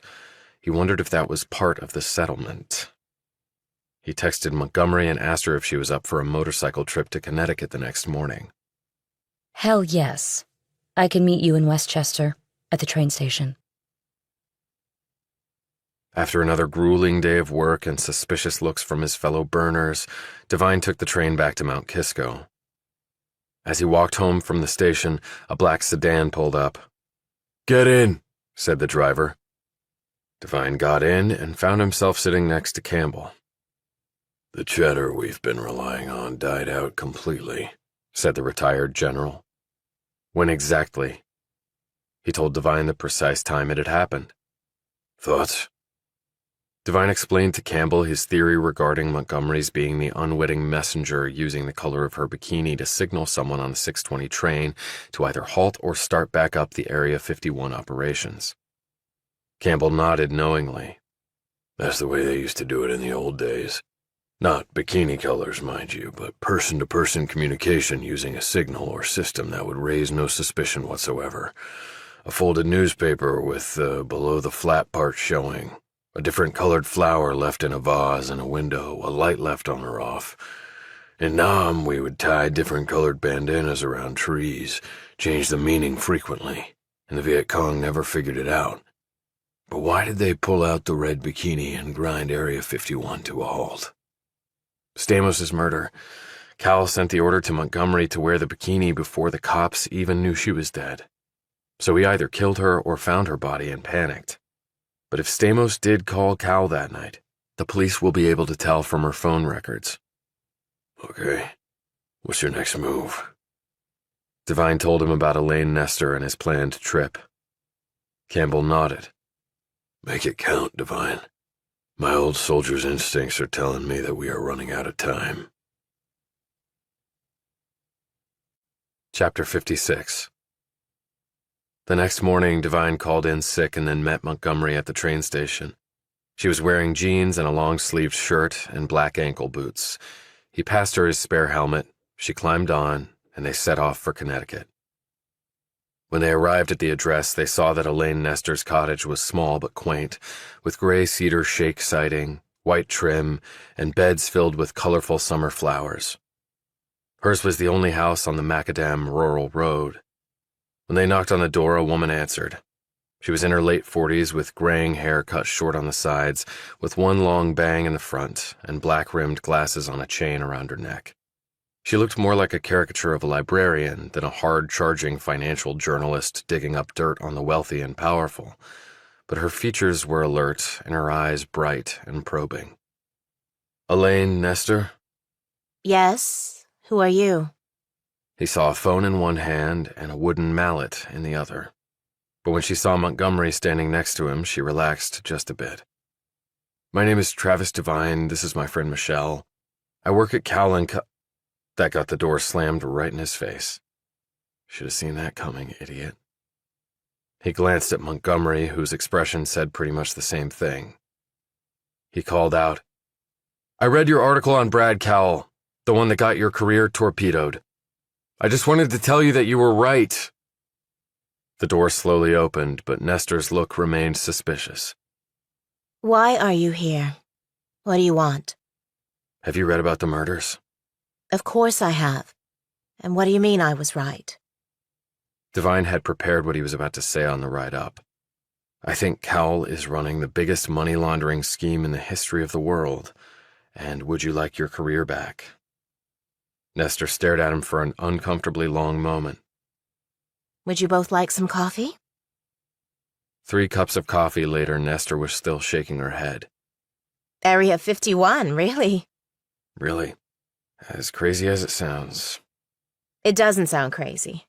People will do anything to make money, but you took a huge risk doing what you did.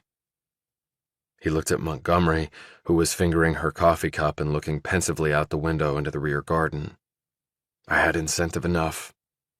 You asked me about Brad Cowell, and I told you what I thought.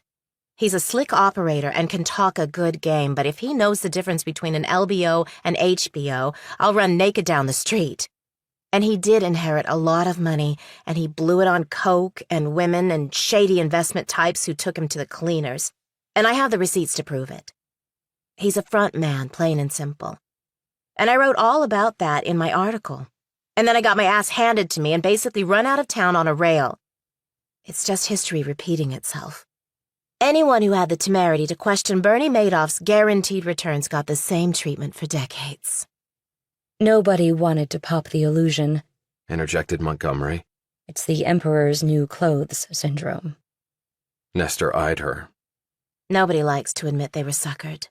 It's easier on the psyche to keep living the lie. But not easier on the wallet. It has to come to a head. Although Cowell is not running a Ponzi scheme, I think what he's doing is actually a lot worse. It goes right to this country's national security interests. Nestor nodded. I'm sure you read about the Panama Papers and, more recently, the Pandora Papers. It's no secret to those in the industry that rich people from all over the world have been stashing trillions in opaque trusts that run from generation to generation, in perpetuity. And they don't pay a dime of tax on any of it, ever. A lot of it is illegal money from cartels, terrorist organizations, Depose dictators who have emptied treasuries, ransomware players. Creditors can't touch it, and the people whose money it really is can never recover it.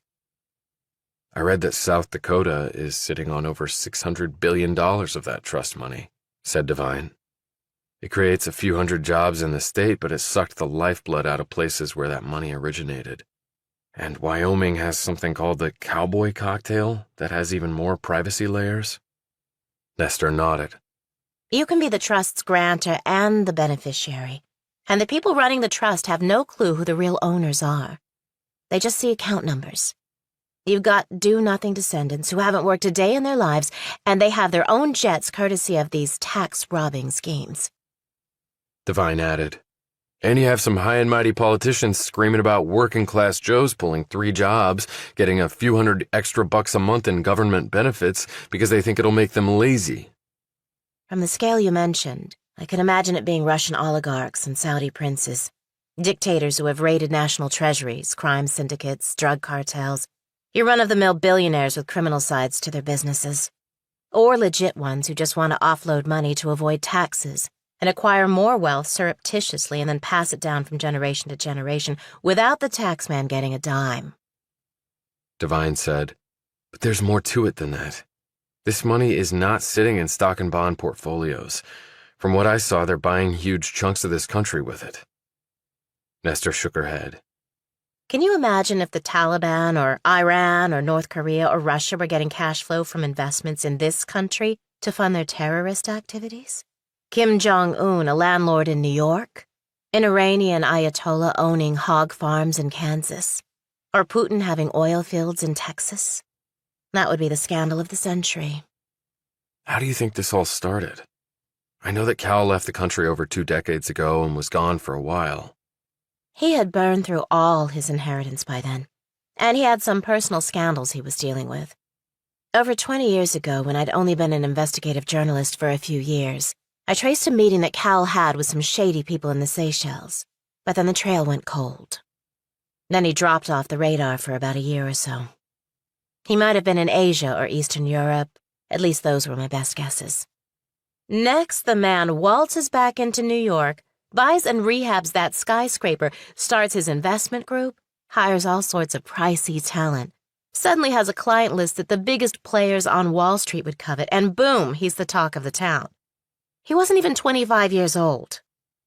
And no one really questioned that? That seems crazy. The money folks will forgive a lot if the cash keeps rolling in. Same goes for the government. Cal's operations bring millions to the city and state in taxes. He employs lots of people, and they also pay taxes and spend money there. He greases the palms of politicians he needs to. He gives liberally to charities, always good for a funny one-liner or an expert diatribe on a business show. Lives life fast and hard, but backs up the talk with results, and he can afford an army of lawyers. Who's going after a guy like that? Hell, I'm living proof of that. Nestor looked at Montgomery. Now, this signaling technique using a bikini is intriguing and unique.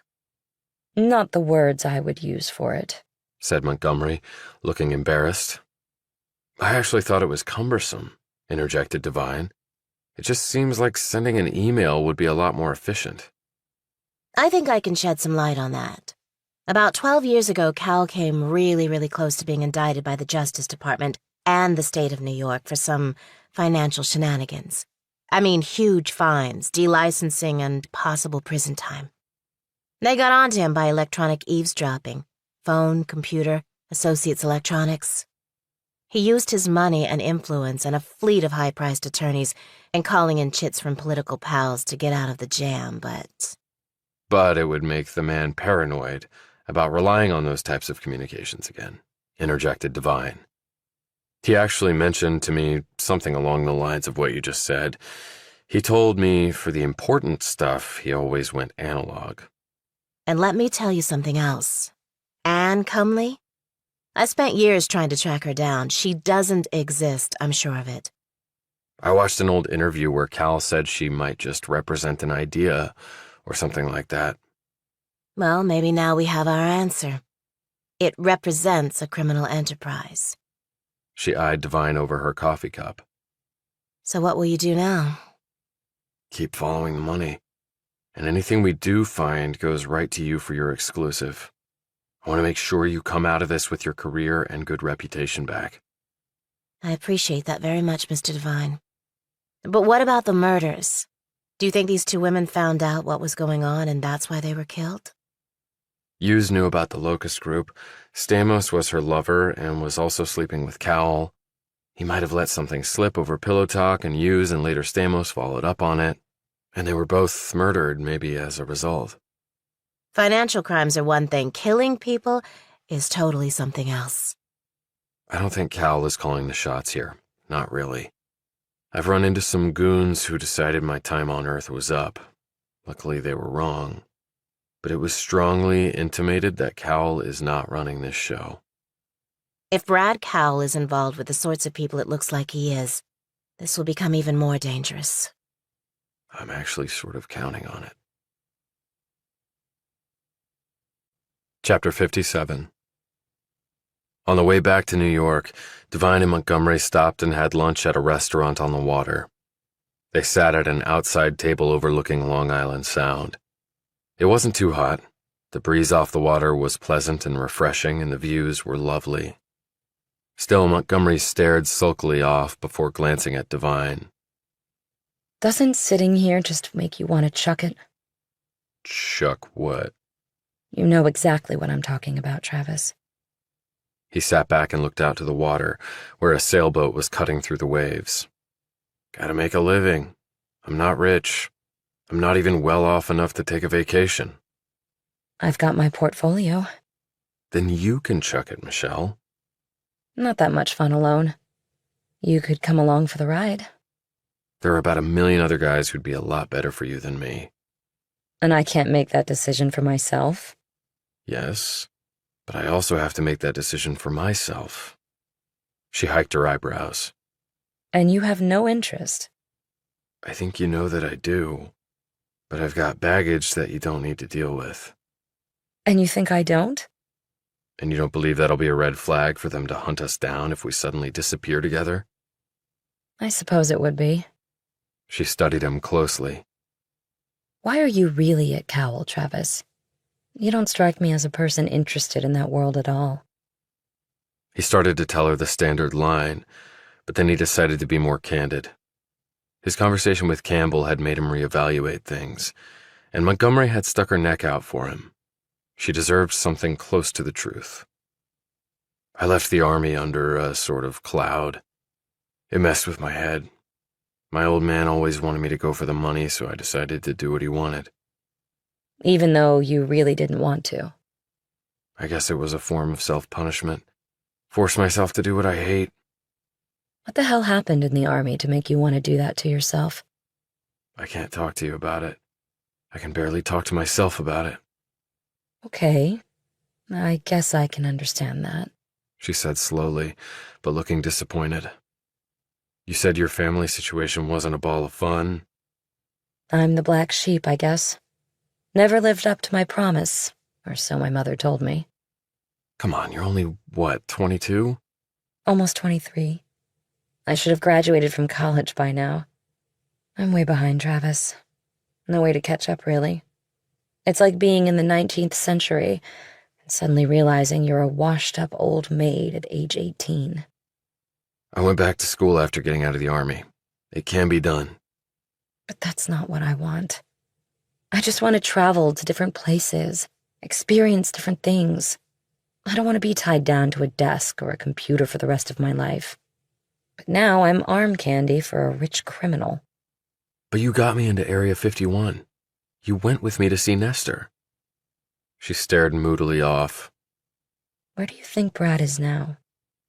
It's anybody's guess. I don't think they found the surveillance device I put in there, because I can still see the space. Maybe, and maybe not. They might have found it but didn't remove it, so you wouldn't know they had discovered it. Give them time to come up with a counterattack. You're getting good at this stuff. Not really, but I'm going to need to be. What do you mean? The thing is, Travis, They're going to eventually realize how that camera got in there. And when they do, we are both going to be in deep shit. Chapter 58. They rode back to New York. Devine pulled in front of the walk-up, and Montgomery climbed off and passed him the spare helmet. Can you come up for a little bit? Now that it's fully hit me that I was the unwitting messenger for a criminal syndicate, I don't want to be alone. I might slip my wrists. Don't joke about that. I'm not joking. They went upstairs, got beers, and returned to the roof and sat in the deck chairs. Now, you said you met Cowell about a year ago, but I imagine Area 51 has been going on a lot longer than that. So, how did they work the signals before me? Did he just use a different method? He built the house that the train overlooks 3 years ago, and now I guess I understand why he allowed a gap between the tree canopies and the wall, so the person on the train could see. So maybe that method of communication dates back to then. You know, one morning while I was there, I couldn't sleep and got up early. I looked out the window, and Brad was raising the umbrella at one of the tables by the pool. Red or green? She thought for a moment. Red. I thought it was odd. I mean, it was so early. And I think the train came by a few minutes later. Devine looked thoughtful. There was a guy on the train who said he saw another woman by the pool before you hooked up with Cowell. She was a brunette, and she wore a bikini early in the morning sometimes, too. Really? Yeah. She sat back, looking perplexed at first, and then a look of understanding came into her eyes. I thought Christian was helping me by introducing me to Brad in Italy. But maybe Brad was looking for a new messenger girl, and Christian was really helping him. I think you might be right.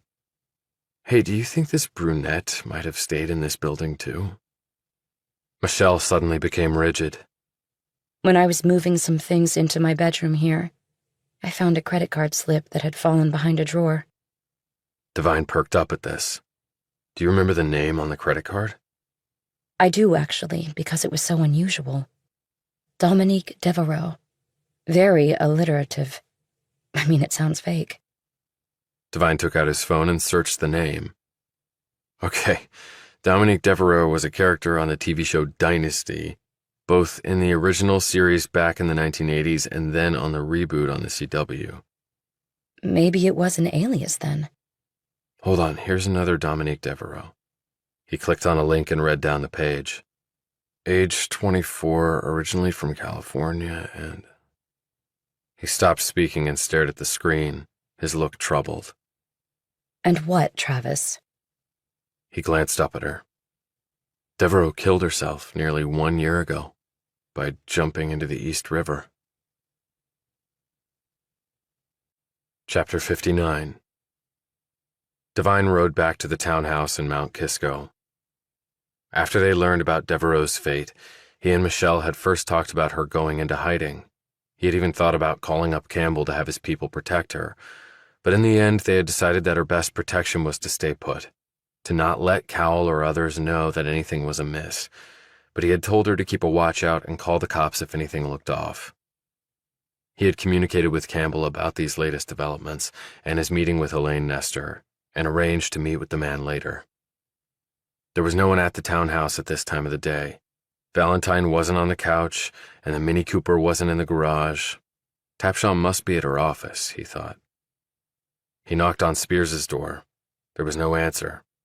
He called out, "Helen, you decent?" There was still no answer. He tried to turn the knob. It was locked. That wasn't unusual. He locked his door too. He could have picked it, but he didn't want to risk it. If she had a camera in there. He went to his room, looked up the number for NYU Law School, and placed a call. He was passed from person to person and department to department until he came to a man who seemed to be the right one. Devine said, "My daughter, Helen Spears, just graduated from NYU. I haven't been able to reach her and I'm getting concerned. She still lives in the same apartment. I'm on the West Coast. I wanted someone to go and check on her." "That might be a matter for the police, Mr. Spears." Look, I paid a ton of money for her to go to law school there. Can you at least help me? Please hold for just a moment. He heard classical music for about 30 seconds before the man came back on. He said in a somewhat snarky tone, "We have no record of any Helen Spears being enrolled at the law school or having just graduated, Mr. Spears. You might want to check with your daughter about that. Have a good day." Devine put down the phone. Okay, Helen Spears is not who she claims to be. So who is she, and why is she here? Devine thought back and recalled that Spears had come here just about the time he had. Was she a plant? If so, by whom? She had been very curious about everything, telling him time and again to let her recommend a lawyer for him. Since she hadn't gone to law school, he wondered what she would have done if he had taken the woman up on her offer. And where did she go during the day with her briefcase? His phone buzzed. It was a number he didn't recognize. Hello? Mr. Devine? Yes. This is Dr. John Wyman. You called my office seeking information on Sarah Hughes. Devine tensed. Yes, I did. I worked with her. We were friends. So you said in your message. What exactly do you want to know? I know that she was pregnant, but she ended up aborting the baby. I knew about her pregnancy. I didn't know she had terminated it. I talked to the doctor who helped with the abortion. Sarah wasn't that far along, so it seems no medical procedure was necessary. So a medication abortion, then, said Wyman. Probably done at home. Yes. Sarah gave your name to the abortion clinic. Are you her OBGYN? Not exactly. I don't understand. Can you tell me of your interest in all this? Asked Wyman. As I said, I worked with her and, well, the police and her mother seemed to think that I was the father, even though I didn't meet Sarah until after she became pregnant. I'm not sure they believe that. Quite frankly, I think they want to make me out to be her murderer. I thought that might be it. What? Devine said sharply. I know you're not the father of Sarah Hughes's baby. How? Because she underwent artificial insemination and utilized the donor in acquiring the sperm. I run a practice pretty much devoted to that. I told the police this when they came by to see me as well, which is why I'm telling you.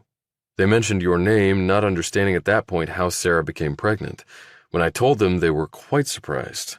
They wanted to know if you had donated the sperm. I told them that you had not. I told them that Sarah never mentioned you to me. When I saw your name on the message my receptionist took from you, I put two and two together and decided you needed to know the truth. Well, I appreciate that, Dr. Wyman. Do you know who donated the sperm? No, I do not. Sarah provided it. I told the police that, too. Then how do you know it wasn't me? About 6 weeks after she became pregnant through insemination, Sarah told me that the sperm donor had died. You obviously are very much alive. Was it Detective Shoemaker and Ekman who talked to you? Yes, and they seemed very disappointed to know that you were not the father. I'm sure they were. Did Sarah have anyone with her when she consulted you or when she had the insemination done? No, but I got the sense that she was not going through this alone, that there was someone who was partnering with her in this process. Devine thought of Jennifer Stamos and then Brad Cowell. Cowell said he hadn't had sex with Hughes, but with artificial insemination he wouldn't have had to. She didn't mention any names.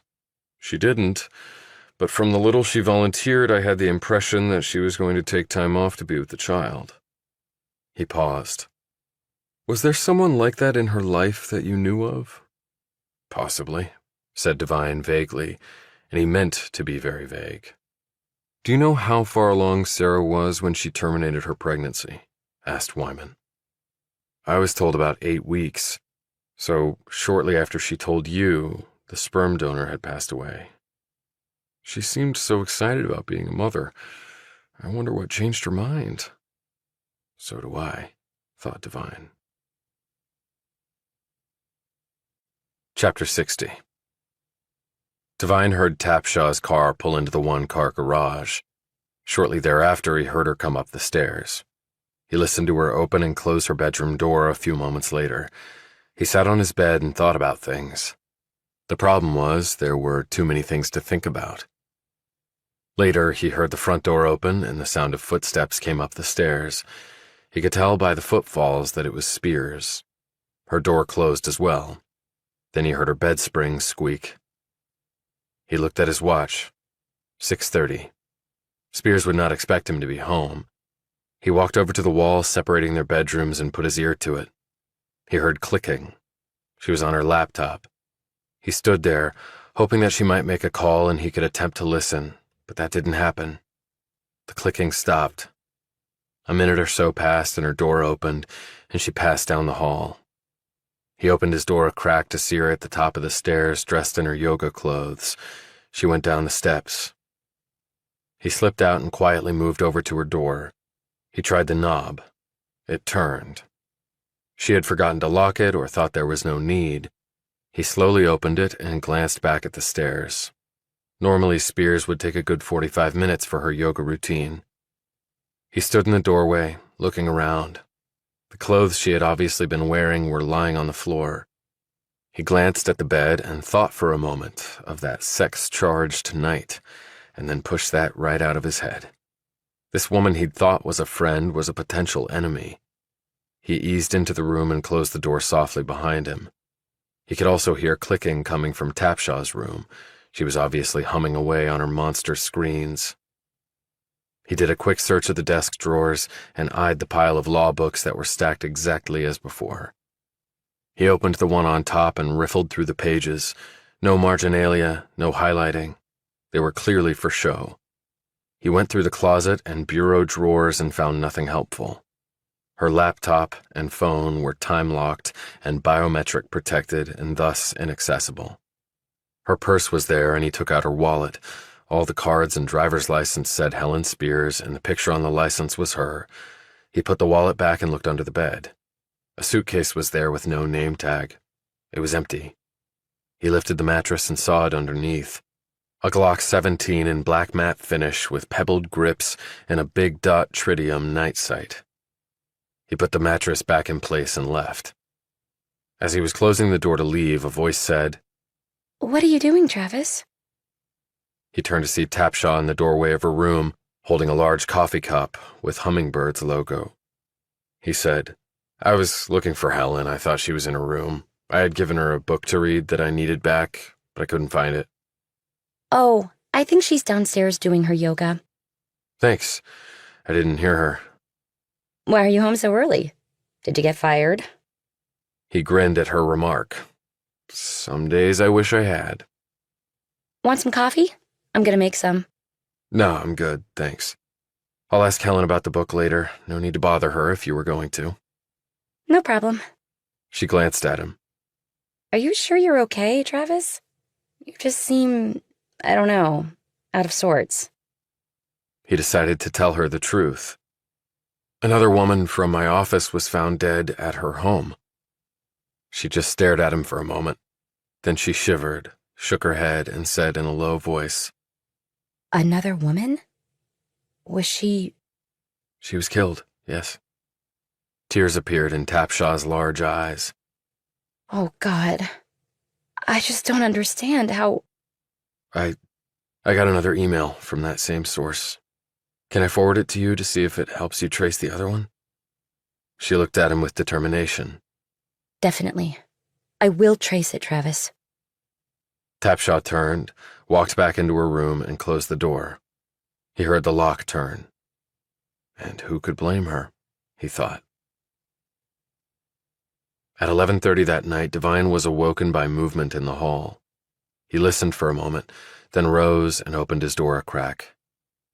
Spears was in her nightgown and was peering down the steps leading to the main level. When she turned back around, he eased the door closed. He heard her walk back down the hall, and then a door opened. He looked out again and saw her enter Valentine's room. She closed the door behind her. Devine slipped out into the hall and wondered if Spears was enjoying a sexual encounter with Valentine as she had with him. Why should I be special? But then he heard snores wafting up from the main floor. He edged down the stairs and saw Valentine sleeping on the couch. Now he understood. That was why she had gone there first, to make sure the Russian wasn't in his bedroom. Devine went back to his room. A couple of minutes later, there was a knock at his door. Yeah? It's Helen. Give me a sec. Devine sat up in his bed, laid his pillow next to his right hand, sat back against the headboard, and slipped his hand under the pillow where it gripped something. Come on in. The door opened, and Spears stood there in her nightgown that hit at mid-thigh. It was transparent enough with the backlight from the hall illumination to get his full attention. She had nothing on underneath. What's up? He said evenly. I've missed you. I've been here all evening. You know what I mean. Do I? Thought Devine. With the way you're dressed, I guess I do, yeah. She came in and closed the door behind her, locking it. I'm not sure Jill and Valentine are asleep.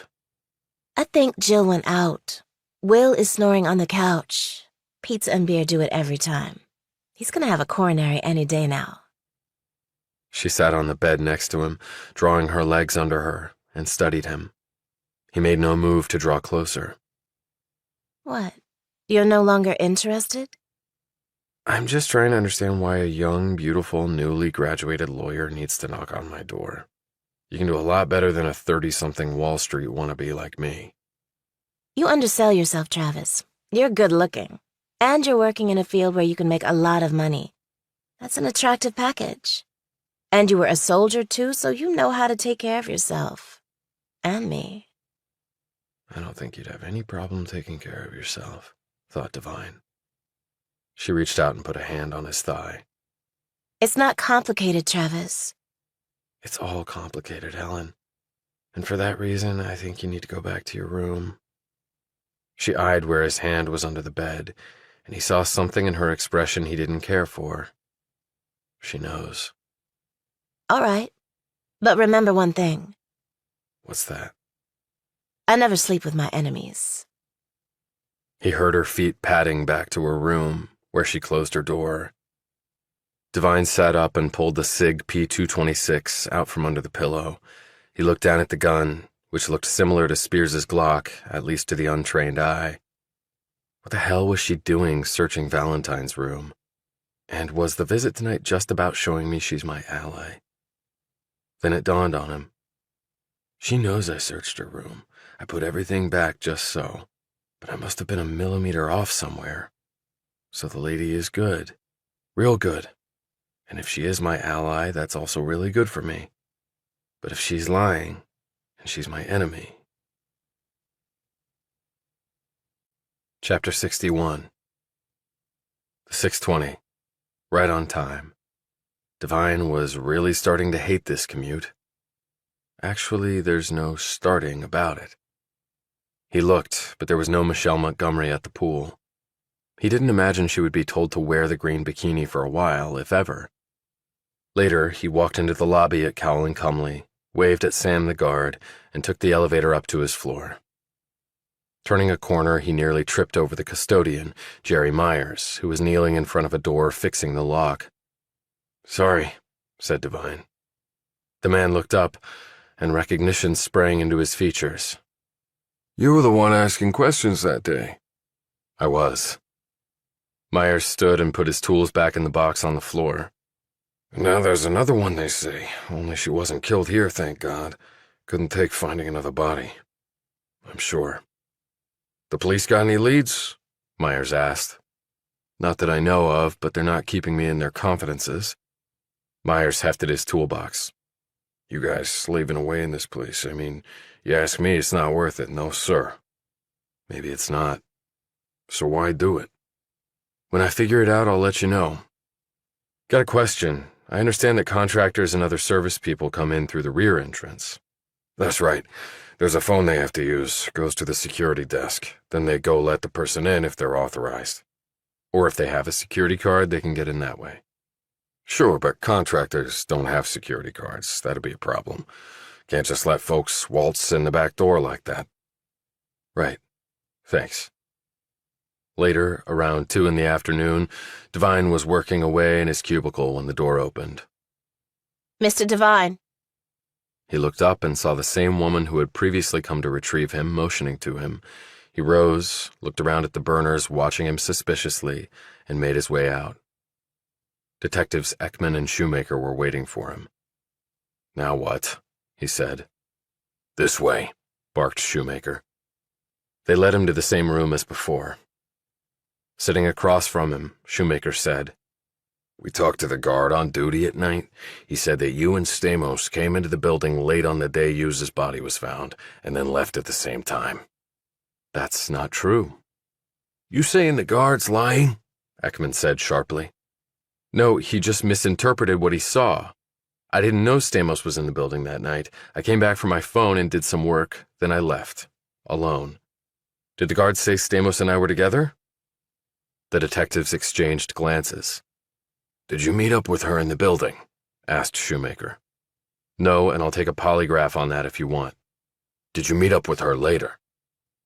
Now they were getting into dangerous territory, but since he had asked the question, Devine suspected the man already knew the answer. "It wasn't a meeting. I went to a bar in Greenwich Village. She was there. We talked." "And you never mentioned this before because—" "I saw her in a bar. So did a lot of other people." "You seem to use that excuse a lot," said Ekman. "Because it's true. "We understand that you two argued in that bar, and then you kicked the shit out of 3 guys in the alley next to the bar, And that she saw the whole thing. I did have a fight with 3 guys, yes. over Stamos? It could be construed that way.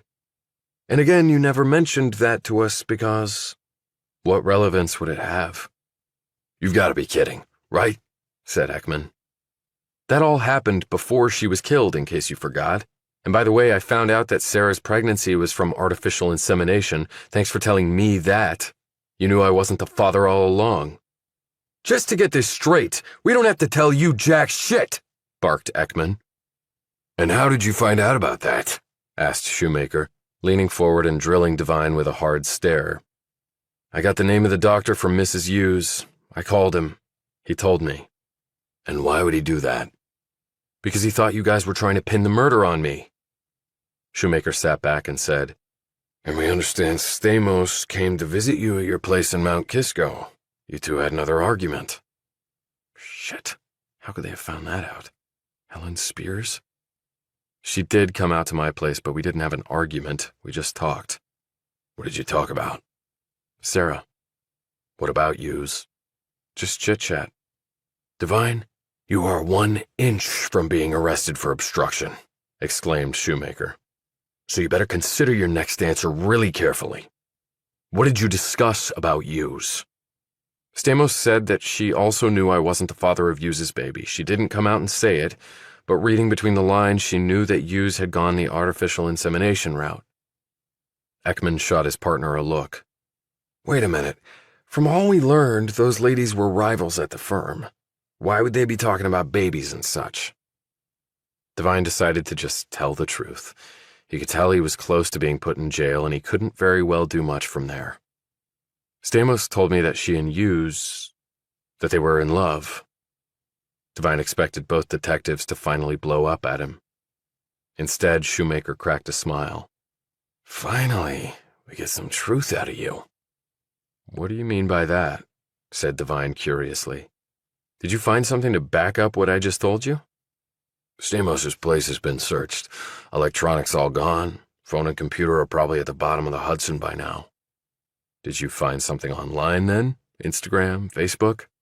"No, we checked all that. There was nothing." "Not surprising," said Devine. "There are rules against employees seeing each other." He thought for a moment about Stamos and Cal, but he really wasn't an employee. Shoemaker said, "But we talked to one of Stamos's sisters. Apparently she'd confided in her." "So you know I'm telling the truth then?" "Just about that, Devine. But there's a lot about you that neither one of us likes." "Well, when that becomes a crime, be sure to let me know." Chapter 62. Devine left work around 8 and headed to check in with the Hugheses. They might go back to New Zealand any time now. Ellen Hughes had made it clear that she loathed the city, and he wanted to find out if they knew about Stamos and their daughter, or about Sarah's being artificially inseminated. Ellen Hughes hadn't mentioned that fact. She hadn't really said whether she knew her daughter was pregnant before the police had told her. She was just furious about the termination of that pregnancy. Devine wanted to ask her directly. She struck him as the sort that kept a lot back. He got to the house and knocked, but there was no answer. He looked through the side light next to the door, but could see nothing. "Mr. and Mrs. Hughes?" He knocked again, then tried the knob. It was unlocked, just like in the movies. He pushed it open and poked his head in. "Hello? Ellen? Fred? It's Travis Devine. I just wanted to talk to you for a minute." He went inside and closed the door behind him. "Hello? Anybody here?" The place was dark, with the dim outside light being the only illumination.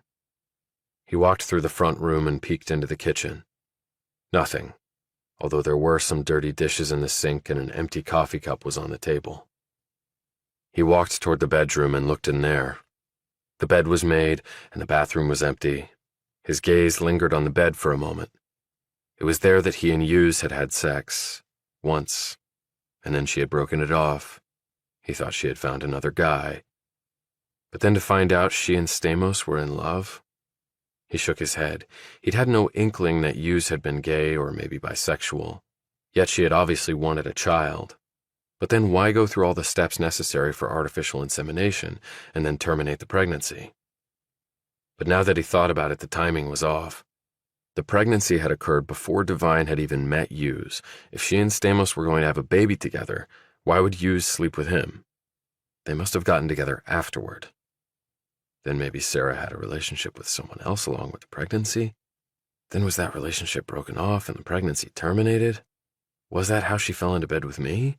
A rebound off another guy or another woman? With Hughes, Devine had thought he might have finally found a woman with whom he could spend the rest of his life. In addition to being beautiful, Hughes had been kind and funny and smart and caring. There had been a spark from their first meeting, which led to other meetings. During firm outings, they had ended up spending time together, talking and secretly planning to see each other. Everything had to be kept on the QT because of company rules. And then they had come here and slept together.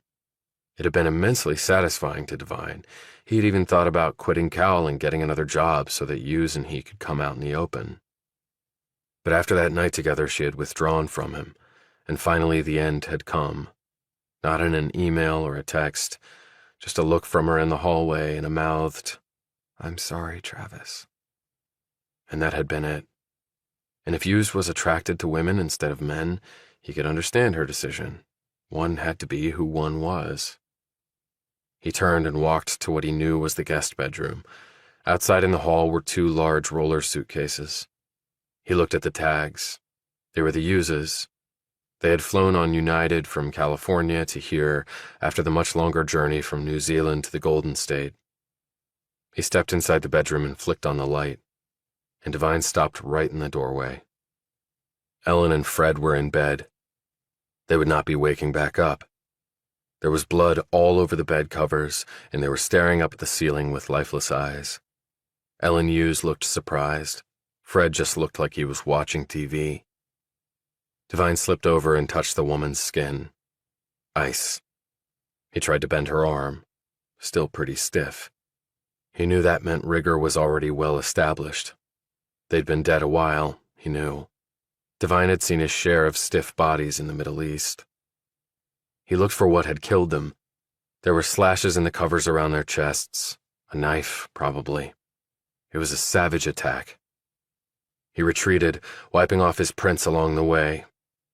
He poked his head out the front door and looked all around. The coast right now was reasonably clear, at least he hoped. He stepped out and closed the door with his coat sleeve over his hand. He set off at a rapid pace and called Campbell along the way and told him what he had discovered. "Get as far away from there as you can," said the old general. "Full retreat, Devine." "But what about the bodies? The police have to be notified." "Leave that to us." Devine clicked off and picked up his pace. He reached the subway on Fulton Street and made his way back to Grand Central, covering the 4 miles in about 12 minutes. He retraced his train's morning route and eyed Cowell's place closely when they reached it, looking for any sign of activity, but saw none.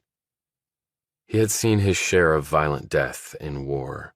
Bodies mangled beyond all recognition, people he knew and fought alongside. He had grieved and moved on because you had to in a war zone. But the two bodies in the bed, it had sickened him, shaken him right to his core. He was no longer in a war zone, but it felt like he was. Devine didn't make eye contact with anyone the whole ride home. He grabbed a cab at the station because his legs were rubbery, took it home, went up to his room and sat on his bed, trying to make sense of what had just happened. Who would want to kill the Hugheses? The same people who killed Sarah? But Sarah was killed because she had found out that Callan Cumley was a laundering machine. She knew about the Lombard. She probably knew a lot more. Stamos the same. But why the parents? Ellen Hughes said she and her daughter were estranged. Why would Sarah have told her mother and father anything about Callan Cumley? And if she hadn't, why would someone kill her parents? Because the killer was afraid she might have told her parents something? Or since her mom and dad were staying at Sarah's place, the killer might have feared the Hugheses would find something damaging? Something felt off about that. But what else could it be? He went downstairs and grabbed a Coke from the fridge. There was no one here, which was a good thing because Devine didn't want to deal with any of his roommates right now. He sat at the small kitchen table and looked out the window. Someone might have seen him enter and leave Sarah Hughes' old home, where two butchered bodies lay.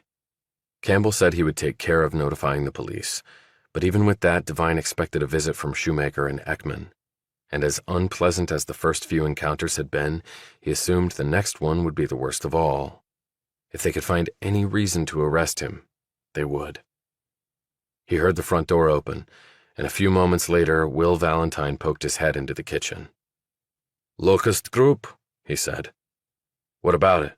asked Devine, perking up. "Did you find stuff?" Valentine sat down next to him and opened his laptop. "They own shitload of stuff. I mean, shitload. I know of 3 different places in the city alone." "3? Dude, give me a fucking break." He hit a key on his laptop and screen after screen of line items associated with properties and other assets flashed across it. "Wait a minute, that's all Locust?" exclaimed Devine. "I have computers stop count at 141,312 different properties, assets, and businesses in 57 countries, but most of it in America. That is tip of iceberg. It is serious shit. In all 50 states, and they are buried deep so nobody will find out. I track Locust Group through shell companies, consortiums, ASPECs, investment funds, tax shelters, CBOs, derivatives, debt funds. They own whole fucking towns in Idaho and Wyoming and Montana and Alabama and Arkansas and other places. And they own whole blocks in New York, Chicago, Los Angeles, Atlanta, Houston, and other big cities. Gold and silver mines, uranium, chemical, and manufacturing plants, oil refineries. They own sports teams and TV and radio stations and newspapers and streaming platforms, social media sites, and a whole shitload of other stuff. Never seen anything like it, dude. I mean, not even Putin is this fucking big. And never in my life did I think I would ever say that." "How much asset value are we talking about?" "Shit, maybe 40 trillion. Devine gaped. How far back do some of the transactions go?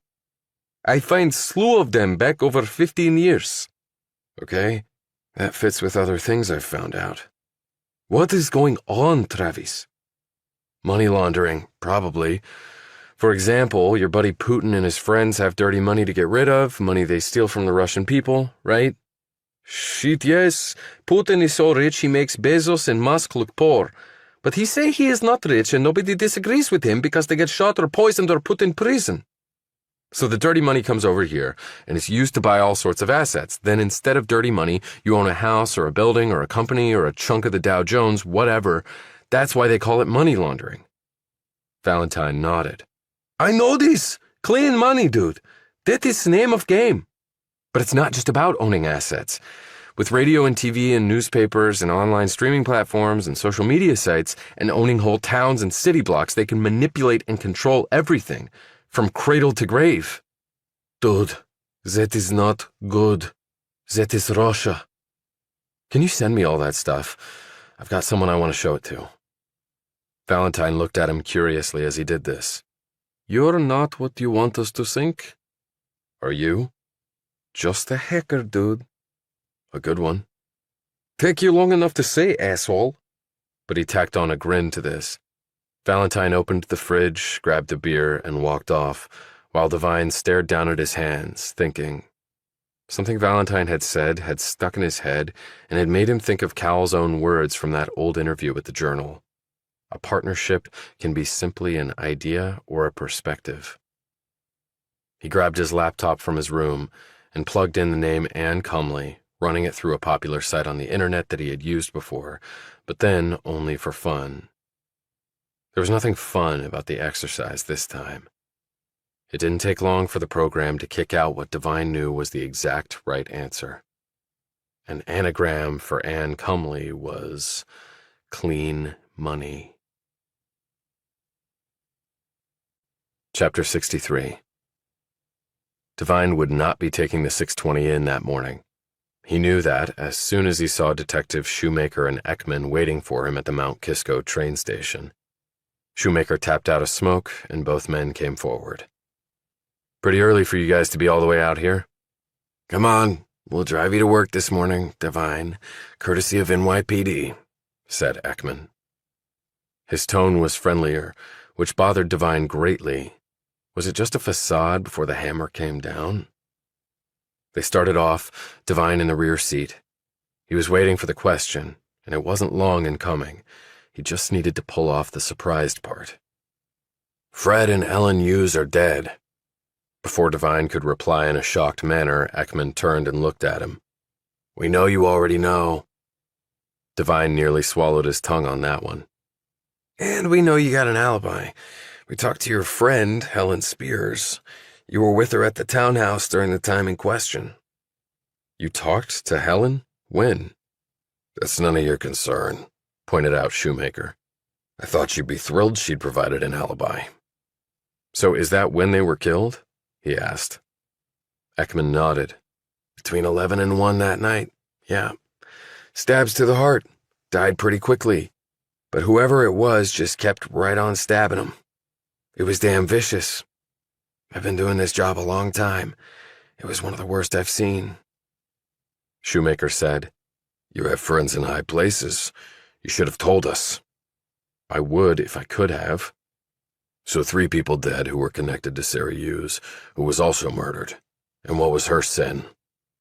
She was connected to Brad Cowell, who has disappeared. So he killed her? He was probably in the building that night. He got a call that I believe was from Stamos on the night she was killed. He headed out in time to murder her. Her phone records should show that. And why would he do that? My friends in high places didn't enlighten you? The only message we got was that you were a good guy on a government mission and to have your back. Ekman added, So what's so special about Cowell? Some things have come to light, but I can't share them with you. Not that I don't want to, but fruit of a tainted tree sort of thing. If I infect the cops with it, the case is dead and the man walks. Ekman nodded. Okay, that makes sense. So Cowell is a bad guy. Is his money dirty? Is that what this is about? It's not his money. It belongs to other people. People from outside this country. And that's really all I can say. If the folks above me want to say more, that's up to them. Ekman and Shoemaker exchanged a look. Ekman said, Okay, but we're homicide. Financial crimes are another division. We just want whoever killed these people, and it looks like it's Cowell to you. Or someone working for him. Rich guys don't usually do the deed, do they? They hire others to do it, like that Hancock guy. Speaking of, why would he focus on me out of all people? We don't know, said Ekman. And he also knew before it was made public that Sarah had not killed herself, that it was murder. Did you give someone a heads up on that? Shoemaker said, Brad Cowell is a very important guy in this town. He's been very generous with certain people at NYPD and City Hall. I'm not saying any heads up came from there, but I wouldn't be surprised if it did. Ekman interjected. But from what you said, Cowell might have done Stamos himself. He might have. There might not have been time to hire a gun. By the way, how did she die? Ekman glanced at Shoemaker. It goes no further, Devine. It won't. The killer drugged her, then tied her to her bed, and then carved the word bitch on her belly. She bled out. Devine felt the little breakfast he'd eaten start to come back up on him. He bent forward and stared at the floorboard, his breathing short and choppy. After about 30 seconds, he sat up straight and looked at the two men. Shoemaker almost appeared sympathetic. Yeah, I know, he said quietly. Pretty sick. Was Stamos pregnant? No, that's what we thought too. Emmy confirmed that she wasn't, replied Ekman. So why do it that way? It was to send a message, is what I'm thinking. What that message was, who knows? And no one saw anything? Asked Devine. Nope. We've checked. That late on a weekday in that neighborhood. Not surprising. We think the killer got in through a window in the back. Stamos was on the first floor. No signs of a struggle. Same with the Hugheses. They were probably dead asleep. Ekman blanched. Sorry, bad choice of words. So the Hughes family got wiped out, said Shoemaker thoughtfully. Which seemed to be the killer's intent, but why? Why did they have to die? They just got to the country. What possible beef could someone have with them? Is it just a connection with their daughter? And her connection to Brad Cowell, added Ekman. If he is involved in some crooked money scheme and maybe Sarah Hughes found out, they could have been afraid that she had told her parents something. I was thinking that too, but now I seriously doubt that actually happened, said Devine. She was estranged from her parents. They were Christian missionaries, and I don't think they would have had any interest in or understanding of any part of Sarah's world. You mean her and Stamos being a thing, like you told us before? Yes, her mother was not in favor of same-sex couples and made no secret of it. But how could someone even know that? They just got to New York. Well, I found out just by being around her for a few minutes. And she thought her daughter was a slut sleeping around outside of marriage. Shoemaker said, We seem to be going in circles. If all these deaths aren't connected to the Cowell business, what then? Devine thought back to the emails he had gotten, the one that not even the likes of Will Valentine could trace, and he didn't know if Campbell's people would have better luck, although he was hoping Tapshaw and her magical fingers could do the trick. Was the killer trying to let me know that I'm involved in all this? Do they blame me for what happened to Sarah and Jennifer? Who would have that sort of grudge against me? What have I done? He debated on whether to share this with the detectives, but decided not to. It would just piss them off that he had withheld such evidence, and they were getting along so well right now. You said the Hugheses were stabbed in the heart? Right through, yeah. Why? Asked Shoemaker. The heart symbolizes emotions, beliefs, feelings. So?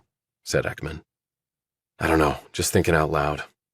Maybe the killer murdered each person in ways to symbolize the reason why they were killed. Ekman and Shoemaker exchanged another interested glance. Sarah Hughes was hanged. What does that symbolize? Asked Ekman. Well, said Devine, in the past they used to hang traitors.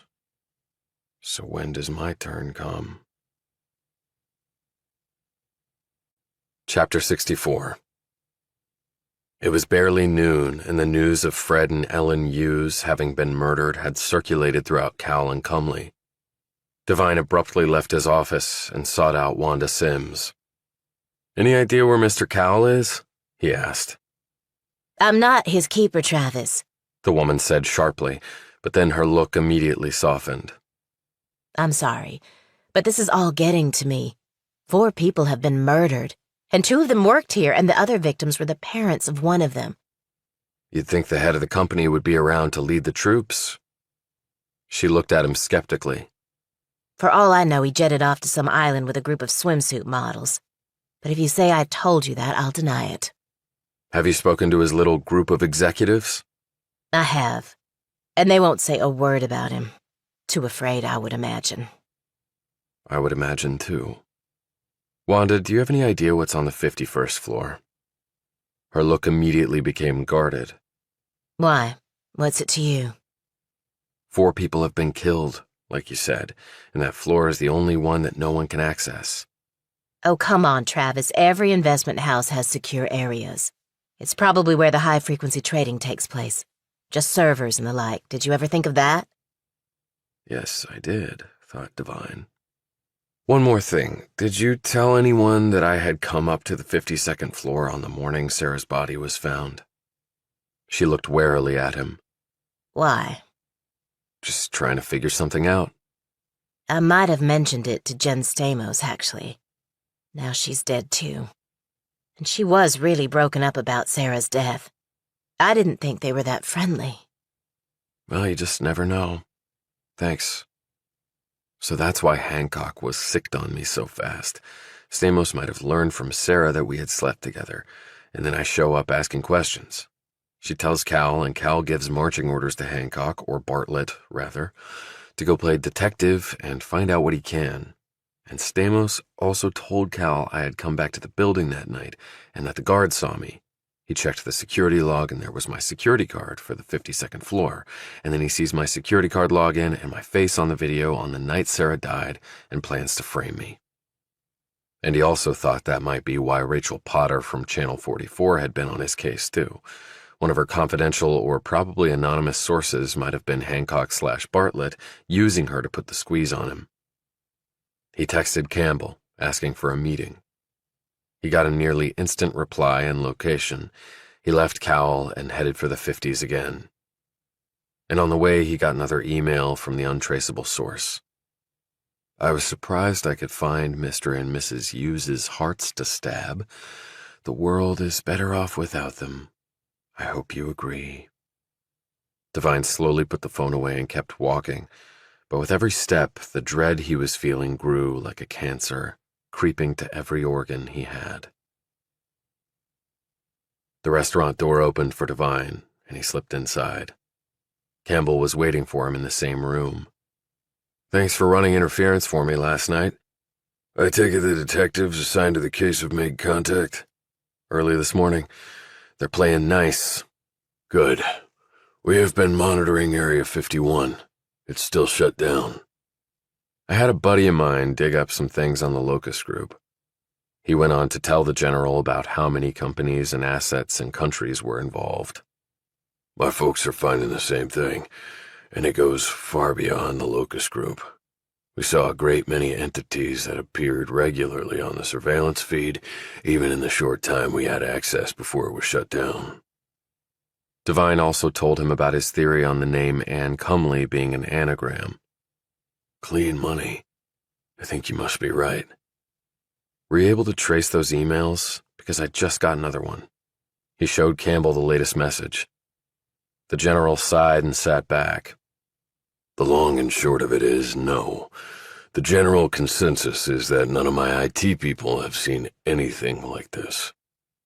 Devine said, I received that first email on the day that Sarah's body was found. As you saw, it had intimate details about the murder that only the killer would know. At first I thought someone else had found her body and emailed me because, well, they knew that I liked Sarah. I think it was more than liked, Devine. He looked at the general with a blank expression. I have 3 sons and 2 daughters, soldier. I've seen broken hearts before. Devine looked at the general with a new level of respect. As far as I know, I'm the only one who got those emails. The killer must be someone at the firm. We thought that all along, didn't we? Yes, and there's something else. The way the people were killed. Sarah hanged, Stamos. Yes, I know all about that. Continue. And Sarah's parents stabbed through the heart. I think each was symbolic. What's your take on what each one represents? Sarah, the traitor. Stamos, well, I'm not sure, but her wounds reflected the killer's anger at maybe losing Sarah, and Stamos and Sarah were in love. And Sarah's parents' hearts were destroyed. And from what I learned of their relationship, it might mean the killer knows about Sarah and her mother's estrangement, too. The killer intimated that it was difficult for him to find their hearts, and that the world was better off without such people. You know what all that adds up to, don't you? Sir? That the reasons these people were killed had nothing to do with Brad Cowell and Area 51, and everything to do with Sarah Hughes. Which means the matter is more for the police than it is for me and you. We need to focus on the scheme at Cowell and Cumley, Devine. The police can solve the murders. But it could still be someone at Cal's firm who committed the murders, countered Devine. Sarah was pregnant, and even though she had artificial insemination through a donor, we don't know who that donor was. Campbell looked intrigued by this theory. You think it might have been Cowell? Because that would put it back in our camp. Even though Devine had been told the donor had died, there was no proof of that. It's certainly possible. He said he never slept with her, but he could have donated his sperm, and he had motive, means, and opportunity. So you have two different cases to solve, but maybe with a related core element. Brad Cowell. And then there's the question of who might be next, added Campbell. Devine looked up to see Campbell staring at him, and perhaps reading his thoughts. And that someone might be you, Campbell said. Chapter 65.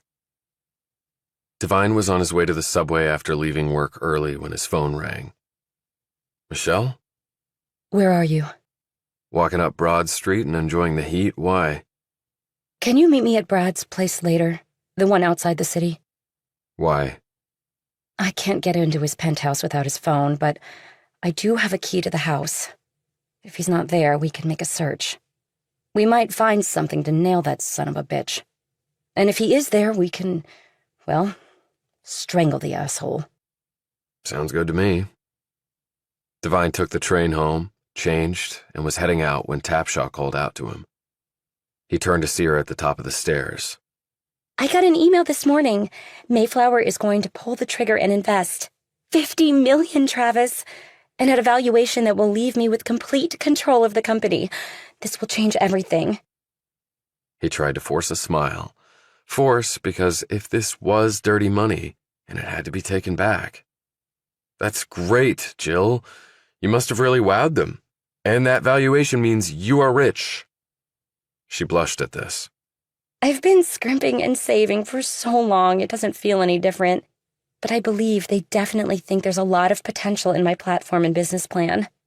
If I close the deal, how about another tequila date? You helped me a lot. He again forced a smile. I'm all in, but my turn to buy. She put her hands on her hips. Hell, Travis, with all that money, I think I can afford to splurge a little. And the $1,000 you put in, it's worth a lot more now. He watched her walk off, and then his smile faded.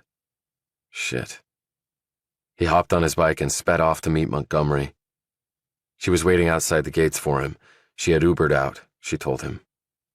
What about the hired help? He asked. They're used to me being around.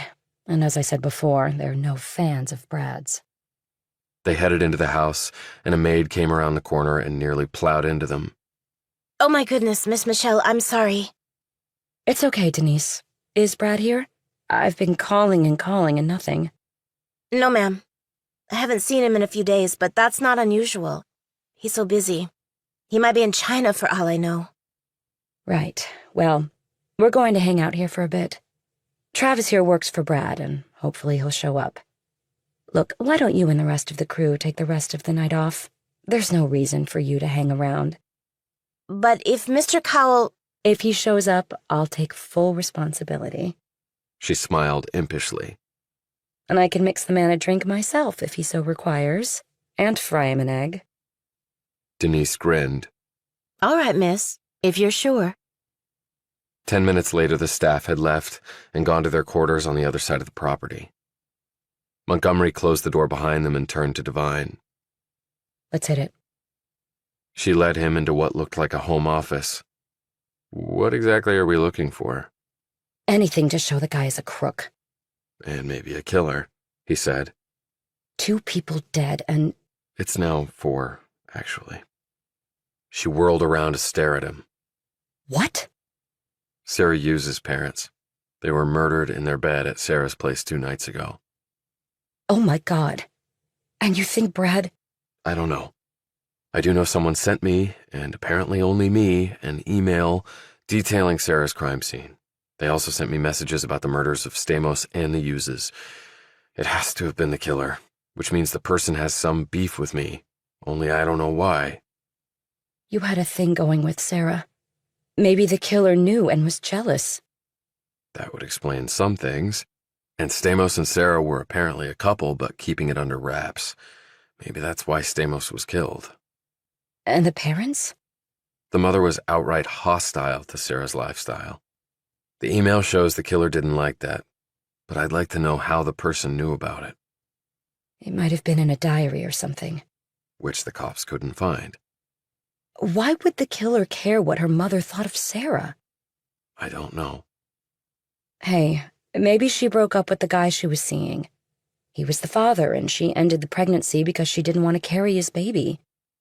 I found out that Sarah had artificial insemination. She used a sperm donor. But then why terminate the pregnancy? Devine shook his head. No idea. They began searching the office. They found nothing helpful there and headed upstairs. We have separate bedrooms. Brad's is at the end of the hall. It's about as big as my apartment.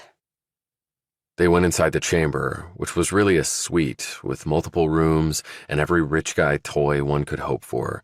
2 fireplaces, enormous TVs, a full bar, a sitting area, a spa with steam room, sauna and whirlpool, a massage room, and a bathtub nearly large enough to do laps in, with a walk-in shower next to it that looked like a Roman grotto, and 5 classic pinball machines along with a pool table. Who could sleep in here? He said. Too many distractions. Devine looked at the bed that was about the size of his room. How do 2 people find each other on that? Brad never had a problem finding me, I can assure you. Don't go there, Michelle. I do not want to hear it. After a fruitless search, they perched on the bed and gazed out the floor-to-ceiling tinted windows. So what now? The penthouse is a no-go. Area 51 the same. So, I'm not sure what now. Devine's phone buzzed. It was Campbell. We need to talk right away. Where are you? Asked Devine. The first place we met. I can be there in 30 minutes. He glanced at Montgomery. Mind if I bring along someone? Who? Devine told him. That is not a good idea, Devine. We have no idea if she's working for Cal and just stringing you along. Devine looked at Montgomery. I've trusted her with my life, and she came through. She's had plenty of opportunities to throw me to the dogs, and she hasn't. I've told her a lot, and if she had ratted me out to Cal, I wouldn't be around. This is highly unusual, Devine. You recruited me, sir. I'm not a trained spy or intel officer. I'm flying by the seat of my pants. But in the Middle East, I spent years reading people, trying to decide if they were trustworthy or would betray me when the opportunity arose. And I got damn good at it. So I'm just asking you to trust me on this. Soldier to soldier. See you in 30. Montgomery stared at him fearfully. You're a spy? I don't know what I am, really. Who the hell was that? You're about to find out. Chapter 66. A retired general? Said Montgomery after Devine finished explaining where they were going as they climbed on the bike and sped off. Yeah. And you work for him? It's complicated. You really weren't at Cal for the money. I knew it. She added in a self-satisfied tone. It's complicated, he repeated. Not from where I'm sitting. She hugged him more tightly. I'm so proud of you. Okay, and thanks, I guess. They reached the strip mall, and Devine knocked on the door. It opened, and they were admitted. A man in a suit led the way and ushered them in to see Campbell. He rose from behind his desk and extended a hand to Montgomery. Pleasure to meet you, Miss Montgomery. Let me get the technicalities out of the way. You breathe one word of this to anyone, you'll be spending the next 20 years in a federal prison. Are we clear? Montgomery gave Devine a dubious look. Pretty damn clear. Sit. What's so important we had to meet this fast? Asked Devine. Certain lawmakers in Washington have gotten wind of what we're doing and are seeking to put the kibosh on our mission. Why the hell would they do that? Said Devine. Enemies of this country are... He broke off and eyed Campbell. Devine, there is one thing that drives our politics. It's simple and out in the open, and yet most people never give it a second thought. Money. It used to be that the sources of political funding were severely limited, and those sources also had to be disclosed. That is no longer the case. He leaned forward. So let me tell both of you why my humble office is really interested in Cal and Cumley. He paused, collecting his thoughts. We think Cal is the key link in not just laundering money and buying parts of this country by global players all over the world, but some of the money, billions and billions of it, is going into the coffers of public officials at every level, from local to federal. Now, people do not give that sort of money without expecting something in return. That means that what was revealed in the Pandora Papers and like investigations is just the beginning. The laundered money is being weaponized to really take over this country at all levels. I thought there were, laws against that kind of stuff. But if you have enough money, the laws don't apply to you, answered Campbell. And certain people, some of them in high positions of power, want it to keep going. Certain others don't want this to be uncovered and investigated because they would be directly implicated. So what do we do? Asked Devine. Solve this thing before they pull our plug. However, I do have one lead for you. What is it? Asked Devine. The brownstone on the Upper East Side owned by the Locust Group. The one my good buddy Christian Chilton presumably lives in, said Devine, glancing at Montgomery, who looked uncomfortable at this change in the conversation's direction. We put it under surveillance after you told us about the connection. 2 people who were on an Interpol Keep Eyes On list were seen entering and leaving the premises. And you couldn't grab them? We had no legal grounds to do so. But these are bad people. Do we know if anyone else lives there with Chilton? His grandfather, Carol Chilton, did. We called him Poppy, but I haven't seen him in years. Was the brownstone Carol Chilton's and then he sold it to Locust? Said Devine. Campbell nodded. From what we could uncover, yes. For 3 times what it's worth. And it might have been his grandson who actually sold it. Devine and Montgomery exchanged glances. He said, Maybe I should go check the place out. Maybe you should. Devine and Montgomery rose. Devine looked at her and said, I'll drop you off at your place in town. I'm going with you. I can't let you do that, Michelle. He's right, Ms. Montgomery. That is not possible. Either you let me go, or I'll just show up there on my own. I'm dropping you off. Let's go. He grabbed her arm and dragged her from the room. When they were outside, she yanked her arm free and said, Look, you son of a bitch, you can't tell me what— Shut up and get on the bike. That was for the General's benefit. You're coming. Montgomery closed her mouth, put on her helmet, and they rode off. Chapter 67. They parked across from the brownstone. That's Chilton's BMW in front, observed Devine. I've known Christian since we were kids. He's not some criminal. He told me he's running Mayflower. His grandfather started it, and he's his generation's representative. What do you remember about his father and grandfather? Mr. Chilton was a decent guy, always nice to me. Christian's grandfather, Poppy Chilton, was incredibly kind. He would play games with us and read to us. Those were really happy times. And they had money? Oh, yeah. Lots. A ton of it? I mean, like Cowell? No, not like that.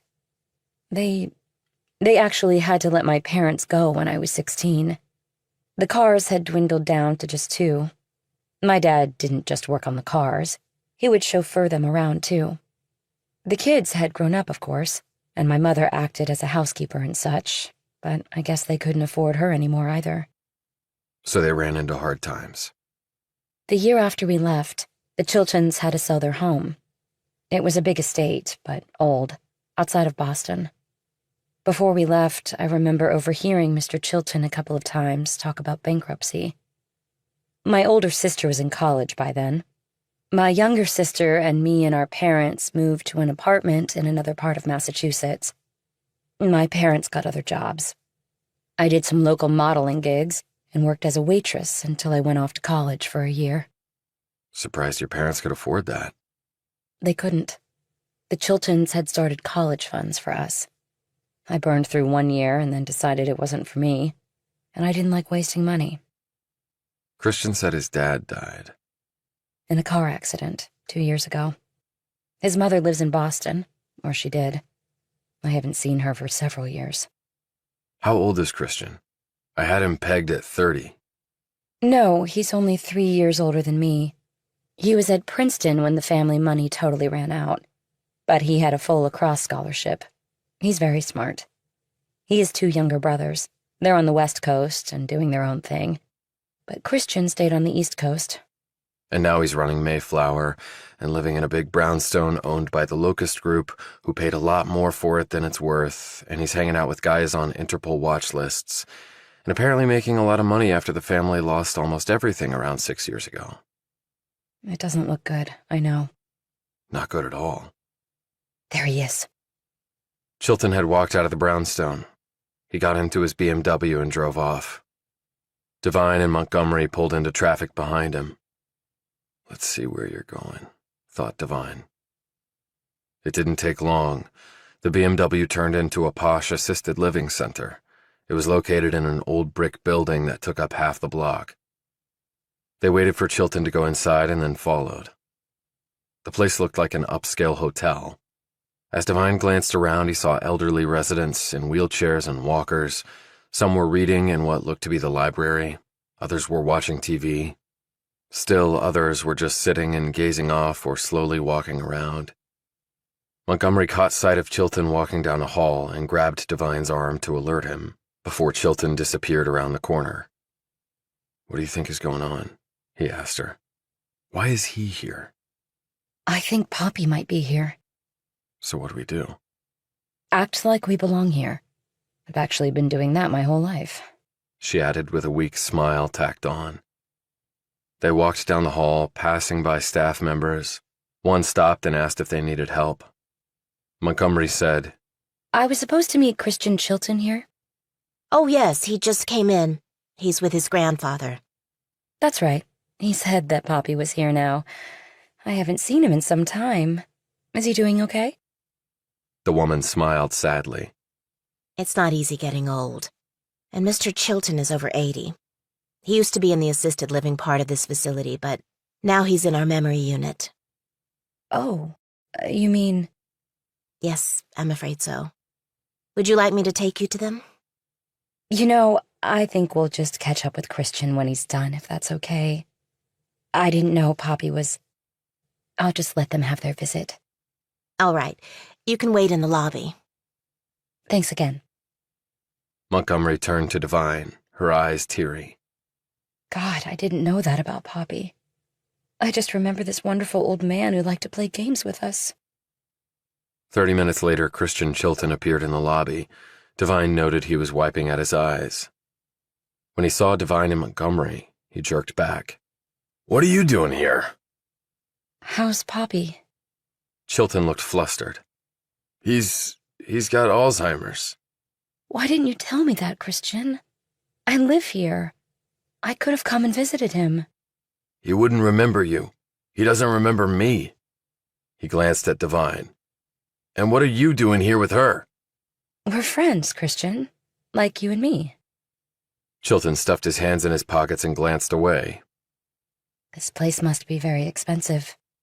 Everything in New York is very expensive. Devine said, You've come a long way in a very short period of time. What is that supposed to mean? Barked Chilton.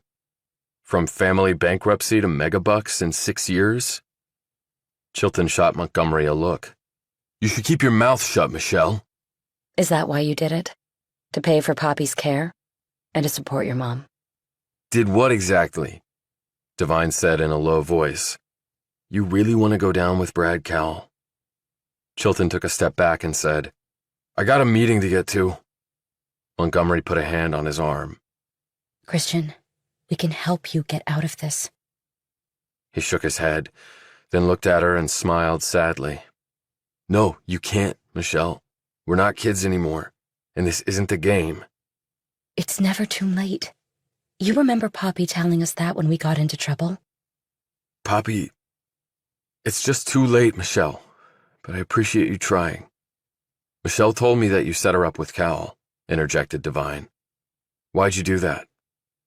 Chilton eyed Montgomery. I told you why. I knew she could use the money. Brad loves beautiful women, and there's no woman more beautiful than Michelle. Is that the only reason? Yeah, why? He also pays her to wear red and green bikinis at certain times out by the pool. Chilton looked at him funny. A bikini, why would he pay for that? And the last lady he employed for that purpose ended up dead. They said suicide, but I don't think she jumped into the East River all by her lonesome. What last lady? You really don't know, do you? No, I don't. How much funding do you get from Cal? I don't have to tell you anything. But you will have to tell the police. I have no idea what you're talking about, said Chilton heatedly. Your brownstone is owned by the Locust Group, not by you. They're laundering and hiding money, Christian, on a global scale. We're offering you an exit ramp. You just have to work with us. Christian, we're trying to help you. I don't need help. Everything will be fine. 4 people are dead, and Cal has done a runner, said Devine. He's leaving people like you to hold the bag. Chilton walked away. They followed him outside. Devine said, If you work with us, we can help. Chilton whirled around. Who are you? I thought you were working for Brad. I am, and I'm not. That's as clear as mud. If you don't jump to the other side, this will not end well for you. Then who'll look after your grandfather? Fuck off! Christian! He got into his BMW and left tire rubber on the asphalt as he sped off. Devine looked at Montgomery, who was staring after the car. Like he said, you're not little kids anymore, Michelle. You can't save him if he doesn't want to be saved. I doubt I can save anybody. Not even myself.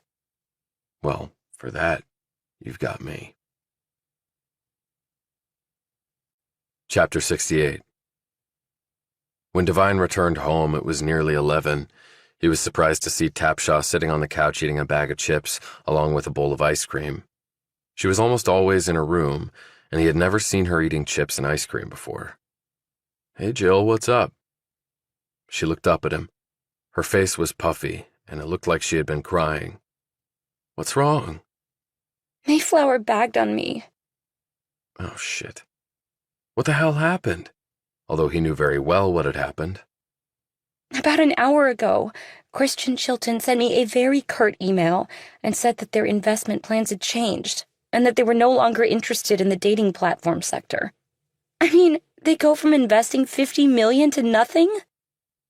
Devine sat down beside her. I'm sorry, but maybe it's for the best. That money would have launched us into the stratosphere, Travis.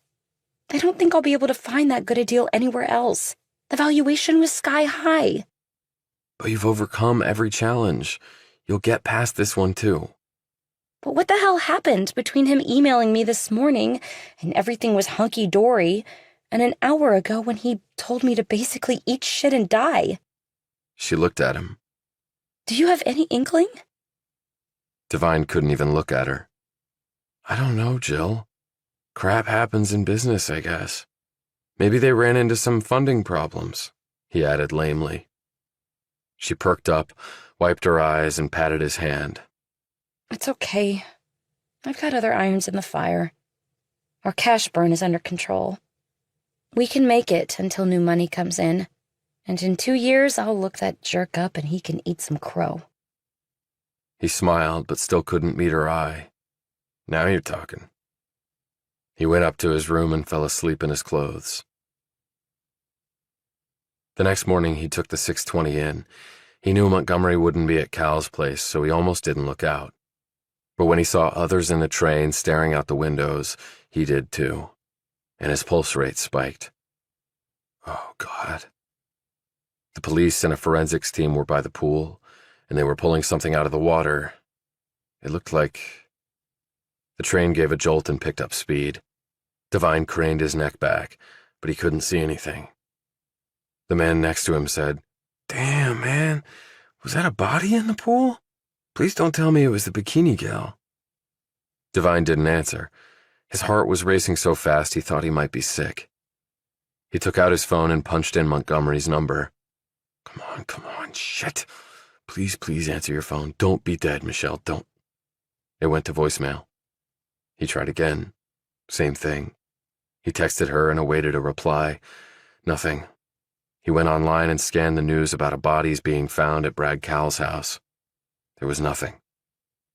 When the train pulled into the next station, he jumped up and ran out the opening doors. He hoofed it outside the station and grabbed the first cab he saw. He gave the address and tried calling her the whole way. By the time the cab dropped him off, he had no hope left. Why did she come back here?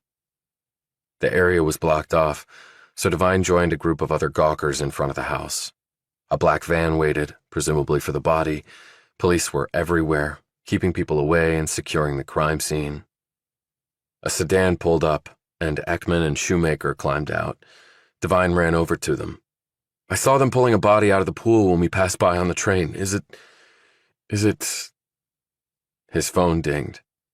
He looked down as every bit of breath in his body left him. Sorry, I was asleep and didn't hear the phone. Everything okay? It was from Montgomery. She was alive. He looked up at the detectives. "Come with us, Devine," said Shoemaker. They led him through the perimeter by flashing their badges. People were gathered around the pool surround, where a body lay under a sheet.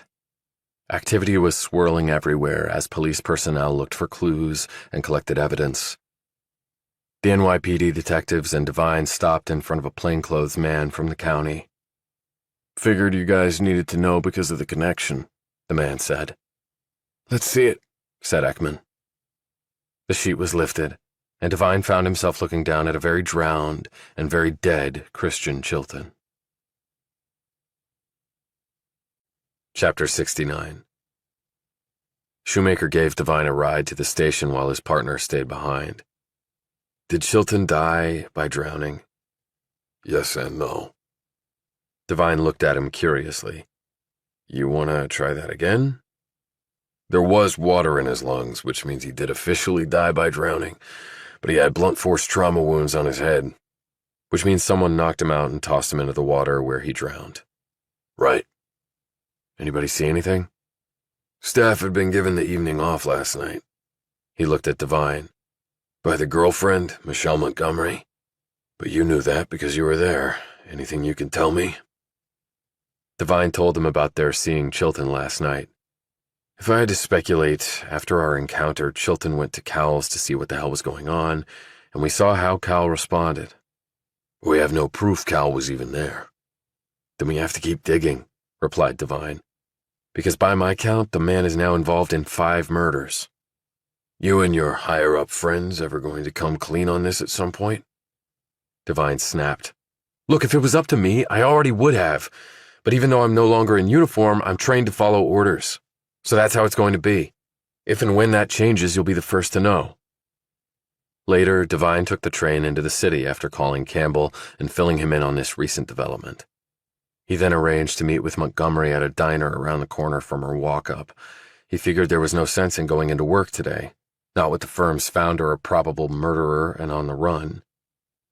She was standing outside the diner looking tired, her features puffy and her hair still tousled from sleep. She gave him a warm smile, but when she saw his grim features, she blurted out, What's happened? Let's go inside. They got coffees, and he took her hand and told her about Chilton's being found. She grew pale and slumped forward, the tears sliding down her cheeks. Oh my God. He rubbed her arm and patted her hand. I'm so sorry, Michelle. I know you two were friends. I just wish he had listened to us. She sat up and wiped her eyes. You think Brad was involved? You saw Chilton last night.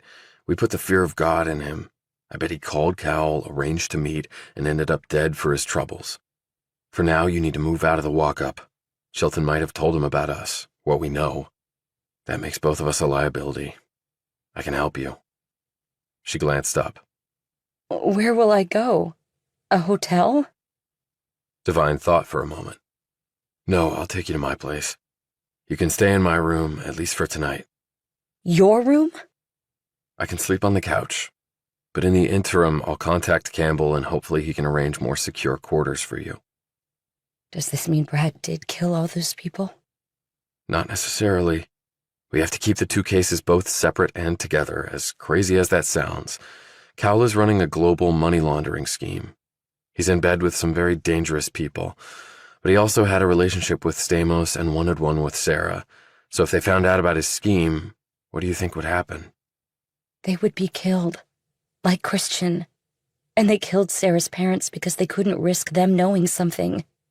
But what about the emails you got? How do they tie into Brad? Why would he send you those messages? It doesn't tie into it, at all. Unless they're trying to muddy the waters, but even that doesn't make much sense. Then there could be a separate killer out there? Yes, there could. She reached out and took his hand. I'm really scared, Travis. He gripped her fingers.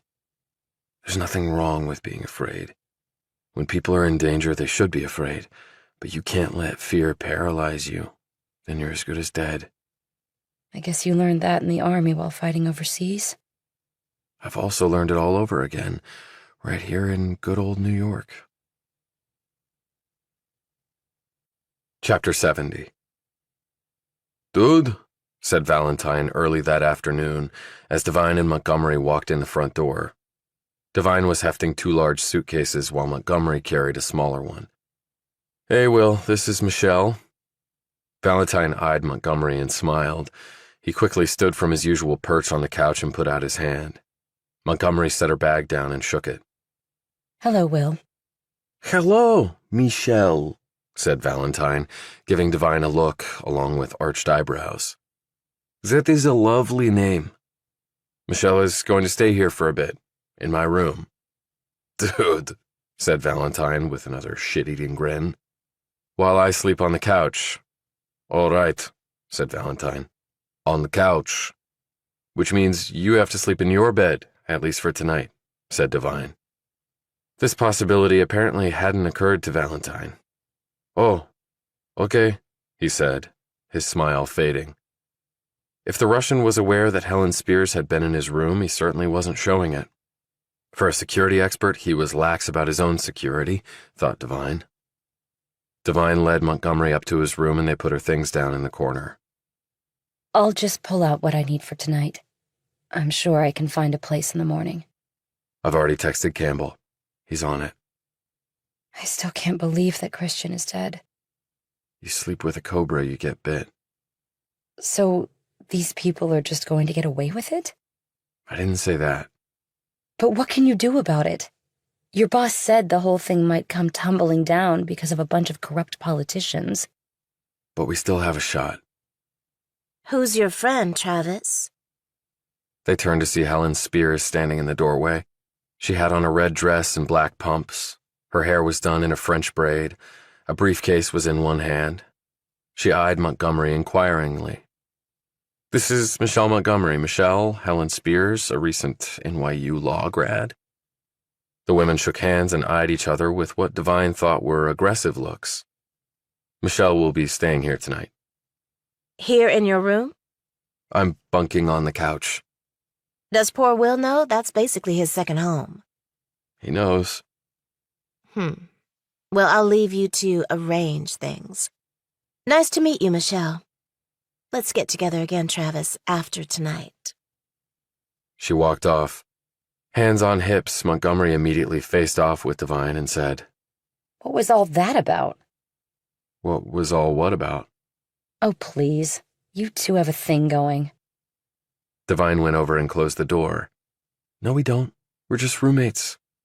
Just roommates? Don't give women who are moving into a guy's bedroom that look. She might as well have peed on the floor to mark her territory. Devine closed his eyes and ran a hand through his hair. He did not want to get into all that, and he certainly didn't want to tell Montgomery that he and Spears had slept together. All I can say is there is nothing between us, Except for a pair of guns, he thought, and secrets. Later, they went to get some dinner in Mount Kisco. The TV on the restaurant wall had the latest details about the murder of Christian Chilton and his bodies being found in Bragg Cowell's pool. The news said nothing with regard to the whereabouts of the missing magnate. They walked back to the townhouse to find Jill Tapshaw and Valentine chatting in the kitchen. Hello, Said Tapshaw to Montgomery. I'm Jill. Jill, this is Michelle Montgomery. She's a friend from... The city. Nice to meet you. Jill founded Hummingbird. The dating service. I've been on there. It's really cool. You've been on a dating site? Said Devine, while Valentine gaped. Tapshaw frowned. Dating services, at least the good kind, are for everyone looking for relationships.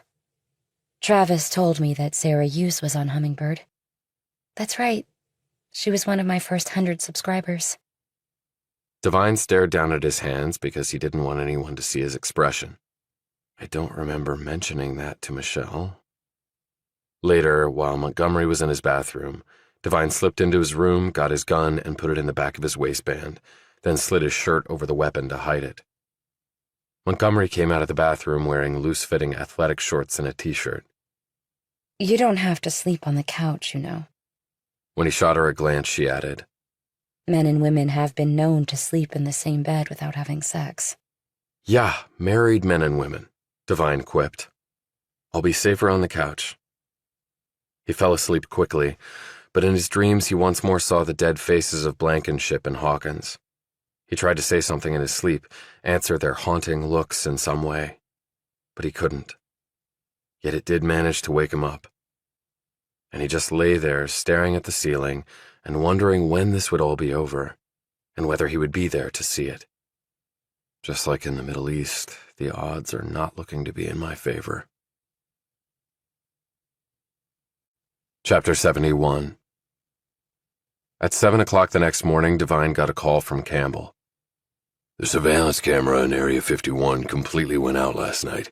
We're in the dark now. What do you want me to do? Get there and see what you can find out. Devine went upstairs and knocked on his bedroom door. Yes? Can I come in? He heard her feet padding across the floor and the door was unlocked. Her face was puffy with sleep, and her hair was wonderfully tousled. To Devine, she had never looked more beautiful. What? I'm going to grab a shower and get dressed. Where are you going? I'm taking the train into work. You can come with me if you want. I want to go see Poppy. Poppy? Yes. His grandson is dead. I doubt he'll understand that if you try to tell him. And he has other family, doesn't he? I'm just going to hold his hand and be there for him. And I feel like I am family, in a way. Okay. On the train, they passed Cowell's place. Devine watched Montgomery's expression as the train stopped. She studied the pool area where yesterday they had pulled out Chilton's body. She glanced at him. Different perspective. Yeah, I guess so. She looked at the other passengers, but this wasn't the 620, so it wasn't the normal crew for Devine. But several guys were giving Montgomery pathetically lustful glances. She let out a resigned sigh and looked out the window again. Devine decided to broach the subject he'd been thinking about since last night.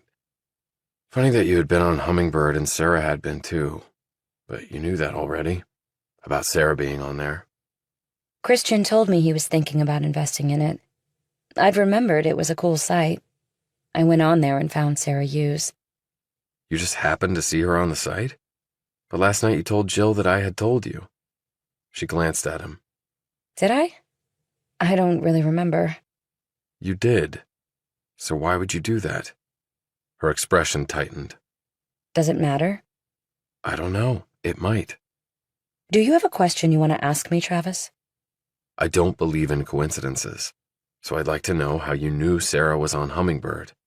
I told you I saw her on there when I visited the site. Out of all the people on there, you saw her. Okay, I did a search for her.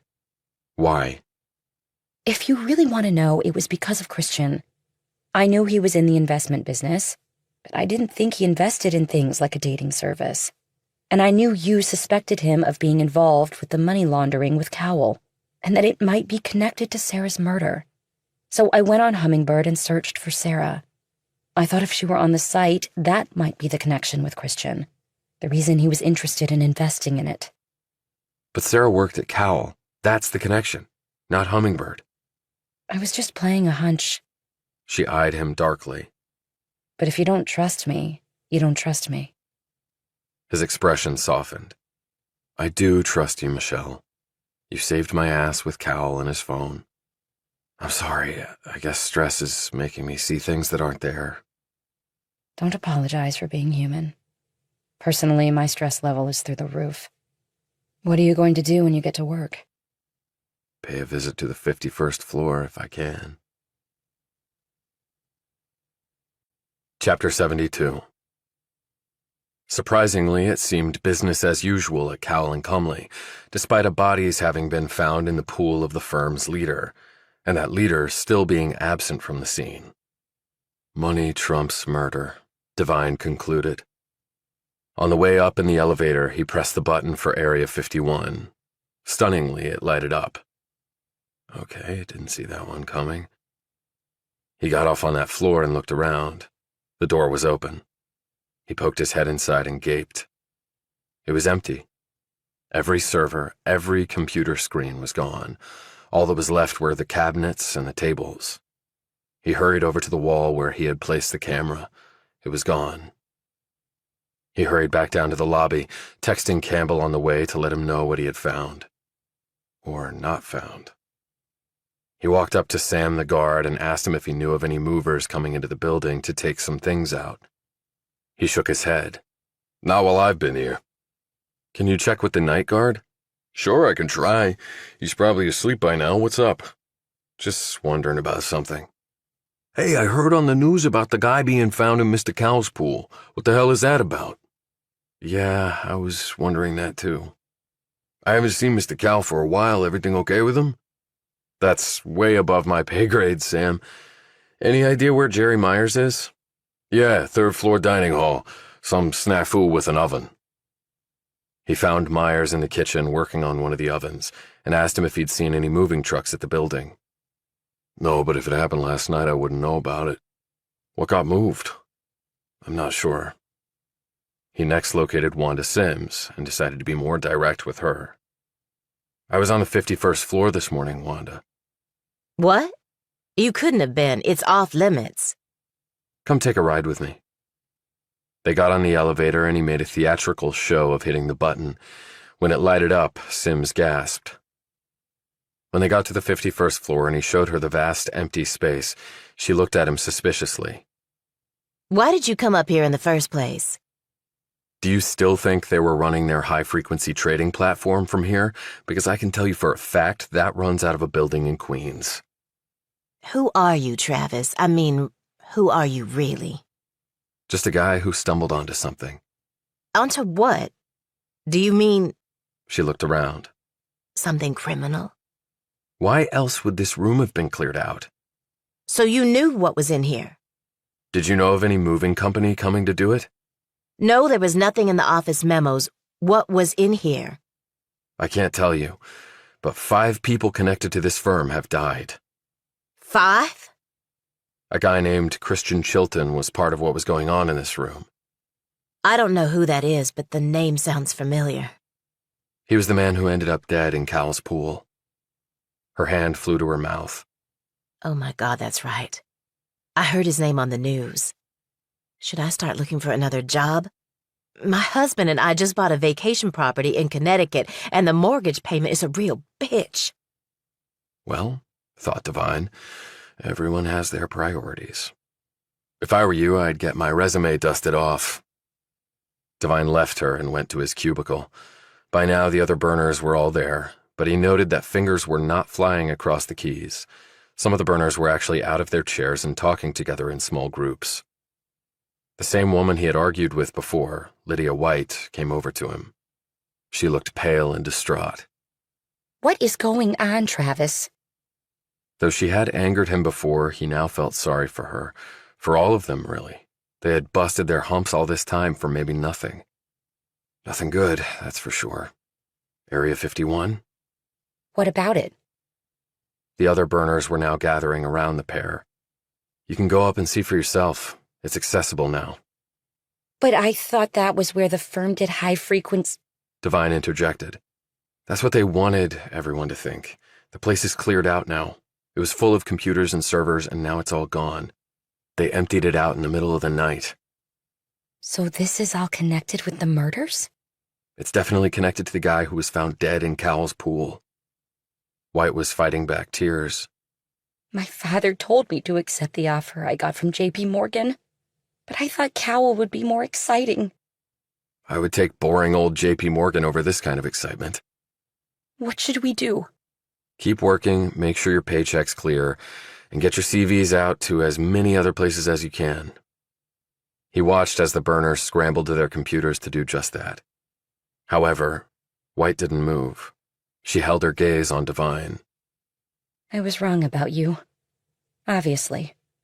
I'm sorry. You were naturally suspicious, Lydia. I would have been too. You are clearly here for another reason, correct?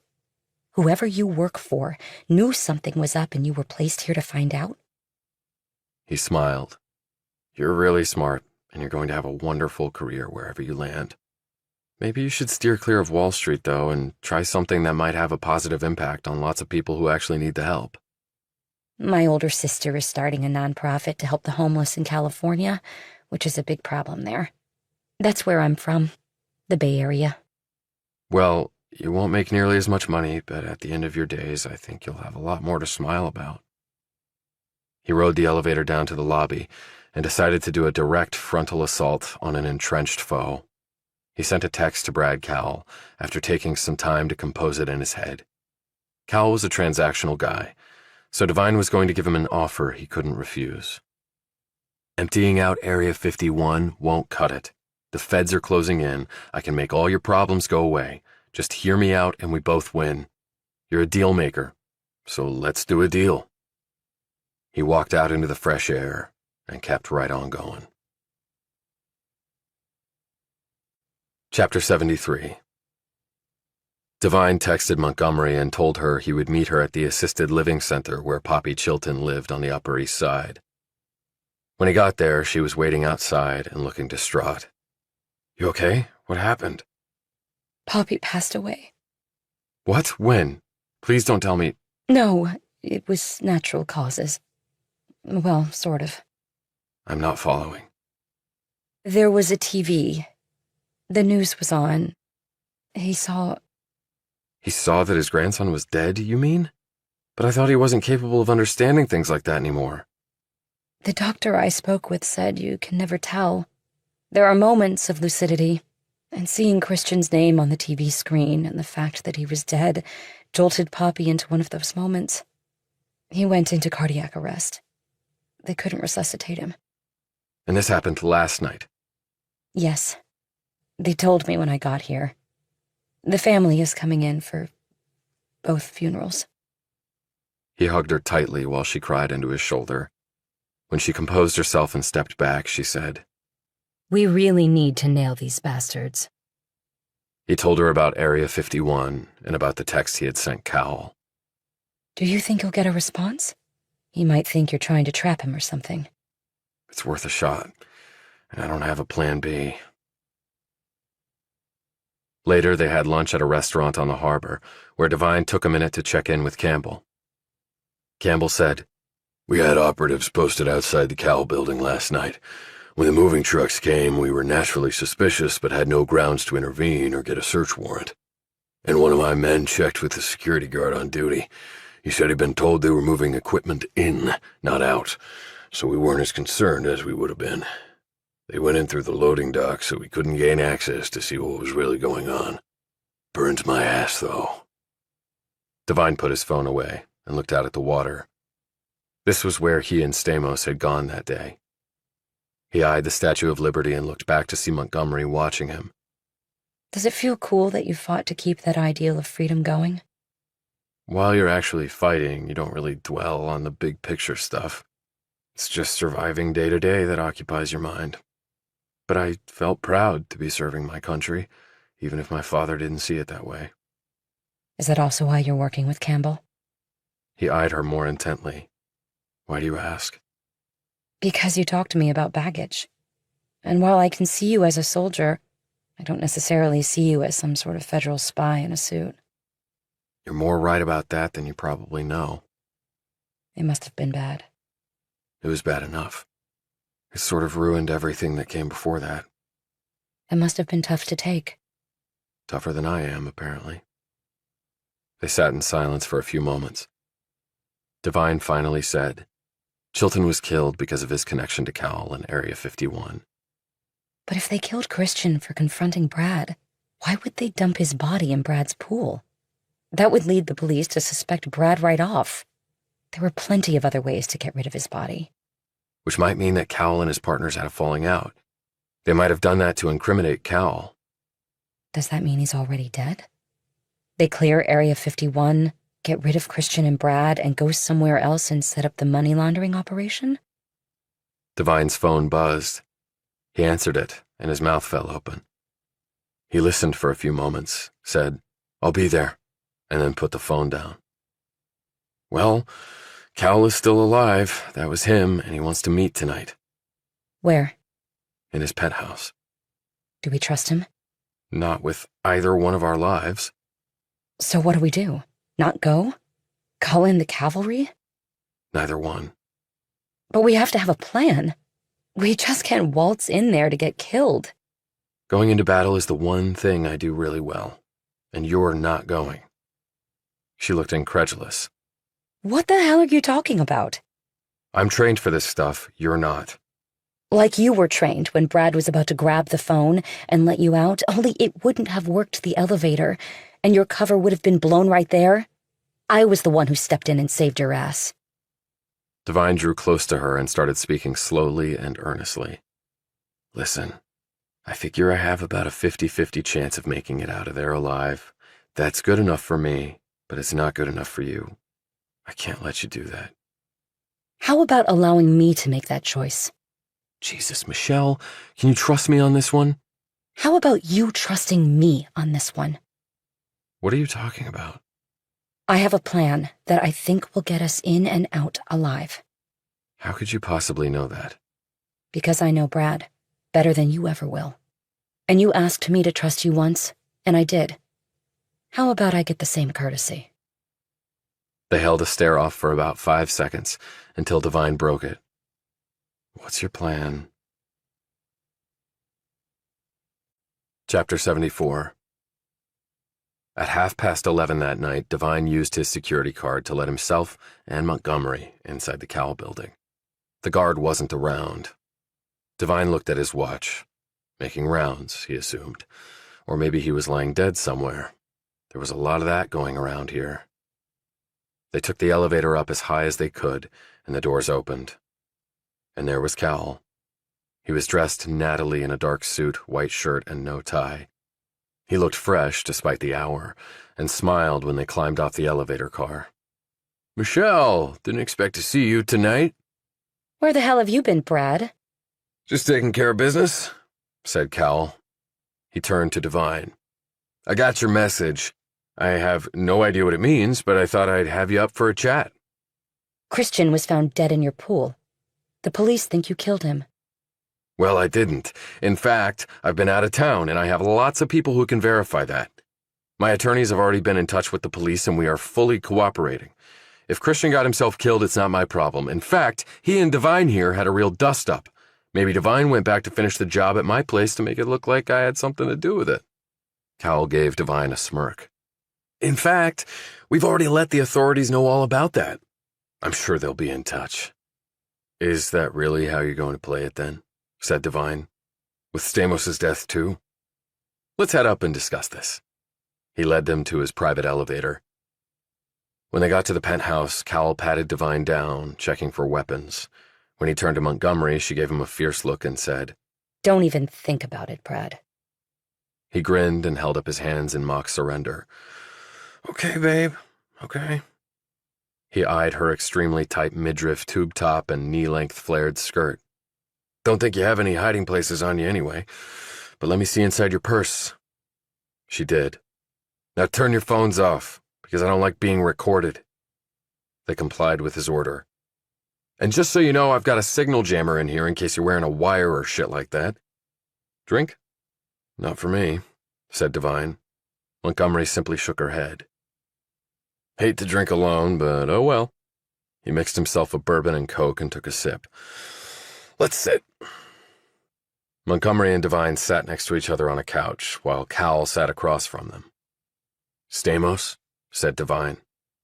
You got a message that night, and you went to meet someone. Okay, I'll give it to you straight. The message was from Jen. She was afraid. Afraid of what? She wouldn't tell me on the phone, so I went over there. His face twisted with the memory. And between the time I got the message and made my way there, someone cut her up really bad. Devine leaned forward. And was that someone you? Why would I do that to her? I liked her. A lot. Because Sarah Hughes knew about the Locust Group owning the Lombard Theater, and she told Stamos to check it out. And maybe she did and realized what was going on, or maybe you let something slip during pillow talk and she had to be taken care of. Jesus, Devine, you're making me out to be some sort of creepy killer, aren't you? I'm a businessman. Were you the one to call the cops? He hesitated. Yeah, I called them. But if you tell anyone, I'll deny it. He added with a disgusted look. What twisted psycho would do that to a woman? They mutilated her. Did you see or hear anyone while you were there? No, I had a key. I let myself in. I called out to her. No answer. I went back into her bedroom and bam, there she was, tied up and cut up. The word bitch was carved into her stomach. I almost threw up. He looked like he might throw up now. The police said she bled out. It must have taken some time, but you couldn't have missed the killer by much. Yeah, I know. I've been thinking that if I got there 20 minutes sooner, I might have died. Now Montgomery's face twisted. Or you might have been able to save her, Brad. He looked surprised by this. Yeah, that's right. Maybe. I didn't think of that. Obviously. Cowell looked at Devine. So, you said you want to make a deal. Care to explain? Area 51. Oh, that. We were just doing some crypto mining there and also some carryover high-frequency trading that our facility in Queens couldn't handle. All totally legit. The place has been cleared out, said Devine. Yeah, we decided to do some operational consolidation and shifted all of that, plus our Queens operation, to a building in Jersey. Again, nothing illegal about that. He cocked his head and gave Devine an enigmatic smile. You trying to shake me down somehow? Now that's illegal. Money coming in from all over the world and money going out to the Locust Group, Mayflower Enterprises, thousands of other entities. I don't believe there's enough soap in the world to do that much laundry. You're a really funny guy. Where's your proof of anything? I put a camera up there. Now it's gone. Oh, right. Illegal search. Evidence inadmissible. Thrown out of court or not even filed. In fact, there's no proof of where that camera was or what it was taking pictures of. Let's go down to the 51st floor and compare what's on the film to what's in that room. You want to do that? But the optics won't look good when people hear what we know. You start spewing lies about me in this firm, I bury you in court for the next 20 years. I bury whoever you're working for, too, and at the end, I'll still be rich, and I don't know what you'll be, but it won't be good. And I've been doing some digging on you, Devine. You left the army under a cloud. Guy in your unit killed himself by hanging, left behind a luscious wife. Then another guy you knew ended up dead. My people tell me he might have been banging the bed springs with the first guy's wife. He might have killed the guy instead of it being a suicide. You knew them both, and they're both dead. And then you dump your career and come into my world. What's that all about? You got some guilty secret hanging out there? This isn't about me. Cowell eyed Montgomery and held up his phone. And you helped him plant the camera, sweetie. After all I've done for you, I mean, shit, a guy can't trust women, can he? Like Dominique Devereaux? You couldn't trust her, so she took a dive into the East River? Cowell stared blankly at her. How did you make her death go away? Asked Devine. Poor kid, she was all messed up, a druggie. The cops actually thanked me for trying to give her a better life, and she would have had a much better life if she hadn't been so inquisitive. And Sarah? She knew about the Lombard Theater being owned by Locust Group. She told Stamos. And I think you killed them because they found out what you were doing. You got one wild imagination. I already told you I found Jen. I didn't kill her. And so what about the Lombard Theater? I didn't know it was a crime to own something. Devine glanced at Montgomery but didn't respond. Cal shook his head, grinning. You got nothing to deal with, and you're sure as hell not getting a dime from me. That's what this is about, right? You shaking me down? Or trying to get a confession? Well, forget it. Then I guess we'll be going, said Devine. Cal shook his head. Oh no, that's not how this is ending. 4 men edged from the shadows. Carl Hancock eyed Devine, his face still battered from being hit with a car tire. He had his pistol out. 2 other men had shotguns. The 4th man held an MP5. They had brought a howitzer to a knife fight. But that was okay. Devine didn't have a knife. Cal said, Instead of waiting for you to try and make trouble, we decided to do a preemptive move. You saved us from chasing you down by coming here. Devine said, There's an army of people waiting right downstairs. If we don't show, they come up. Hancock said, There's no one down there. I'm having the whole block monitored. You came here because you thought you could roll Cal over. Well, you were wrong. Cal said, I've been playing this game a long time. I've seen it all. And now, so will you. Okay, Devine, said Hancock. You and the lady are going to get jacked, taken to a really, really bad section of the Bronx, robbed and killed, and your body's dumped in an alleyway for NYPD to find, and lots of forensic evidence that a particularly violent gang did the honors. And the cops will also find evidence tying you to Chilton's murder. He was in love with the lady here and you cut him out. You and he previously fought over another chick. He tried to get the lady back and you decided to end it and put him in the pool to try and implicate poor Mr. Cowell here. That was easy enough to do since the lady here has a key to the place and she told the staff to leave. We know you met up with Chilton the night of his death outside the place where his grandfather lives. You made arrangements for him to meet you at Mr. Cowell's home and he did. And you killed him, all while Mr. Cowell wasn't even in town. Devine wasn't listening to any of this because it didn't matter. He was focused on the business of combat. In his mind, the dimensions of the room shrank down into a close-quarters battle zone. The 4 men became numbers in his head. Their positions, the accuracy and potency of their weaponry, their sight lines, the obstacles to getting away, the issue of having Montgomery with him, the proximity and possible use of Brad Cowell were also assigned numbers in his brain. The MP5 he could see was on 2-shot selector, not full auto. Shotguns were side by side, not pump action, so twin barrels and 2 rounds each. Hancock had his Glock with a standard magazine. Cowell was 4 feet away, drink in hand, no weapon that he could see. Shooting angles and obstructions there too were observed and dialed into his combat brain. Possible scenarios were spit out. None of them were good, but they never were. His battle plan now set, it was time to play a game that was not in any way a game at all. Cowell might be really good at making money illegally, but courtesy of the United States Army, Devine was maybe one of the absolute best at what was about to go down. 3, 2, 1. Chapter 75. Stand up now, barked Hancock. They both stood, but Montgomery started swaying and looked like she might be sick. Oh my God. Oh my God. Brad, please don't do this. Please, I'll do anything. Hancock snapped. We are way past that, lady.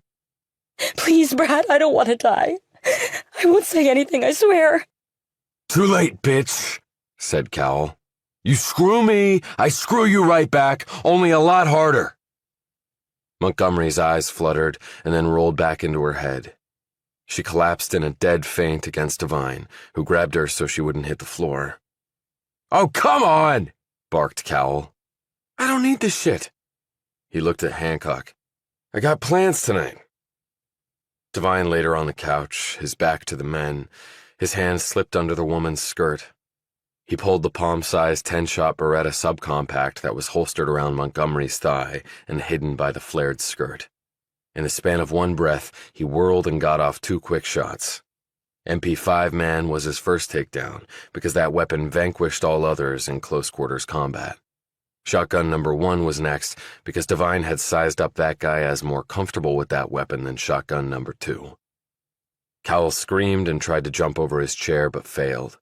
He dropped his drink, slid to the floor on his back, and covered his face with his hands. Montgomery flipped over the back of the couch and lay flat on the floor. Devine slid between the couch and a chair as shotgun number 2 finally opened fire. The man had wasted precious seconds trying to fathom what had just happened. In combat, that cost you your life. The twin blasts tore right into the chair, only Devine wasn't there anymore. And now the idiot had to reload. A 5-shot pump in hand, and Devine was dead. It really was all in the details. And in a fight, you kept moving, even when part of your brain said to hunker down.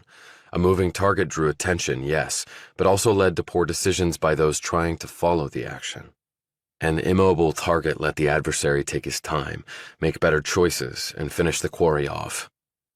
And stupid Hancock, after being nearly knocked off his feet by the falling MP5 guy, was spraying pistol shots indiscriminately, in a wide arc. That was fine if you had another shooter doing the same from a parallel position. Then the field of fire was overlapping and you got your target 9 times out of 10. But the field of fire was not overlapping, and thus the man was screwed. The CIA apparently needed to train its people better. Devine curved around the back of the chair and placed a round into shotgun number 2's neck, ripping the fat artery there right into, just as planned. The man screamed, let his weapon fall, and flipped over the chair, clutching at a wound that was sending blood streaming out of him like a miniature hose. He had about 5 seconds to live. Hancock screamed and fell back. Devine used the cover of that horrific spectacle to place a round into Hancock's left knee, blowing out the cap and all bone and tissue behind it. The man collapsed in bloody agony on what was probably a $50,000 rug. Devine could have done a kill shot, but he needed one of them alive in addition to Cowell, and Hancock was now the only candidate for the job. Hancock had dropped his Glock and was, despite his obvious pain, reaching out for it. Devine had to admire the man's guts, but that was the extent of the admiration. He rushed over, kicked the gun away, and pointed his Beretta at Hancock as Montgomery poked her head over the top of the couch. Cowell was on the floor screaming bloody murder, with shotgun number 2 lying pretty much on top of him. "Shut up!" barked Devine. A bloodied Cowell pushed the dead man off him and skidded over to the couch. Devine picked up Hancock's gun and thrust it into his waistband, while the man lay on the floor moaning and holding his destroyed knee. Devine glanced over at Cowell, who was staring in disbelief at him. Hancock glared at Cowell. "You pat down everybody for weapons, you idiot!" Devine eyed Montgomery. "Nice plan." Thanks. You were right, Brad. You just can't trust women. At least this one. Devine checked Hancock's blood loss. He had seen enough wounded people to be able to gauge whether someone was going to live or not, and Hancock would make it. He looked at Cowell. "You said you had a signal jammer in here. Where is it?" "Behind that vase," said Cowell in a shaky voice, the other man's blood all over his expensive suit and shirt. Devine nodded at Montgomery, who rushed over and found and turned off the device. "Call an ambulance," said Devine. Montgomery turned her phone back on and called 911. Devine turned on his phone, texted Campbell about what had happened, and then put the phone away. "And now, Cowell, sit down, compose yourself, and start talking." "I'm not telling you shit." "Okay, but since you just tried to kill us, it doesn't matter how much you gave the mayor and governor for their last elections." "You came up here and shot the shit out of the place." "Right. Taking on 4 armed guys in a place that only you have access to?" "Who are you?" screamed Cowell. "Right now, a seriously pissed off guy." He pointed his gun at Cowell's head, and the man covered his face with his hands. "Don't! Sweet Jesus, don't shoot!" "I'd like to hear about Area 51. "You say nothing, Cowell!" screamed Hancock. Devine pointed his gun at him. "Shut up or I'll take out the other knee, then you bleed out before the EMTs get to you." Montgomery put her phone away and joined him. She was pale and avoided looking at the dead men. Area 51, said Devine. You've seen it, asshole, spat Cowell. I'd like to hear your version. Cowell's tone changed, and he spread his hands wide. Look, I've got people to answer to. We can make a deal. Hancock shouted. You say one word, you are dead, Cowell. You know who I'm talking about. Devine slugged the man on the head with the butt of his gun, and Hancock fell unconscious to the floor. Then Devine looked at Cowell. You were saying? You came here to get rich, right?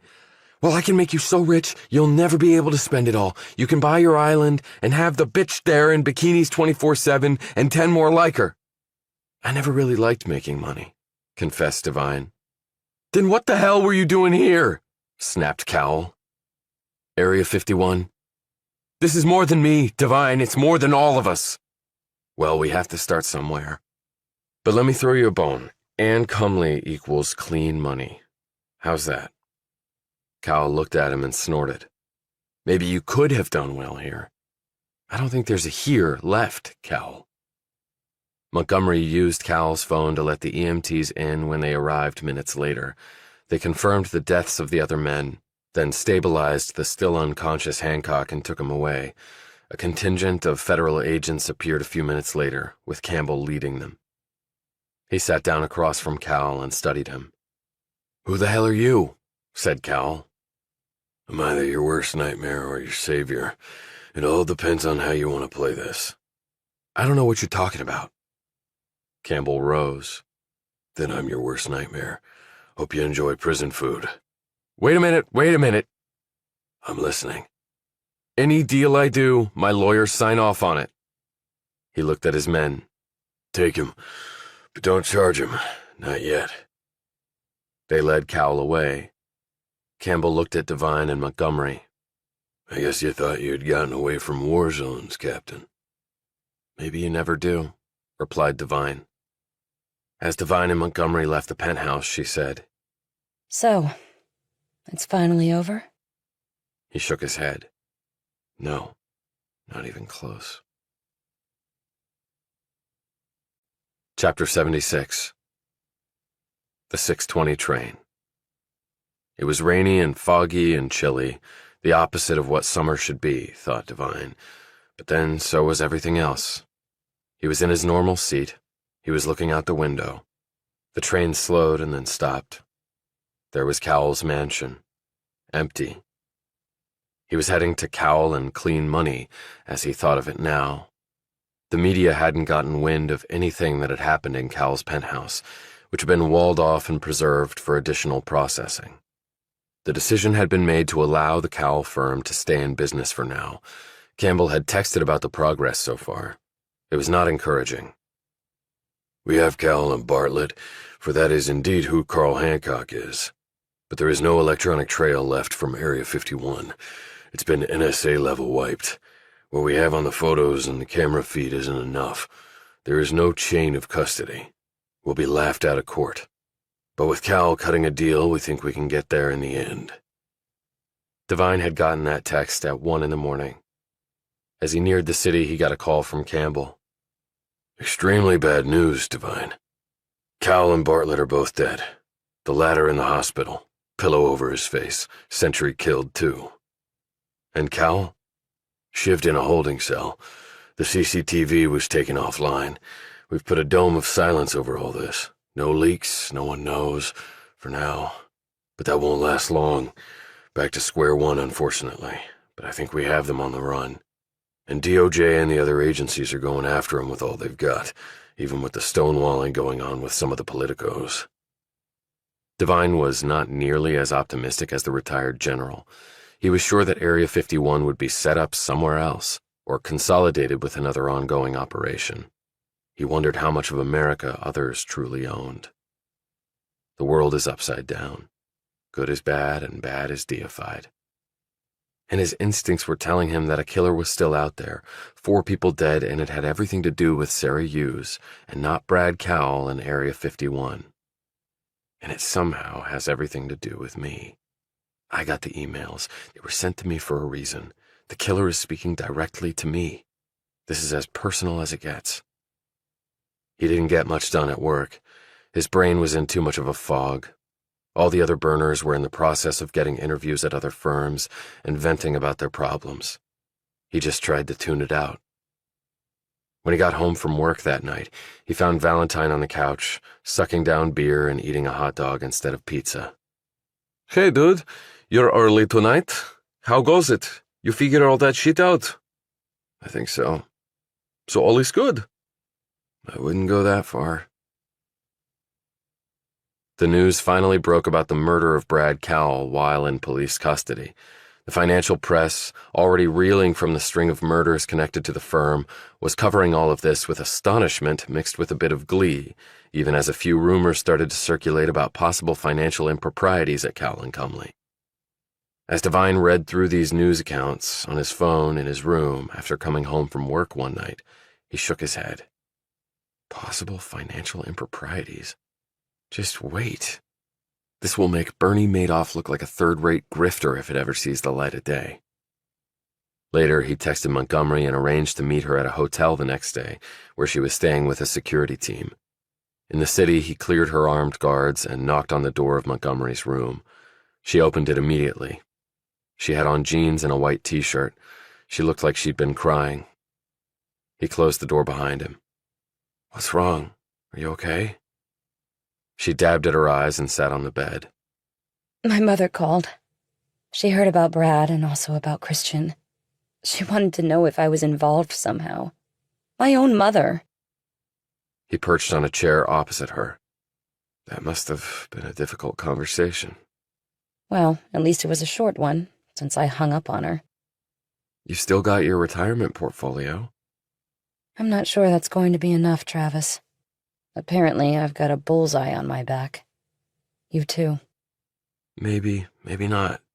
They probably don't want to make more waves. They know the big guns are out for their blood. She brushed the hair out of her face. Do you really think so? I can't guarantee it. But the truth is, these guys just care about getting their money clean and using it to buy property and people. And the fact is, we're not that important, Michelle. They go somewhere else and set up shop and the pipeline opens up again. He sat back. But that doesn't get us any closer to figuring out who killed 4 people. So what are you going to do? I was thinking of going back to the scene of Sarah's murder. Can I come? Why? Because right now I don't want to be alone. Devine hesitated. My ass is on the line too, Travis. Okay, let me clear it with Campbell before your security team freaks out. After seeing what you did in Brad's penthouse, I feel safer with you than I do with them. He got permission from Campbell, and they left the hotel. Devine used his security card to get into the Cowell building. It being a weekend and the firm probably going under, the place was pretty much empty. They rode the elevator up to the 52nd floor and got off. Devine led Montgomery over to the storage closet and opened the door. That's where she was found? Yes, by the custodian. She was hanging from that pipe you can see in the ceiling. The chair was knocked over. Her shoes were on the floor. They tried to make it look like suicide, but failed. She glanced nervously at him. Murder disguised as suicide. Like Brad was talking about with you and those men in the army who died? That's a long story that I hope one day to be able to share with you, but not right now. And the guy who found Sarah's body? Jerry Myers, the custodian who works here. Freaked him out. There was no one else on the floor because there was an all-hands-on-deck seminar at the Ritz that morning, and the admin folks hadn't arrived yet. Is that a coincidence? That her body was found on the morning when no one would be up here? I don't think so. I believe it was planned that way, which smacks of inside information. When was Hughes killed again? The previous night, between like midnight and 4. So whoever killed her was long gone by the next morning. But you got the email in the morning telling you about her being dead. That's right. Well, I doubt whoever killed her snuck back up in that time window you were talking about to look at the crime scene so they could write you that email. They already knew what it looked like. Devine thought this over. You're right about that. But the message did mention that a custodian had found her body. That led me to believe that the person was there that morning, because how else would they know about who found the body and when? But why would it be important for you to know who found the body? Wasn't it enough to tell you that she was hanging in a storage room? Devine started to say something and then stopped. You're right, I just never thought about that. So why wait until the next morning to tell you about it? Why not email you that night, as soon as she was dead? You would have called the cops, and they would have found the body. I don't know. The way you set it out, it makes no sense. But it does make sense if the killer and email sender were two different people. The killer murdered Sarah and told the email sender about it. But we get back to the same issue. How would the killer know a custodian found the body the next morning? And if he didn't know that, how could the person who sent me the email know about it? She looked around the space. So this guy Myers found her. Why did he come into the storage room in the first place? To get a printer cartridge that someone on the floor told him Devine stopped and looked around at the supplies on the shelving units before glancing at Montgomery. Only you just told me there was no one on this floor on Friday. Then who told Myers to get a printer cartridge? Let's go ask him. Chapter 77.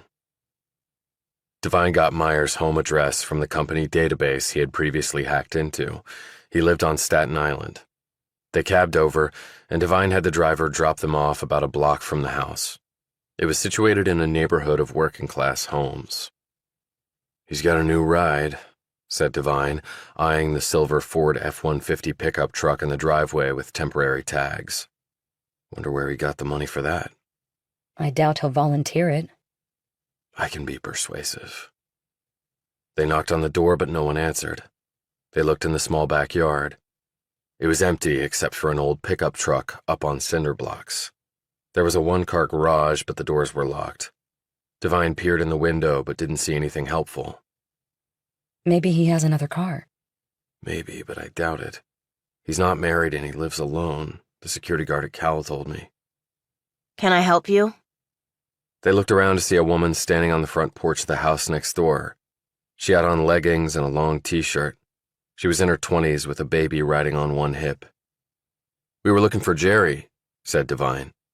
We were supposed to meet for a beer, but he didn't show. She gazed over at the house. It's funny. He was supposed to help my husband with a project we are doing in the backyard. When he didn't show up this morning, we called and went over there, but it's all locked up. And Jerry didn't answer his phone. Does he have another car? No, we bought that new Ford. It's a beauty. A King Ranch model with lots of bells and whistles. My husband Barry says it must have cost around $60,000. Wow. Yeah. He works at some big muckety-muck company in the city. Jerry said they gave out big bonuses to everybody.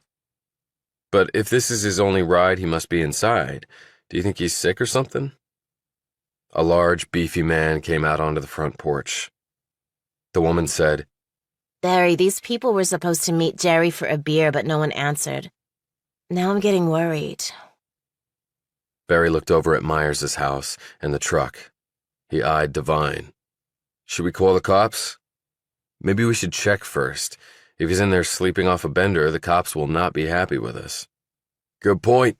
Jerry likes his beer for sure. He and Devine went up on Myers' front porch, and Devine studied the door and the glass side panel. This is the easiest way. He put his elbow through the glass, cleared out the shards, reached through, and undid the lock. Barry opened the door and they stepped through. Hey, Jer, it's Barry from next door. You okay? Barry sucked in a breath and blanched. What the hell is that smell? Devine knew exactly what it was. Go call the cops, Barry. What? The cops. Call them. We have a situation. What situation? Devine peered around a corner and into the small kitchen. A dead body situation. Jerry Myers will never get to enjoy his new pickup truck. 2 hours later, the house was swarming with police and a forensic scrub team. Devine had thought to call Detective Shoemaker. He was off today, but he and Ekman showed up anyway. They met up outside the house. The dead guy is Jerry Myers, the custodian at Cal who found Sarah Hughes' body, explained Devine while Montgomery leaned against a patrol car. Looks like somebody killed him. The detectives went into the house and came back out 30 minutes later. Shoemaker said. The prelim from the ME is some sort of poison. Frothing on the lips, color of the skin. He was on the kitchen floor. There was an open bottle of whiskey on the counter and some in a glass. We're having it all analyzed. What's the TOD? Asked Devine. Prelim is about 6:30 last night. Did anybody see anything? Asked Montgomery. Not so far. But why kill the janitor? Asked Ekman. Devine said, because I think Myers killed Sarah Hughes late on Thursday night. Then on Friday morning, he finds the body, which makes him pretty much above suspicion. Jesus, exclaimed Shoemaker. We never thought about that angle. I wouldn't have either except for her, said Devine, motioning to Montgomery. Ekman eyed Montgomery suspiciously. And how do you figure into this? I was Brad Cowell's girlfriend. Oh, you were you? Devine said, she's working with us on this, and we came out here because something Myers told me didn't add up. Like what? Asked Shoemaker. Devine told him Myers said he had gone into the storage closet because someone had requested a printer cartridge. But there was no one on the floor that morning because of a seminar at the Ritz, so there was no one to ask Myers to get anything. I think they knew about the seminar and picked that day because of it. That way there would be no one on the floor who might find the body. Myers also probably wanted a second chance to go over the crime scene to make sure there was nothing incriminating left there. And any forensics of his found there would seem innocent since he went in there and found the body, added Ekman. Right. Pretty slick plan, said Shoemaker. But why kill Hughes? Were they having an affair? Was he a jealous stalker who wanted to be with Hughes and she rebuffed him? Is it just the old story of a rejected guy? I might think so, except for that. Devine pointed at the brand new F-150. That was his payoff. And the fact that he was poisoned shows he was working with someone and that someone decided to get rid of that loose end, opined Ekman. That the guy ran out and bought a new truck was probably not a good thing. The person who hired him might have been afraid the cops would take a second look at Myers, and he'd fall apart and start pointing fingers, said Devine. Shoemaker nodded. We did check on the guy. Always do when it's the person who finds the body. You don't need a security card to get in during regular business hours if you come through the front doors. Now, you need your security card at all times if you come in the rear. He said he came in the front doors at 8 and left at 5 the same way and took the ferry to Staten Island. The guard doesn't remember specifically seeing him that day, but he did confirm that Myers always came and went by the front entrance. We had no reason to suspect him. Myers had no motive or opportunity, at least that's what we thought. What about the building's security cameras showing people coming and leaving? Inconclusive. We checked the footage for that time, but there was a large group of people leaving around 5, and we couldn't ID everybody, including him. I can tell you from experience, Detective, that footage isn't worth the pixels it's built on. Chapter 78. Devine and Montgomery took their leave from the detectives and Staten Island. As they cabbed it back to Manhattan, Montgomery said, So, Myers killed 4 people in exchange for a new pickup truck? He glanced at her. I've seen people do it for a lot less than that, Michelle. They rode the rest of the way in silence. Devine took the train back out to his house after dropping off Montgomery at her hotel and walked home from there. Valentine wasn't on the couch or in the kitchen filling his belly. Overhead, Devine could hear Tapshaw tap-tapping away on her computer, happy as a clam. Helen Spears stood in her doorway and stared at him as he came up the stairs. Busy day? Another dead body found. Who was it this time? You're not surprised? What's one more? He stood in front of her and shook his head. I really don't get you. You don't have to. Just like I don't have to get you. Where's your friend Michelle? In a safe place? So you like the Glock over the Sig? And you like the Sig Sauer over the Glock, good army man that you are. But diversity makes the world go round. I'm living proof of that. She closed the door. He knocked on Valentine's door, but there was no answer. He tried the knob. It turned and he poked his head in. Will, you in here eating pizza under the bed covers? But Valentine wasn't there. He'd never been in Valentine's room before. What was astonishing to him was how neat and clean it was. Bed made, desk tidy, monster computer screens that rivaled Tapshaw's. Some books in Russian were on a shelf, shoes lined up against one wall. He looked in the closet and saw that the clothes were neatly hung and separated by pants and shirts. His dresser was just as organized. He had gotten adept at doing searches like this back in the Army. Out on patrols, they would frequently have to work their way through the homes of suspected Taliban and Al-Qaeda allies and informants, and those guys really knew how to hide stuff, he had discovered. He looked over the desk and saw some post-it notes affixed to the screen. They were all in Cyrillic. He smiled. Nice little piece of security there.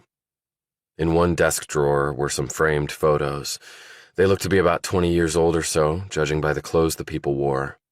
A man and a woman were holding a baby with a girl around 6 next to them. Maybe that was Valentine's family back in Mother Russia. He might be the baby boy.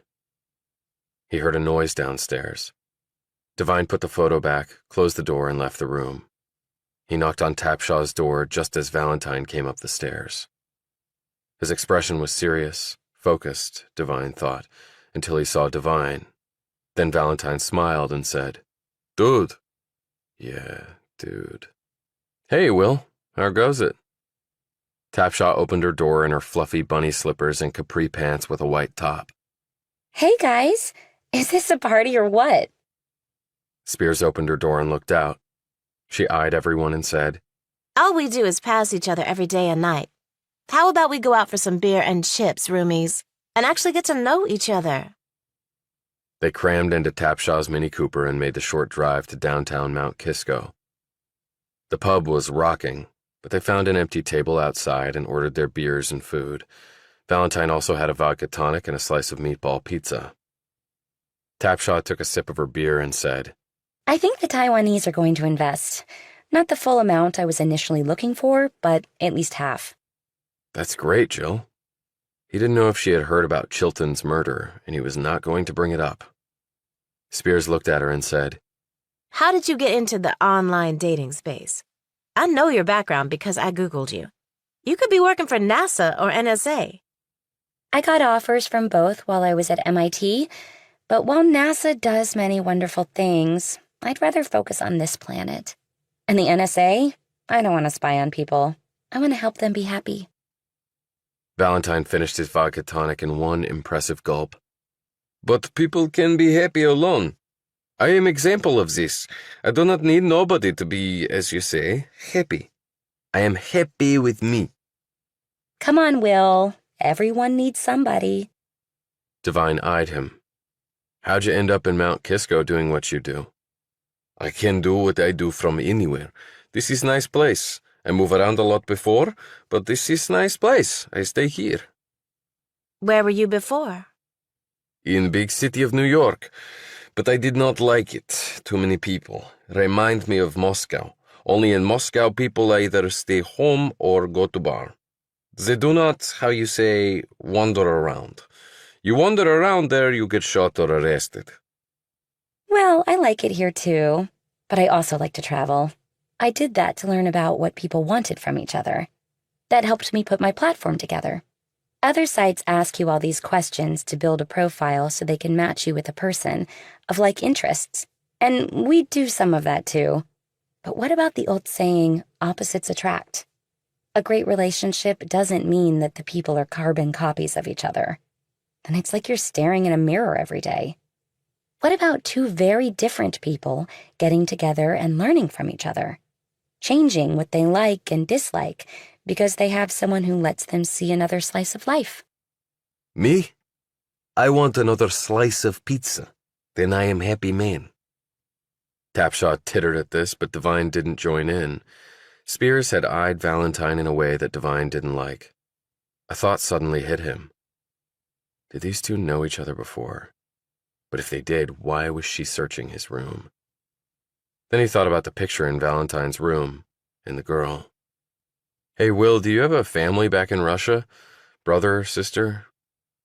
Valentine finished his beer before answering. "I have nobody, dude. Nobody. Way I like it." Chapter 79. It was nearly 4 a.m. when Devine rolled over in his bed and coughed. Then he coughed again, harder. The next moment, he couldn't catch his breath. In his murky mind, he thought, "Am I having a heart attack?" He sat up in bed and his head felt like it was underwater. What the hell was going on? He'd had 2 beers, not 10. Then he inhaled, and the smell answered all his questions. Shit. He jumped up out of bed and almost crashed against the wall. He ripped open the door and gagged. He pulled his t-shirt up over his nose and mouth, went down to his knees, and scuttled across the hall to Spears's room. He tried the knob. It was locked. He rose and put his shoulder to it. It flew open and he saw Spears in the bed. She didn't react to his crashing into her room, which was not a good sign. He stumbled over and tried to wake her. He checked her pulse. Still there, barely. He lifted her up and carried her down the stairs and out the front door. He set her down in the grass and ran back in. He checked Tapshaw's room next. Her door was not locked. She was unconscious on the floor. He confirmed that she was still breathing and carried her outside and set her next to Spears.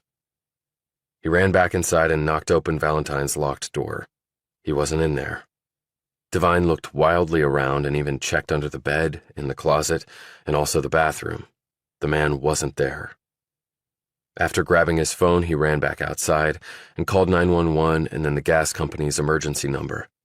There was a garden hose next to the front door. He turned it on and sprinkled water over the women. Then he patted their faces, turned them on their sides, and applied pressure to their backs to help their lungs expand. Their breaths started getting deeper, and their color finally started returning. Spears even managed to sit up. She looked at Devine. What is... Gas in the house. You're okay now. I called the ambulance, but I can't find Will. She plopped back down in the grass and threw up. Tapshaw briefly came to, and Devine told her the same thing. Then he turned and ran back into the house. He threw open windows everywhere and also the back door. He searched every inch of the space for Valentine, but the Russian was not there. A minute later, 2 ambulances pulled up. The EMTs jumped out and administered oxygen to both the women and Devine, too. They ran fluids into the women as well, but Devine declined, telling them that he was fine. "What about the townhouses on either side of you?" said one of the EMTs. "The gas might have seeped into them too, or originated from there." "They're both empty," said Devine. After triaging the ladies, the EMTs decided to take them both to the hospital. The ambulances pulled out about the time the gas company showed up. 2 men quickly climbed out of the truck, and Devine told them what had happened. 30 minutes later, they came back out of the house. "Somebody did it on purpose," said one of the men. "Fiddled with the line going into your townhouse and then opened up the pilot on the fireplace in the living room. We got safety features for that now, but this is an old house and nobody upgraded it. I told the EMTs the homes next door were empty, but they're being renovated and guys might be showing up to work there today. Some of the gas might have gone in there. We'll put up signs for them to stay out. Then we'll contact the owner and get the places checked and cleared out if need be." "Okay, thanks." "Lucky escape for you," said the other man. "You sure you're okay?" "I'm fine. Is it safe to go in now?" "Yeah, it's all aired out, but don't turn on any electrical switches for a while just to be sure. I'll have a crew out here in an hour to check everything 7 ways from Sunday." "Thanks." "You got any enemies, buddy?" asked the other man. Devine looked at him. "Well, I got at least one." Another team from the gas company showed up later and gave the house a thorough going over. They also checked the homes next door after getting in touch with the owner. There was no evidence of gas in either of them. Devine went back into the house after calling the hospital and checking on Spears and Tapshaw. They were both in the ER and being monitored. Their oxygen levels were still low, and the doctors had decided to keep them in the hospital until they were completely out of danger. Devine looked around the house once more and found no sign of Valentine. Devine had called and texted him but gotten no reply. He went up to the man's room and found that his bed had not been slept in. They had gotten home around 11 last night, and Devine had fallen asleep pretty much right away. Obviously, Spears and Tapshaw had too. Nor was Valentine's laptop or phone anywhere to be found. but a suitcase he had spotted in the closet when he had previously searched Valentine's room was gone, along with what looked to be some clothes. He went into Tapshaw's room and looked around. Then his gaze froze on her computer screen.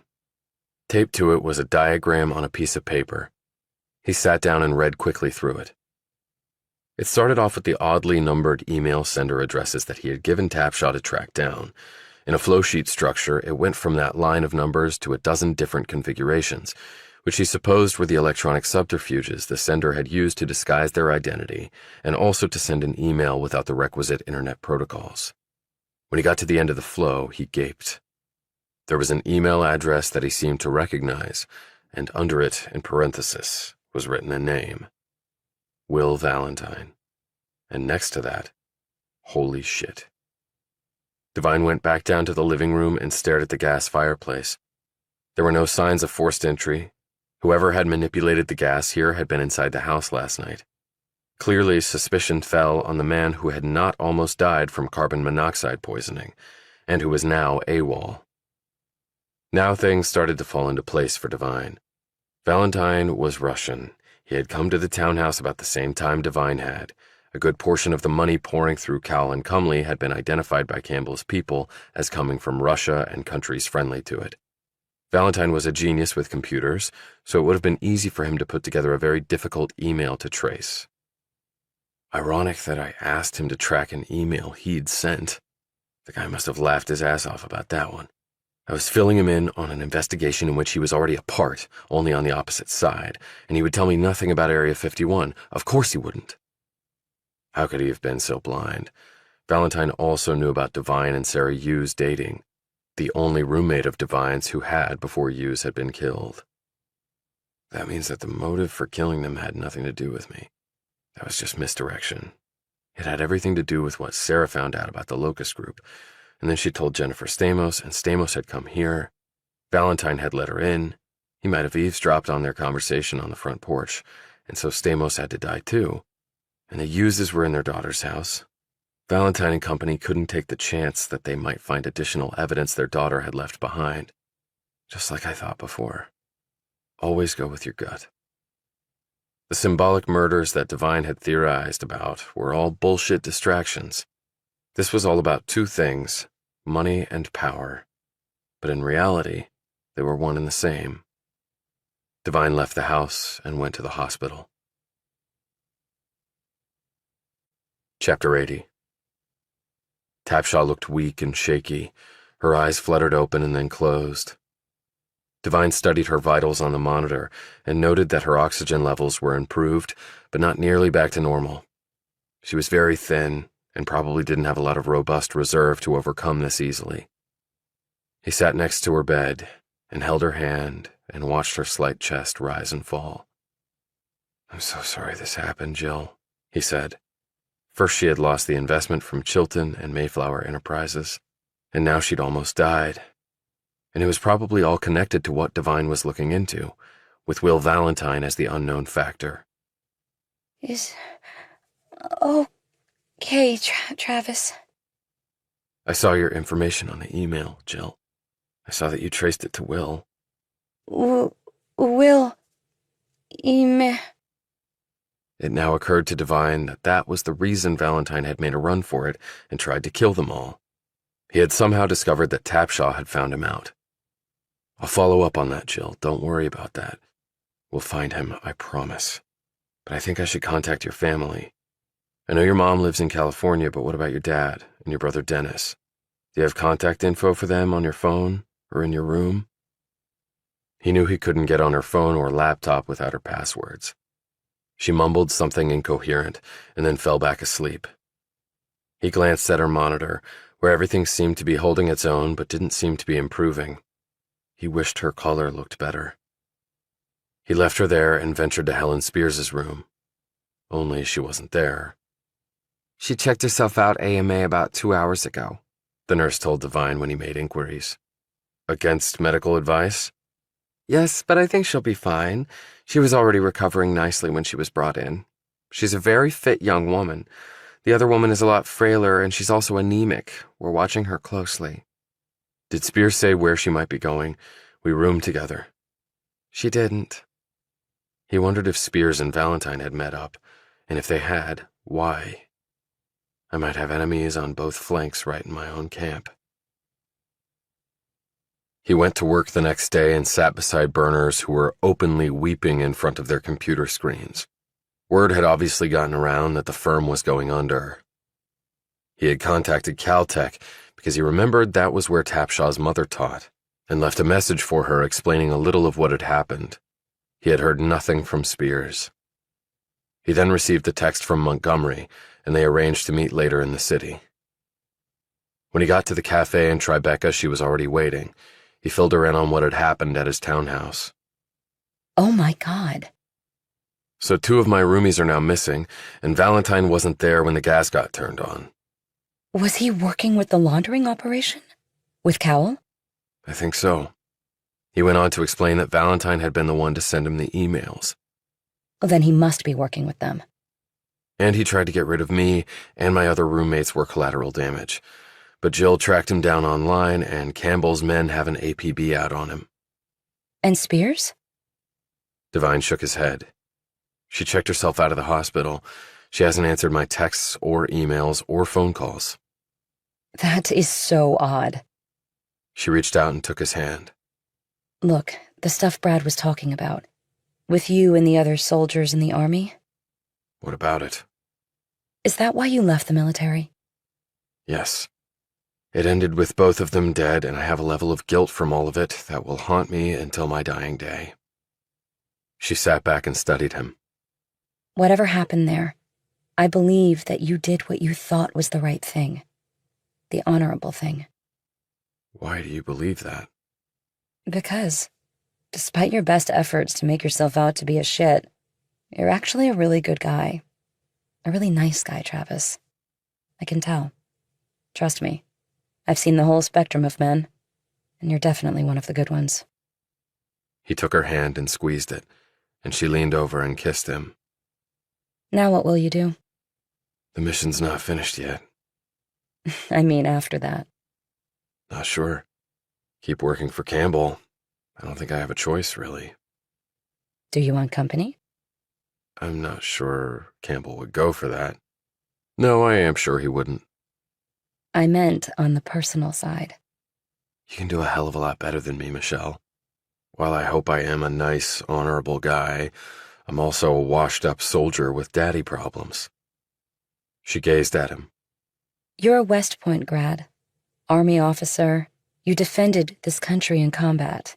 You have an MBA. I have a high school diploma and look great in a bikini, and I have serious mommy problems. I think you can do a hell of a lot better than me. But we could make it, if we worked at it. What I need to work at is finding out who killed all those people. She sighed and sat forward.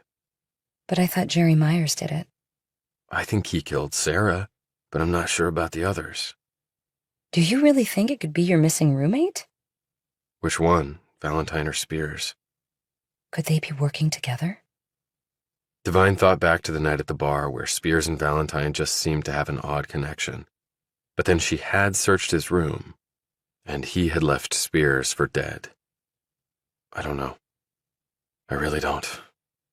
Have the police found out anything more on Jerry Myers? Detective Shoemaker contacted me. The killer spiked the bottle of whiskey with enough cyanide to kill an elephant. Wow, taking no chances. But if you think Myers was paid to kill Sarah Hughes, why wouldn't the person who killed him have gotten him to kill all the others, too? I know you have your gut feeling on this, but Myers could have killed everybody. Sarah, I think, had to be hanged, at least in the killer's deranged mind. Sarah was about 5'9" and athletically built. Not so easy to hoist someone like that up on a rope. And then the person had to strangle her first. Myers was my size, big and strong, and he had access to the building. The others? Stamos was drugged and then killed. A knife was used on the Hughes's, too. Anyone could have done that, including a woman. A woman? But now I thought you said Valentine was behind this. Although I guess it could be Helen Spears who killed Jennifer Stamos and the Hughes's. He looked at her inscrutably, certain thoughts, uncomfortable thoughts, running through his mind. I don't think Will would know which end of a knife to stab someone with.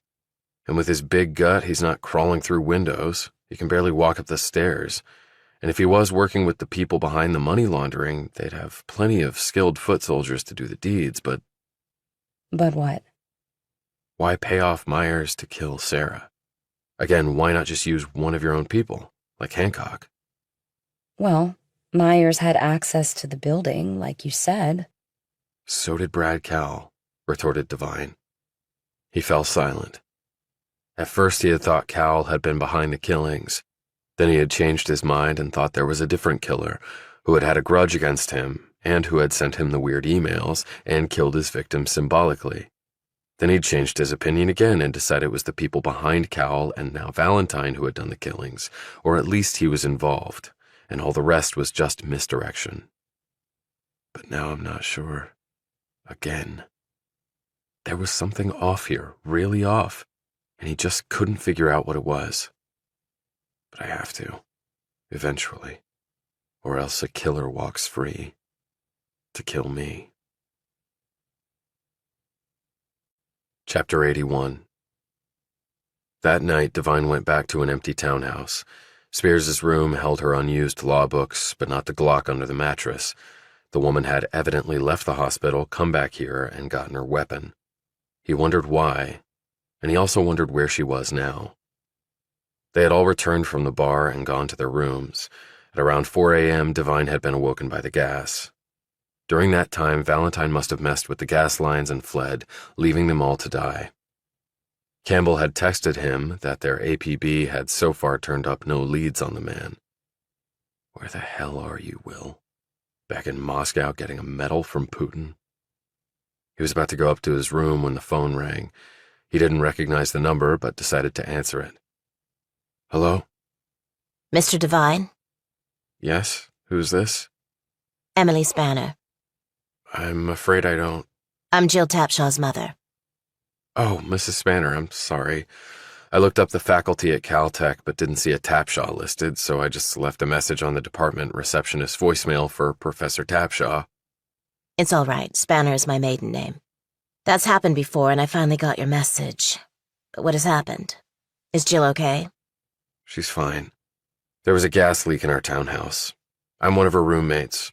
But we all got out okay. They took Jill to the hospital for observation, but the last time I checked, she was fine. Oh my God, I had no idea. You're sure she's in no danger? Devine wasn't quite sure how to answer that, since it was clear someone had tried to kill them. Or maybe just me. But he didn't want to unduly worry the woman. No, she's fine, really. Do you think I should come out there? From a health perspective, I don't think it's necessary, but I'm sure she'd love to see you. I'm not too sure about that. I don't understand. It's just family issues, Mr. Devine. We're all dysfunctional in our own way. Devine thought of his own family. Truer words were never spoken. I didn't have any contact info on Jill's father, or even his first name. George is in Canada. We're divorced. And I couldn't find any contact information for your son. Dennis. Yes, I thought Jill's twin might want to know about what happened to her, too. I'm sure he would have. Would have. Dennis is dead. He passed away nearly 9 months ago. Oh my God, I had no idea. Jill never mentioned that. Does Jill have her phone with her in the hospital? Can I call her? No, but I can get it and take it to her. That would be very nice, thank you. And thank you for contacting me. Jill is a really wonderful person. She works really hard. Yes, Hummingbird has been her dream for a while now. It's been very successful. She could be working anywhere, you know, with her skills and mind. She could be teaching at UPenn or Stanford.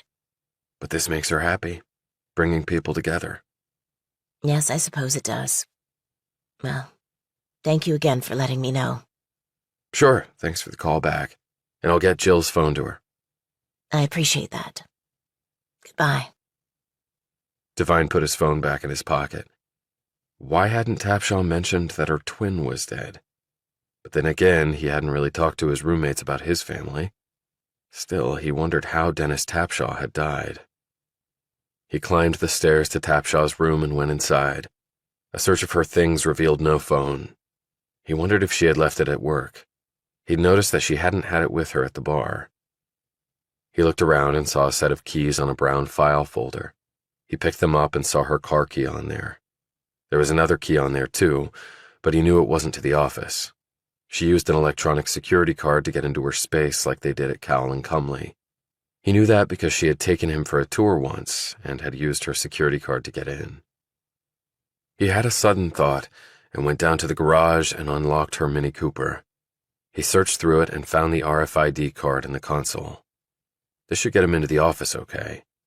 He decided he might as well drive her car the short distance to the office rather than firing up his motorcycle. He also searched the car to make sure she hadn't left the phone in there, but he didn't find it. He called the phone to see if it had perhaps slipped down between the seat and the console, but he heard no ringing or vibrating. There were some stains on the front seat that he wiped away with his hand. Tapshaw was not the cleanest or most organized person in the world. When they had ridden over to the bar in her car, he had been in the back seat with Valentine. His feet had been resting on top of mountains of old fast food containers and used Starbucks coffee cups, and her car's interior smelled like a dumpster. He drove over to the strip of shops where Hummingbird was headquartered. The RFID card did its magic, and the door unlocked. He went inside and flicked on the lights. Since Tapshaw had given him a tour through the office, he knew the layout. There was a large open work area with a dozen computer screens flashing the Hummingbird homepage, smart boards on the walls, desks and iPads and stacks of papers and marketing materials and files, copy machines, a water dispenser, a small kitchen and bathroom, and everything else one would normally see in an office. He knew the cloud that ran the Hummingbird platform was housed elsewhere because Tapshaw had told him. Tapshaw's office was in the back corner. He tried the door, but it was locked. Then he saw the reader port and waved the RFID card in front of it, and the door clicked open. He turned on the light and looked around at the messy space. He again had the idea of calling her phone to see if it would ring somewhere in the mounds of all the stuff in here, but it didn't. She might have it on silent, but he didn't hear vibrating anywhere either. The battery might have died for all he knew. He started to slowly search the space. The woman's workload was immense, if all the docs he was looking at were an indicator. It was no wonder she looked tired all the time. He looked through all the file cabinets until he came to one that was locked. He hesitated, and then decided to see if the other key on the ring would open it. He didn't know why she would lock her phone up in there, but he had seen her rushing around enough times trying to find stuff at the townhouse. Her car keys had once ended up in the refrigerator for some odd reason. The key worked, and he slid the drawer open. There was a mass of papers in here and some colored files. He moved them out of the way to see if perhaps the phone had slipped down to the bottom when he saw the red file. He slowly pulled it out. It was from the doctor's office of Jonathan Wyman, more specifically, his clinic for women wanting to undergo artificial insemination. A stunned Devine slowly opened it and started to read what was inside. The patient's name was Sarah Elise Hughes. The procedure was artificial insemination using donor sperm. Then, written on a post-it note, was a name. Sperm donor, Dennis Tapshaw. Jill's twin brother was the sperm donor for Sarah Hughes's pregnancy. Devine was so overwhelmed by these revelations that he could barely think. He turned when he heard the noise behind him. Jill Tapshaw was standing in the doorway, pointing Devine's cig at its owner. Chapter 82. What are you doing here, Travis? He let the file drop to the desk. Looking for your phone, your mother called. She wanted to reach you. I knew you didn't have your phone with you at the hospital. I was trying to find it. It wasn't. She held up her hand. Just stop, okay? Please, just stop. Who cares about a phone or my mother? She glanced down at what he had been holding. Wonderful Dr. Wyman. Who? Don't pull this stupid act, okay? I'm really tired from sucking in all that gas. Okay, then let's talk about this, but not with the gun pointed at me. I told you to drop the stupid act. The gun is going nowhere. She seemed like a totally different person now. He also had the impression that perhaps the Jill Tapshaw he thought he knew was an act. Maybe this was the real version. He picked up the file. You and Sarah were having a baby together?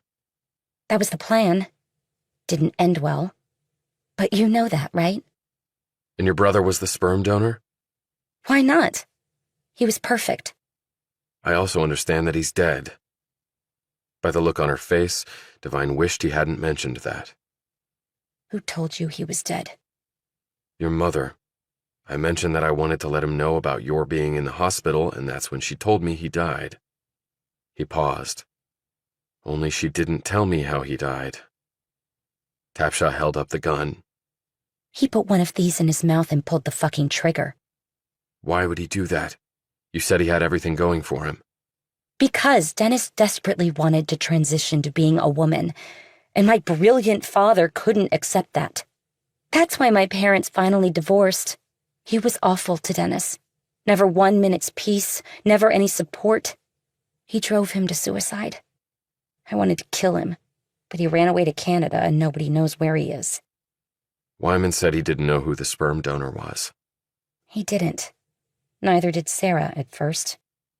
So you and Sarah were in love and were having a baby? Why didn't anyone know about that? You met her parents. So do you really have to ask the question? Sarah wasn't about to tell them about me.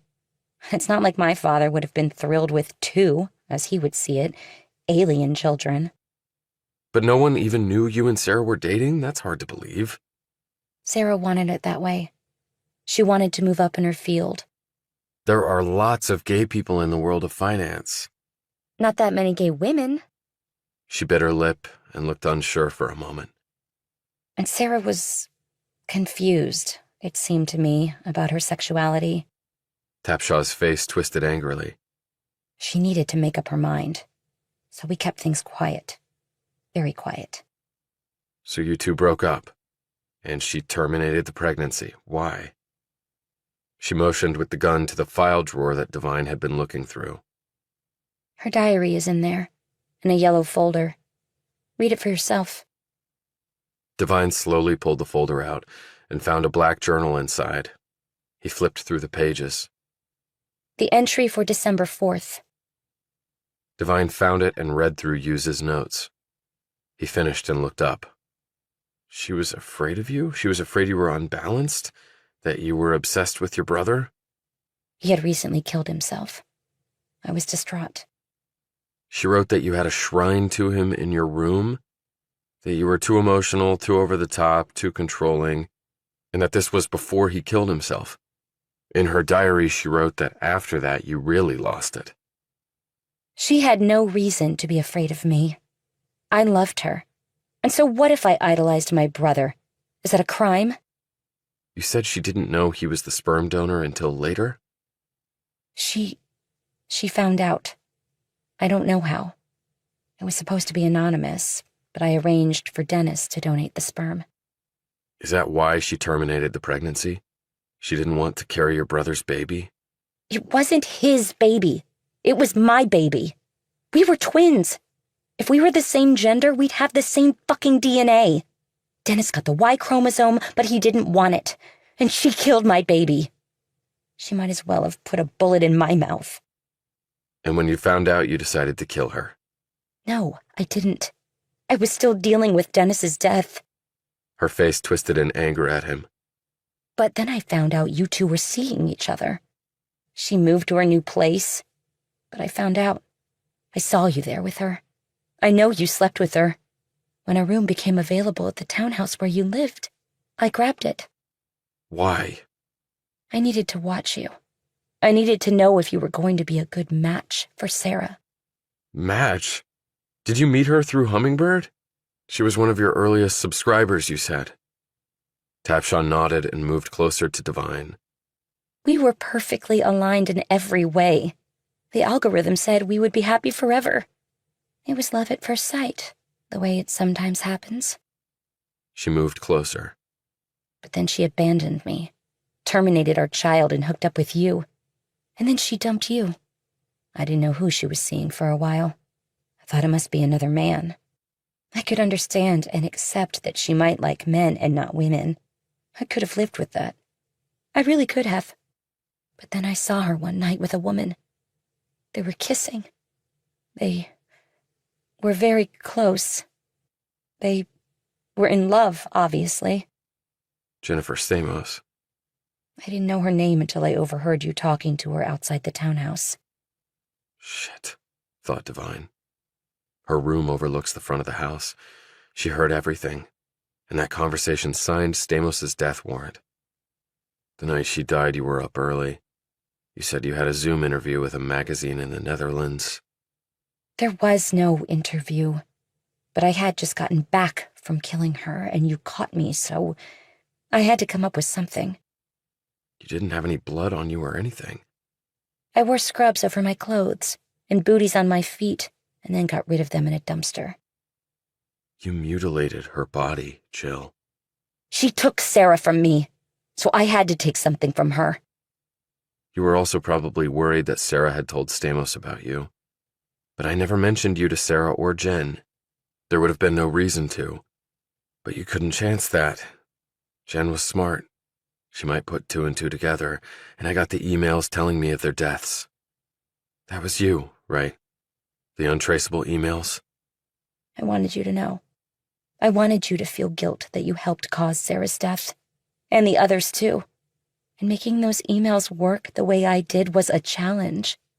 I enjoyed it. These internet assholes think they control everything. Well, I just blew that up, didn't I? A little old girl. And you went out the night that the Uses were killed. You stabbed them in the heart. Yes. Well, you were probably screwing spears. I know you two were lusting after each other. Do you have any idea where she is? Did you kill her too? I had no reason to kill her. But you hired Jerry Myers to kill Sarah. How did you and Myers hook up? He was Hummingbird subscriber 7,904. Lonely man with several bad relationships and one lousy marriage behind him, looking for warmth, humor, and female companionship. New York Giants and New York Mets fans and beer drinkers particularly welcome, She said, apparently reciting his profile from memory. But how did you get him to do it? He had been to prison. I found that out. It wasn't in his profile. He did it because I paid him and paid him well. He was just that sort of guy. But then he bought the truck. It wasn't just that. He came back to me for more money. I paid him. He came back again for more. He left me no other choice.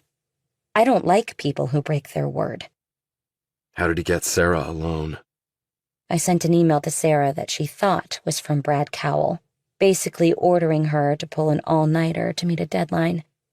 I later deleted it completely, and I mean completely. I know how. The NSA desperately wanted me to work for them, and I did for a year, which I never told anyone about. The NSA usually signs you to 5-year deals. They don't like turnover for obvious reasons. But what were they going to do to me? They could keep me from getting another government job, but I didn't want that. So they had no leverage.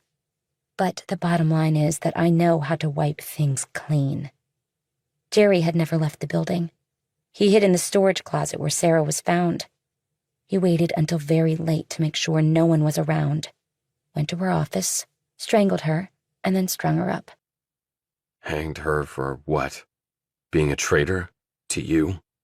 To me and our baby. I had earlier hacked into the firm's calendar and found out about the M&A seminar the next day.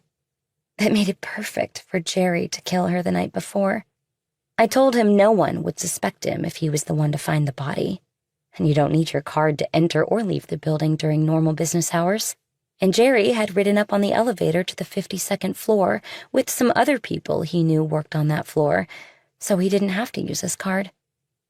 After he killed Sarah, he slept in his spare office and showed up for work in his uniform. But he would need his security card to take the elevator down from the 52nd. No, he just used the stairs. There's so many people coming in during the morning that there was no way to say for sure he wasn't in one of those groups. And while he was doing some work in the lobby the day before, Jerry shifted the camera positions just a bit to make it pretty much impossible to verify who came and went through each day. And the guard isn't there every minute. Then Jerry took the elevator up using his card the next morning and started his duties on the 52nd floor. To find Sarah? That's right.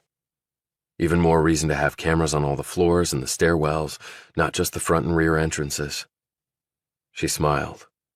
From what I heard about Brad Cowell from Jerry, I don't think he would have liked cameras everywhere. And my security card being on the log the night Sarah died, and my video. I cloned your card while you were at the high school working out. It was easy. It's a 125 piece of shit, said Devine dully. Yes, it is. And the video? I took a film editing class in college. I had started thinking about doing something online, and I thought that skill would come in handy. And it did, because I use it on Hummingbird. I took photos and video of you coming and going from the townhouse, Travis. And Jerry was your height and build. I took video of him going in and out of your building. Then I just digitally sliced and diced and put the appropriate clothes on you. Your head on his body. From a distance, it was close enough for the cops to nail you on it. And Stamos? After I found out who she was, I got her address, broke into her place, drugged her, and did what I went there to do. Like carve bitch into her skin? That was exactly what she was. No, she was the woman that Sarah loved, and you couldn't live with that. And I was the one who told you about Fred and Ellen Hughes and her attitude towards Sarah. So in a way, I'm the reason they were killed. Stabbed through the heart because they, at least in your mind, had no hearts. Or at least you implied that in your email to me. And then you manipulated the entry logs to show my card going in at the requisite time to kill Sarah, and then you added a video image of me too, like you just said. Only that didn't jibe with what the night security guard saw. I guess you didn't know when the guard made his rounds. And Jerry isn't there at night, so he wouldn't know either. That one little oversight blew up your plan.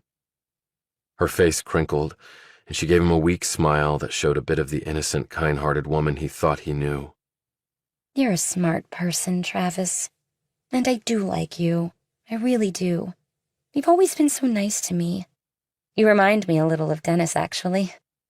She stared off for a moment, and her look hardened once more. But when I found out that witch had killed our baby and was now with another woman, well, I had to do something. But why send me the emails? Why set me up to take the fall, Jill? You were the perfect choice, Travis. I did all the analysis. You're an Army Ranger, so you know how to kill people. You slept with Sarah. You wanted a relationship with her, and she rejected you. No one could really be certain you weren't the father. Those are motives to kill. I tried to be very logical in choosing you. But the main thing was you loved the woman I loved. In a way, you took her away from me. I didn't even know you two were seeing each other. It doesn't matter, okay? She aimed the gun more rigidly at him. She glanced over at the large computer where the Hummingbird logo was prominently displayed. Now, Hummingbird is my baby. Yeah, I remember you saying that to me. The only baby left to you. I liked Will, too. It was a shame. What do you mean? He said sharply. In the face of all this, he had forgotten all about Valentine. When we got back from the bar, he came to my room later. He was really good at hacking. Better than I thought he was. Understanding filtered through Devine's expression. He finally traced the emails I got, and he traced them back to you. I found the information taped to your computer screen where you showed it was Will who sent them, but that was obviously all a lie. He was good, despite being a pig. And I hated the way he always used the word dude. I mean, it was like a bad 1980s movie or something. And when Will found out it was you? He wanted an explanation. I told him I would give him one. At my office, where I told him I had documents that would explain all. I think I convinced him that you had killed those people and were trying to use both of us to cover up your crimes. You told him I had asked you to track the emails as well. I did.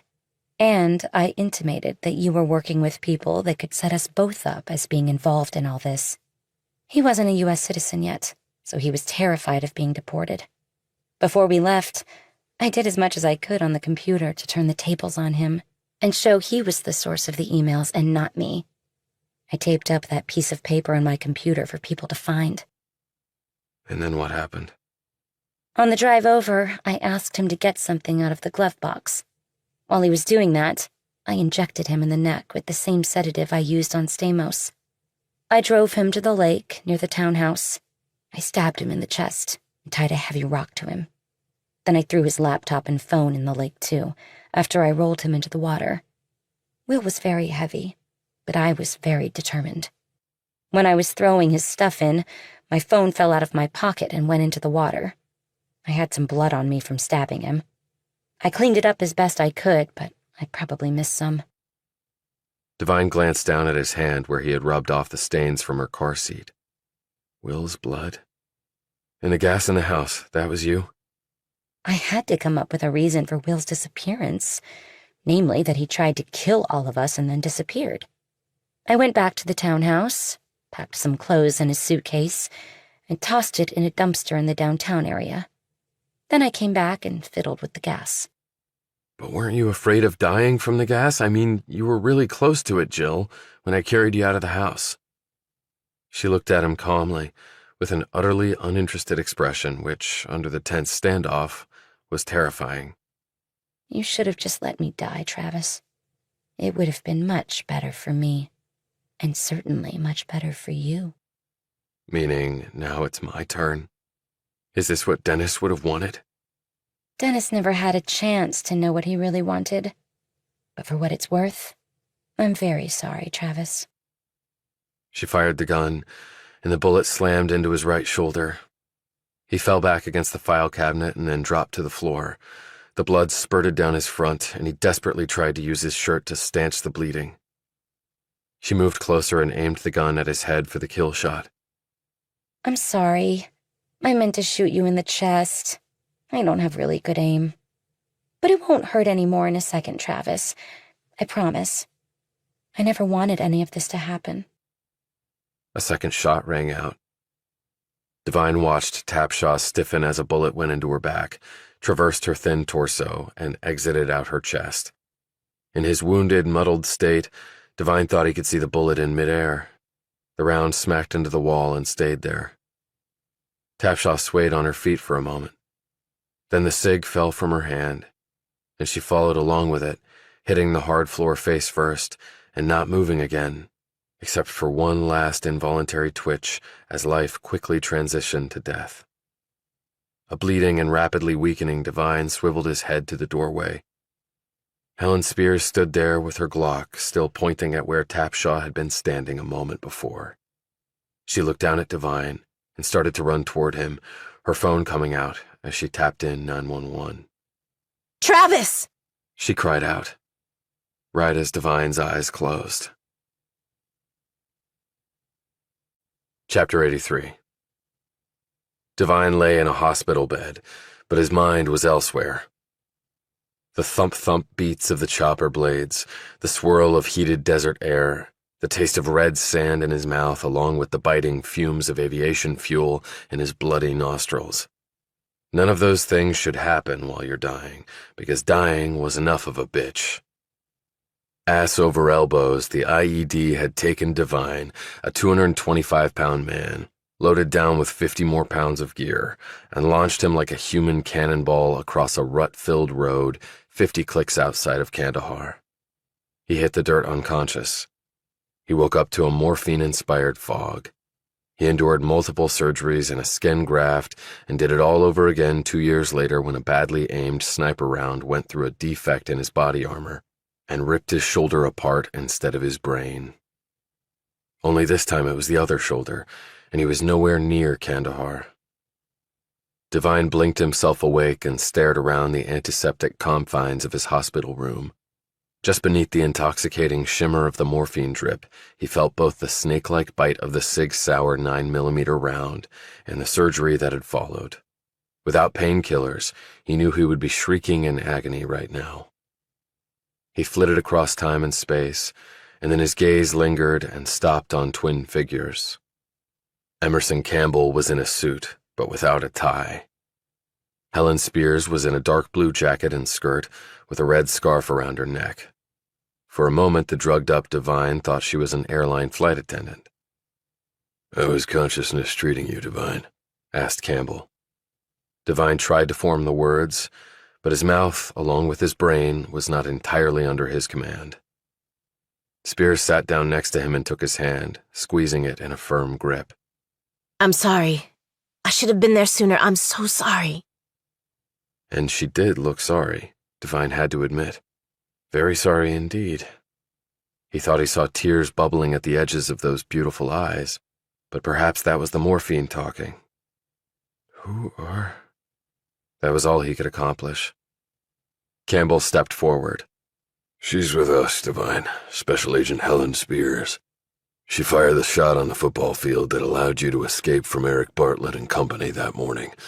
Of course, she would have further intervened if you had needed her assistance. However, with Ms. Tapshaw, she couldn't take any chances." "Dead?" said Devine. Spears slowly nodded. Yes, it was either her or you. She glanced at Campbell. Can you give us a minute, sir? Campbell nodded and stepped from the room. Spears pulled her chair even closer and looked deeply at Devine. "So, you were my guardian angel?" he said. I was supposed to be. When Campbell was thinking of recruiting you, he had me get a room at the townhouse. "Do you sleep with all your..." No, I don't. I made an exception with you. Her face crinkled into a smile even as her eyes filled with tears. I made some mistakes in my earlier career, Travis. I guess you did too. I don't know if you know this, but Campbell collects people like you and me. We're sort of like the misfit toys on that island in Rudolph the Red-Nosed Reindeer. Damaged, but capable of... Redemption, he finished for her. Yes. Redemption. "So you slept with me to show you were my ally," he mumbled. She stared at him for a long moment, something building in her expression that Devine's drug-induced thoughts could not readily interpret. I slept with you, Travis, because I wanted to sleep with you. "Why did you search Will's room?" I was suspicious, and there seemed to be things hidden too close to that townhouse. I wanted to find out if we had enemies in our own camp. She reached down and stroked his cheek, and it felt so good. Devine nodded and closed his eyes as the morphine flowed into him, engaging in a pitched battle with the pain ebbing just below the surface of his punctured shoulder. When he awoke again, he was feeling better, and time apparently had marched on. It had been dark when Campbell and Spears had been there. It was daylight now, and he sensed that multiple days had passed. Nurses walked in and walked out after checking on him. Doctors and specialists examined him constantly. He eyed his vitals on the monitor. They looked closer to normal than he probably deserved. Campbell visited him regularly and then walked in one morning and sat down next to him. "You look much better today," he said. Devine managed to inch up a bit on his pillow before hitting the bed control to raise himself up more. "I think I've rounded the corner." "Good." "Jill Tapshaw?" "Her mother came to claim her body. We gave her a full briefing. Well, as full as we could." "How did you know what to tell her about Jill? I haven't been able to tell you anything." "She left a full written confession in her room," said Campbell. "I think when she went to her office that night, she intended to kill herself using your gun. But she found you there instead. Worse luck for you. If she had killed you, she probably would have turned the gun on herself. Her poor mother was devastated. She's lost both her children." "Jill was a brilliant person. She did a lot to help people, and she could have done a lot more." "She did a lot to hurt people, too," countered Campbell. "What about Cal and Cumley?" "Shut down. The people behind Area 51 are still out there, but you disrupted their operations to a considerable extent." "But how much damage have they already done?" "We reviewed the report your friend Valentine cobbled together. That was hardly all of it, and we're working on finding out more. From what we can make out, foreign interests who are no friend of the United States own more of this country than most people, myself included, can even comprehend. And a lot of politicians across the country have received dark money from these same groups. What will happen to them? Probably nothing. They'll shout to the heavens that they didn't know, or it's all fake, or entrapment, or a political hit job. And they'll keep their positions, and go on doing exactly what they were doing, and sucking on the same dark money teat. That is some sick shit, Devine said wearily. But we have to keep this on the QT, Devine. What? Why? International relations, key alliances, not wanting to rock the boat too much, disrupt political arenas and financial markets, that sort of thing. That is total bullshit. I agree. It is, Campbell conceded. Devine looked out the window at the sunny day. So I didn't really complete my mission then. And you don't give out participation trophies. Am I headed to USDB? I think you're well on your way to a second chance, Devine, if you want it. The two former soldiers stared at each other. I want it, Devine finally said. And that's a good reason to get out of bed every day. Devine looked around the room. Have you heard from Michelle Montgomery? She's left the country. Devine nodded, looking and feeling disappointed. Okay. She didn't really have a choice. Devine glanced back at him. What? She wanted to visit you here many times, but that would not have been a good thing, so I put the kibosh on that. We arranged for a safe place for her to live abroad. Campbell pulled an envelope from his pocket. But she asked me to give you this. Devine took the envelope. Without another word, Campbell left. Devine slowly opened the envelope and slipped a single page and 2 photos out. He glanced down the paper and began to read. Dear Travis, what a ride. I've never been more scared and more excited in my life.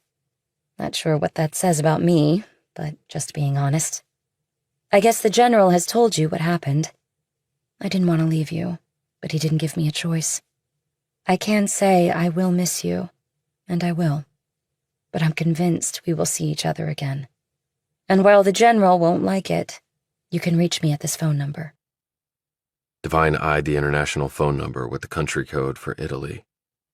He read the rest of the letter. I won't call you because I don't want to put pressure on you, but you can call me. I'm so sorry about what happened to you.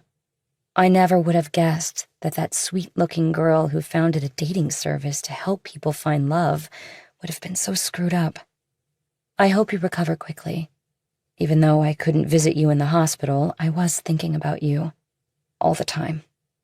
And remember, while we both have baggage, it can't last forever. And even if it does, life must go on.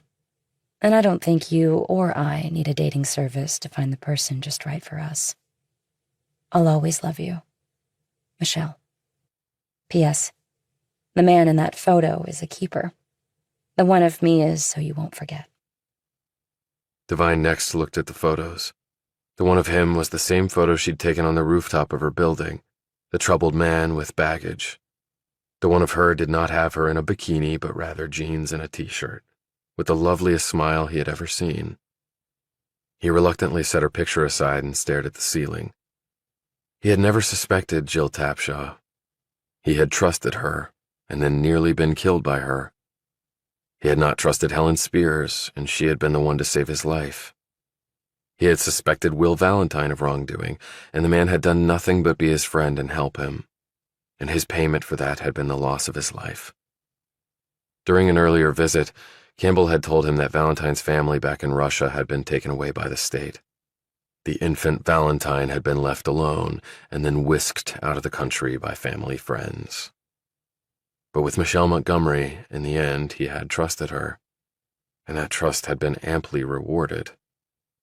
So maybe my instincts aren't all bad, but 1 out of 4 isn't going to cut it while working for Campbell.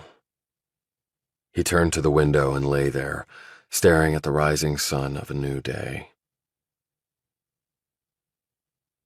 Chapter 84.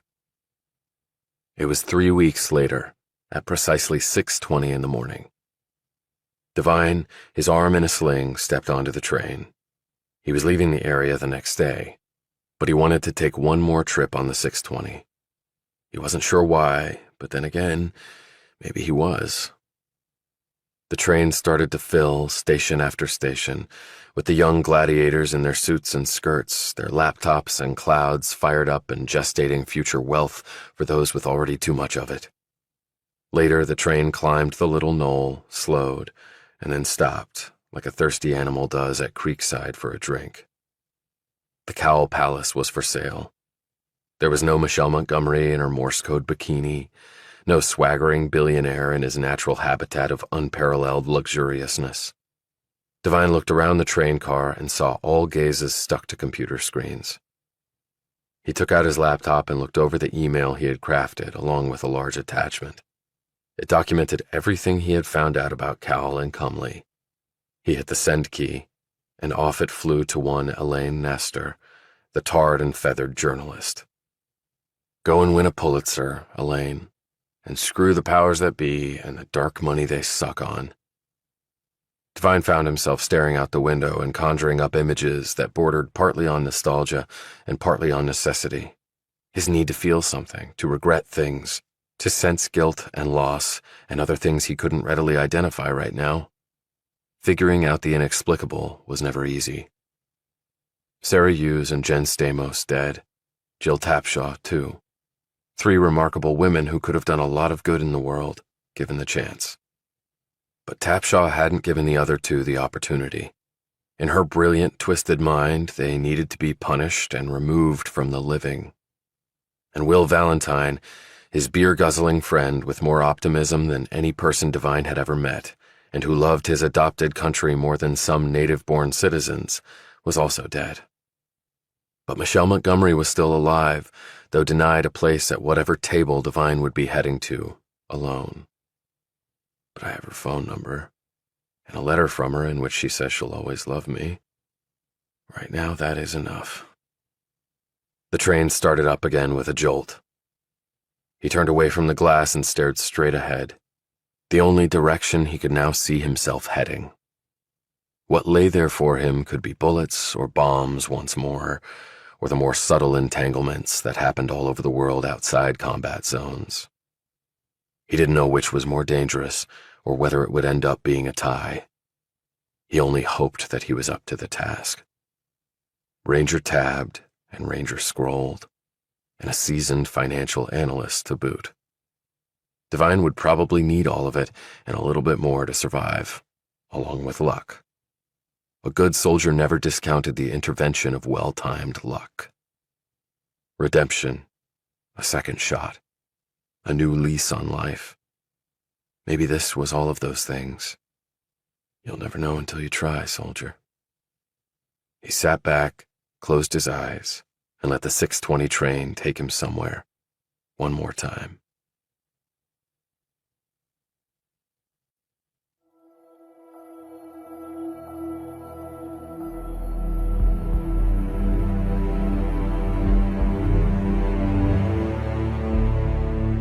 This has been a Hachette audio production of The 6:20 Man, written by David Baldacci, read by Zachary Weber, Mela Lee, and Christine Lakin. Produced and directed by Dennis Kael. Sound editing by Ian Lehman and Sean Bolter. Mixing and mastering by Jeremy Wesley. Production supervised by Lisa Kahn. Recorded at Literati Audio Studios. The 6:20 Man is also available in print and digital formats from Grand Central Publishing, a division of Hachette Book Group. For more Hachette audio productions, visit us at hachetteaudio.com. Thank you for listening. Text copyright 2022 by Columbus Rose Limited. Audio production copyright 2022 Hachette Audio. All rights reserved. Hachette Book Group supports the right to free expression and the value of copyright. The purpose of copyright is to encourage writers and artists to produce the creative works that enrich our culture. The duplicating, uploading, and distribution of this book without permission is a theft of the author's intellectual property. If you would like permission to use material from the book other than for review purposes, please contact permissions@hbgusa.com. Thank you for your support of the author's rights. This audiobook is a work of fiction. Names, characters, places, and incidents are either the product of the author's imagination or are used fictitiously, and any resemblance to actual persons, living or dead, events or locales, is entirely coincidental.